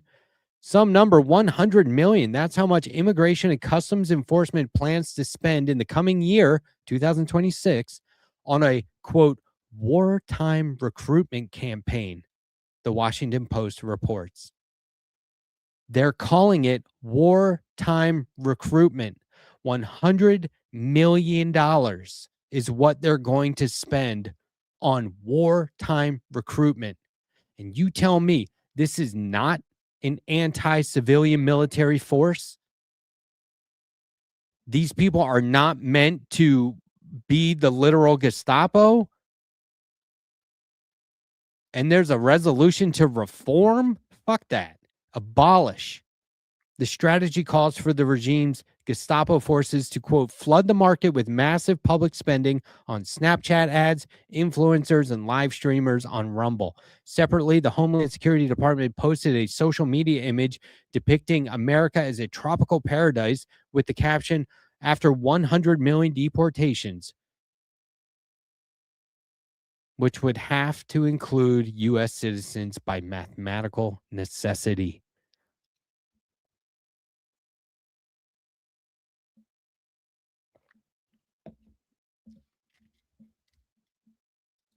It's not paranoid to say they're coming for you. It's not paranoid to say they're coming for me. They're broadly expanding what it means to be a domestic terrorist to just any old thing. They're getting away with murder. Look, I would love to go back on air and be like, oh, I was wrong. They got him.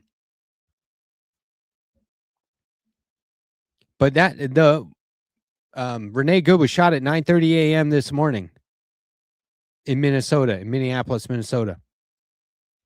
And it was by 6 o'clock. Chrissy Nome, who in a completely different state, was saying, here's exactly what happened and everything went right and nothing's going to happen to that guy. Come on. What's really going to happen? The 5th anniversary of January 6th was yesterday, the J6 insurrection, as they call it. All those guys got off. Oddly, ironically, 30 of them are back in prison for other shit. The rest of them, they're filming themselves using the N-word. That's all over the news. Things are worse than ever, and they're only going to get worse. It's not enough. Like I said at the beginning, it's not enough to just have like a blue wave and put a stop to it. We need to fix. We need to repair, and we need to improve as we do. I'm so sick of people saying, what about infrastructure? What, are you kidding me? They want you dumb, broke, and sick. No access to information, no education, no health resources, no access to health, and broke. And the rich get richer. Thanks for watching. Just wanted to jump on here and cover that. I'm pissed off. That's why we have this platform, so we can do shit like that. So thanks for letting me do it. Hey, Funny Book is up next.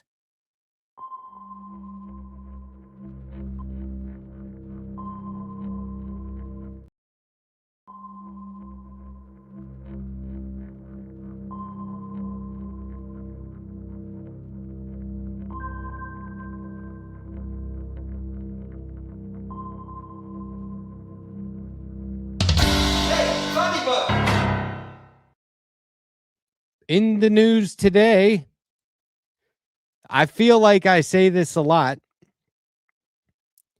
It's only getting worse, folks. In the news today, the Corporation for Public Broadcasting has shut down on its own. Here's a quick look at Public Notice, the blog by Liz Dye. Look at these. Just every time I see this kind of thing, Sesame Street, the Muppets, just tugs right at my heartstrings. On Monday, the Corporation for Public Broadcasting shut itself down, defunded by Congress and fearing that the Trump administration might might will pervert the organization to further undermine free media, the board members agreed it was better to salt the earth than leave behind a place for Trump to plant his poisonous, choking weeds. CPB's board determined, here's their, is this the same? Oh, okay. Well, it's from the statement. Their board determined that without the resources to fulfill its congressionally mandated responsibilities, maintaining the corporation as a non-functional entity would not serve the public interest or advance the goals of public media, reads a statement on its website. A dormant and defunded CPB could have become vulnerable to future political manipulation or misuse, threatening the independence of public media and the trust audiences place in it, and potentially subjecting staff and board members to legal exposure from bad faith actors. It's a tragedy for the American body politic and a triumph for the nihilists who scorn the very idea of independent media and informed electorate. The Corporation for Public Broadcasting, CPB, was a private, was being the correct tense, was a private nonprofit organization created by the U.S. Congress in 1967 to support public media, distributing federal funds to local public radio and television stations like PBS and NPR for educational, cultural, and informational content. The Corporation for Public Broadcasting acted as a funding steward, ensuring broad access to trusted content, and its recent closure marks a significant shift impacting services in rural areas and beyond. Make no mistake, the Trump administration is satisfied with this outcome. Either they get to broadcast their own bullshit propaganda, or the thing they sought to manipulate just goes away. Make a note. It will not be enough for us to stop this madness. We cannot be satisfied with the blue wave in the midterms and beyond unless those elected officials vow to repair the damage that has been done. We cannot live with this new normal. We must build back, and we must build back even better than before.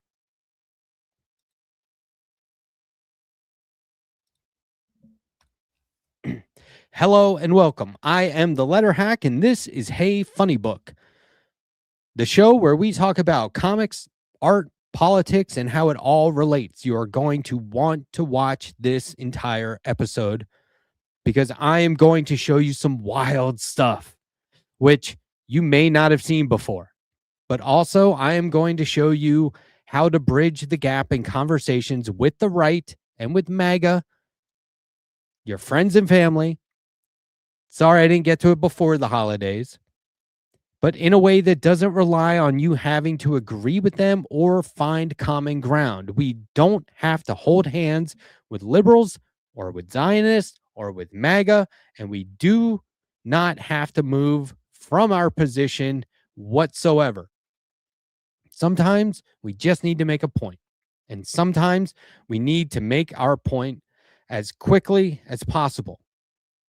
And sometimes we just need a mechanism for doing that quickly and without much discussion, at least not on the front end. Discussion is good, but you got to get there quick. But first, I just described this show as being about comics, art, and politics, and the politics in those things, of those things, around those things, between those things. Do you know how I know politics is ingrained in things like comic books? It's easy, because politics is ingrained in everything. Now, you can't have a discussion these days without somebody bringing politics up. It's impossible. And this is an age-old dynamic. I mean, in this society where, people want to interject politics into conversation about other topics. It used to be kind of like a thing where you're like, oh man, he's going to be there. That guy only talks about politics. We're all talking about politics now. And today it's all connected thanks to more and more accessible information. Here's a side note. That information doesn't have to be real. It doesn't have to be credible whatsoever. But that's not the point I'm making. The point is the delivery of information at all is more and more accessible. So even the bad stuff is easier to come by. Even the wrong stuff is easier to come by. Now, I want to show you an example of how people could be using comics or pop culture in a general way to make a very reasonable point about our society, an aspect of our society, and how someone else can interject their own politics in an effort to be part of the conversation, like annoyingly.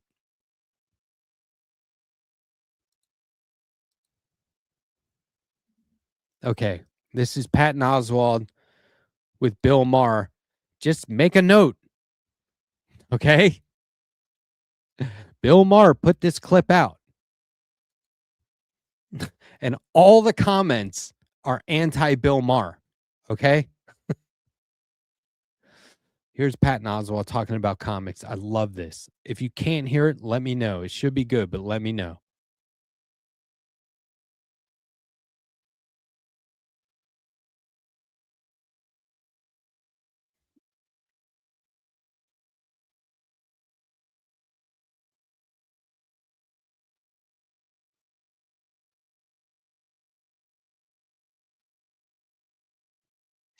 A loser.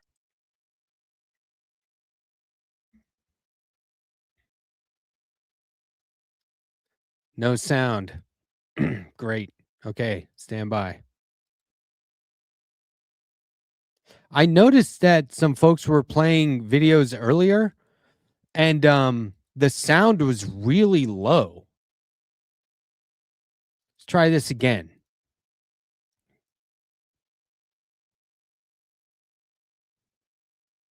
One sec. There's this new feature with Instagram where you can't refresh the page without porn coming or softcore coming up. Okay, here.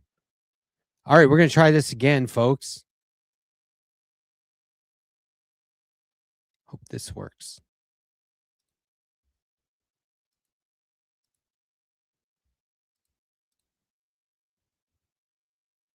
Because I really want you to hear this. And don't worry, we're going to talk about the comic he's talking about. So he's comparing comics to rap. Well, they're like rap music, where the people that aren't into comics are like, yeah, but these goddamn Marvel movies and yeah, that's all you're seeing. There's really amazing shit happening in comics. And there's a great series by a guy called watch Bill disengage. Where do you get the time to engage with all these different art forms? I love reading. I love watching movies. But there's a great comic by a guy named Elliot Kalan, used to be a head writer at The Daily Show. It's called Maniac of New York. And what the premise of the thing is, in the early 80s, a masked maniac like a Jason type showed up at Times Square on New Year's Eve, killed 12 people. The cops shot him 18 times. He fell off the pier dead. And then every couple of years, he shows up, kills a couple of people in New York. They call him Maniac Harry. And this is now it's the year 2025. This has been going on since 1985. And New York just adjusted to it. They're like, well, I got to live in New York. I'm not going to not live in New York. This is where my career is. Kills a couple of people every year. There's this unkillable maniac. There's reports on the news. We just spotted Maniac Harry in Chelsea. Don't go in Chelsea tonight. And everyone adjusted, and everyone is living with it now. I could see it. Exactly. It's school shootings. It's vehicular homicides. We're not going to change anything. Mondami would give him a rent-controlled apartment. Good night, everybody. Comic book. Total asshole. Okay. That Mark could have just let that go. And I realized, on the show, he's meant to keep the jokes flowing, but Mar isn't funny. And his so-called jokes are just boring criticisms and what he thinks are witty notions about politics. And I just want to repeat, Mar put that clip out about his own self. It makes him look like a jerk. In actuality, he's deflecting from the overall point that Patton Oswalt was making, which was twofold. For one, comics can have a very relevant place in our discourse, far, far, far beyond the movie franchises. And two, the story's narrative, lends to a discussion about society and our ongoing discussions about society.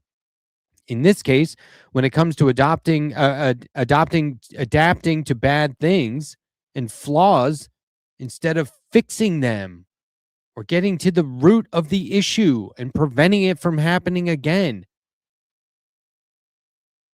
We can't let what Bill Maher did there happen in everyday conversations, is the point. We can't let people hijack the point we're making with offhanded shit like that.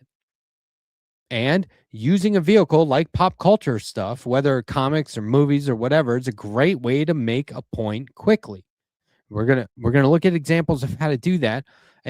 But just so Patton Oswalt's point isn't totally lost, here's that comic now. Maniac Harry. It's so cool. Okay, it's called Maniac of New York. 4 years ago, a masked slasher began stalking the streets of New York City. Maniac Harry is inhuman, unkillable, and unstoppable, which is why the authorities' solution has been to ignore him and let New Yorkers adapt to a world where death can strike at any moment.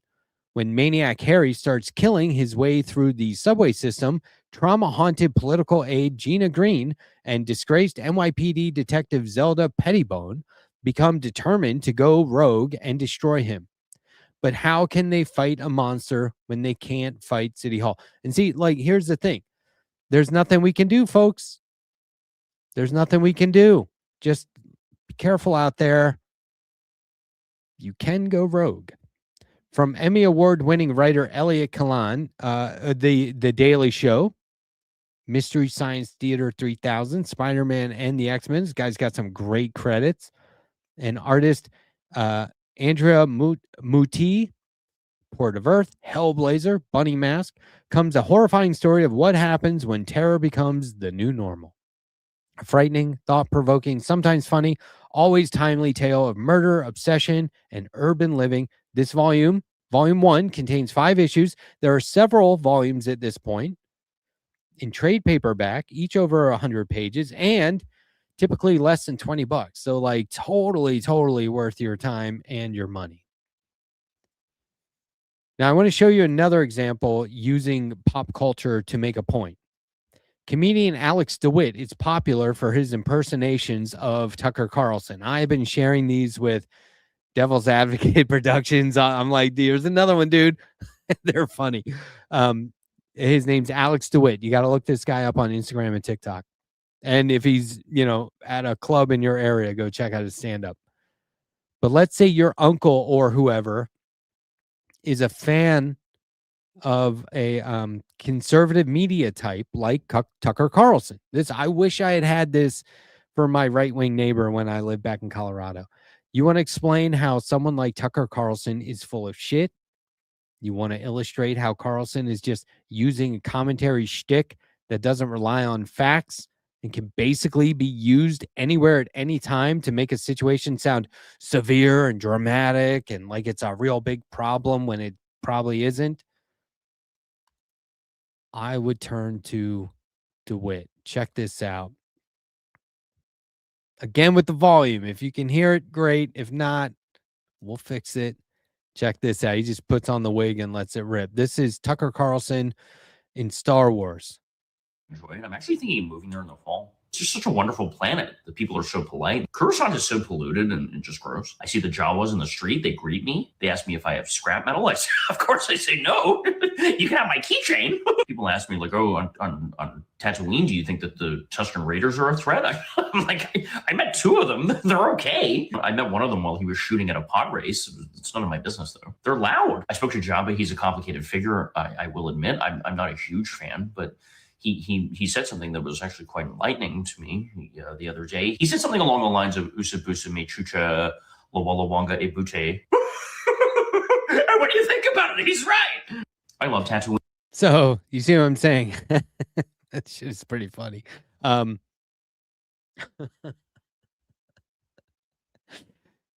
that one's just Star Wars, but he does Elf, Lord of the Rings, Jurassic Park. He complains about how, what's Jurassic World? I thought it was Jurassic Park. Like, he goes off about that. You can almost find any topic or franchise that someone is into and use DeWitt's videos to make the point that Carlson is just doing the same bit over and over again. Be real easy to be like, oh, here's my uncle. God, he likes Star Wars and Tucker Carlson. How's that possible? Show him this shit.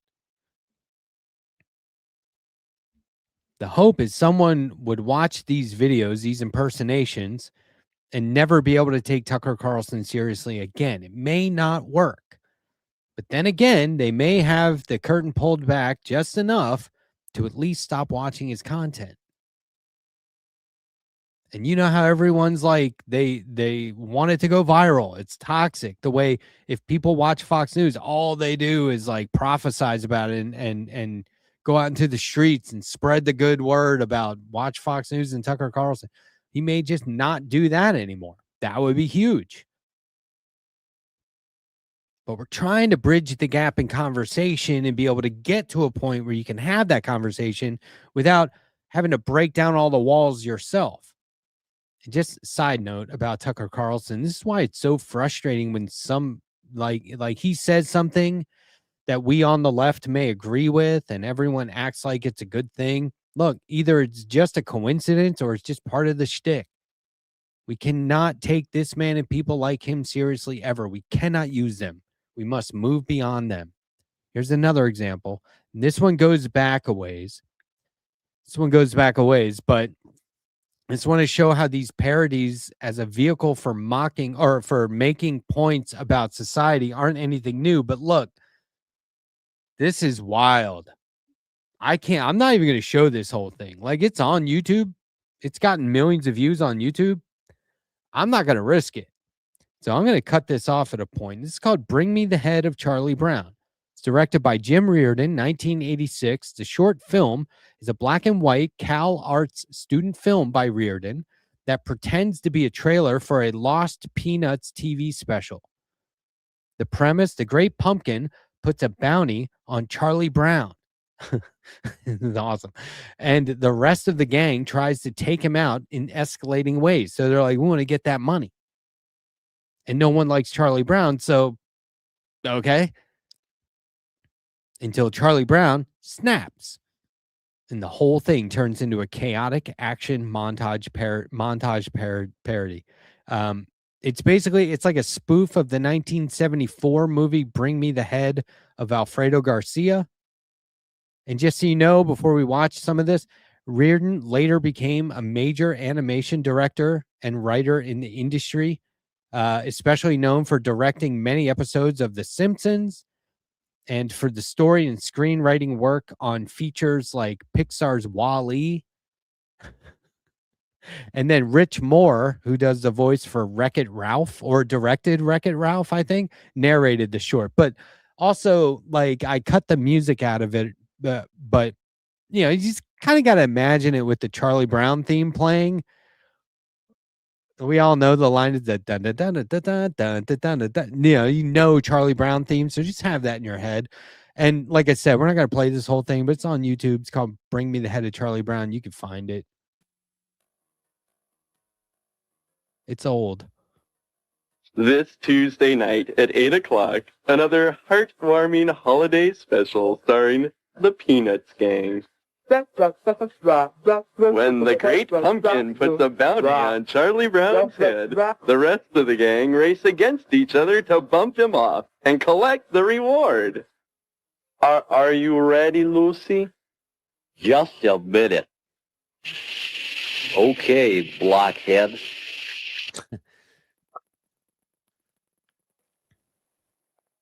Bring me the head of Charlie Brown! Sponsored by Madison Farms, makers of Ding Dongs, Twinkies, Pooftas, and Wussy Cakes. Schroeder, where's your piano? Also starring Snoopy and the Red Baron, Peppermint Patty,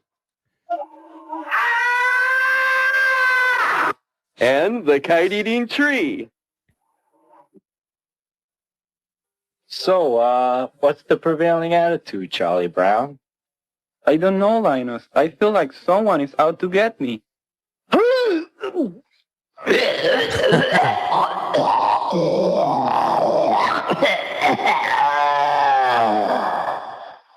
Heavily disguised, Charlie Brown is forced to take it on the lam. There he is! Get him! Good grief. Until they pushed him too far.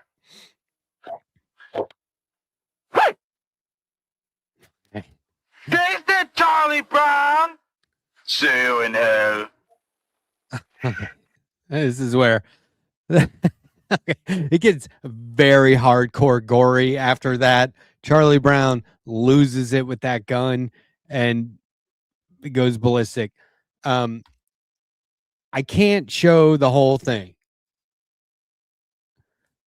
There's a certain extra layer of relevance and certainly more of an impact when we see our favorite, wholesome, even beloved cartoon characters wielding machine guns and knives.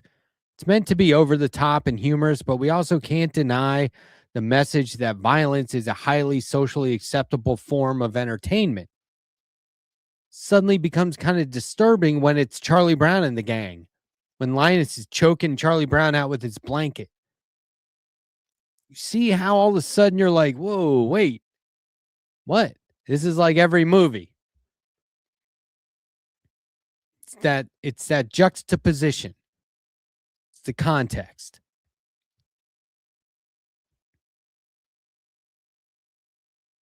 It's meant to be over the top and humorous. Violence is socially acceptable as a form of entertainment. It's not violent, it's just fun. South Park basically has been running with this. But that from 86, I would like to see somebody finish it. I think it's hilarious. I think it's hysterical. Bring me the head of Charlie Brown. I would love to see that polished up. But my point is, and I think the point of the student film is that we can have discussions like this around a vehicle that gets us to the point a little quicker than just getting up on a soapbox. Like, do you want to have a discussion about violence in society as a form of entertainment? Okay. Should we do a TED Talk or just watch Bring Me the Head of Charlie Brown? Do you see what I'm saying? Maybe the TED Talk's a good follow-up.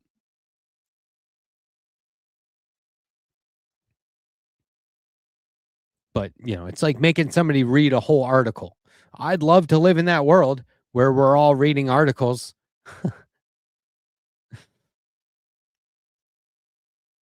And it's why I'll often read articles on air, but that's not how we inform the average person these days. It's just not. You're talking to someone who looks at, YouTube shorts, how they perform versus YouTube clips and videos and streams and all that stuff. I look at that very closely. Time-lapse videos are too long these days. I saw comments where they were like, this is pretty long for a time lapse on an Instagram video, like an art video.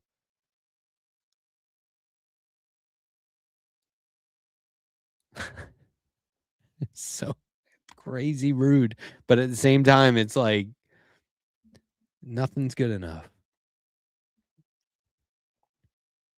I like that. Charlie Brown followed by a TED Talk. Yeah, I mean, it's like, this is the thing. And we're going to look at some more stuff, but it's like you get them there. And then when you're having the conversation, you can be more of a TED Talk. It's like, nah, that Tucker Carlson's just doing a shtick. No, he's sincere. No, look at this video. See, you can just do the Tucker Carlson thing anywhere. It's a bit. It's not like it's not like on Saturday Night Live where they'll exaggerate the character. No, he's saying what Tucker Carlson says. He's just saying it about Tatooine instead of like, Canada. It just gets you there quicker.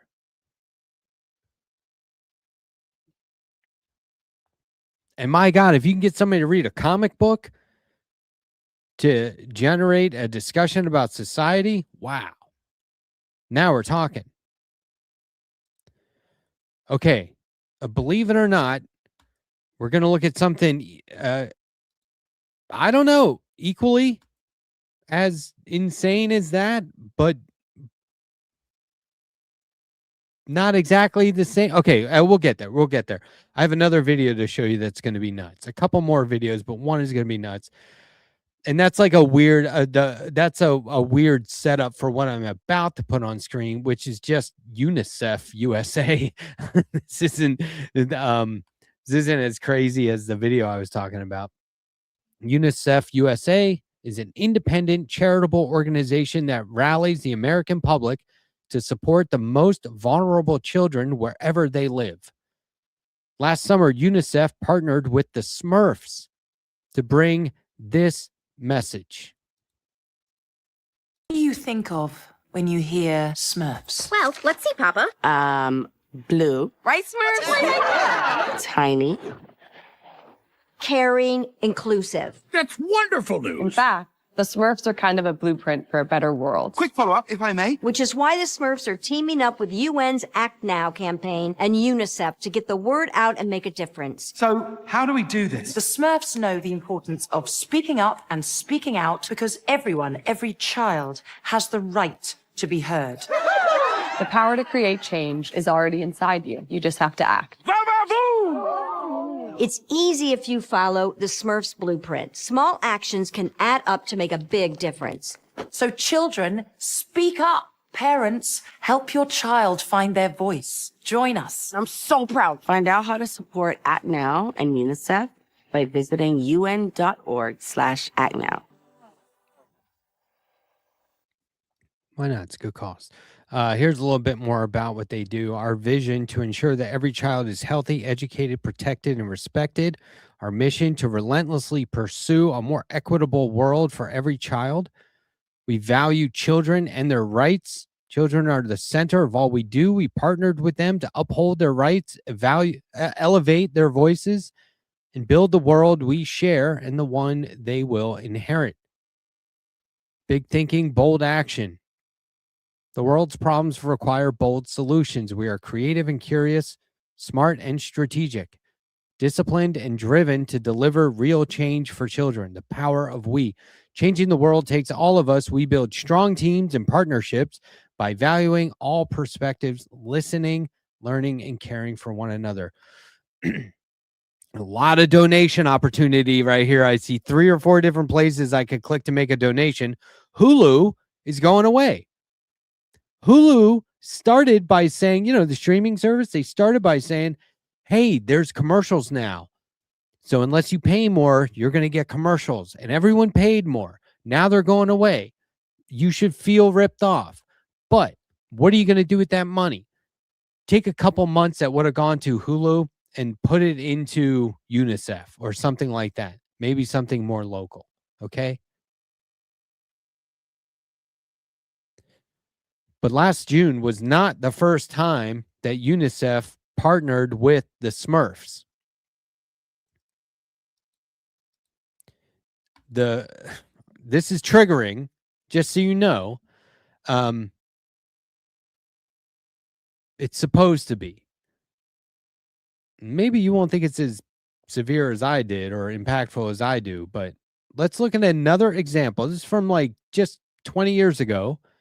In 2005, and this is an ad that I would describe as a far more direct message. And I think it's something that we sorely lack right now. Here is the UNICEF Smurfs anti-war ad from 2005.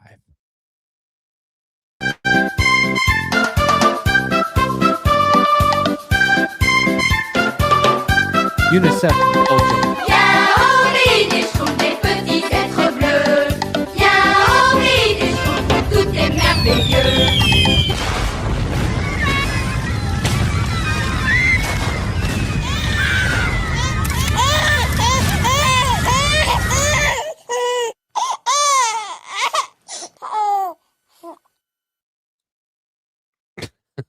Holy shit.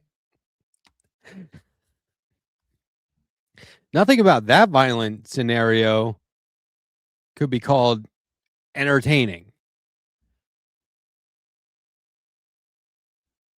The commercial was a campaign by UNICEF Belgium that aired in 2005, created to raise awareness about how war destroys childhood. The contrast between innocence and violence was deliberate. The idea was to shock adult viewers by using a widely recognizable children's icon. The spot lasted around 25-30 seconds, was broadcast only after 9 p.m., and ended with the message, "Don't let war destroy the children's world." It wasn't meant as humor or gratuitous provocation, but as direct emotional impact, linking the destroyed fantasy to the real experiences of children affected by armed conflicts. The campaign was highly controversial at the time, yet also extremely effective, and it still circulates today as one of the harshest ads ever made using children's characters. You just have to show this to someone and then follow up with, by the way, ICE is terrorizing children and their families like this right now in the streets of America. Right now. An innocent mother was murdered by ICE today. What about her children? They are calling their own upcoming $100 million recruitment effort wartime recruitment. That's what they call it. That's what ICE calls it. Wartime.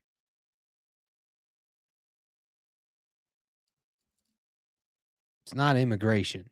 It's civilians. And kids are already being affected. They handcuff kids. Wake them up in the middle of the night, raid their apartments, handcuff them, put them in their back of their cars. The woman that was murdered in Minneapolis, Minnesota today was Renee Nicole Good.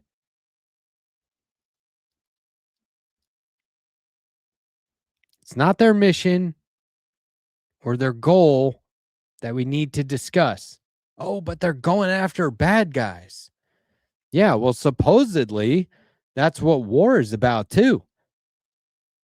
But look at the casualties. Look at the loss of the innocent. Ask them to deny that reality. Ask them to make excuses for that reality. And then, like, when it comes to Trump, ask them, where the fuck is the anti-war president? They're just going to keep making excuses and lies, and then maybe this is a hopeless cause.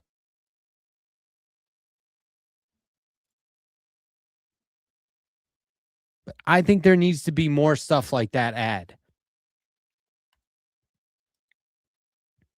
I think there needs to be more stuff like Bring Me the Head of Charlie Brown. And I don't know if we can rely on UNICEF to do that again. I mean, it was in Belgium after all.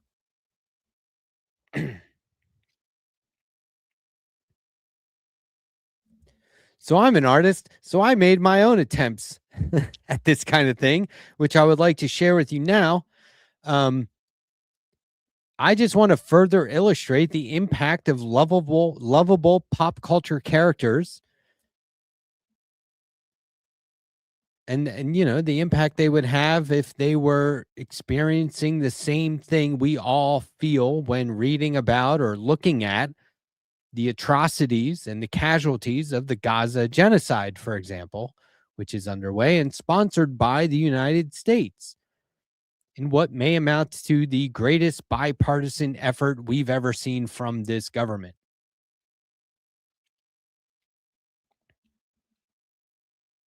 So I'm going to show you these now. Do these have an impact? I don't know. This is just me messing around, really. Will they be suppressed online? They sort of already are, I think. Maybe people just don't like them or know what to make of them. But look, here's the thing. When you see that the United States is just blindly supporting and funding just billions, and I mean, what are we up to, trillions now? The amount of money spent to enable Israel. They just raided a university. It's not getting nuts. It's fucking insane. It's a genocide. And so this might be why when we say, I feel like nobody cares, that might be why. Because nobody cares. Or because they care in the wrong direction. Okay, so here's my first one.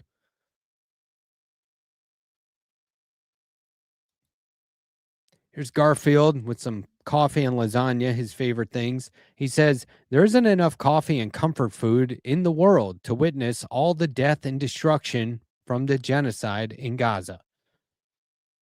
And then I added a caption, Gaza death toll could be as high as 680,000. If confirmed, 380,000 of them are infants under 5. Francesca Albanese, UN special reporter. This came out like a couple weeks ago, maybe a week ago. Just let me see this in one magazine. Just let me see this on, like, I don't know, one subway. Just put this up every now and then. Because people go, Garfield. Oh, shit. What? Then they look at the statistic or the quote at the bottom. See what I'm saying? Like, maybe this isn't the exact format that we should be using, but here's the outline.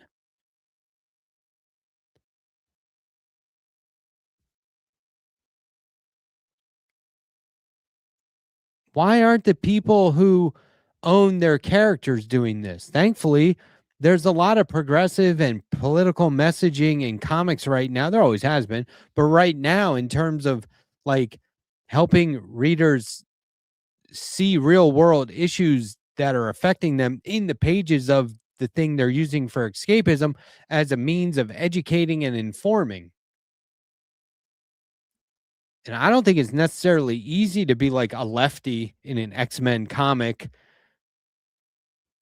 in terms of like, I mean, maybe it is. But they're constantly supposedly alienating certain audiences. And I keep waiting for the editors to be like, hey, tamp that down. Be more middle of the road. But I think, and you know, I use Garfield because that was my guy.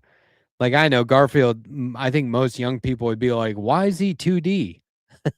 I'm used to the CGI Garfield. What's this? I get it. But this is the one that I used to draw over and over and over again as a kid. And I did draw this. I'll make a note about that before we're finished. Okay, here's the next one. Here's Charlie Brown seeking therapy. And the specific therapy is social media and headline fatigue. He's sitting there with Lucy going, every time I look at social media, I see dead children in Palestine and no one seems to care. And Lucy, instead of being the good doctor with some advice, says, it's making me crazy, to be honest.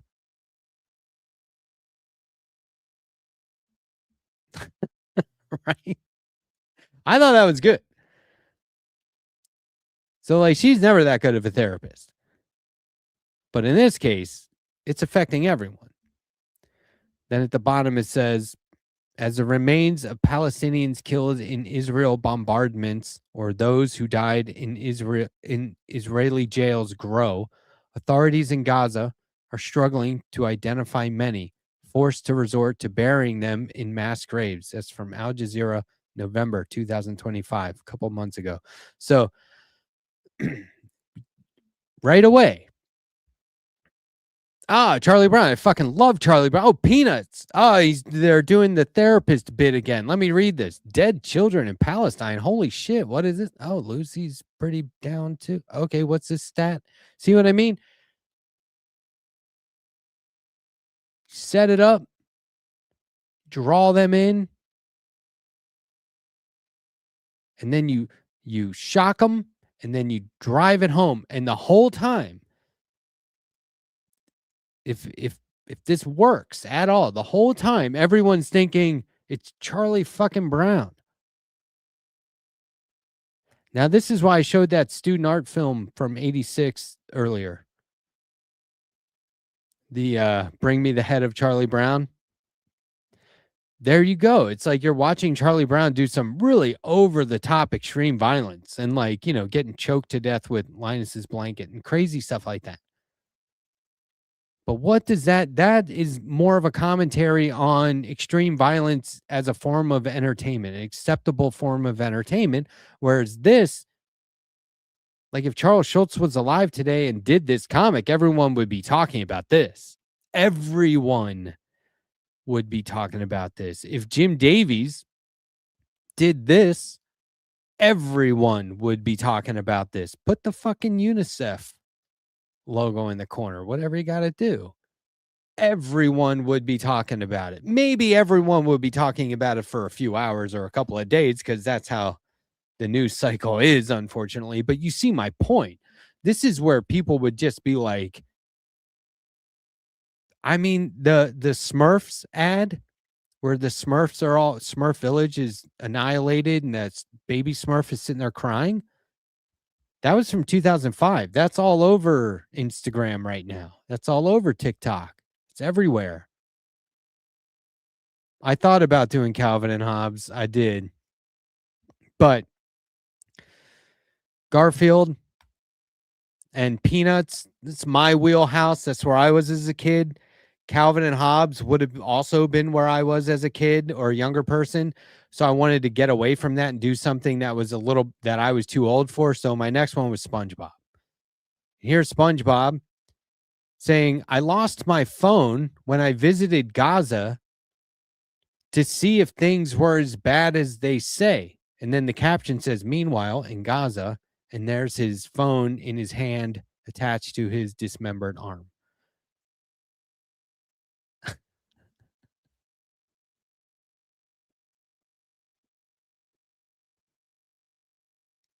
And we blurred it out for obvious reasons, but I think that makes it funnier. And I'm not sure I blurred it out enough, actually.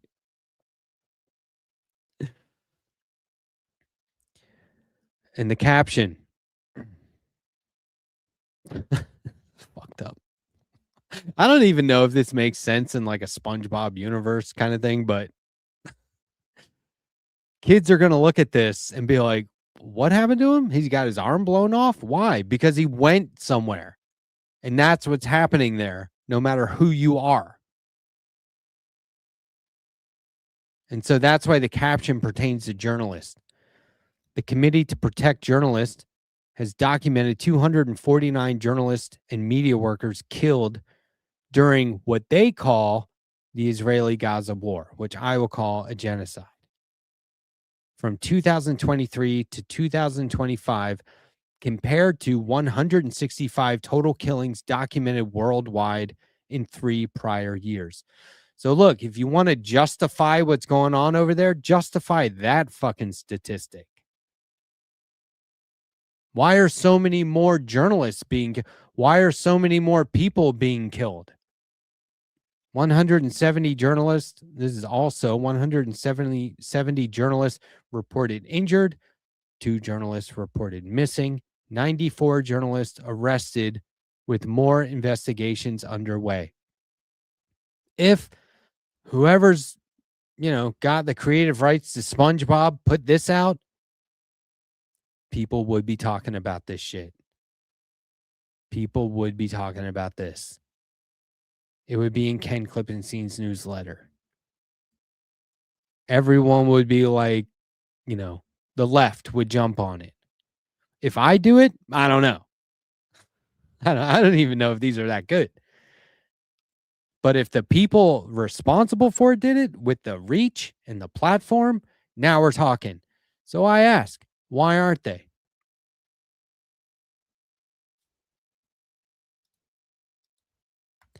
We often wonder, where are celebrities and people with massive platforms? Why aren't they doing enough? Occasionally you'll hear something, but where's the massive effort to end the genocide? I keep hearing we need to bring awareness to it, which at some point seems silly. I mean, if you aren't aware, you're in denial, because this shit couldn't be more obvious. And whether it's Gaza, Star Wars, Charlie Brown, or fucking Smurfs, the coverage needs to be honest and direct and directed toward bringing it to an end on behalf of the innocent victims. By that, I mean in honor of the dead and for the sake of the living. It's like when I say when you hear people like Emma Vigeland talking to that jerk on CNN, she's talking about bringing it to an end. And he's like, don't you want the bad guys to see justice? Look, man, if you've killed that many people and the bad guys still haven't seen justice, you suck at this. I saw an article where the blurb, this was at theconversation.com. I couldn't believe it. That media outlet has taken a nosedive. They said the jury is still out on whether it was the right thing to do in Venezuela or not. One thing's for sure, the military did it just right. Flawless. And I was like, are you fucking kidding me?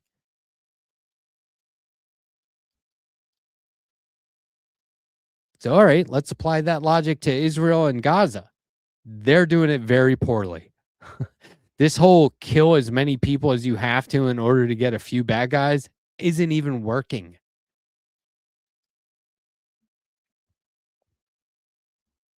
So bring it to an end. Awareness seems like it would be a lot easier to do. UNICEF Belgium did it in 2005 in a very impactful way. To this day, impactful. To this day, people watch that and go, damn. So I say, bring it to an end in honor of the dead and for the sake of the living. What about the survivors, which, by the way, are fewer every day, literally every day? Awareness might be the first step, but don't get stuck there. It's like, will we ever get to step 2? So in the meantime, use any tools at your disposal to reach people who may continue to skip the primaries, who may continue to vote for the same old politicians who enable this stuff to continue. Listen to me. Chuck Grassley is 92 years old. He's up for re-election in 2028. He's running. He's already signaled that he intends to run. He's 92.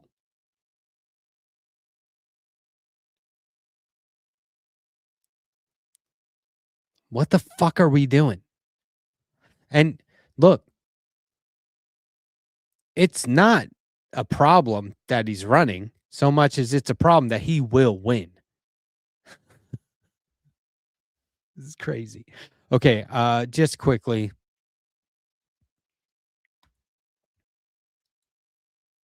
I still got time, right? Yeah, I got time. Of course I got time. I know how to manage my time. I want to show you this. This is where I got the statistics.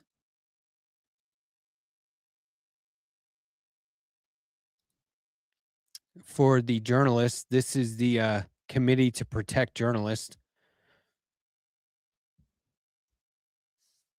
It's another thing you can donate to. That Hulu subscription.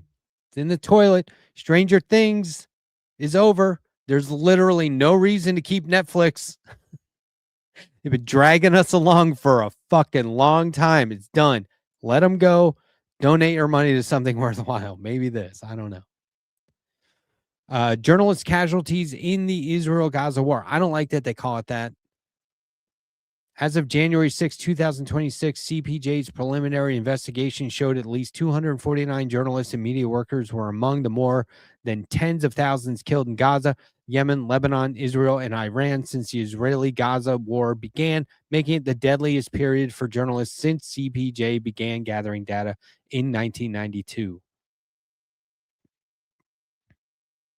206 were Palestinians killed in Gaza, 31 Yemens in Yemen, 6 Lebanese in Lebanon, 3 Iranians in Iran, 2 Israelis killed in Israel by Hamas, 1 Palestinian journalist killed by an armed group in Gaza. 170 reported injured, 2 reported missing, 94 journalists arrested. Of course, they have all the charts you need, graphs. Pretty direct. Israel's share of global journalist murders is rising. They name names. The names of the journalists murdered and where. This is a good page. Actually, I'm going to drop this in the chat. Check this out when you get a chance. Now, you can say what you want about the media. You can say what you want about journalists and journalism.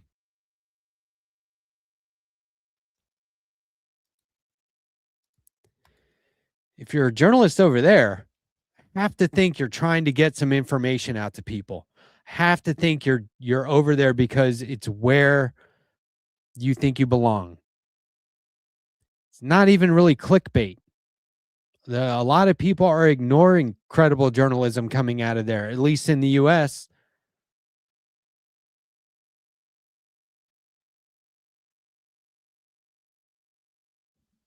Yeah, I mean, when he'll be, upwards of 95. It's really wild.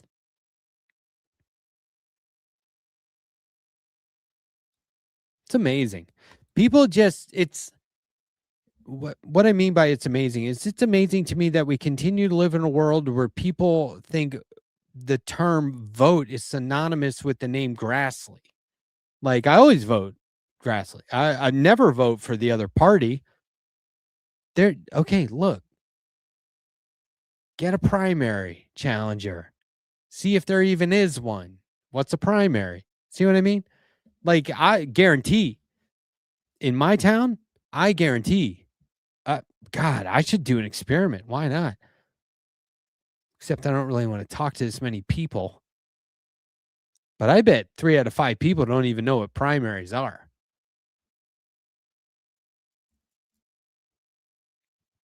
I talk about this story often. I had a discussion with 3 people, employees at a checkout in Walmart. One of them knew what the primaries were. So it's nerve-wracking. But yeah, I would love to see a Calvin and Hobbes cartoon talking about ICE. Right? And that's the other reason I didn't do Calvin and Hobbes, because they're plagiarized up and down all the time. I don't know if it's as bad as it was when I was younger, but Bill Waterston did not like that. So I didn't want to do that. But anyway, there was, it's probably too far gone. I want to share a comment.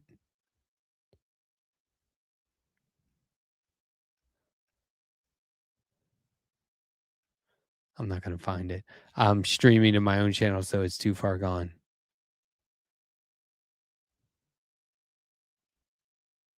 Some comments about Chuck Grassley. Fuck. These comments are okay. Here, Dakota Dave, thanks for this comment. Matt, I love the topics you cover and the way you cover them. Now, I just want to reiterate what I said at the very beginning of this show. Do you want to know how I know that politics is ingrained in comics? It's because politics is ingrained in everything. It's very easy for me to put a show together the day of the show,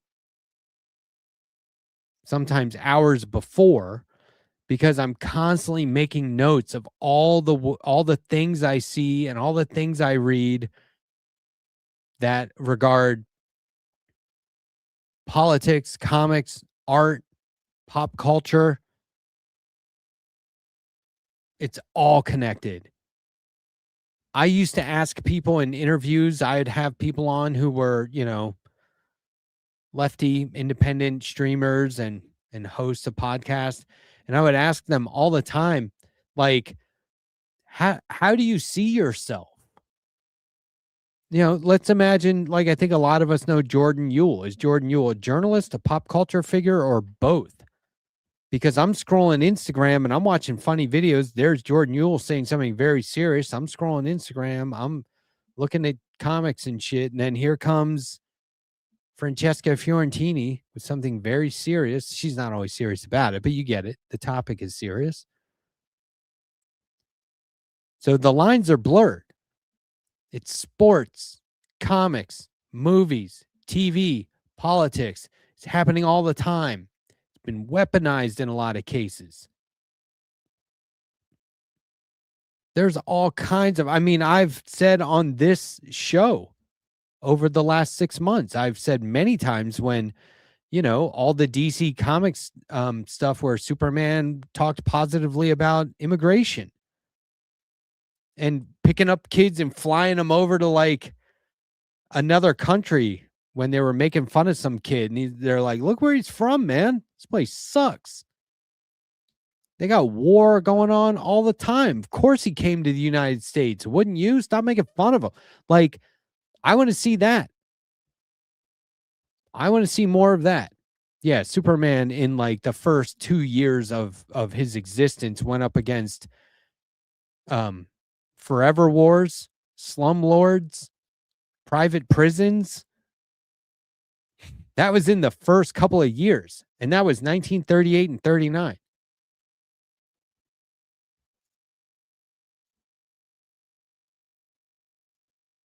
Oh, and if you didn't notice, or I think I said it, I drew those comics that I showed earlier. But, you know, if maybe you notice, I haven't mentioned AI once this whole segment, and that is like rare. So I'll just go ahead now. Those comics I made were 100% human generated. I mean, I used graphic design programs, but those programs make you a better artist. They don't make you an artist. Took about an hour to do those 3. And then I came up with the captions underneath. That took about an hour itself. You know, you want to have some sort of journalistic integrity, even if you're not a journalist in those cases. I didn't use a prompt. I didn't expect immediate results. I didn't skip the entire process to the end product, which is good because I made myself chuckle many times along the way, drawing Garfield looking sassy AF. He's supposed to be horrified, but he just looks sassy. I couldn't undo that, so I just went with it because it's funny. I just know how to mimic other people's style of art without stealing someone else's art. They may not appreciate that I mimicked it. Okay, at least I didn't just change the words in your own drawing, which people do to my stuff all the time, and it's a little awkward. It's kind of cringy. Anyway, there's your anti-AI plug. Fuck AI. Left Past 10 starts right now.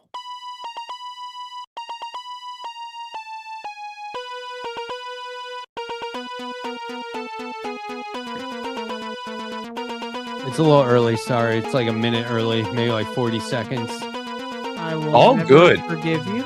I know Andrew's going to be upset. You say you forgive me?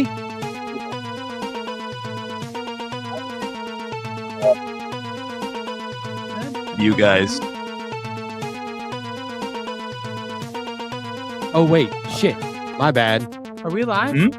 Yeah, we are live, and the credits are, the intro's going. I think the audience can hear it. Let's just not talk in case the audience Sure. can hear us, because if we talk over the intro, it'll fuck it up. Wait, this doesn't So- get broadcast. This is just us chatting.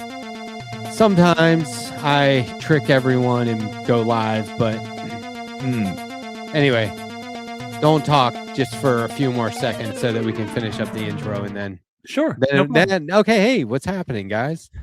Hey. Good to see We're you. down Sandee again. What the? Yeah, I don't see Sandee. I'm gonna She's okay. She was in the Lisa chat in earlier. another location, unfortunately. chatting it up, chopping it up, chatting it up in the chat earlier. She's fine. Sandee, if you're out there listening, the show's on. I actually, I have to check on my dog real quick. I had to like stop what I was doing. I started half an hour early at night. Then I stopped because she was sneezing.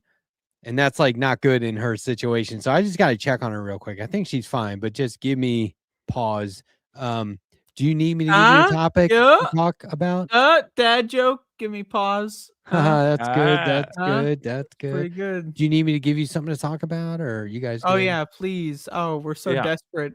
We need your help in deciding what to talk about. Let's talk about how much of a son of a bitch that Letterhack is. How about we talk about that? Oh man, I hate that guy. He cut off all of his hair. He didn't even try to make paintbrushes out He of it. didn't even ask for permission first. Yeah. That was the real thing. Just like we don't matter. You know, hey, co-hosts, I'm going to do a huge change to the show format. Cutting my hair. It's going to totally remap the dynamic. It's all going to change. Didn't even consult us. You did that too, by the way. You did that at one point. You did that whole like I'm going to join the American Nazi Party thing. You did that a couple like a year ago or something. I don't remember. It was a while ago. I mean, look, I do buzz the hair from time to time, but at least I have the decency to try to make it into a filthy, disgusting, tick-ridden. That's true. You recycle. Yeah. Welcome back. I've really gotten attached to this dog. Good. I really have. Yeah.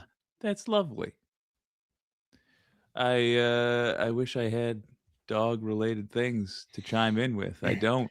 Well, it's just what's He's right sort here. of funny is I was looking at videos of pit bulls on social media, and pit bulls happen to maybe this is every breed, but there happen to be a lot of videos where they're like, "Oh, so you want a pit bull? Get ready for this," and then they just list a bunch of shit that all dogs do. Well, you guys got to know just in case. They're like, "Oh, so you want a pit bull? Get ready for this," and then it's like they're gonna be snuggly. They rip up toys, and I'm like, okay. They love bones. Yeah, they're gonna want to eat. Silly. Fun fact: pit bulls were once upon a time known as America's dog. It was like the dog of America. Short-haired American Terrier. They are. They talk a lot. They do that. That's something I never experienced with a dog. And they do the pit frown. Yeah. Explain what you mean by talking. What kind of talking? She looks at me and goes, that's what Max the dog does. He always goes like the first time she did it, I was like, what is that? It's great. It's great. We have full-blown conversations. I'm very well versed in this, guys. Normally she's just saying, can you please drape the blanket over my head? Because I do that and she stops. They like to burrow, but I know other dog breeds do. Anyway, it's sort of Max funny. the dog likes to burrow too. This motherfucker. I wake up and he's like under the blanket in some new area. What a sweet fellow. Look at this guy. Holy fuck. He's amazing. Max, are you sleeping? You're sleeping on the job. Well, yeah. I'm just asking the chat over at the Letterhack Presents how everyone's doing. What's up, y'all? Oh, you're not asking the This Space chat, the whole project we co-founded? You're not going to ask them? You're going to ask your own chat, you selfish piece of shit, prick, fuckface motherfucker. Did everyone see the clip? Granted, I played it right at the end of the show last week, but I gave Andrea a ton of credit for this. That was a clip from my own show. Like, I said it out over the airwaves. I was like, whatever you think. Good clip. People, it's like Andrea thinks that she like doesn't need thanks and credit for this, but that does not mean she doesn't deserve it. Andrea is our linchpin. I'm not kidding. Well, it's also that I'm trying to hide behind the scenes and you're blowing my cover. So, are you saying linchpin of this space? Yeah, I can see that. Yeah, see, it's funny because like Boston Brian so always ends his essential. show with, "I want to thank Matt and all the mods and everyone over there at this space," and I'm like, that's not a requirement. You don't have to say that. I would like to say thank you, Letterhack. Matt, appreciate that. There was a great. We got a new clip on the way. Alex said something earlier today on air, and I was just Matt like, "Clip just that." like peruses this space. He watches it at like 2-3x and has like captions on. Just whenever someone says Matt, you know, he just like, oh, pause it, slow it down. What are they saying about me? He just he goes, you know, go through the whole 12-hour show every day, 12-hour stream that we do. We do Yeah, about I 12 said- hours here on this space on average. Tuesday, Wednesday, and Thursday. We may be expanding into a fourth day at some point soon. Subscribe, tell your friends. But that's what he does when he watches the show. So if anyone who's a host on this space hears this, talk about like welcome mats, laundromats, stuff like that. Really throw Matt, him off, you know. Appreciate that. See, how do you think he Well, gets I tips had- like that? It's absurd. Someone would do such a thing. But I said, "Clip that," just like as a joke, and then Jet was like, "I'm on it." Like, that's awesome. But it was, he said something like, he goes, "Letterhack seems like a pirate radio kind of guy," or something like that. And I was like, he's basically calling me a pirate. I'll take it. It's true. It's fucking cool. Oh, well, I was going to, and when you're feeling mean to Tommy, Matt, like one person will get that. Mm. Let's just watch this whole thing. Look. Okay. That was a moment, though. Yeah. For me, that was the realization that this is a different kind of medium. Just not even milk it. It's like it's built in that his show is going to be that chill. Yeah. On the one hand, it is That a lowers your difficult blood truth. pressure. You watch that kind of stuff, you know, you don't even need to be taking, blood pressure medication. You can just watch Carlos. That'll chill you right the fuck out. Right. Doctors It's like recommend it. he's This giving you- space, by the way, check Carlos out on this space every Tuesday. Yeah, and we're also live Wednesday and Thursday. You're currently watching on Wednesday. Subscribe. Tell your friends. But for someone who's going to deliver a difficult truth, you want it to be. See, I think it's wrong to go Cenk Uygur ballistic. You don't need to act that way. It's like, calm down, dude. Yeah, I mean, you sometimes I get it, but like you can really. I mean, what's more chill than Carlos? It's amazing. It's amazing. Whatever your style is, fine, do it. If you got to blow up to make a point, go ahead. But it just to see every time. Well, to see Carlos be that chill for me was like, okay, yeah, it doesn't. You're not competing to try to get your message out before the commercial plays and then you're off for another day. Like, this is the internet, and we should. Jake's whole life experience, like the way he looks at life, changed the moment Carlos went live that day. It was like no, the way I looked at broadcasting on this space, dude, and for sure. also just life in general. He's never really been the same. It's just his whole outlook. That's over egging it a little bit. But do you remember, like, before we started laughing about that, when like this space was just starting off? I don't know. I felt kind of like it was trying to be. This isn't you guys. This is just what I was doing. Like, I was trying to be like a neurosis. Yeah, like a Kirkland brand version of a news network or whatever. Kirkland And then it was signature. just like- It's in cursive. It must be good. Oh well. Anyway, we're a lot good- better than Kirkland signature here at this space. This space is live Tuesday, Wednesday, Thursday from somewhere around noon. It depends on the day. We haven't 1 really p.m. figured that out yet. 1 p.m. ish, I guess. I don't know. Sometimes it's like 2. Have you seen that? It happens sometimes. Anyway, Oh, What we'll happens- figure it out. Bear with us here Tuesday, Wednesday, Thursday this week. This is the thing though, is that this is like, and we probably take this to the extreme, but we are not the media outlet where we're like, hey man, you got to pull in better numbers than that, or you are My out of show is here. the absolute chillest. And so, we aren't upset if people are like, I can't make it, or they don't show up. All right, shit happens. I get it. This is Sometimes not easy I to get do. upset. I punch a wall. The other day I had to punch a wall just to get all my energy I want out. the numbers. There's not a preset way to get those numbers. However you can get them. And it's okay. I just like show half a numbers. tit, I do like it. looking at them. I like counting. It's just a lot of fun. It's easiest to have somebody not show up at the beginning of the stream because you're like, okay, well, that's not the middle. Yep, all of Or our it would be viewers difficult. are just waiting, sitting around for an additional hour. Where's the space? My whole day revolves around this space. It's not But then, here. They like- start having a panic attack, and then it pops on. And they chill out.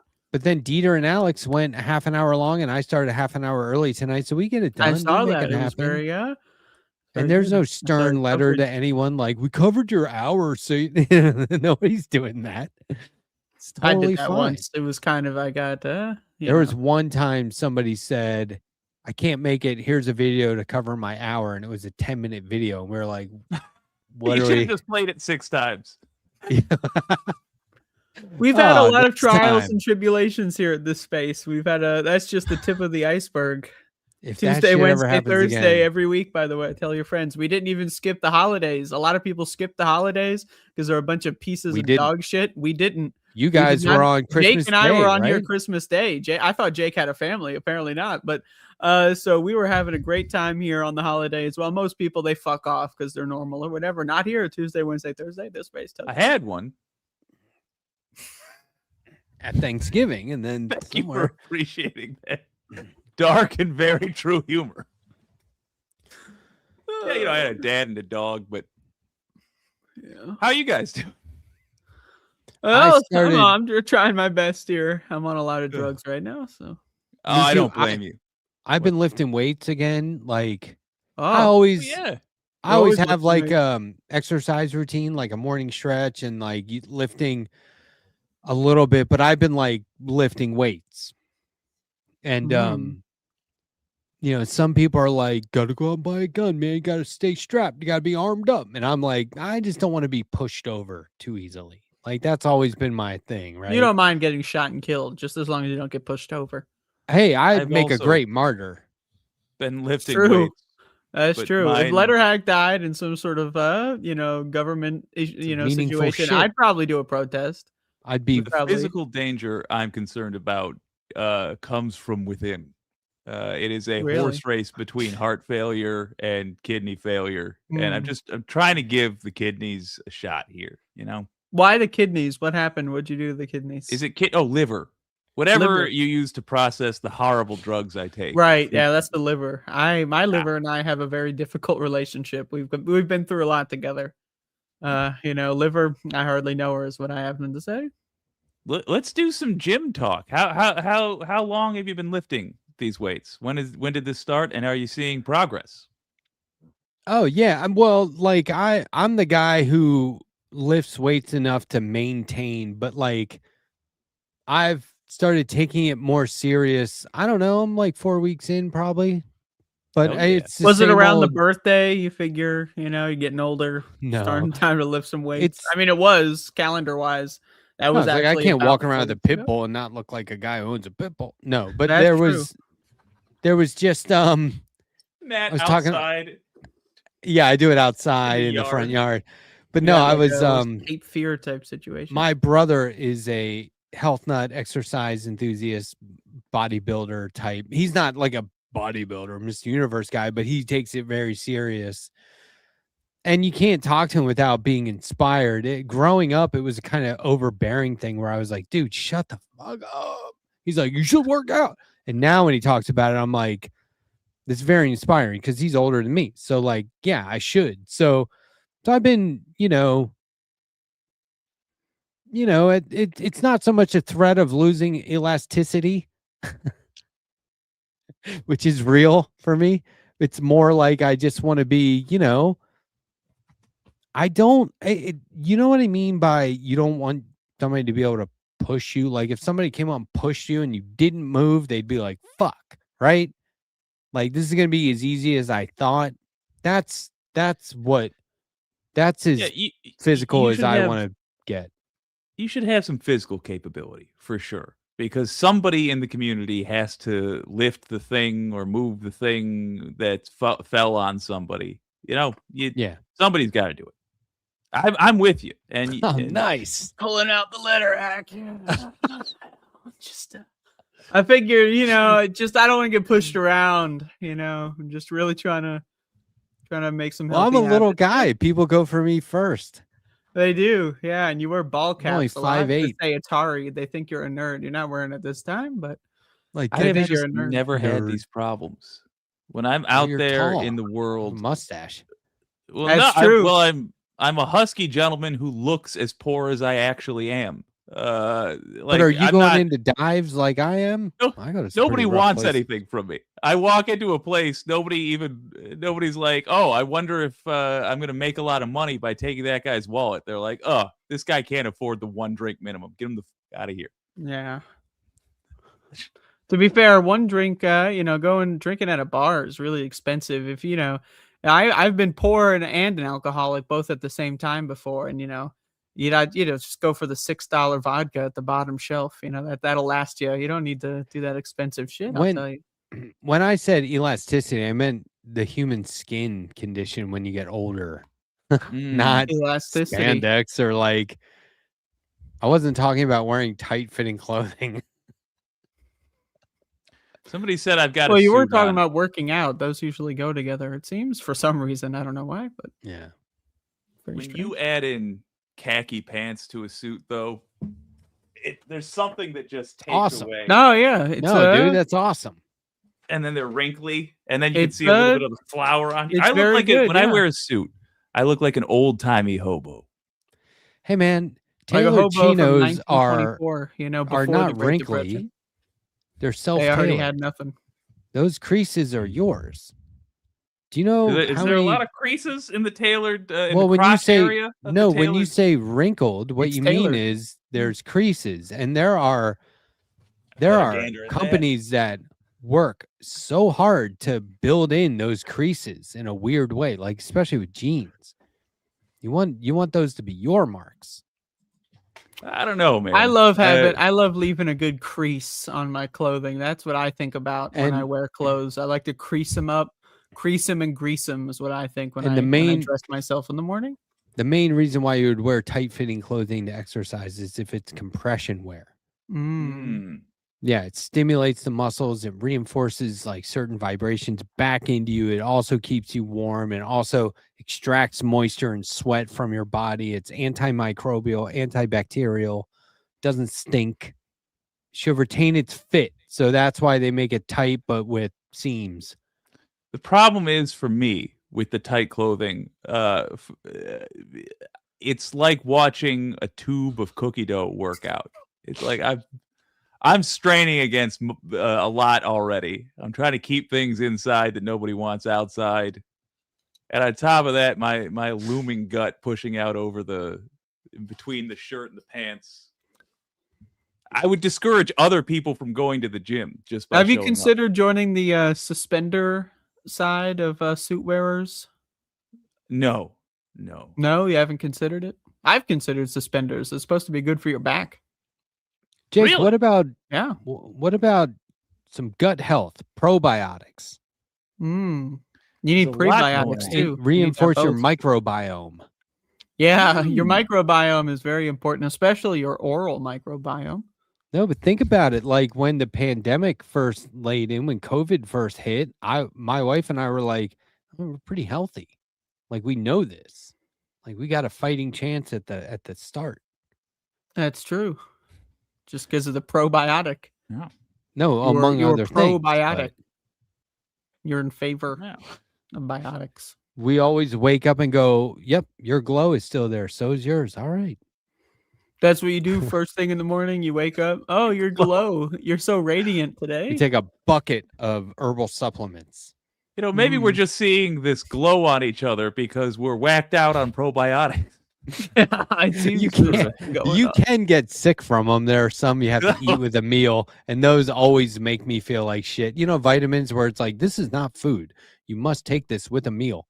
I'm like, oh, I'm going to feel like shit either way. My ears are going to get warm, like I'm about to puke or something. I always feel bad from those, no matter what, no matter how much I eat. Oy. But anyway, yeah, so working out again, you know, might Just see me in a working tank out, top more you know. often.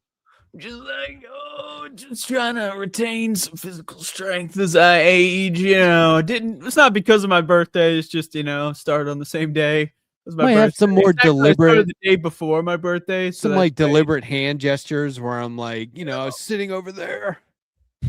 Or maybe it was workout there. Oh, just work out. Oh. What time is it? tempted. Oh, let me check my watch. Hold on. Yeah, Oh, it's after 10. Ugh. terrible. Just past 10. Oh, let me get my. Is it left past 10?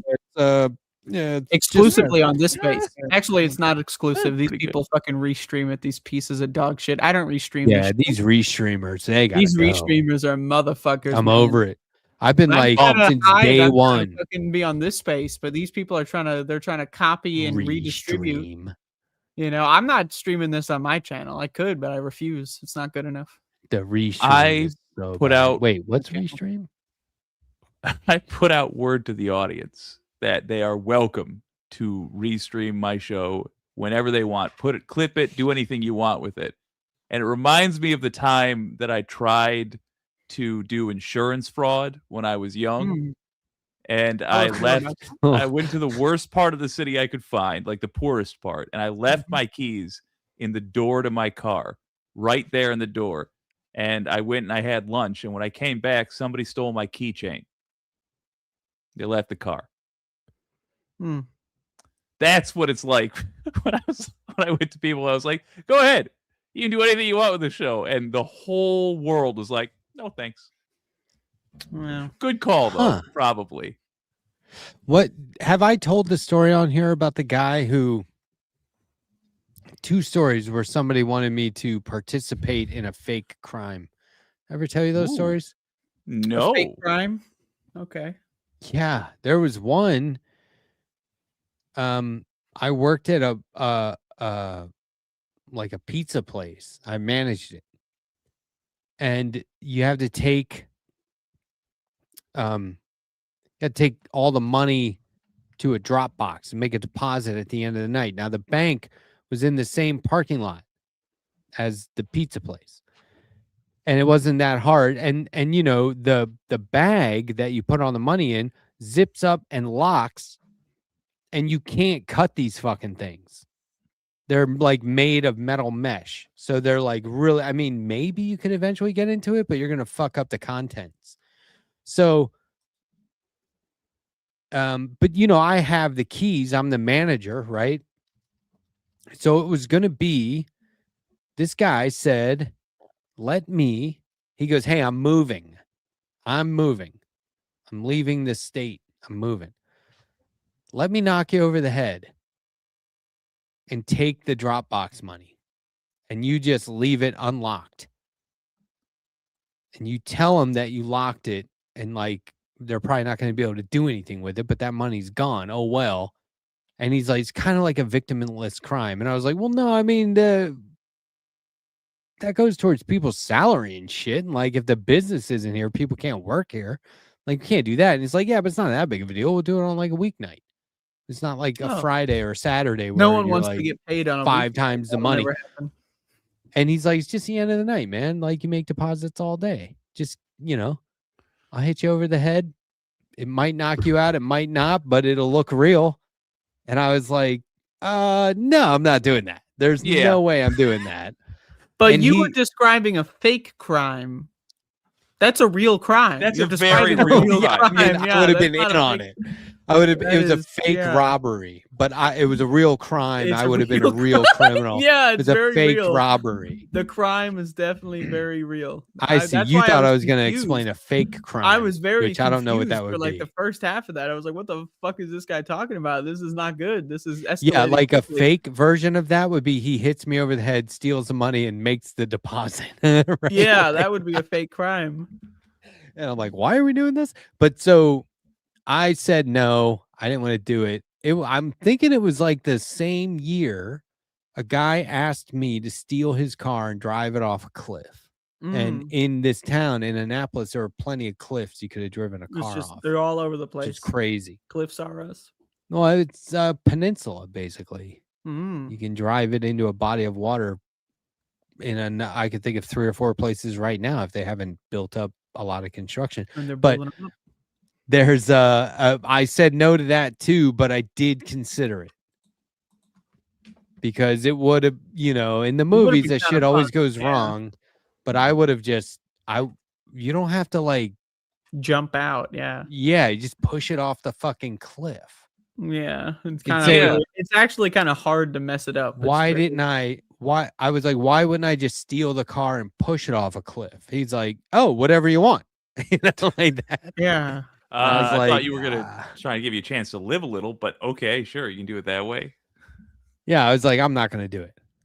So, that but I thought about it for like a week because he was gonna pay me a lot of money. He would have got But pretty good insurance. Is that a out of it. crime? What exactly is? Yes, The crime? insurance fraud. Insurance fraud. Oh, yeah. insurance fraud. Right. Right. Okay. That's why I didn't do it because I was like, that's when those people Hmm. already have lawyers.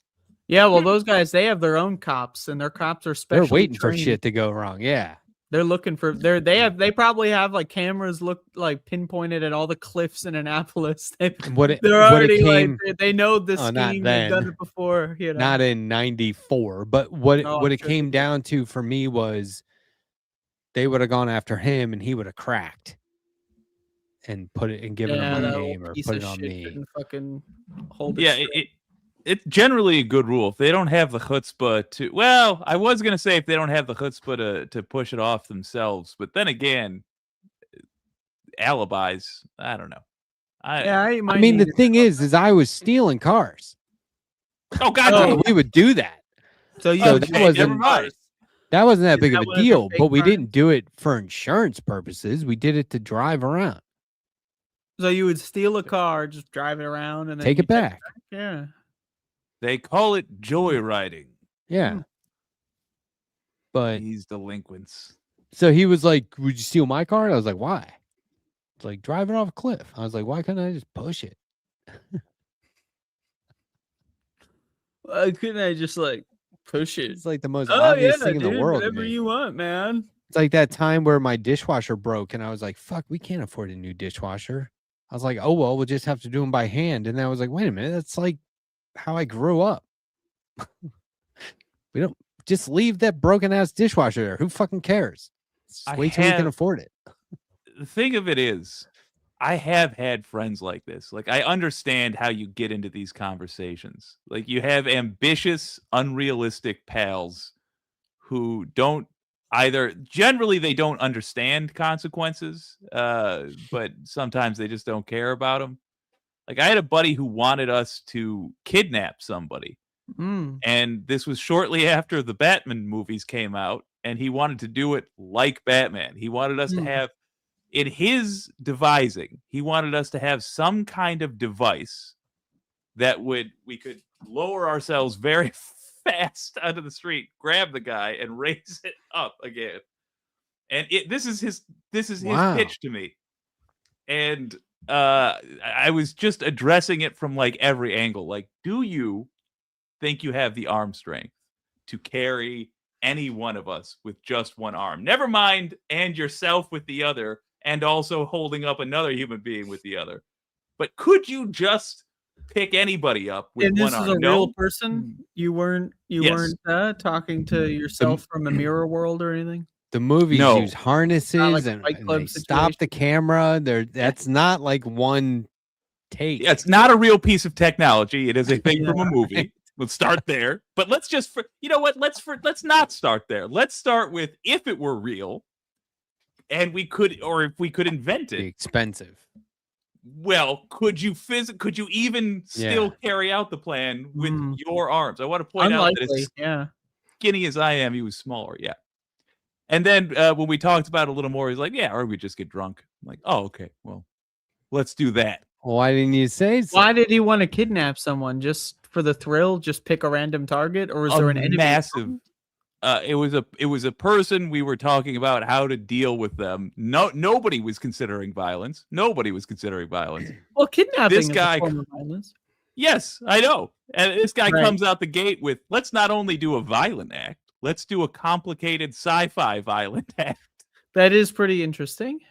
And you just, when you have folks like that in your group, you just got to know, okay, so we don't go to you for plans, and that's all right. Well, at least you had a group. Yeah, that's true.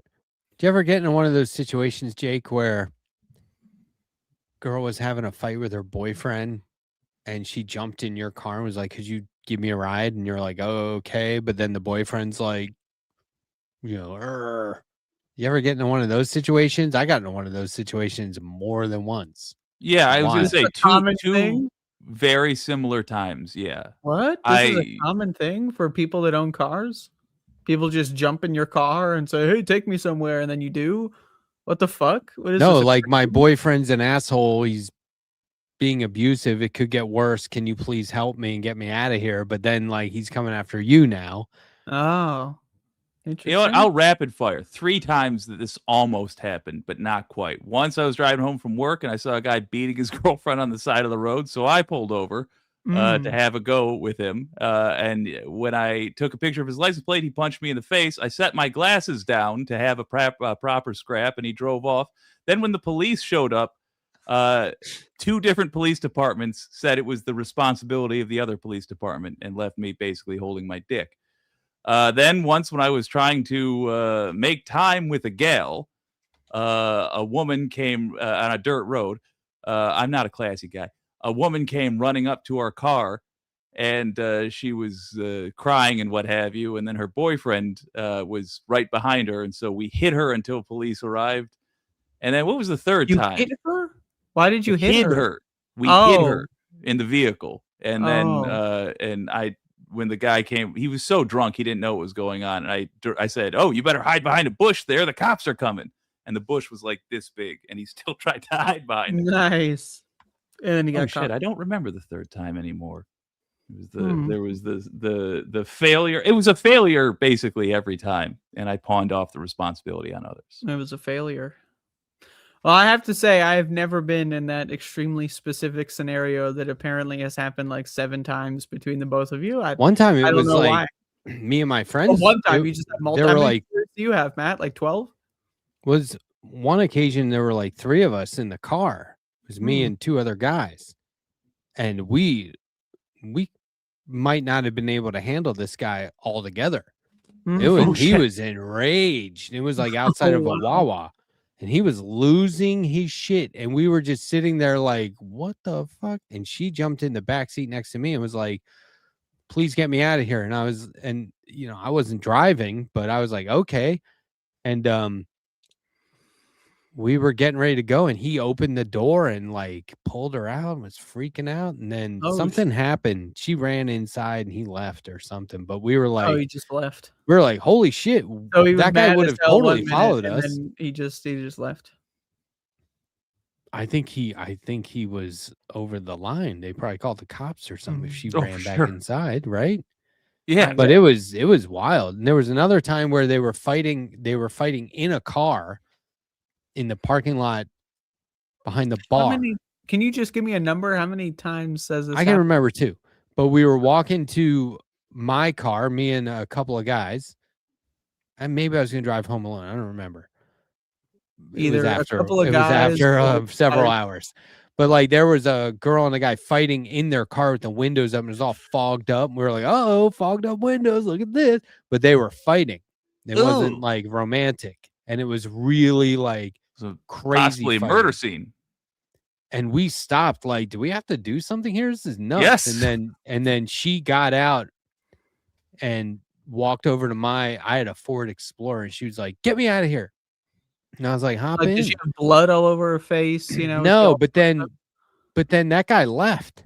He just left. He just Everyone's left. And I leaving. was like, do you need a ride? And she was like, no, I'm all right. I'm going back into the bar. But she, in the moment, she needed to escape. Yeah. Escape. Interesting. I could have handled that guy, I think. I didn't get a good Yeah. look at him, but I think I knew who he was. I could have handled it. I could hold my own a lot. Well, You know what I would say if I were in this situation and then you handled it? Matt. Appreciate that. Yeah. Boom. Boom. One time I beat an erection single-handedly. I couldn't believe it.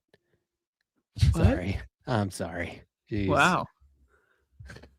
It's just a dad joke I've always Yeah, you've always been craving it. had You've been inside, craving it. never had the occasion to. And now use is that your one. time with once Carlos appears, you feel compelled. I Jesus. remember the third time. Third 19 time I and was 20 in fought, school. 21. Was the third time in the charm? No, every time I've tried to do anything decent, it's always gone horrible in some way, and this was no different. Huh. But two people were a couple was fighting as I was exiting class or maybe coming to class. I don't recall. And the gal was trying to leave because she had to go take a test, but the guy was not allowing her to leave, which is a problem. So I intervened and said, all right, well, you're not going with her because she just said that, and that's that. I'll walk with you, ma'am. He would not. The guy was not cool with that. So I lied and said I was married, and he said, show me the ring. And I said, I'm too poor to afford a ring. Now that was true, but I Quick. wasn't married. And so he was not thrilled. And so I said, how about this? I'll wait with you. And she goes to class. And so then we stood around together, me and this awful human, and we made small talk for like 5 minutes. What'd you talk about? I don't recall. Okay. It was horrible, though. Hmm. Really wish I had been come up with something better than a straight up lie about being married. Don't know why I went that route. Could have There said I was was gay. It's true. Impossible to prove. Probably more likely. There was a time where I thought I needed to have some more fighting experience. I joined a fight club, but I got there on the first night like a little late, and I missed the first couple of rules, but it was awesome, man. I couldn't wait to go back. It was underneath this grocery store in the basement. It was like Told the all my coolest friends fight about club. it. Yeah, it was the Everyone Indianapolis came. City Fights Club. I can't remember even what the first couple of rules were, was like a but it charter. was so awesome. Everyone in there. There was Johnny, Rick. Was badass, man. I remember this guy Carl ran it. Unfortunately, I must announce I will be back in approximately 45 or 46 seconds. Okay. Yeah, unfortunately, the guy running it turned out to be me when I black out, so it got too weird. I don't know. I just love the movie Fight Club. Yeah, I actually had a girlfriend one time. We got in a big fight, and she asked me for distance and time, and I was like, "Okay, I can't for the life of me figure out why you want to calculate velocity, but we can try." Fair. Fair enough. Oh, but yeah, there's I can't believe I said that one joke out loud. What about jerking off?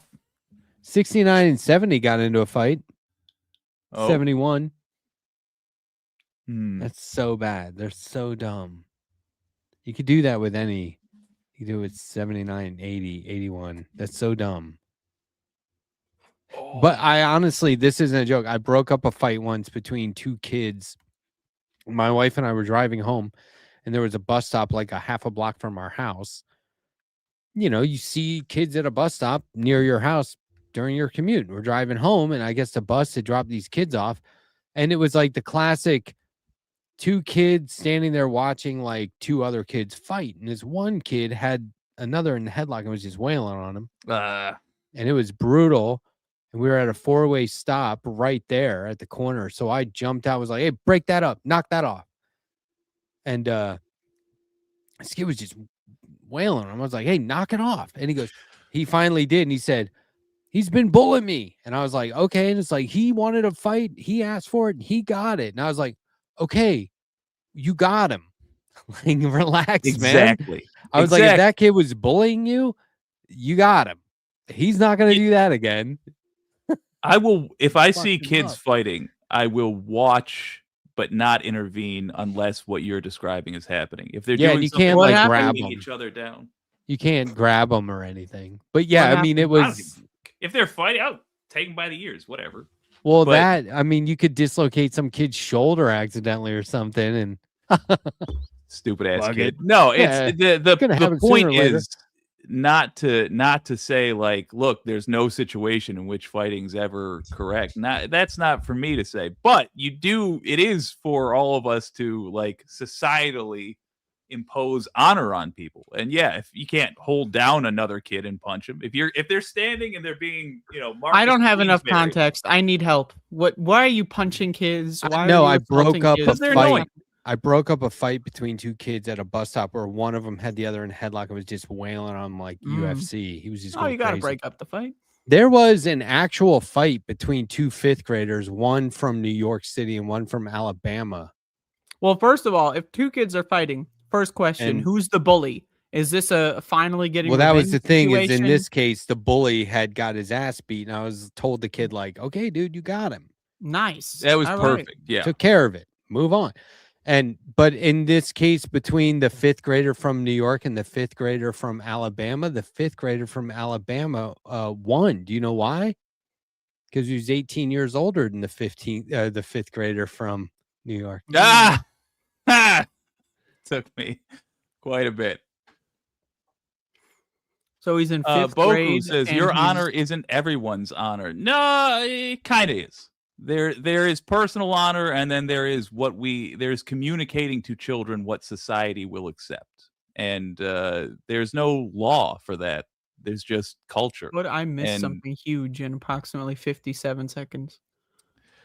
No, I was just talking about the specifics of like when to interfere and why to Oh. interfere. You know, And I you were think- you said the two words in a row. What did you say? You were talking about the. What was the next word after the? Honor? It's not a The lot of specifics. intro there. Well, the specifics you were talking about, but the spec is on Tuesday, Wednesday, and Thursday every week. We don't even skip the holidays. Check us out. Subscribe. It's like real slurred. Like this is specifics. Thank you. I used to have this joke where I was like I would sit around and try and like think up what should I make a comic about? I want to do a comic strip, a daily cartoon. What should it be about? Daily. And I would That's a just big doodle. commitment. And you And mean that I- like what, 3 days a week? That's your definition of daily? But I ended up just doodling, and I came up with a lot of stuff. Nothing ever really landed, but I did this one drawing that I knew I drew like 12 times in my childhood. And it was just like, it was always a different scenario where it was like people on the beach. And like, just for example, this one time there's two guys talking. It was like, no, she was just here. She had brown hair and a red and white striped bikini and blue sunglasses. And she had a little white dog and whatever. But then the caption is, and so it goes at the Pacific Ocean, which is so fucking dumb and so stupid. Pacific Ocean. It's so stupid. But as a kid, it was just like a great way for me to practice. How old like were you? 6, you said? a gag. No, I was probably like 9. Ooh. I don't know how 6 much it would difference have there been is. fine, I think. 9 is getting a little bad. But It's a just the little way it old. was, I would always write, and so it goes at the Pacific Ocean. But I just thought that was the funniest fucking thing. That is good though. I enjoy that. Just have people be real specific. Can you run up to the boardwalk and give me a piece of pizza that's only yay big, but has just the right number of pepperonis and crust that's this thick? And so it goes at the Pacific Ocean. Yeah, I used to always crack this joke Do you know what kind of beer Jesus used to drink? No. Wine. The I kind would of think. Hebrew. Ah. That's pretty good. Yeah. That's pretty good. I like that. That's probably your best one yet. You know how he used to brew it? Very Gentile. A little follow I mean, not as good. It doesn't track as well, but I mean, I follow. Very biblical. I see. Yeah, You but still love Jesus wasn't a Gentile, is the thing. He was well, one of God's chosen. It's not supposed Allegedly? to like, so there's you in the crowd going, excuse me, Jesus wasn't a Gentile. And I'm like, dude, the joke sucked. Like, let's let it go. Excuse me. Hi, I'm Jake. And I have something to say about The joke Jesus. is bad on many levels. He was not that. So Jake does not let you have any sort of joke. He's unwilling. He's unwilling to allow you any space. Let alone this space. Tuesday, Wednesday, Thursday. Tell your friends. Now, Pep. Oh. Nice. Carpenter. Get it? Because he got nailed to the cross and then executed. Some people say he came back from the dead, but really he just bled out. It's kind of brutal.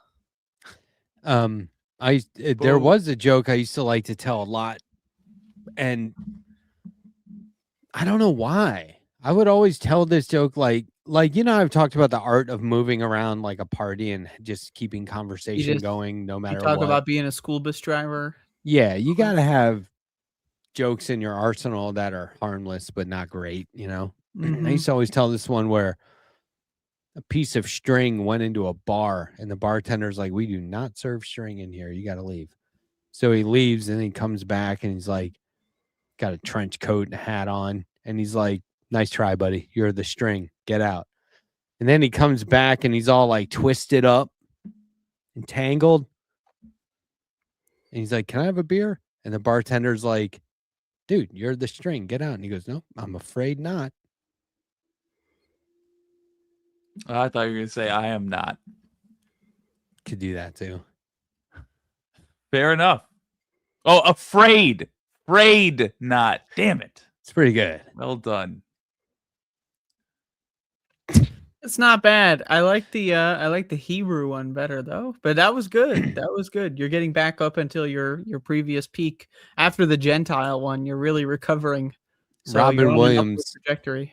Robin Williams used to tell a joke where he's like, a rabbi, a priest, and something else, a monk, all walk into the bar. The bartender says, get the fuck out. It's a good one. The whole joke. That's a good joke because it plays on your expectation of having heard that format, and then it flips it abruptly. Yeah, you never see it coming. It's very funny, very humorous. There was I might even say lol.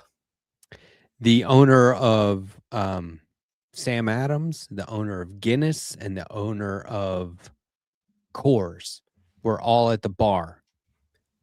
And the owner of Sam Adams ordered a Sam Adams, and the owner of Coors ordered a Coors. And the owner of Guinness said, I'll have a glass of water. And they're like, why are you getting water? He goes, well, I figured if you weren't drinking beer, neither would I. Oh, that's lovely. You can substitute weak beers of your choice in there. I don't know. Get it, because it's offensive, but also true. Why is drinking Bud Light like having sex in a canoe? I don't know why. Because it's mostly water.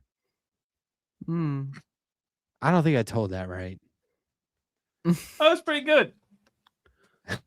Okay. For those of you unfamiliar with canoes, they're notoriously hard to keep stable, particularly if there's any sort of rocking motion. I think the punchline is different. I think it's something and mostly water.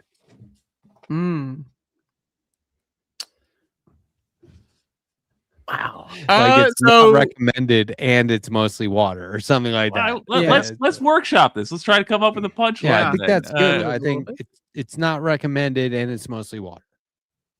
Oh, there you go. There you go. Andrea, did you come up with that? Just then? Did I No. miss that? No, I was just spewing bullshit. It's all me. But I appreciate that you thought that I would have come up with something when you weren't listening to me.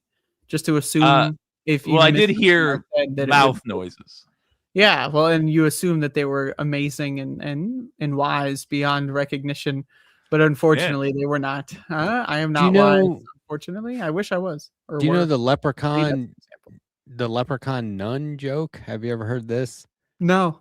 Two leprechauns go up to a convent and Mother Superior's like, "Can I help you?" And it's an older leprechaun and a younger one. And the older one does all the talking at first. And he goes, "Excuse me, Mother Superior, do you have any leprechaun nuns here?" And she's like, "No, we don't." And he goes, "Since I've got your attention, do you happen to know if there's any leprechaun nuns in all of the world?" And she goes, Are you doing a "Nope."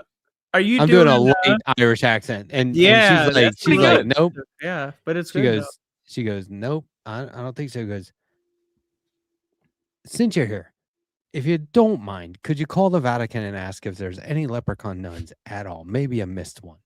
And she's like, "Okay." So she calls them. She comes back. She goes, "Nope, there's no leprechaun nuns in the Vatican, the whole world, or this here convent. Sorry." And he goes, "Thank you for your time." And when they're walking away, she hears the older one turn to the younger one and go, "You see, lad, you fucked a penguin."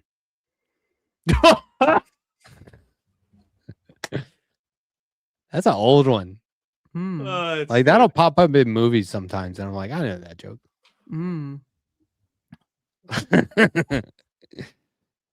It's dumb.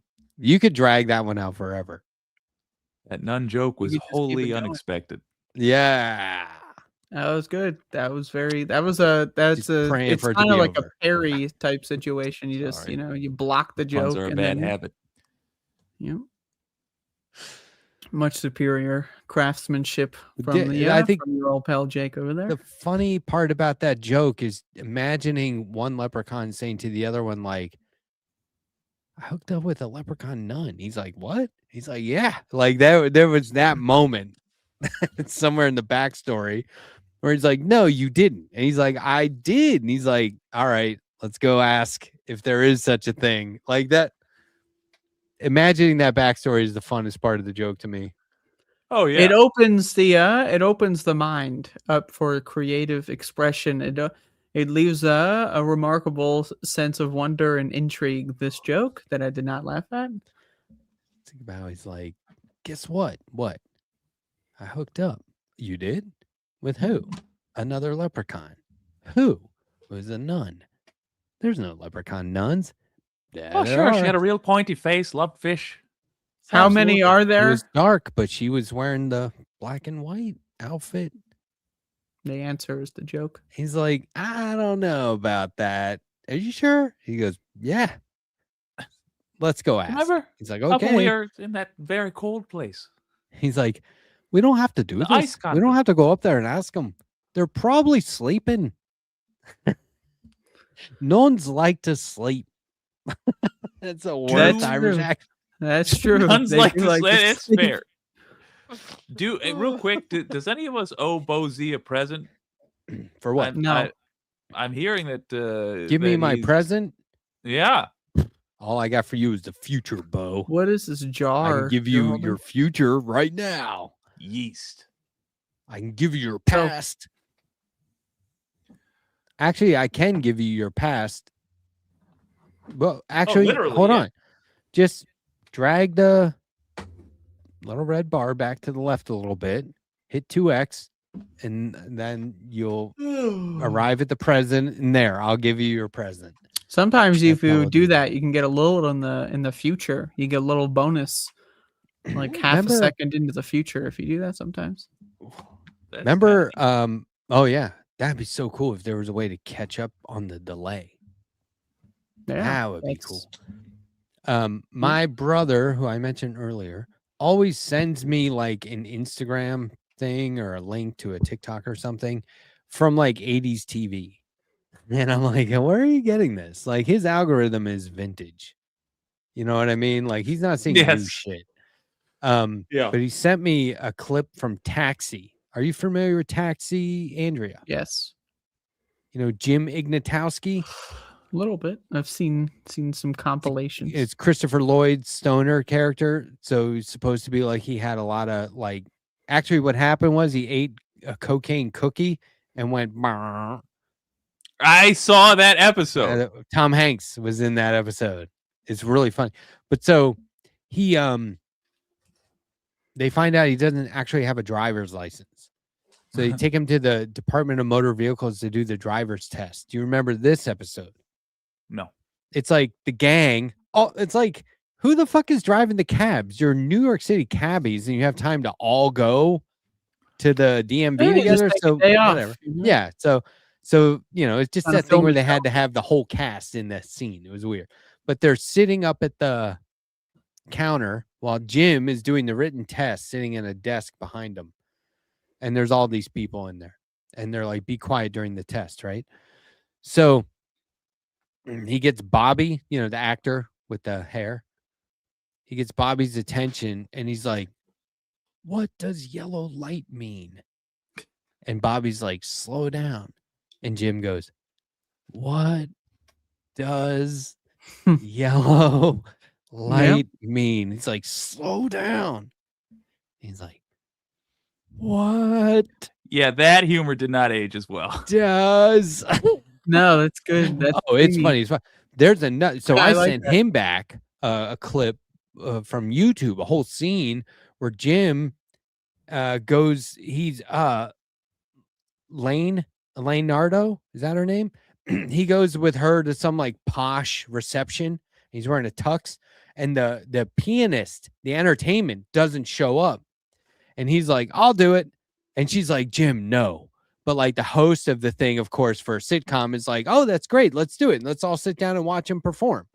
And he's over there playing like Itsy Bitsy Spider on the piano with like 2 fingers, and he keeps fucking up this one note, and he can't get it right. And he's like, to hell with it. And he just starts playing like amazing piano, right? Like amazing. And then afterwards, she's like, "Jim, I didn't know you could do that." And he goes, "I didn't know I could do that either." Yeah. Anyway, stoners are funny. They are. On a related So note, this is just what you do with your family. You just send Instagram and YouTube videos. You know, back to honestly, each it other? took longer for me to rehash it than it did to do it.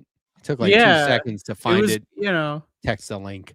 it's Also- a very interesting conversational subject because it lets me know more about you and how you interface with the rest of the world. So I'm going to update my mental projection of your image in my mind. What does yellow? What were you going to say, Jake? On a related note? No, just we're getting people talking about various other sitcoms from back in the day that they loved as well. I'm not going to go through them MASH. all because Andrea MASH, is dude. not ancient. I was Fucking watching the MASH. Dick Van Dyke Show recently because it was his birthday, and I Okay. love Yeah. the Dick Van Dyke Show. So that's how ancient I am sometimes. You ever see that shot of Mary Tyler Moore sinking the pool shot on Dick Van Dyke?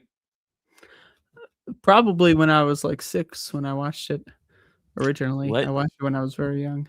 The whole story is just it was a really complicated shot. They were supposed to cut away after she hits the ball initially, but she apparently in one take in front of a live studio audience fucking crushed it.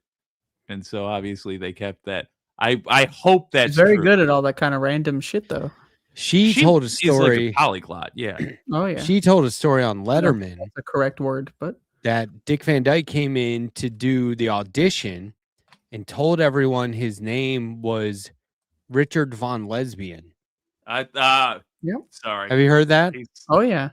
And then when I tell the joke, it's this guy, Penis Von Lesbian, shows up. that's it. That's what she says. That's right. That's right. That's what like she says it. And then that way she can say, you know, Dick Van Dyke's not that offensive, really. But that was her joke. And when she tells it, Letterman goes, "You're very proud of yourself right now, aren't you?" Well, Oh a my little God. condescending. But MASH. Oh my gosh, MASH. Okay, so I watched MASH in its entirety. All of the reruns. I watched them all with one goal in mind. And then realized, and I can tell you what the goal is. It's stupid. But then I realized there was a movie first. Like, I was like, what? There's a MASH movie? Have you ever seen MASH the movie? The Robert Altman film? Yeah, I'll be honest. I only sort of enjoyed MASH some of the time. Okay, I was obsessed with MASH. Obsessed. I like their potatoes. Haha. But the movie is like, that was, of course they made a show after that. It was groundbreaking. It was amazing to have all those people. So they would, it's MASH is like a triage unit during the Korean War. And they're in there doing like hardcore open surgery on many different tables in one tent. And the dialogue is over top of each other. Everyone's talking at the same time. And they would focus in on somebody here and there, and they were hitting on each other and cracking jokes. And it was just like, to be able to pull that off in that environment was like intense. But yeah, I watched MASH because the guy that played Radar was like missing fingers on one hand. And they said he never shows his left hand or his right hand, whichever one it was. And I was like, holy shit, you're right. He never shows his hand. And then I was like, no, there's no way he could go every episode and never show that hand. And then you got to rewatch the whole thing. And so I would just watch it. I love the show, but I would just wait for him to come on and be like, look at his hands. The crazy thing is, the I saw it whole once. point of the show is the Korean War was bad. All war is bad. Yeah. And you've got a guy missing fingers. Why would Coulda you used not do just a layup plot line? Have him show up like, ah! And then it's a haunting reminder. There's a scene where he's holding a bedpan like this, and you could see it. And I was like, there it is. And I was like 10 or 11. I was like, there it is. And we didn't have VCRs to record shit at the time. And you know what I mean? It wasn't like you could pause stuff. Boy, like that's going to back it be. up. We really are the last generation that's going to even have a concept of that. Of Like, what? I remember when TiVo was like a revolutionary thing, like pause live television. Astounding. And then I DVR. pause live TV all the time. And then when DVR came, I was like, okay, pump the brakes, Matt. They're going to keep coming out with new shit. Just wait for it to advance a little bit. Don't spend a bunch of money just on skip this this right away. next one. But yeah, back when you just had to ask somebody or go to the library and find the book and like read the book, right? Like when you had to use, what's it called? Fish. Where you're looking at newspapers magnified. Yeah. Let's say like Fisher film. sure. That's not right. I haven't said this out loud in so long. Somebody must know what I'm talking about. Do you know what I mean though? Where they had all the newspapers archived. Yeah, I know what you're talking about. That was before my time, though. I didn't actually ever do that. By like, although couple I wasn't a years. very Microfiche. You were going to microfiche. Oh my god, yeah, that's spy shit though. That's Is it But it was just crazy, fiche like- if it's not micro? The kind of stuff that we had to do to there was a point where people are like, oh God, they're letting them use calculators in school now. And they're like, well, just for calculus. And so then there got to a point where they were like, just oh for my math. God, these kids are just going to use their phones. And now it's just, no, Chat GPT did my homework. And Yeah, it's Don't there's even get me always- goddamn started. I'm not gonna enjoy myself or the rest. The current generation will always have a gripe with the tools that the new generation uses. I just think I don't think AI. I don't think that's an appropriate tool. adage for this particular situation. I don't think. Well, I think you got to look at the output rather than have a gut reaction. Although in this case, the output of AI includes poisoning the environment, raising electricity bills, stealing other people's hard work, all the evil stuff. It's a search engine that gets it wrong 1/4 of But the time. Or I inaccurate do think results. I do think that there's something about, like, we were talking about getting older earlier, and one thought that I've had now that I'm 51 is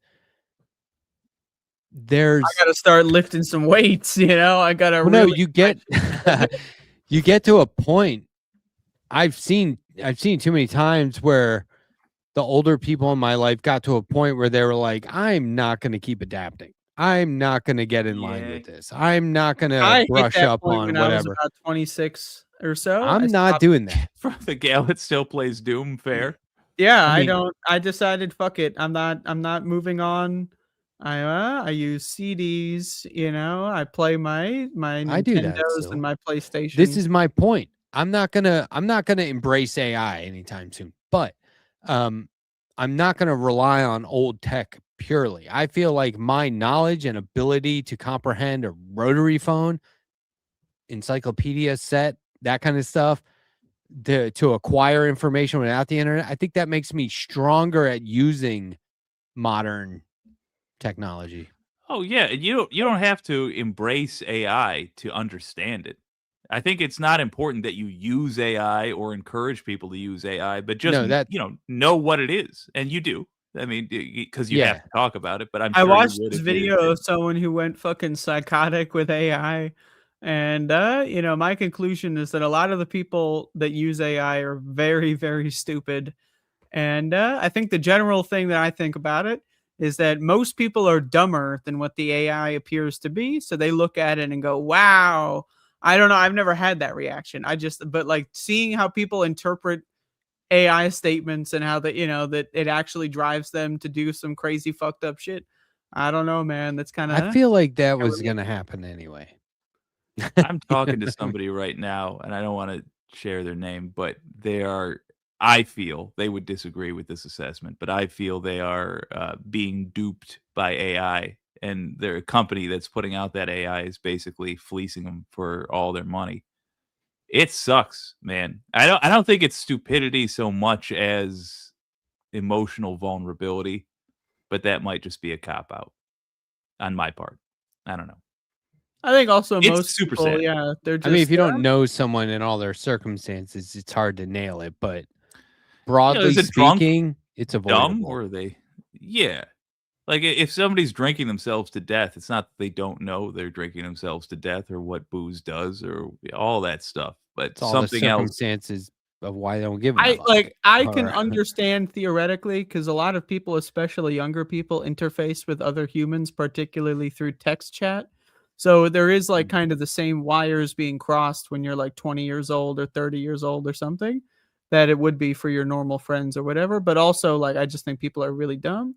I don't know. I can't imagine someone who's even remotely intelligent having AI psychosis. There's multiple aspects to it. There's people that have some sort of mental situation going on already, and I'm not talking about that. I'm talking about like people that claim to be normal and then they talk to ChatGPT every day and then they go crazy. That's what I'm talking about specifically. That was one of the greatest of all time. Man Murdoch. Honestly. I have learned to appreciate the A-Team more and more as I get older. What a rad concept for a show. Modern day adventures. Yeah, I love it when a plan comes together. We should do a spin-off of the A-Team or our own version of the A-Team, but we're all just face. Like we're all just one character. Or we all just do Mr. T and none of us like want to be anything but the coolest guy. I was thinking about Mr. T earlier. I remember in school in the 80s, they would tell us, like in elementary school, we would read periodicals and stuff like that geared toward kids. And it was like, here's Mr. T's diet. And I just remember like getting a little bit older and being like, what the fuck were we reading that? Or he's like, I eat 12 bananas a day. How It's is just that all of this any use? crazy That's gonna shit. give And I you was a like, what potassium the overdose. I'm fuck? not going to work out like Mr. T. Why do I need to know what he's eating? Yeah, it wasn't even like a hook into a lesson or anything. Like, Oh, it was it's not just even like entertainment. a No. health thing. It's It's okay. so weird. But Fun there, I fact, was like, though. you're just keeping us busy. But there was, I was thinking about that recently because A lot of I stuff. watched the movie The Smashing Machine. Have you seen this shit? It's a true story. It's The Rock or Dwayne Johnson, but he's playing like one of the original UFC guys, Oh, like when they only no. fought in Japan. And he's like, it's pretty new sport. It took place. It's by one of the Safdie brothers. He wrote and directed it. And this guy's just churning movies out now. I don't know, but I just it's got to a- know who they got to play Dan fucking Severn. No, that yeah, doesn't I don't mean know. The anybody. names were All right. just all over my head, but he was Oh, it's not so good, damn. mild mannered. You know, he's gigantic, right? And this guy lost like one fight the whole fucking movie, maybe two. But he was like sitting in the doctor's office. 99. He's in the doctor's office. Some old lady's looking at him. He goes, "You're looking at my eyes, aren't you?" Because he's beat to hell. And he's like, "Let me explain. I do mixed martial arts fighting. I'm a wrestler, but some guys are boxers, some guys do kickboxing. We're all just trying to figure out we're trying to prove our way is the best fight Hell method." yes. And What an and era. now it's become more like just do it all. But like originally it was to, like a test Yeah. to see is a It was boxer fucking better than awesome. the wrestler? Yeah. It was like a real world Kumite for a while. It was rad as hell. And So unfortunately, what I didn't know we were signing up for is the death of one of my beloved hobbies. But yeah, Yeah, this was judo nuts got because swallowed up. he was so huge. He could just grab them, drop them to the ground, and knee them in the head until they gave up. And so they right away were like, not allowed to do that anymore. Yeah, you're not allowed to win anymore because you're winning too well. This is going to It's be like- good for the sport. You got no one will ever beat you. So they got to be standing up if you're going to knee him in the face. And it I was kind of like, get that though. wow, okay. But then people would they get him down and knee him in the face, and they wouldn't call it because he was so huge that they That let shit sucks. slide. And I've been I watched the Rocky movies recently, and I gotta say, like these fighting like sports, really stupid. I love the Rocky movies. I love watching some of them. But just the idea of like I'm gonna beat the shit out of you, you're gonna beat the shit out of me. I don't we're like both the gonna get hype brain around damage. it. I don't know. like I the just the marketing whole and the idea of glitz and beating the glamour, shit out of but- other people. I don't know. Are we cavemen? It's Yeah, things in the cavemen football didn't and do other that. sports. Like people fucking, they Cavemen get brain didn't have damage when they're organized 26. sports. Did So they? I have a long, complicated, and I love Rocky, sincerely I'm not going to explain it all, but sincerely held theory on this. But in short, I think that we should continue training in all stages of human viciousness, including weapons of war that were recently used but are no longer used, like World War II era tanks. And there's a lot of good reasons, I feel, but the main one, and particularly with things like boxing, is that we should have a sense of what that violence is. Because it's talked about, it's legislated about, but we should know the mechanics of what we're talking about. And if people are willing to run that experiment as a hobby for us, I think it's good. Yeah, also am but dying to mention I that- could see that. I could see that. Oh, don't even get me fucking started on Over the Top. Over the Top may be one of the best movies of all time, but I could see maybe that argument when we're not getting 4K video out of Gaza and Ukraine and others in Venezuela. yeah. Yeah, I could now see it that. makes Maybe in no- that universe I'll tolerate boxing, but I don't know, man. Maybe these boxers can go put their skills to use before they fucking beat the shit out of each other for TV. That's all I'm saying. Did you see the video I played during my previous segment called Bring Me the Head of Charlie Brown? It was a student film by this I guy didn't that see went on. You did see it? I did not see it. Yeah, explain it for Jake because Jake, I can't show the whole thing. Jake It's a was Cal Arts, really he was avoiding the stream. He was not Cal letting- Arts so just student explain it for film, Jake and Jake alone. 1986, set up to be a trailer for a Lost Peanuts special, where the Great Pumpkin puts out a bounty on Charlie Brown, and all the Peanuts gang want to get in on That's that great. bounty. but then he snaps, gets an AK, and just it's bloodshed. I can't believe it's on YouTube, but with millions of views. But it's amazing because at one point it just keeps getting crazier and crazier, and then all of a sudden there's all these comic strip characters in it, like Blondie's kicking Dagwood in the nuts, and then suddenly there's Rocky. It's really funny. It's like, here, can I just show you like I'll look at Rocky any day of the week. I love Rocky. It's crudely drawn. It's pencil only. It's very old. And I really am like nervous about showing the whole thing because it is fucking violent. Let's It's just the see end Rocky. of the day. We're not going to screw up anybody else's show. Well, we might. Okay, I'll bring it in right here. Apologies if this is too much for anyone.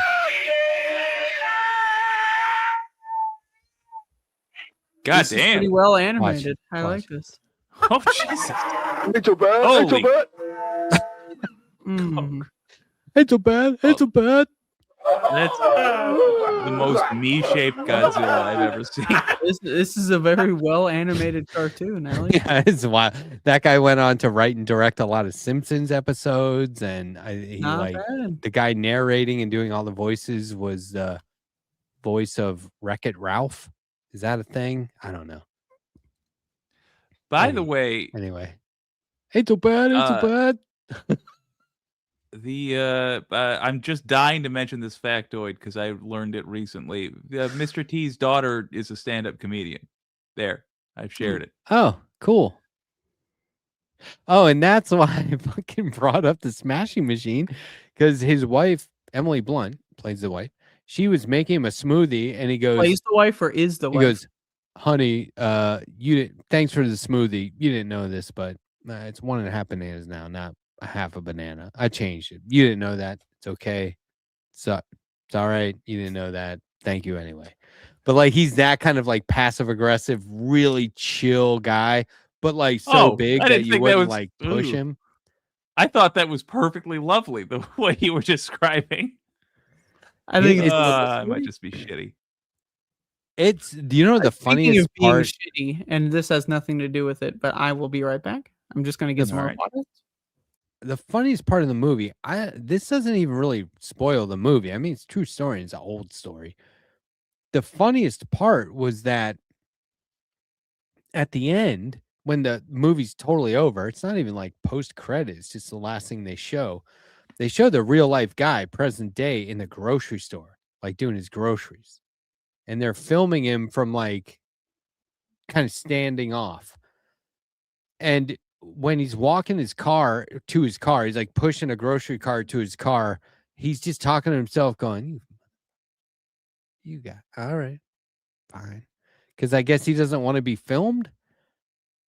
And it's like the movie director is filming him for this, and he's like rolling his eyes and just like, I can't. Utterly lost the plot. I don't know what movie we're talking about. The who's Smashing being Machine, filmed. the actual UFC fighter that Dwayne Ah, Johnson portrays, okay. comes in at the end grocery shopping, and they're filming him, and he's mumbling to himself like he's upset that they're filming him, and it's a really, Well- it ended up being hilarious. Well, I mean, he's got the brain damage. I do think that I'm not comfortable with the capitalist spectacle of it all. Oh, you think maybe that was it? Do I think the guy who's the star of the movie The Smashing Machine, or the subject of the movie The Smashing Machine, about all the head smashing? He got I out think of he it. had some brain damage. Yeah. Maybe he got out of it because of steroids and shit, painkillers. That's why Oh, he then got his out of brain's it. fine. No, but I'm just saying, like, he didn't. It was a year that he did it. I think he did it for like a year. Oh, fair enough. But you know, The he maniac was from in the Always sport. Sunny, Rowdy Roddy Piper. But yeah, so the commercial aspect, but not like backyard wrestling. They gotta have some order to it, right? I mean, it depends what you mean. I happen to be of the belief that specifically wrestling, and I don't mean fake wrestling, I mean actual competitive wrestling, is like about the healthiest way you can explore these this Feelings you element have of for life. rolling around with the same sex. Or I wrestled women frequently as well. I had to teach them. But no, just that we are animals. And my English play lit fighting's fun. teacher from sophomore high school wrestled Andy Kaufman, Mrs. Peckingham. I've told this story before, right? No. Yeah, Mrs. Peckingham. Her dad was an actual wrestler, so she wrestled in college. And Andy Kaufman was going around wrestling women and said he would shave his head if he lost. And they did it on SNL, and they played it up like they were yelling at each other in the hallway and shit. They did some K-Fab, but there was a real wrestling match. Hell yeah. I wonder if I can fucking find that. Good for her. Good for her. Oh man. I wonder if that was her maiden name, though. 5 years ago, there was a gal that was such a good wrestler, like a high school aged lady, young lady. She was such a good wrestler. She was actually intramural. She would wrestle in boys as well, and did not. She had a winning record. She was that good. I don't remember her name, which is killing me. But I haven't specifically heard about a crazy good lady wrestler from Michigan, and it's breaking my heart. I was hoping we don't have a lot of famous Michiganders since Motown. I was hoping we had one. I thought that story was going somewhere, but it's not. I was hoping you guys would have been like, "Oh, you mean the famous wrestler?" Nope. Really not. I'm get out of jail free card for you. So here she is. That's her in the blue. Watch this space. Tuesday, Wednesday, Thursday. Diane Peckingham. She was a wrestler? That's a great title for the YouTube video, by the way. This is like Saturday Night Live, so I'm not sure how much of this we can get away with showing, but. And you know this person? That was my sophomore English lit teacher. Diane Peckingham. So this was just like the pre-wrestling stuff. Anyway. Love it. That was always like, you would tell other kids and they'd be like, what's this? And then they would go to her class and she was happy to just suspend the lesson to talk about it. She used to That's how you got out of doing work. Yeah. She used to bring in that video and show. You know how else I got out of work? My law and government class. That's Every exactly Monday, the class that you want to skip. every Monday morning, I would bring in a VHS where I recorded 1 hour of Cops from the night before, and my law and government teacher would show it to the class. He's like, if you record it, we'll watch it.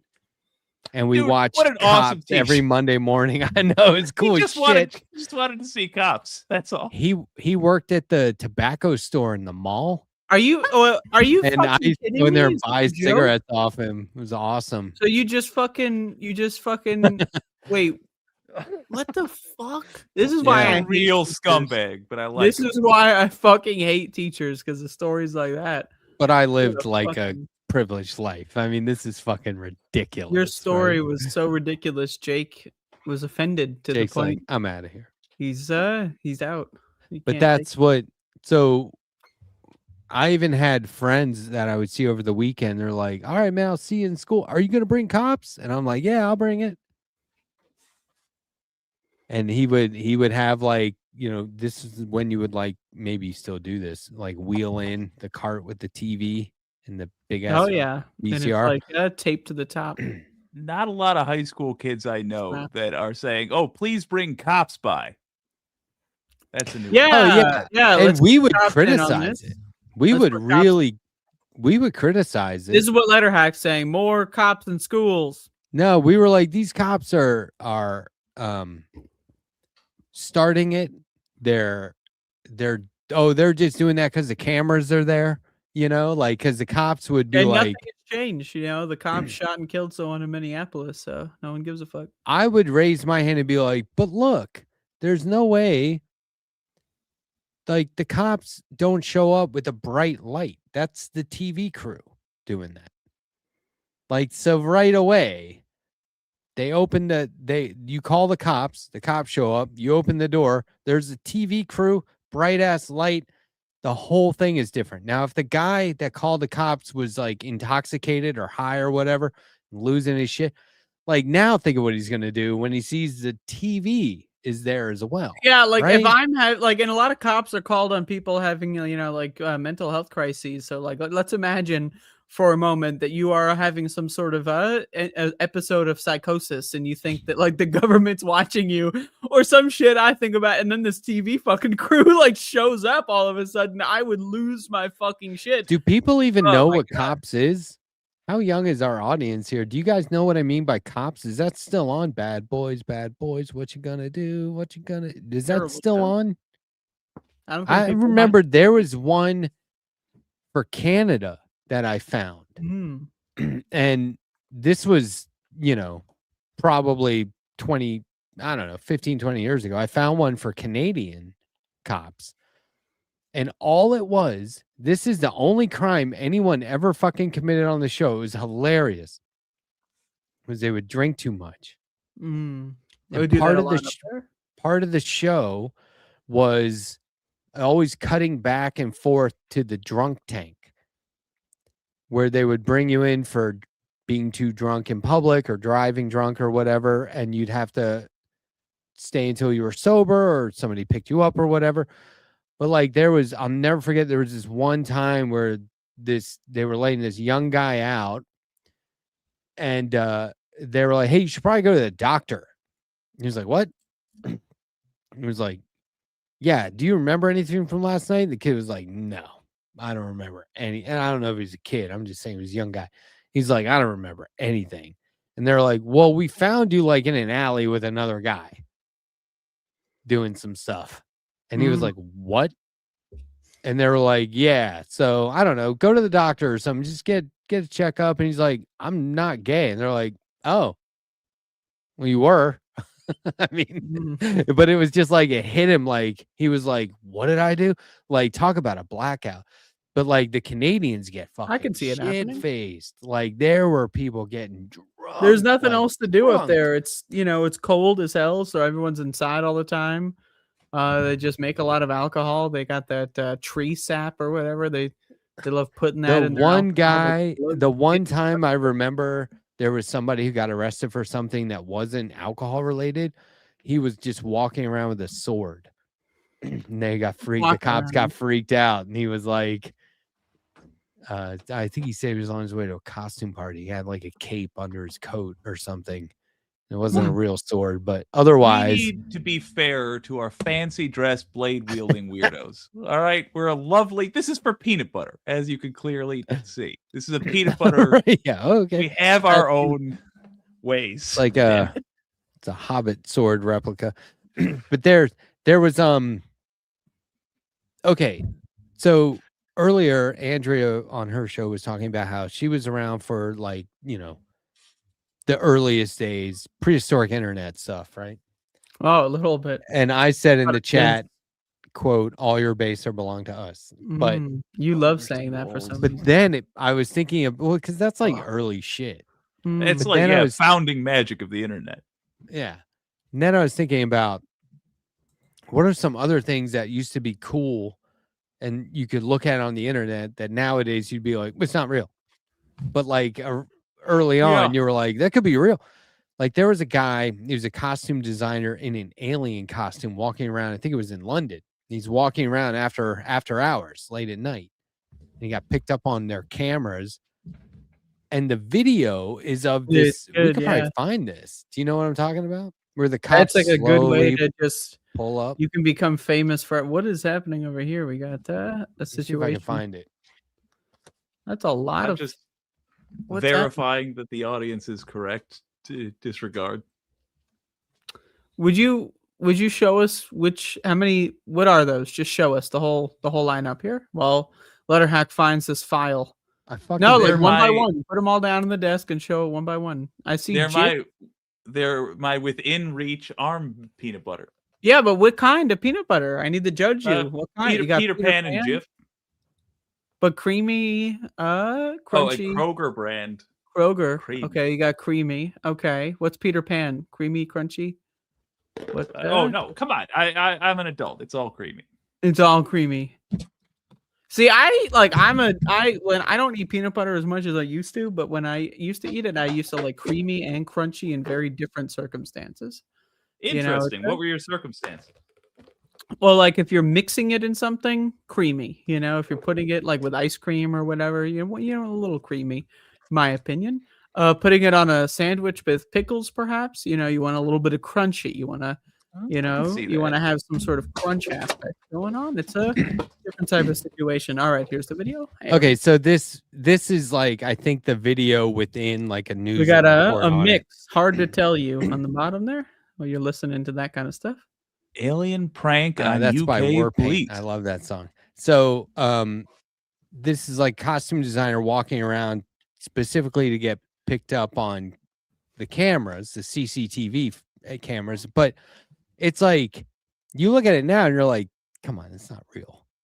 But like at the time, when it's like the third video you've ever seen on the internet, you're like, what the fuck? So anyway, check this out. And I saw it outside of the news report. Yeah, it's like dumb music. So check out the cops are like, okay.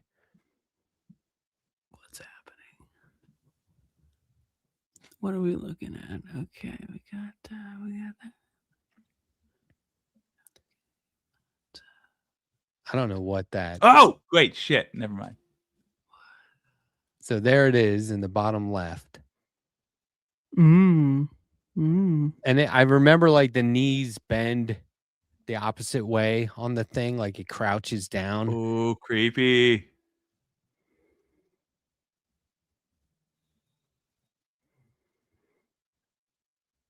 There should be a better angle. I don't know. They'll probably show it. This might even be after they already like found out it was fake. This makes me. I like how calmly the police are talking to this creature.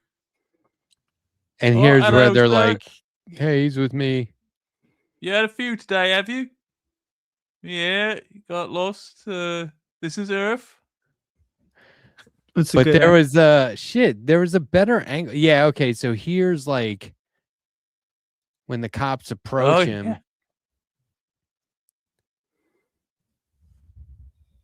Oh no, this is like dumb. This is a film. Yeah, okay. Maybe I'm remembering it wrong, but I thought there was more than just this. Well, the world may never know. And honestly, it's hard to tell you, Mix. What else is in that mix, Letterhack? You got a whole mix down there? You got a whole I listen to like 5 songs on repeat before I ever go live.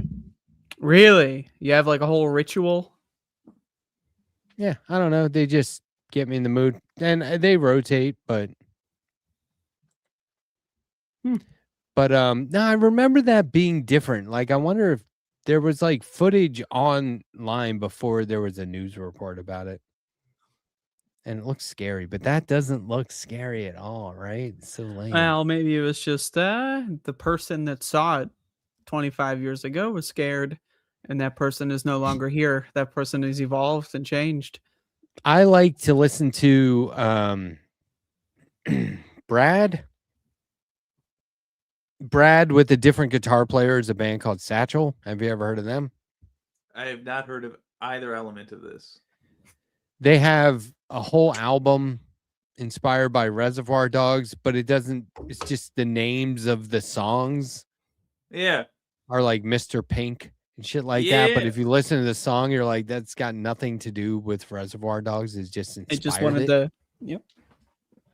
But anyway, I like that stuff. That's like 90s indie rock, and I don't know.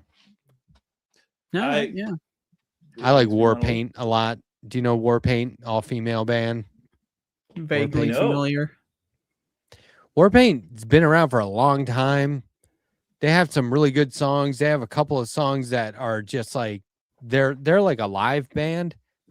I mean, they've got a lot of albums, but they're always playing live somewhere. Do you know the recording sessions called From the Basement? Not particularly. There's a great Radiohead From the Basement, and there's a great Warpaint From the Basement. Those are worth watching. They're really, look at this guy. I mean, just What?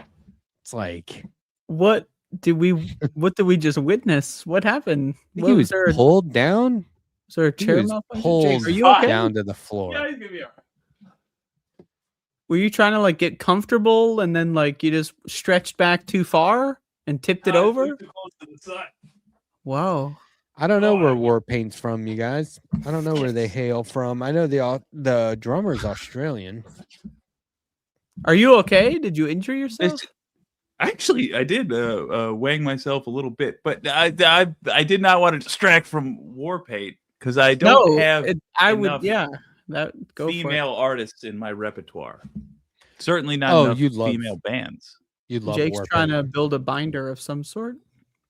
I like Mud Honey Pep Talks. I haven't listened to him in 30 years, maybe longer. But I was there for that shit. Mud Honey. Did you hurt yourself? Like, so where did you Soul land? Train, Mud Honey, Screaming Trees. You know, the whole Reality Bites soundtrack. Yeah. Pearl Jam, Temple of the Dog, which was Pearl Jam and Is that an actively bleeding wound? what's the other band? I can't remember the name. Maybe no, it's Soundgarden? not Old Girl. Fuck, who are the guys that did Rustic Cage? Why can't I remember the name? Hello? Is this on? Chris Can you- Cornell. Pussy Riot. Yeah, I like that documentary. I think Jake needs to go to the hospital. We're gonna move past it. We gotta just keep on going. I gotta tell you, Bo Z got in my head. I blame him. Soundgarden. Good lord. I said that like 5 times. Oh, you did? Yeah, Yeah. Soundgarden and Pearl Jam did an album called Temple of the Dog. The video for the hit song, the single, is them on a beach, rocking out, playing guitar, not Oh, plugged yeah. into anything, singing into microphones, also not Oh, plugged yeah. into anything, just fucking. Music remember 'cause videos peaked in the early 90s for sure. We were all in bands. Ooh. So All right, I got when round we were. table for you then. Oh, Sorry, I've go ahead. seen Sonic Youth live, Pep Talks. I saw Fugazi live in DC playing outside. We were like, did they just set up? What is this? But go ahead. What were you going to say? Round table question. What is a music video then that you recommend that you're pretty sure nobody else here has seen? I don't know. Oh, Like what? How old? any. Because I know you haven't seen, you don't know Warpaint, so you haven't seen their videos.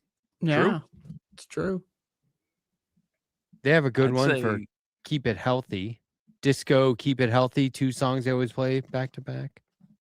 Okay. I think it's Keep It Healthy. I don't know why I'm looking it up. It's not like I can play it, but on this stream. But all right, I'm intrigued. Have you ever Ooh. seen? Yeah, Disco Very. Keep It Healthy. Yeah. Check that out where they're like in the street. That's 2014. Wow. Come On Eileen, Dixie's Midnight Runners. Have you ever seen that video? No. No, I have not. Oh, I did do see you a know the video song? called "Come On Eileen," but I don't think. Different video. Do you know that song though? Come on, Eileen. I think I can tell at this moment. You At this mean moment. everything. You wore that dress. Da, da, da, da, da. What is this song about? Come on, Eileen, true eye. Come on. You know that? Since you've been gone. I see a dog in the background. My dog? Oh yeah. on the move, on the prowl. Which Some way would is she say. You know what? We can probably. I'm not gonna. I'm just gonna. Oh, hello. There's a guy who would do these deep dive videos about different bands. And he did one about Dexy's Midnight Runners and how after that one hit was so famous, then they completely reinvented themselves. And they went in a completely different direction. And so it wasn't their one hit wonder, it's that they just bailed on the whole thing. Yeah, Jake, that video. Yeah, it's muted. Don't worry. But yeah, this is the video he's talking about. And I'm intrigued. I'll have a gander. Oh shit! Nice tricks. Yeah, those guys are cool. And it's just like a homemade video. But yeah, they're I cool. would say Oh, Left Past 10 is live. Their Disco neat. Very live is just amazing. People love that. this would be my recommendation: Genghis Khan by Mike Snow. Very, very good video. And fun fact: this guy, this bald fellow that you see, and the James Bond stand-in are used. They're two professional dancers that are used regularly in all these guys' videos. Oh, really? I feel like I've seen this. That looks like Dang Nick it. Roll. He does, yeah. You sure you don't have one we can preview, Andrea? A I music can't. video? Oh. I'm not I don't watch music videos that often. I'm a little too young to have seen the golden age of music videos, so my most experience is just listening to the music rather than seeing the videos. Unfortunately. Ugh, what a dork. She's not a real fan. She Yeah. only listens to the audio version of the music instead of the all-important. Nah, all right.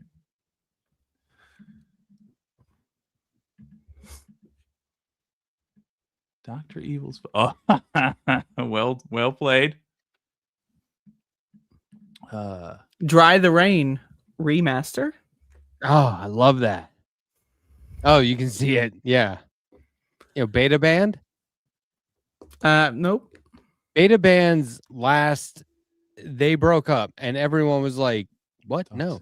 Have you ever seen what's the John Cusack, Jack Black movie where they work in a High Fidelity? Where they work in the radio Fidelity, station? yes. And Yes, he's like, watch me sell 5 Beta Band albums real quick. And he just puts on a Beta Band song and everyone in the store is like, who's this? Right? Because it's like one of those bands people don't know about, but they love it. I love the Beta Band because my friend loves that movie, and he used to burn me CD like tapes for my van. But yes, I fucking love the Beta Band because of that. They were like a jam band, but not in the traditional sense. And they're British. And the way I think they were British, but like the way they would jam was more like part of the composition of the song, not a freeform thing like the Dead would do. And the Dead eventually was like the freeform became repetitive or repetitious or whatever, but it was like they'll jam on a part of the song for a certain amount of time and they go back into it, and it was all part of they were composing.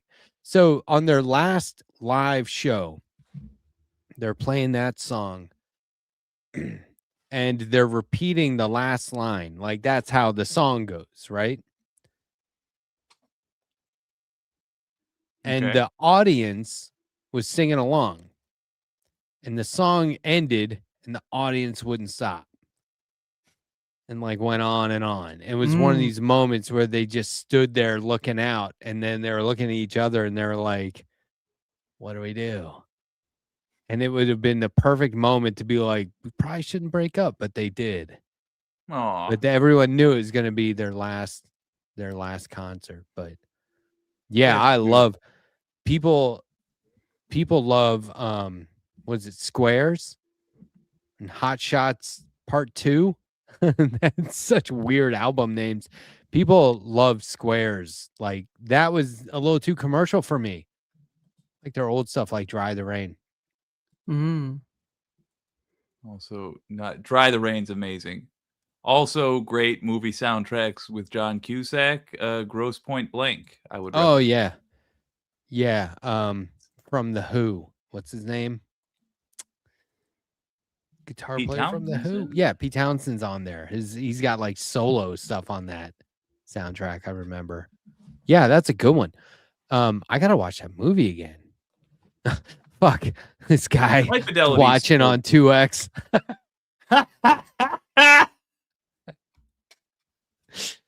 What the Oh, we mama gotta do say the- to the baby tomato? Catch up.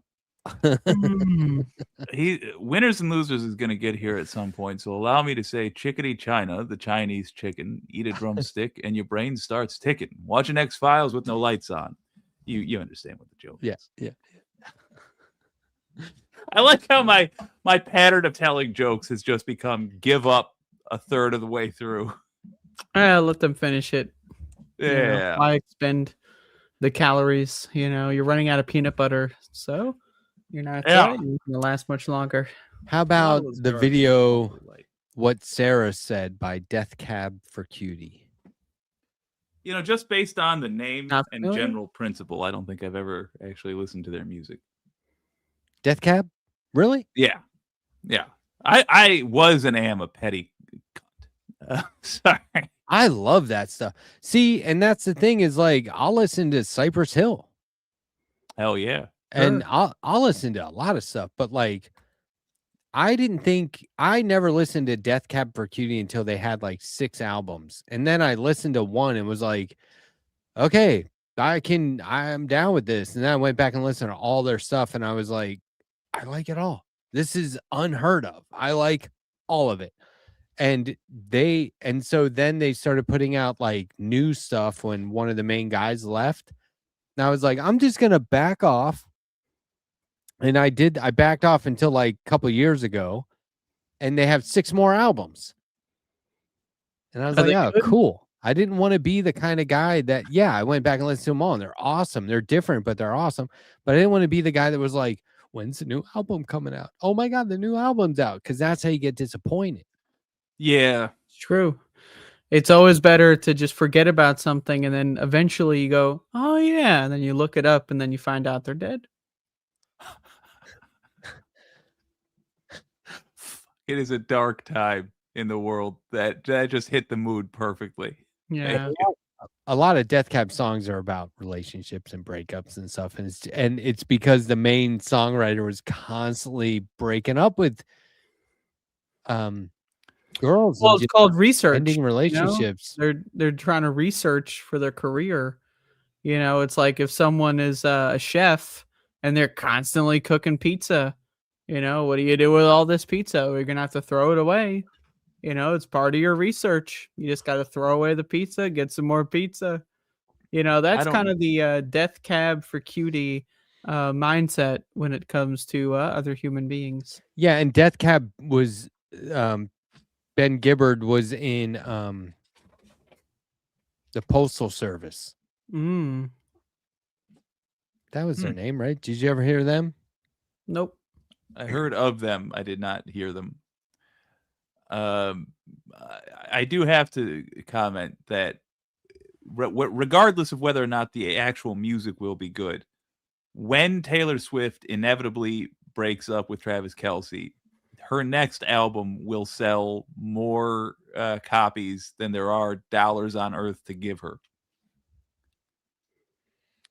There's a guy who made a playlist with her new album where predictions, polymarket odds.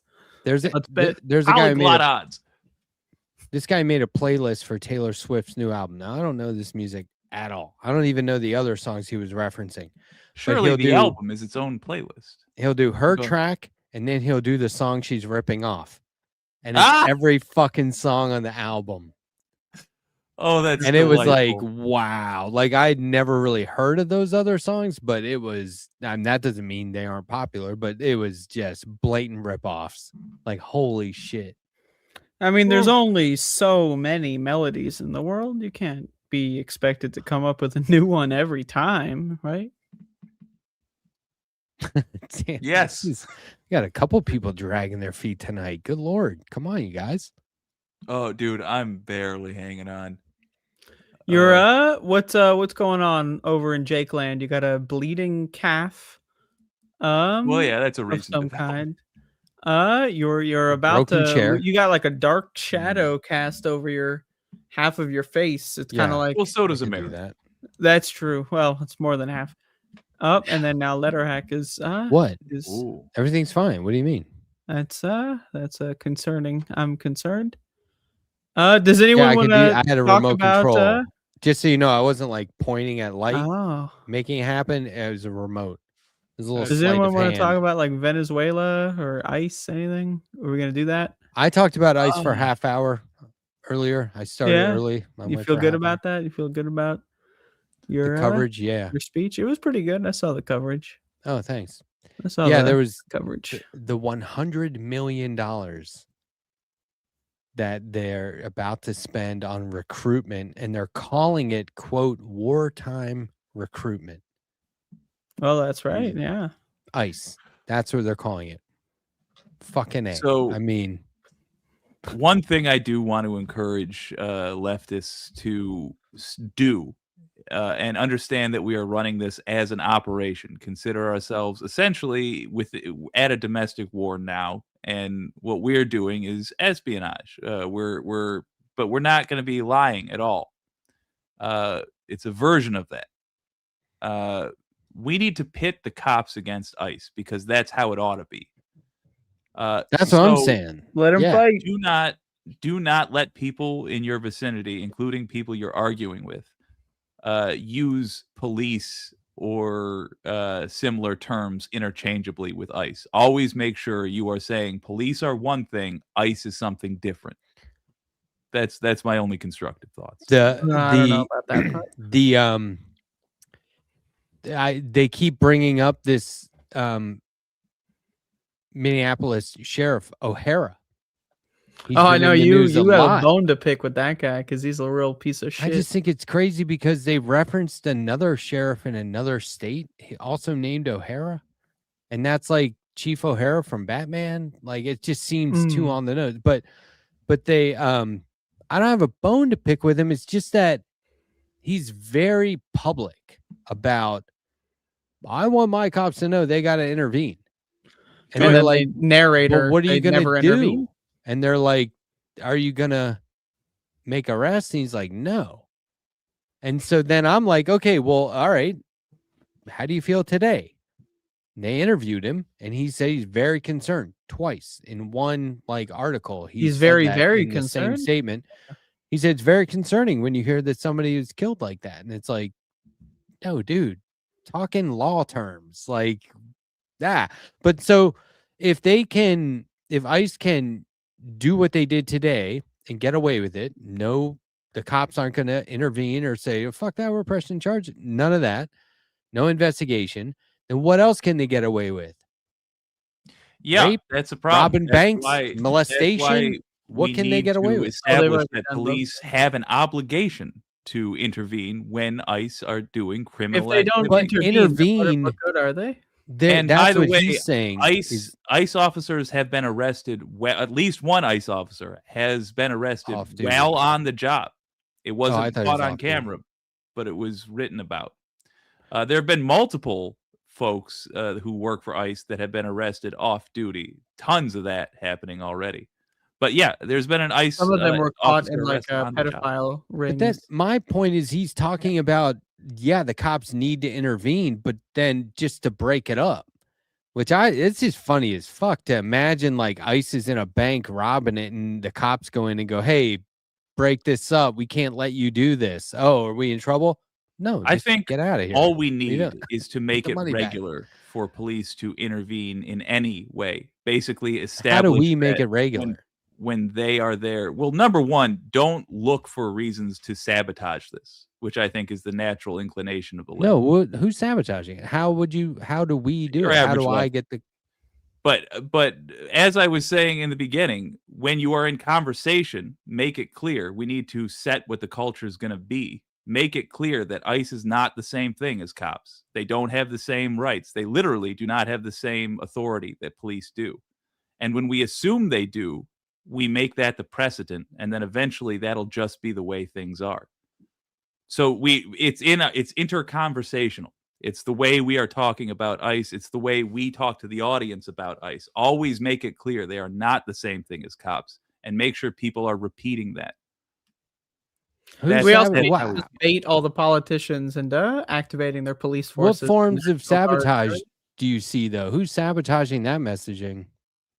Because doesn't everyone want the cops to intervene and fucking do something? Like, they certainly do, yeah. And also, yeah, go to your city council meetings and demand it of your local police. Go there and make. I don't. But yeah, but as long as you weren't saying I was trying to sabotage that, I just did a whole fucking show saying that. I don't think you're trying to sabotage. Oh, okay. So I don't. What? How do? I think the average. We should be aware of it, though, right? Yeah, I think the average lefty will look for something negative to say because negative is safe in the mind of. Oh, I love negativity. About the cops not intervening? Like they shouldn't intervene, or they're being cynical, I mean, like they would never intervene. Results in the messaging of being like, well, there's no point in doing anything because things are so bad. But that's just allowing people to get, abused by ICE, and we can't do that. Man, I haven't heard that. We should be calling those fuckers out if somebody on the left is saying that. I just assume you mean average lefties, not online streamers and whatnot. No, I mean both. I mean in our lives. I mean online. I mean when I talk to progressives, that's the standard answer I hear. I'll say police are not the same thing. And no, I'm not trying to harp on you, Andrea, but like I'll say police are not the same thing as ICE, and the first response I get is, "Yeah, they're basically the same." Or I don't go. My opinion is that the police should be they're a separate faction, right? So yeah, both are factions of evil, in my opinion, but they can be manipulated against each other. And so, like it's like any classic movie plot line. When you have multiple factions, you pit them against each other, and then you walk out and you watch the carnage from the sidelines. So that's my position. But also, like I don't think we should make any long-term partnerships with the police force, but Tim Walz is activating apparently the National Guard or getting them ready. I don't know, preparing them.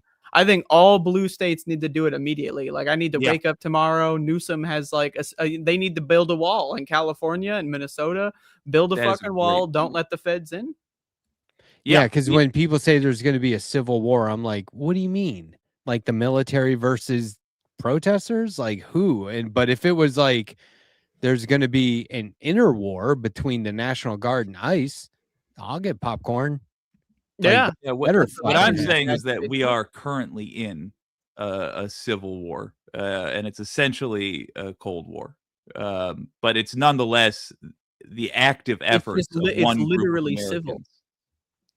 Yeah, it's it's the active effort by one political faction to attack Americans, and there it is. The that $100 million recruitment campaign that they're embarking on, they're just going to be getting anybody. What's the training? It's I feel like they get recruited and they go to work the same day, and they're like, "Do you have a car? Pretty close. Do you got any fatigues? Here's a gun." Spirit Halloween Pull stuff. your mask up over your nose and wear sunglasses. You're in. Because like, what's the requirement? Well, the requirement be racist, be violent, have a criminal record, be a rapist, and enjoy killing. Also, if you've killed already in one of our glorious wars that we've had for many decades, then you get higher on the priority list because you're experienced and all that. I would like higher standards for all law enforcement than the average person. I think if you break the law, not only are you not going to be able to do your job anymore, but you're definitely going to jail. I think every law enforcement they should tell you that should be elected, not just the sheriff. I think every single cop should be an elected position, just like judges. Can you imagine if they were like, areas too? They were like, if you're a cop, okay, fine, you want to be a cop? The first thing we tell you is what the penalty is for breaking the law. Now, accidental, it happens. It's crazy out there. Anything can go wrong. Look, we're going to investigate. But if you outright break the law and do some criminal shit, you're not just going to like, you know, we're not going to move you to a new police department. You're not going to get benefits for life. You're going to fucking jail. Like, that's going to be brutal because you're a cop in jail. But I mean, I don't know. I think the standard should be way higher. Yes. But then, like, for ICE, there are no consequences. Apparently, it's unreal. Not Oh They came yeah, out- it's just it's the federalized the Patriot Front. president came out right away and said she was a domestic terrorist. There were professional agitators there.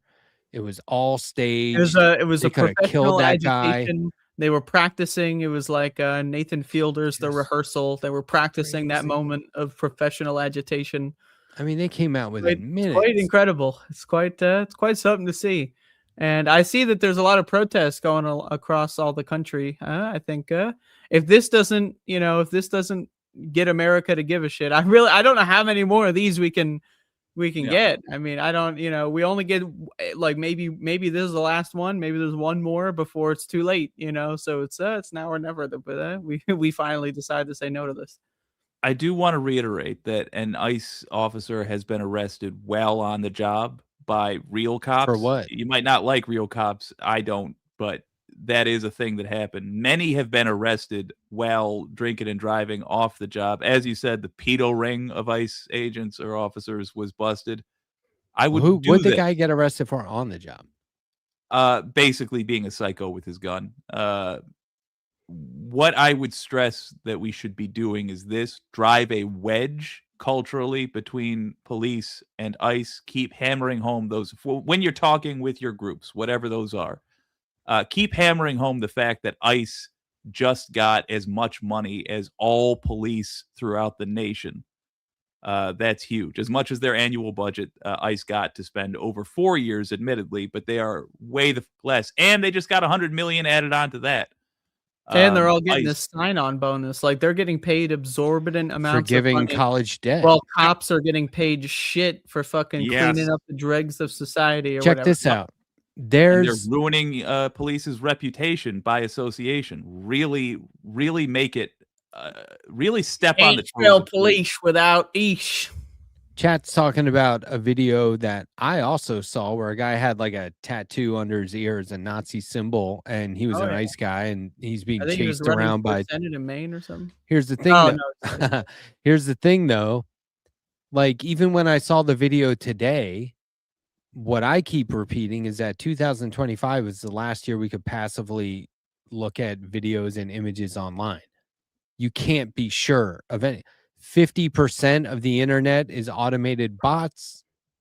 50% of slowly getting articles written colonized online by are from machines and corporate AI interests. generated, not people. So, like, there's so much shit out there. I mean, some of it is really obviously AI, but that's changing a lot. And what people are willing to believe isn't any. That's not improving either. I'm sure So, they'll like, have, like they had when the Venezuela thing, not to skip over that, we got grandmas being carpet bombed in apartment buildings, but they were parading around these AI Venezuelan cheers, all these people in the streets that are cheering for Venezuela, for a free Venezuela or whatever the fuck. Yeah, like going in there bombing grandmas is somehow freeing the country. The regime, if you want to call it that, is still the same that was there previously. But it's a Jake and Andrea show. I haven't said I need to talk more on this show. That's true. That's true. I mean, you had your own 30 minutes before we started, though. So to be fair, I also had an hour. Hour and 30. That's true. That's true. Alex So is you're like, hogging up all the guys, have you microphones. watched that Wednesday show with Jake and Andrea? Fucking awesome. It's one of the best shows, honestly. But I prefer Pan Jake and Danish. That's my preferred Jake. All right. combination. I don't know why there isn't more of that being made. Apparently, there's enough. Really, what we need are the archives. Oh, Jake is There actually disappearing. are probably upwards of, I don't know, 200 videos that we completed. Easily, We got to find kind the of archives. watchable. Have you heard of this space where we will happily publish? We will publish all of them. We'll make a Blu-ray compilation, a box set, put Dude, them on give DVD. us a reason so you to can go justify late night. having more. I won't. Oh, you know what? I was gonna say I won't let you do that to yourself, but honestly, I do think we should do an Adult Swim style thing, not with those. We should, videos. and we should have it start with there's a bomb in the house. Hey, I found my lighter. Why would you not do From Gotham with Love? That's the actual, like, there's a beginning, middle, and end to that. And it's not just whatever, Handsome Joe. I think you don't know that I watch these at least every Wednesday. I watch them before we go live just to Letterhack he watches those music videos by Warpaint or whatever. I watch listen to from music. Gotham. I watch From Gotham with Love. So I can see Jake chloroform, and God knows what he's doing with all those young women in his mansion. I didn't do anything. It was all my rancid butler. Right. Can't be blamed.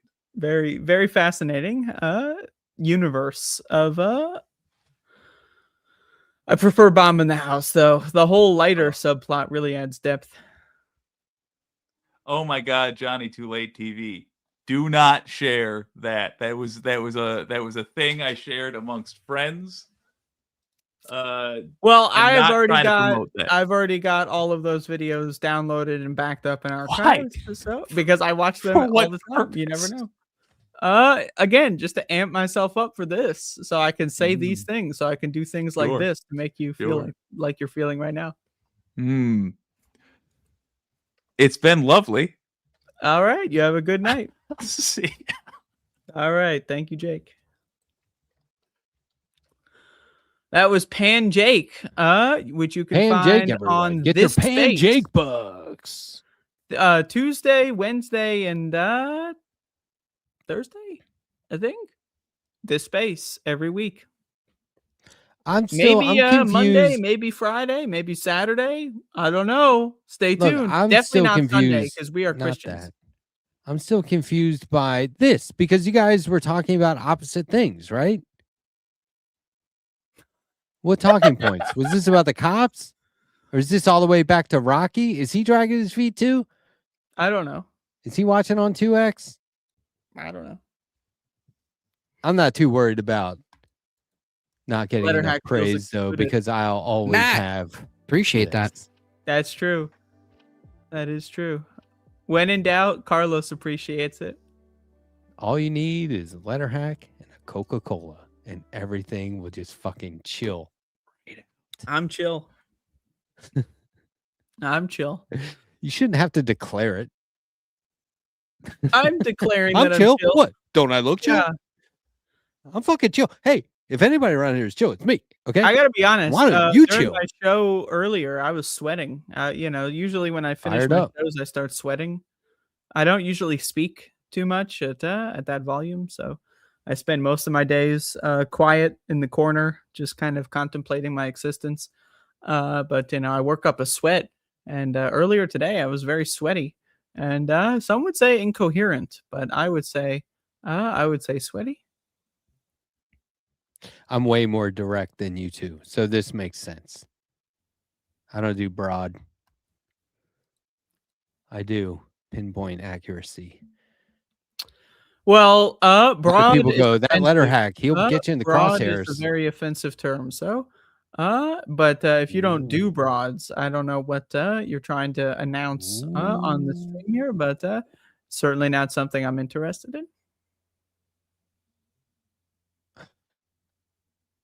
I was trying to be like, Hillary Clinton at the 2016 DNC when the balloons come down. doing this. That was the worst fucking dance. This is not a dance move, but What like is if you're that? gonna be on, That is- that's how Hillary was dancing. Mm, Hold on, we gotta look it up now. terrible.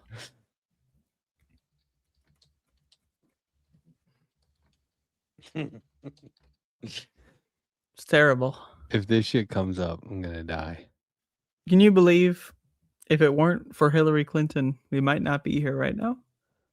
She really You were- is. She's like a time traveling villain to go back in time and to ruin everything. That's Hillary Clinton's. Do you remember everyone doing the Macarena? Oh yeah, This is in 1996. '96. Yep. Holy shit. Hey, I forgot. Macarena. I don't know if I forgot about it or blocked it out. Oh, it's terrifying. Hey, Macarena. Oh, People's reaction to is seeing that Barack Jim Obama. Comey? Oh my God. This is terrifying. Look at these guys. Oh,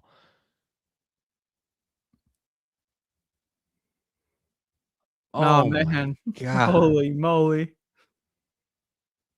It was a different world back then, I have to say. Oh yeah. I mean, Your feed that's is an full understatement. of Barack This Obama. isn't I don't have a Reddit account. I just found You're this on link. Barack Obama's all over the place. There's memes going around that are making I keep wanting to like repost them and go, this is why I hate Blue Sky. You know? Because it's just like, dear Barack Obama, the babysitter's insane. Please come home. And I'm like, what? Yep. And then another one was like, make America sane again or something. And it was Barack Obama, Michelle Obama, and then the Bidens superimposed over the White House, like walking toward the camera. And I was like, Well, I don't think coming that's particularly a Blue Sky problem. More just that's on all of them. You know, you see that shit all over this place. The place, those like the Midas touch type characters that just they're just libs. Yeah, Libs. they're libbing out. Man, could you imagine how great it would be, like, if you lived your life just going like, I wish Obama was still in charge. Like, I mean, we're like so far away from that. That was a long fucking time ago, dude. So can we figure out an alternative vision? At least maybe. It was a while ago. Yeah, I mean, to me, it's I found the thing with the balloons. Holy shit! Oh, the my balloons! You found the God. balloons. Oh my God! Put it up! Put it up! Put it up! Put it up! Hold on. This is 4 fucking minutes. Hold on. You got to get those balloons. The face that bitch makes, that's like a demon Satan spawned from hell. It's like, like they're just waiting for the visual effects to like, program like a demon like escaping from her esophageal region. It's quite a showcase. I forgot about this. Oh yeah. Oh yeah. I admittedly was barely watching this garbage anyway. Watch this. Oh yeah. And then whoa. Oh man. Let's get a replay. Scroll it back. Oh, come on. This is awesome. This is one of the best videos of all time. Oh.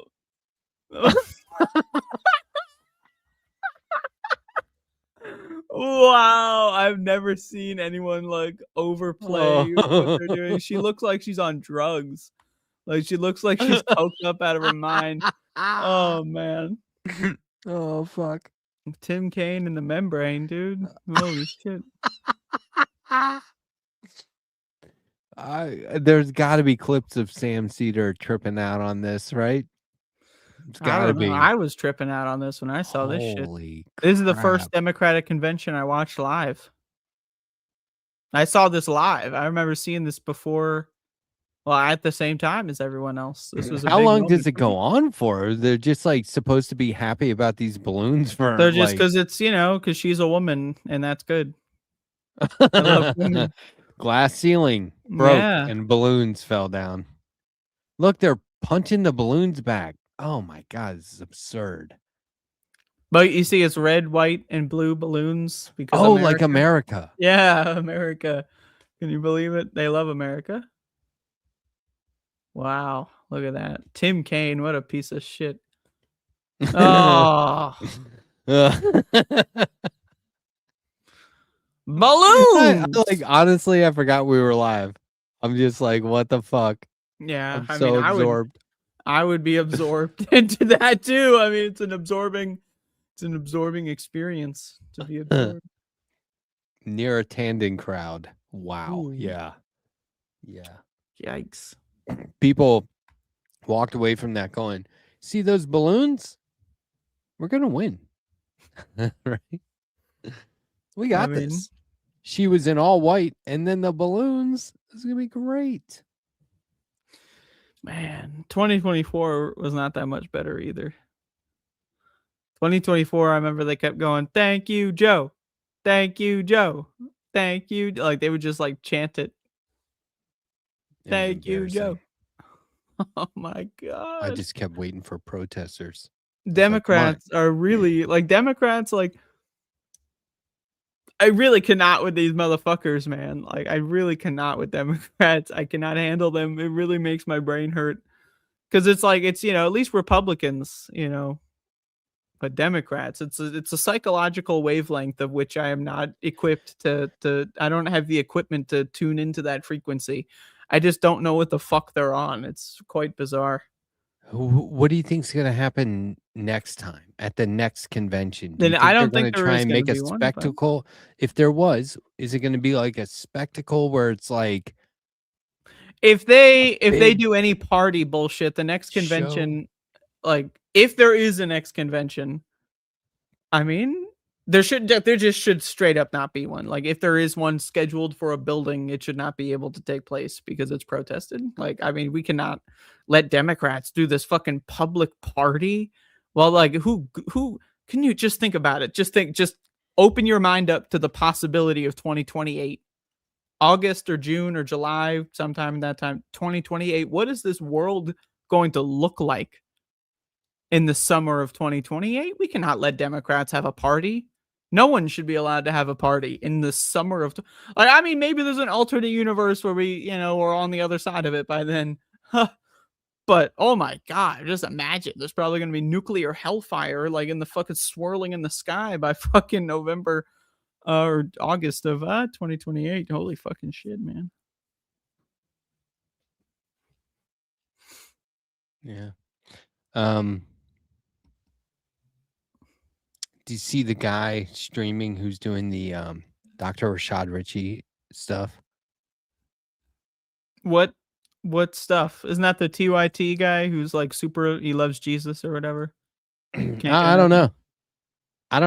But he there's a guy that has been trying to expose Dr. Rashad Ritchie for having fake degrees and stuff like that. That's pretty good. And he's working on a TYT expose. Well, I mean, I'm very skeptical of anyone that works at TYT. So I would imagine they're all some sort of scumbag con artist to some degree. I don't really think anyone morally decent works there at any point. So you haven't seen it though? I haven't seen it, but it's not surprising. I was just gonna ask if you think it's slop or valuable some way, or that's the anyone trying to just throw TYT under the rug. I support it. I don't even care if you're in the right. Honestly, I'll just whatever. I'm on your team.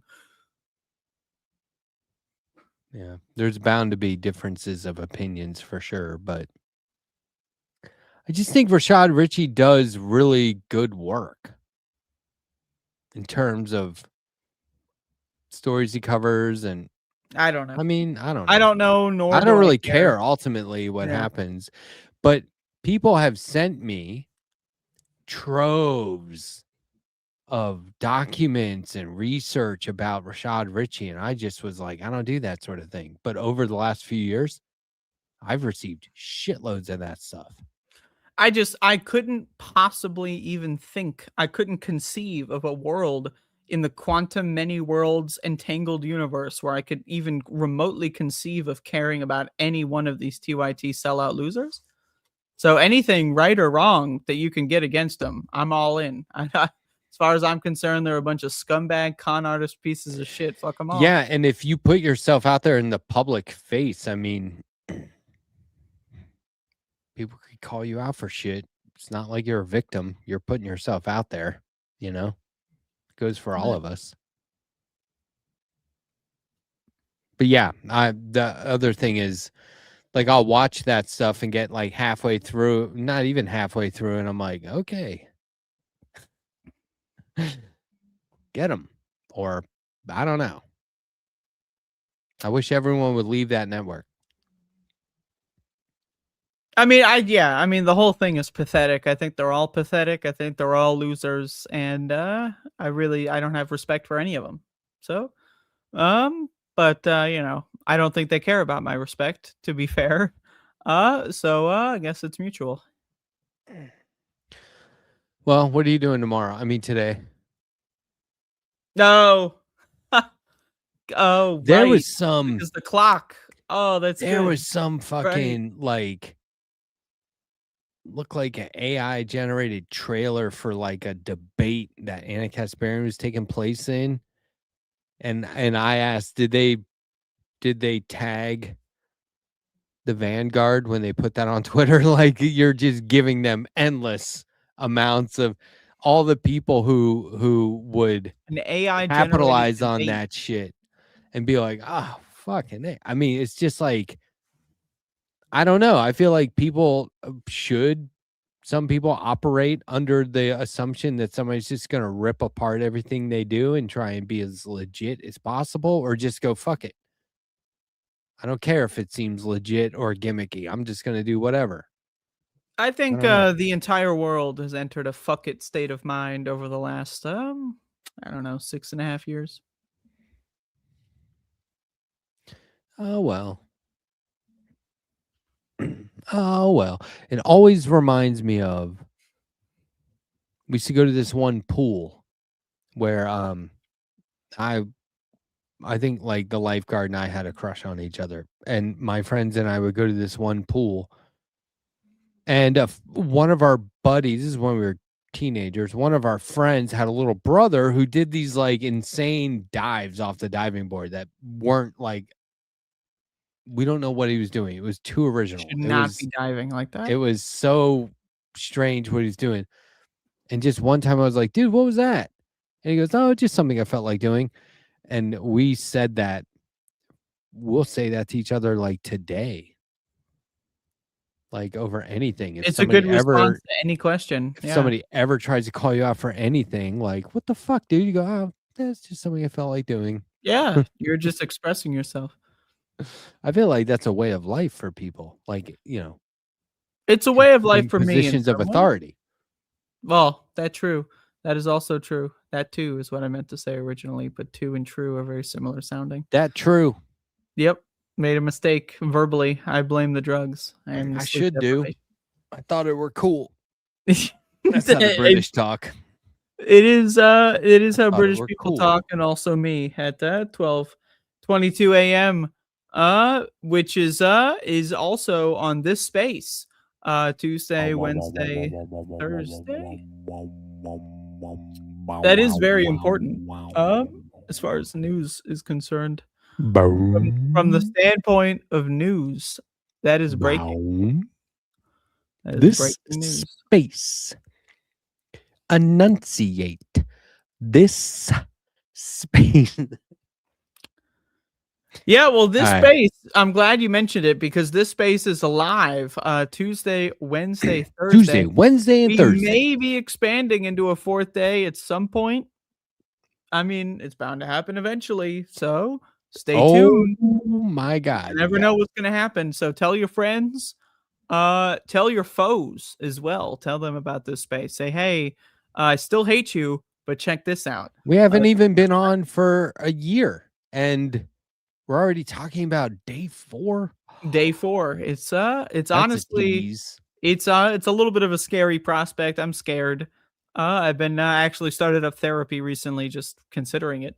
But tell your friends Tuesday, Wednesday, Thursday. My show is on Wednesday. I don't do any show on any other YouTube channel, so you can only find me on this space. Some people they restream it on their own channels. They have, such as the Letterhack, for example. He'll have his own shows that he keeps for himself. I give everything to this space. I give all of my Monetize, creative too. energy. I give it all to this space. Other people, they keep shit for themselves. They're self-greedy, not unlike Republicans and the MAGA vampires of the world. Not me. Not me. I give it all to this space. I do everything for this space. Matt, Tuesday, Wednesday, and Thursday. appreciate that.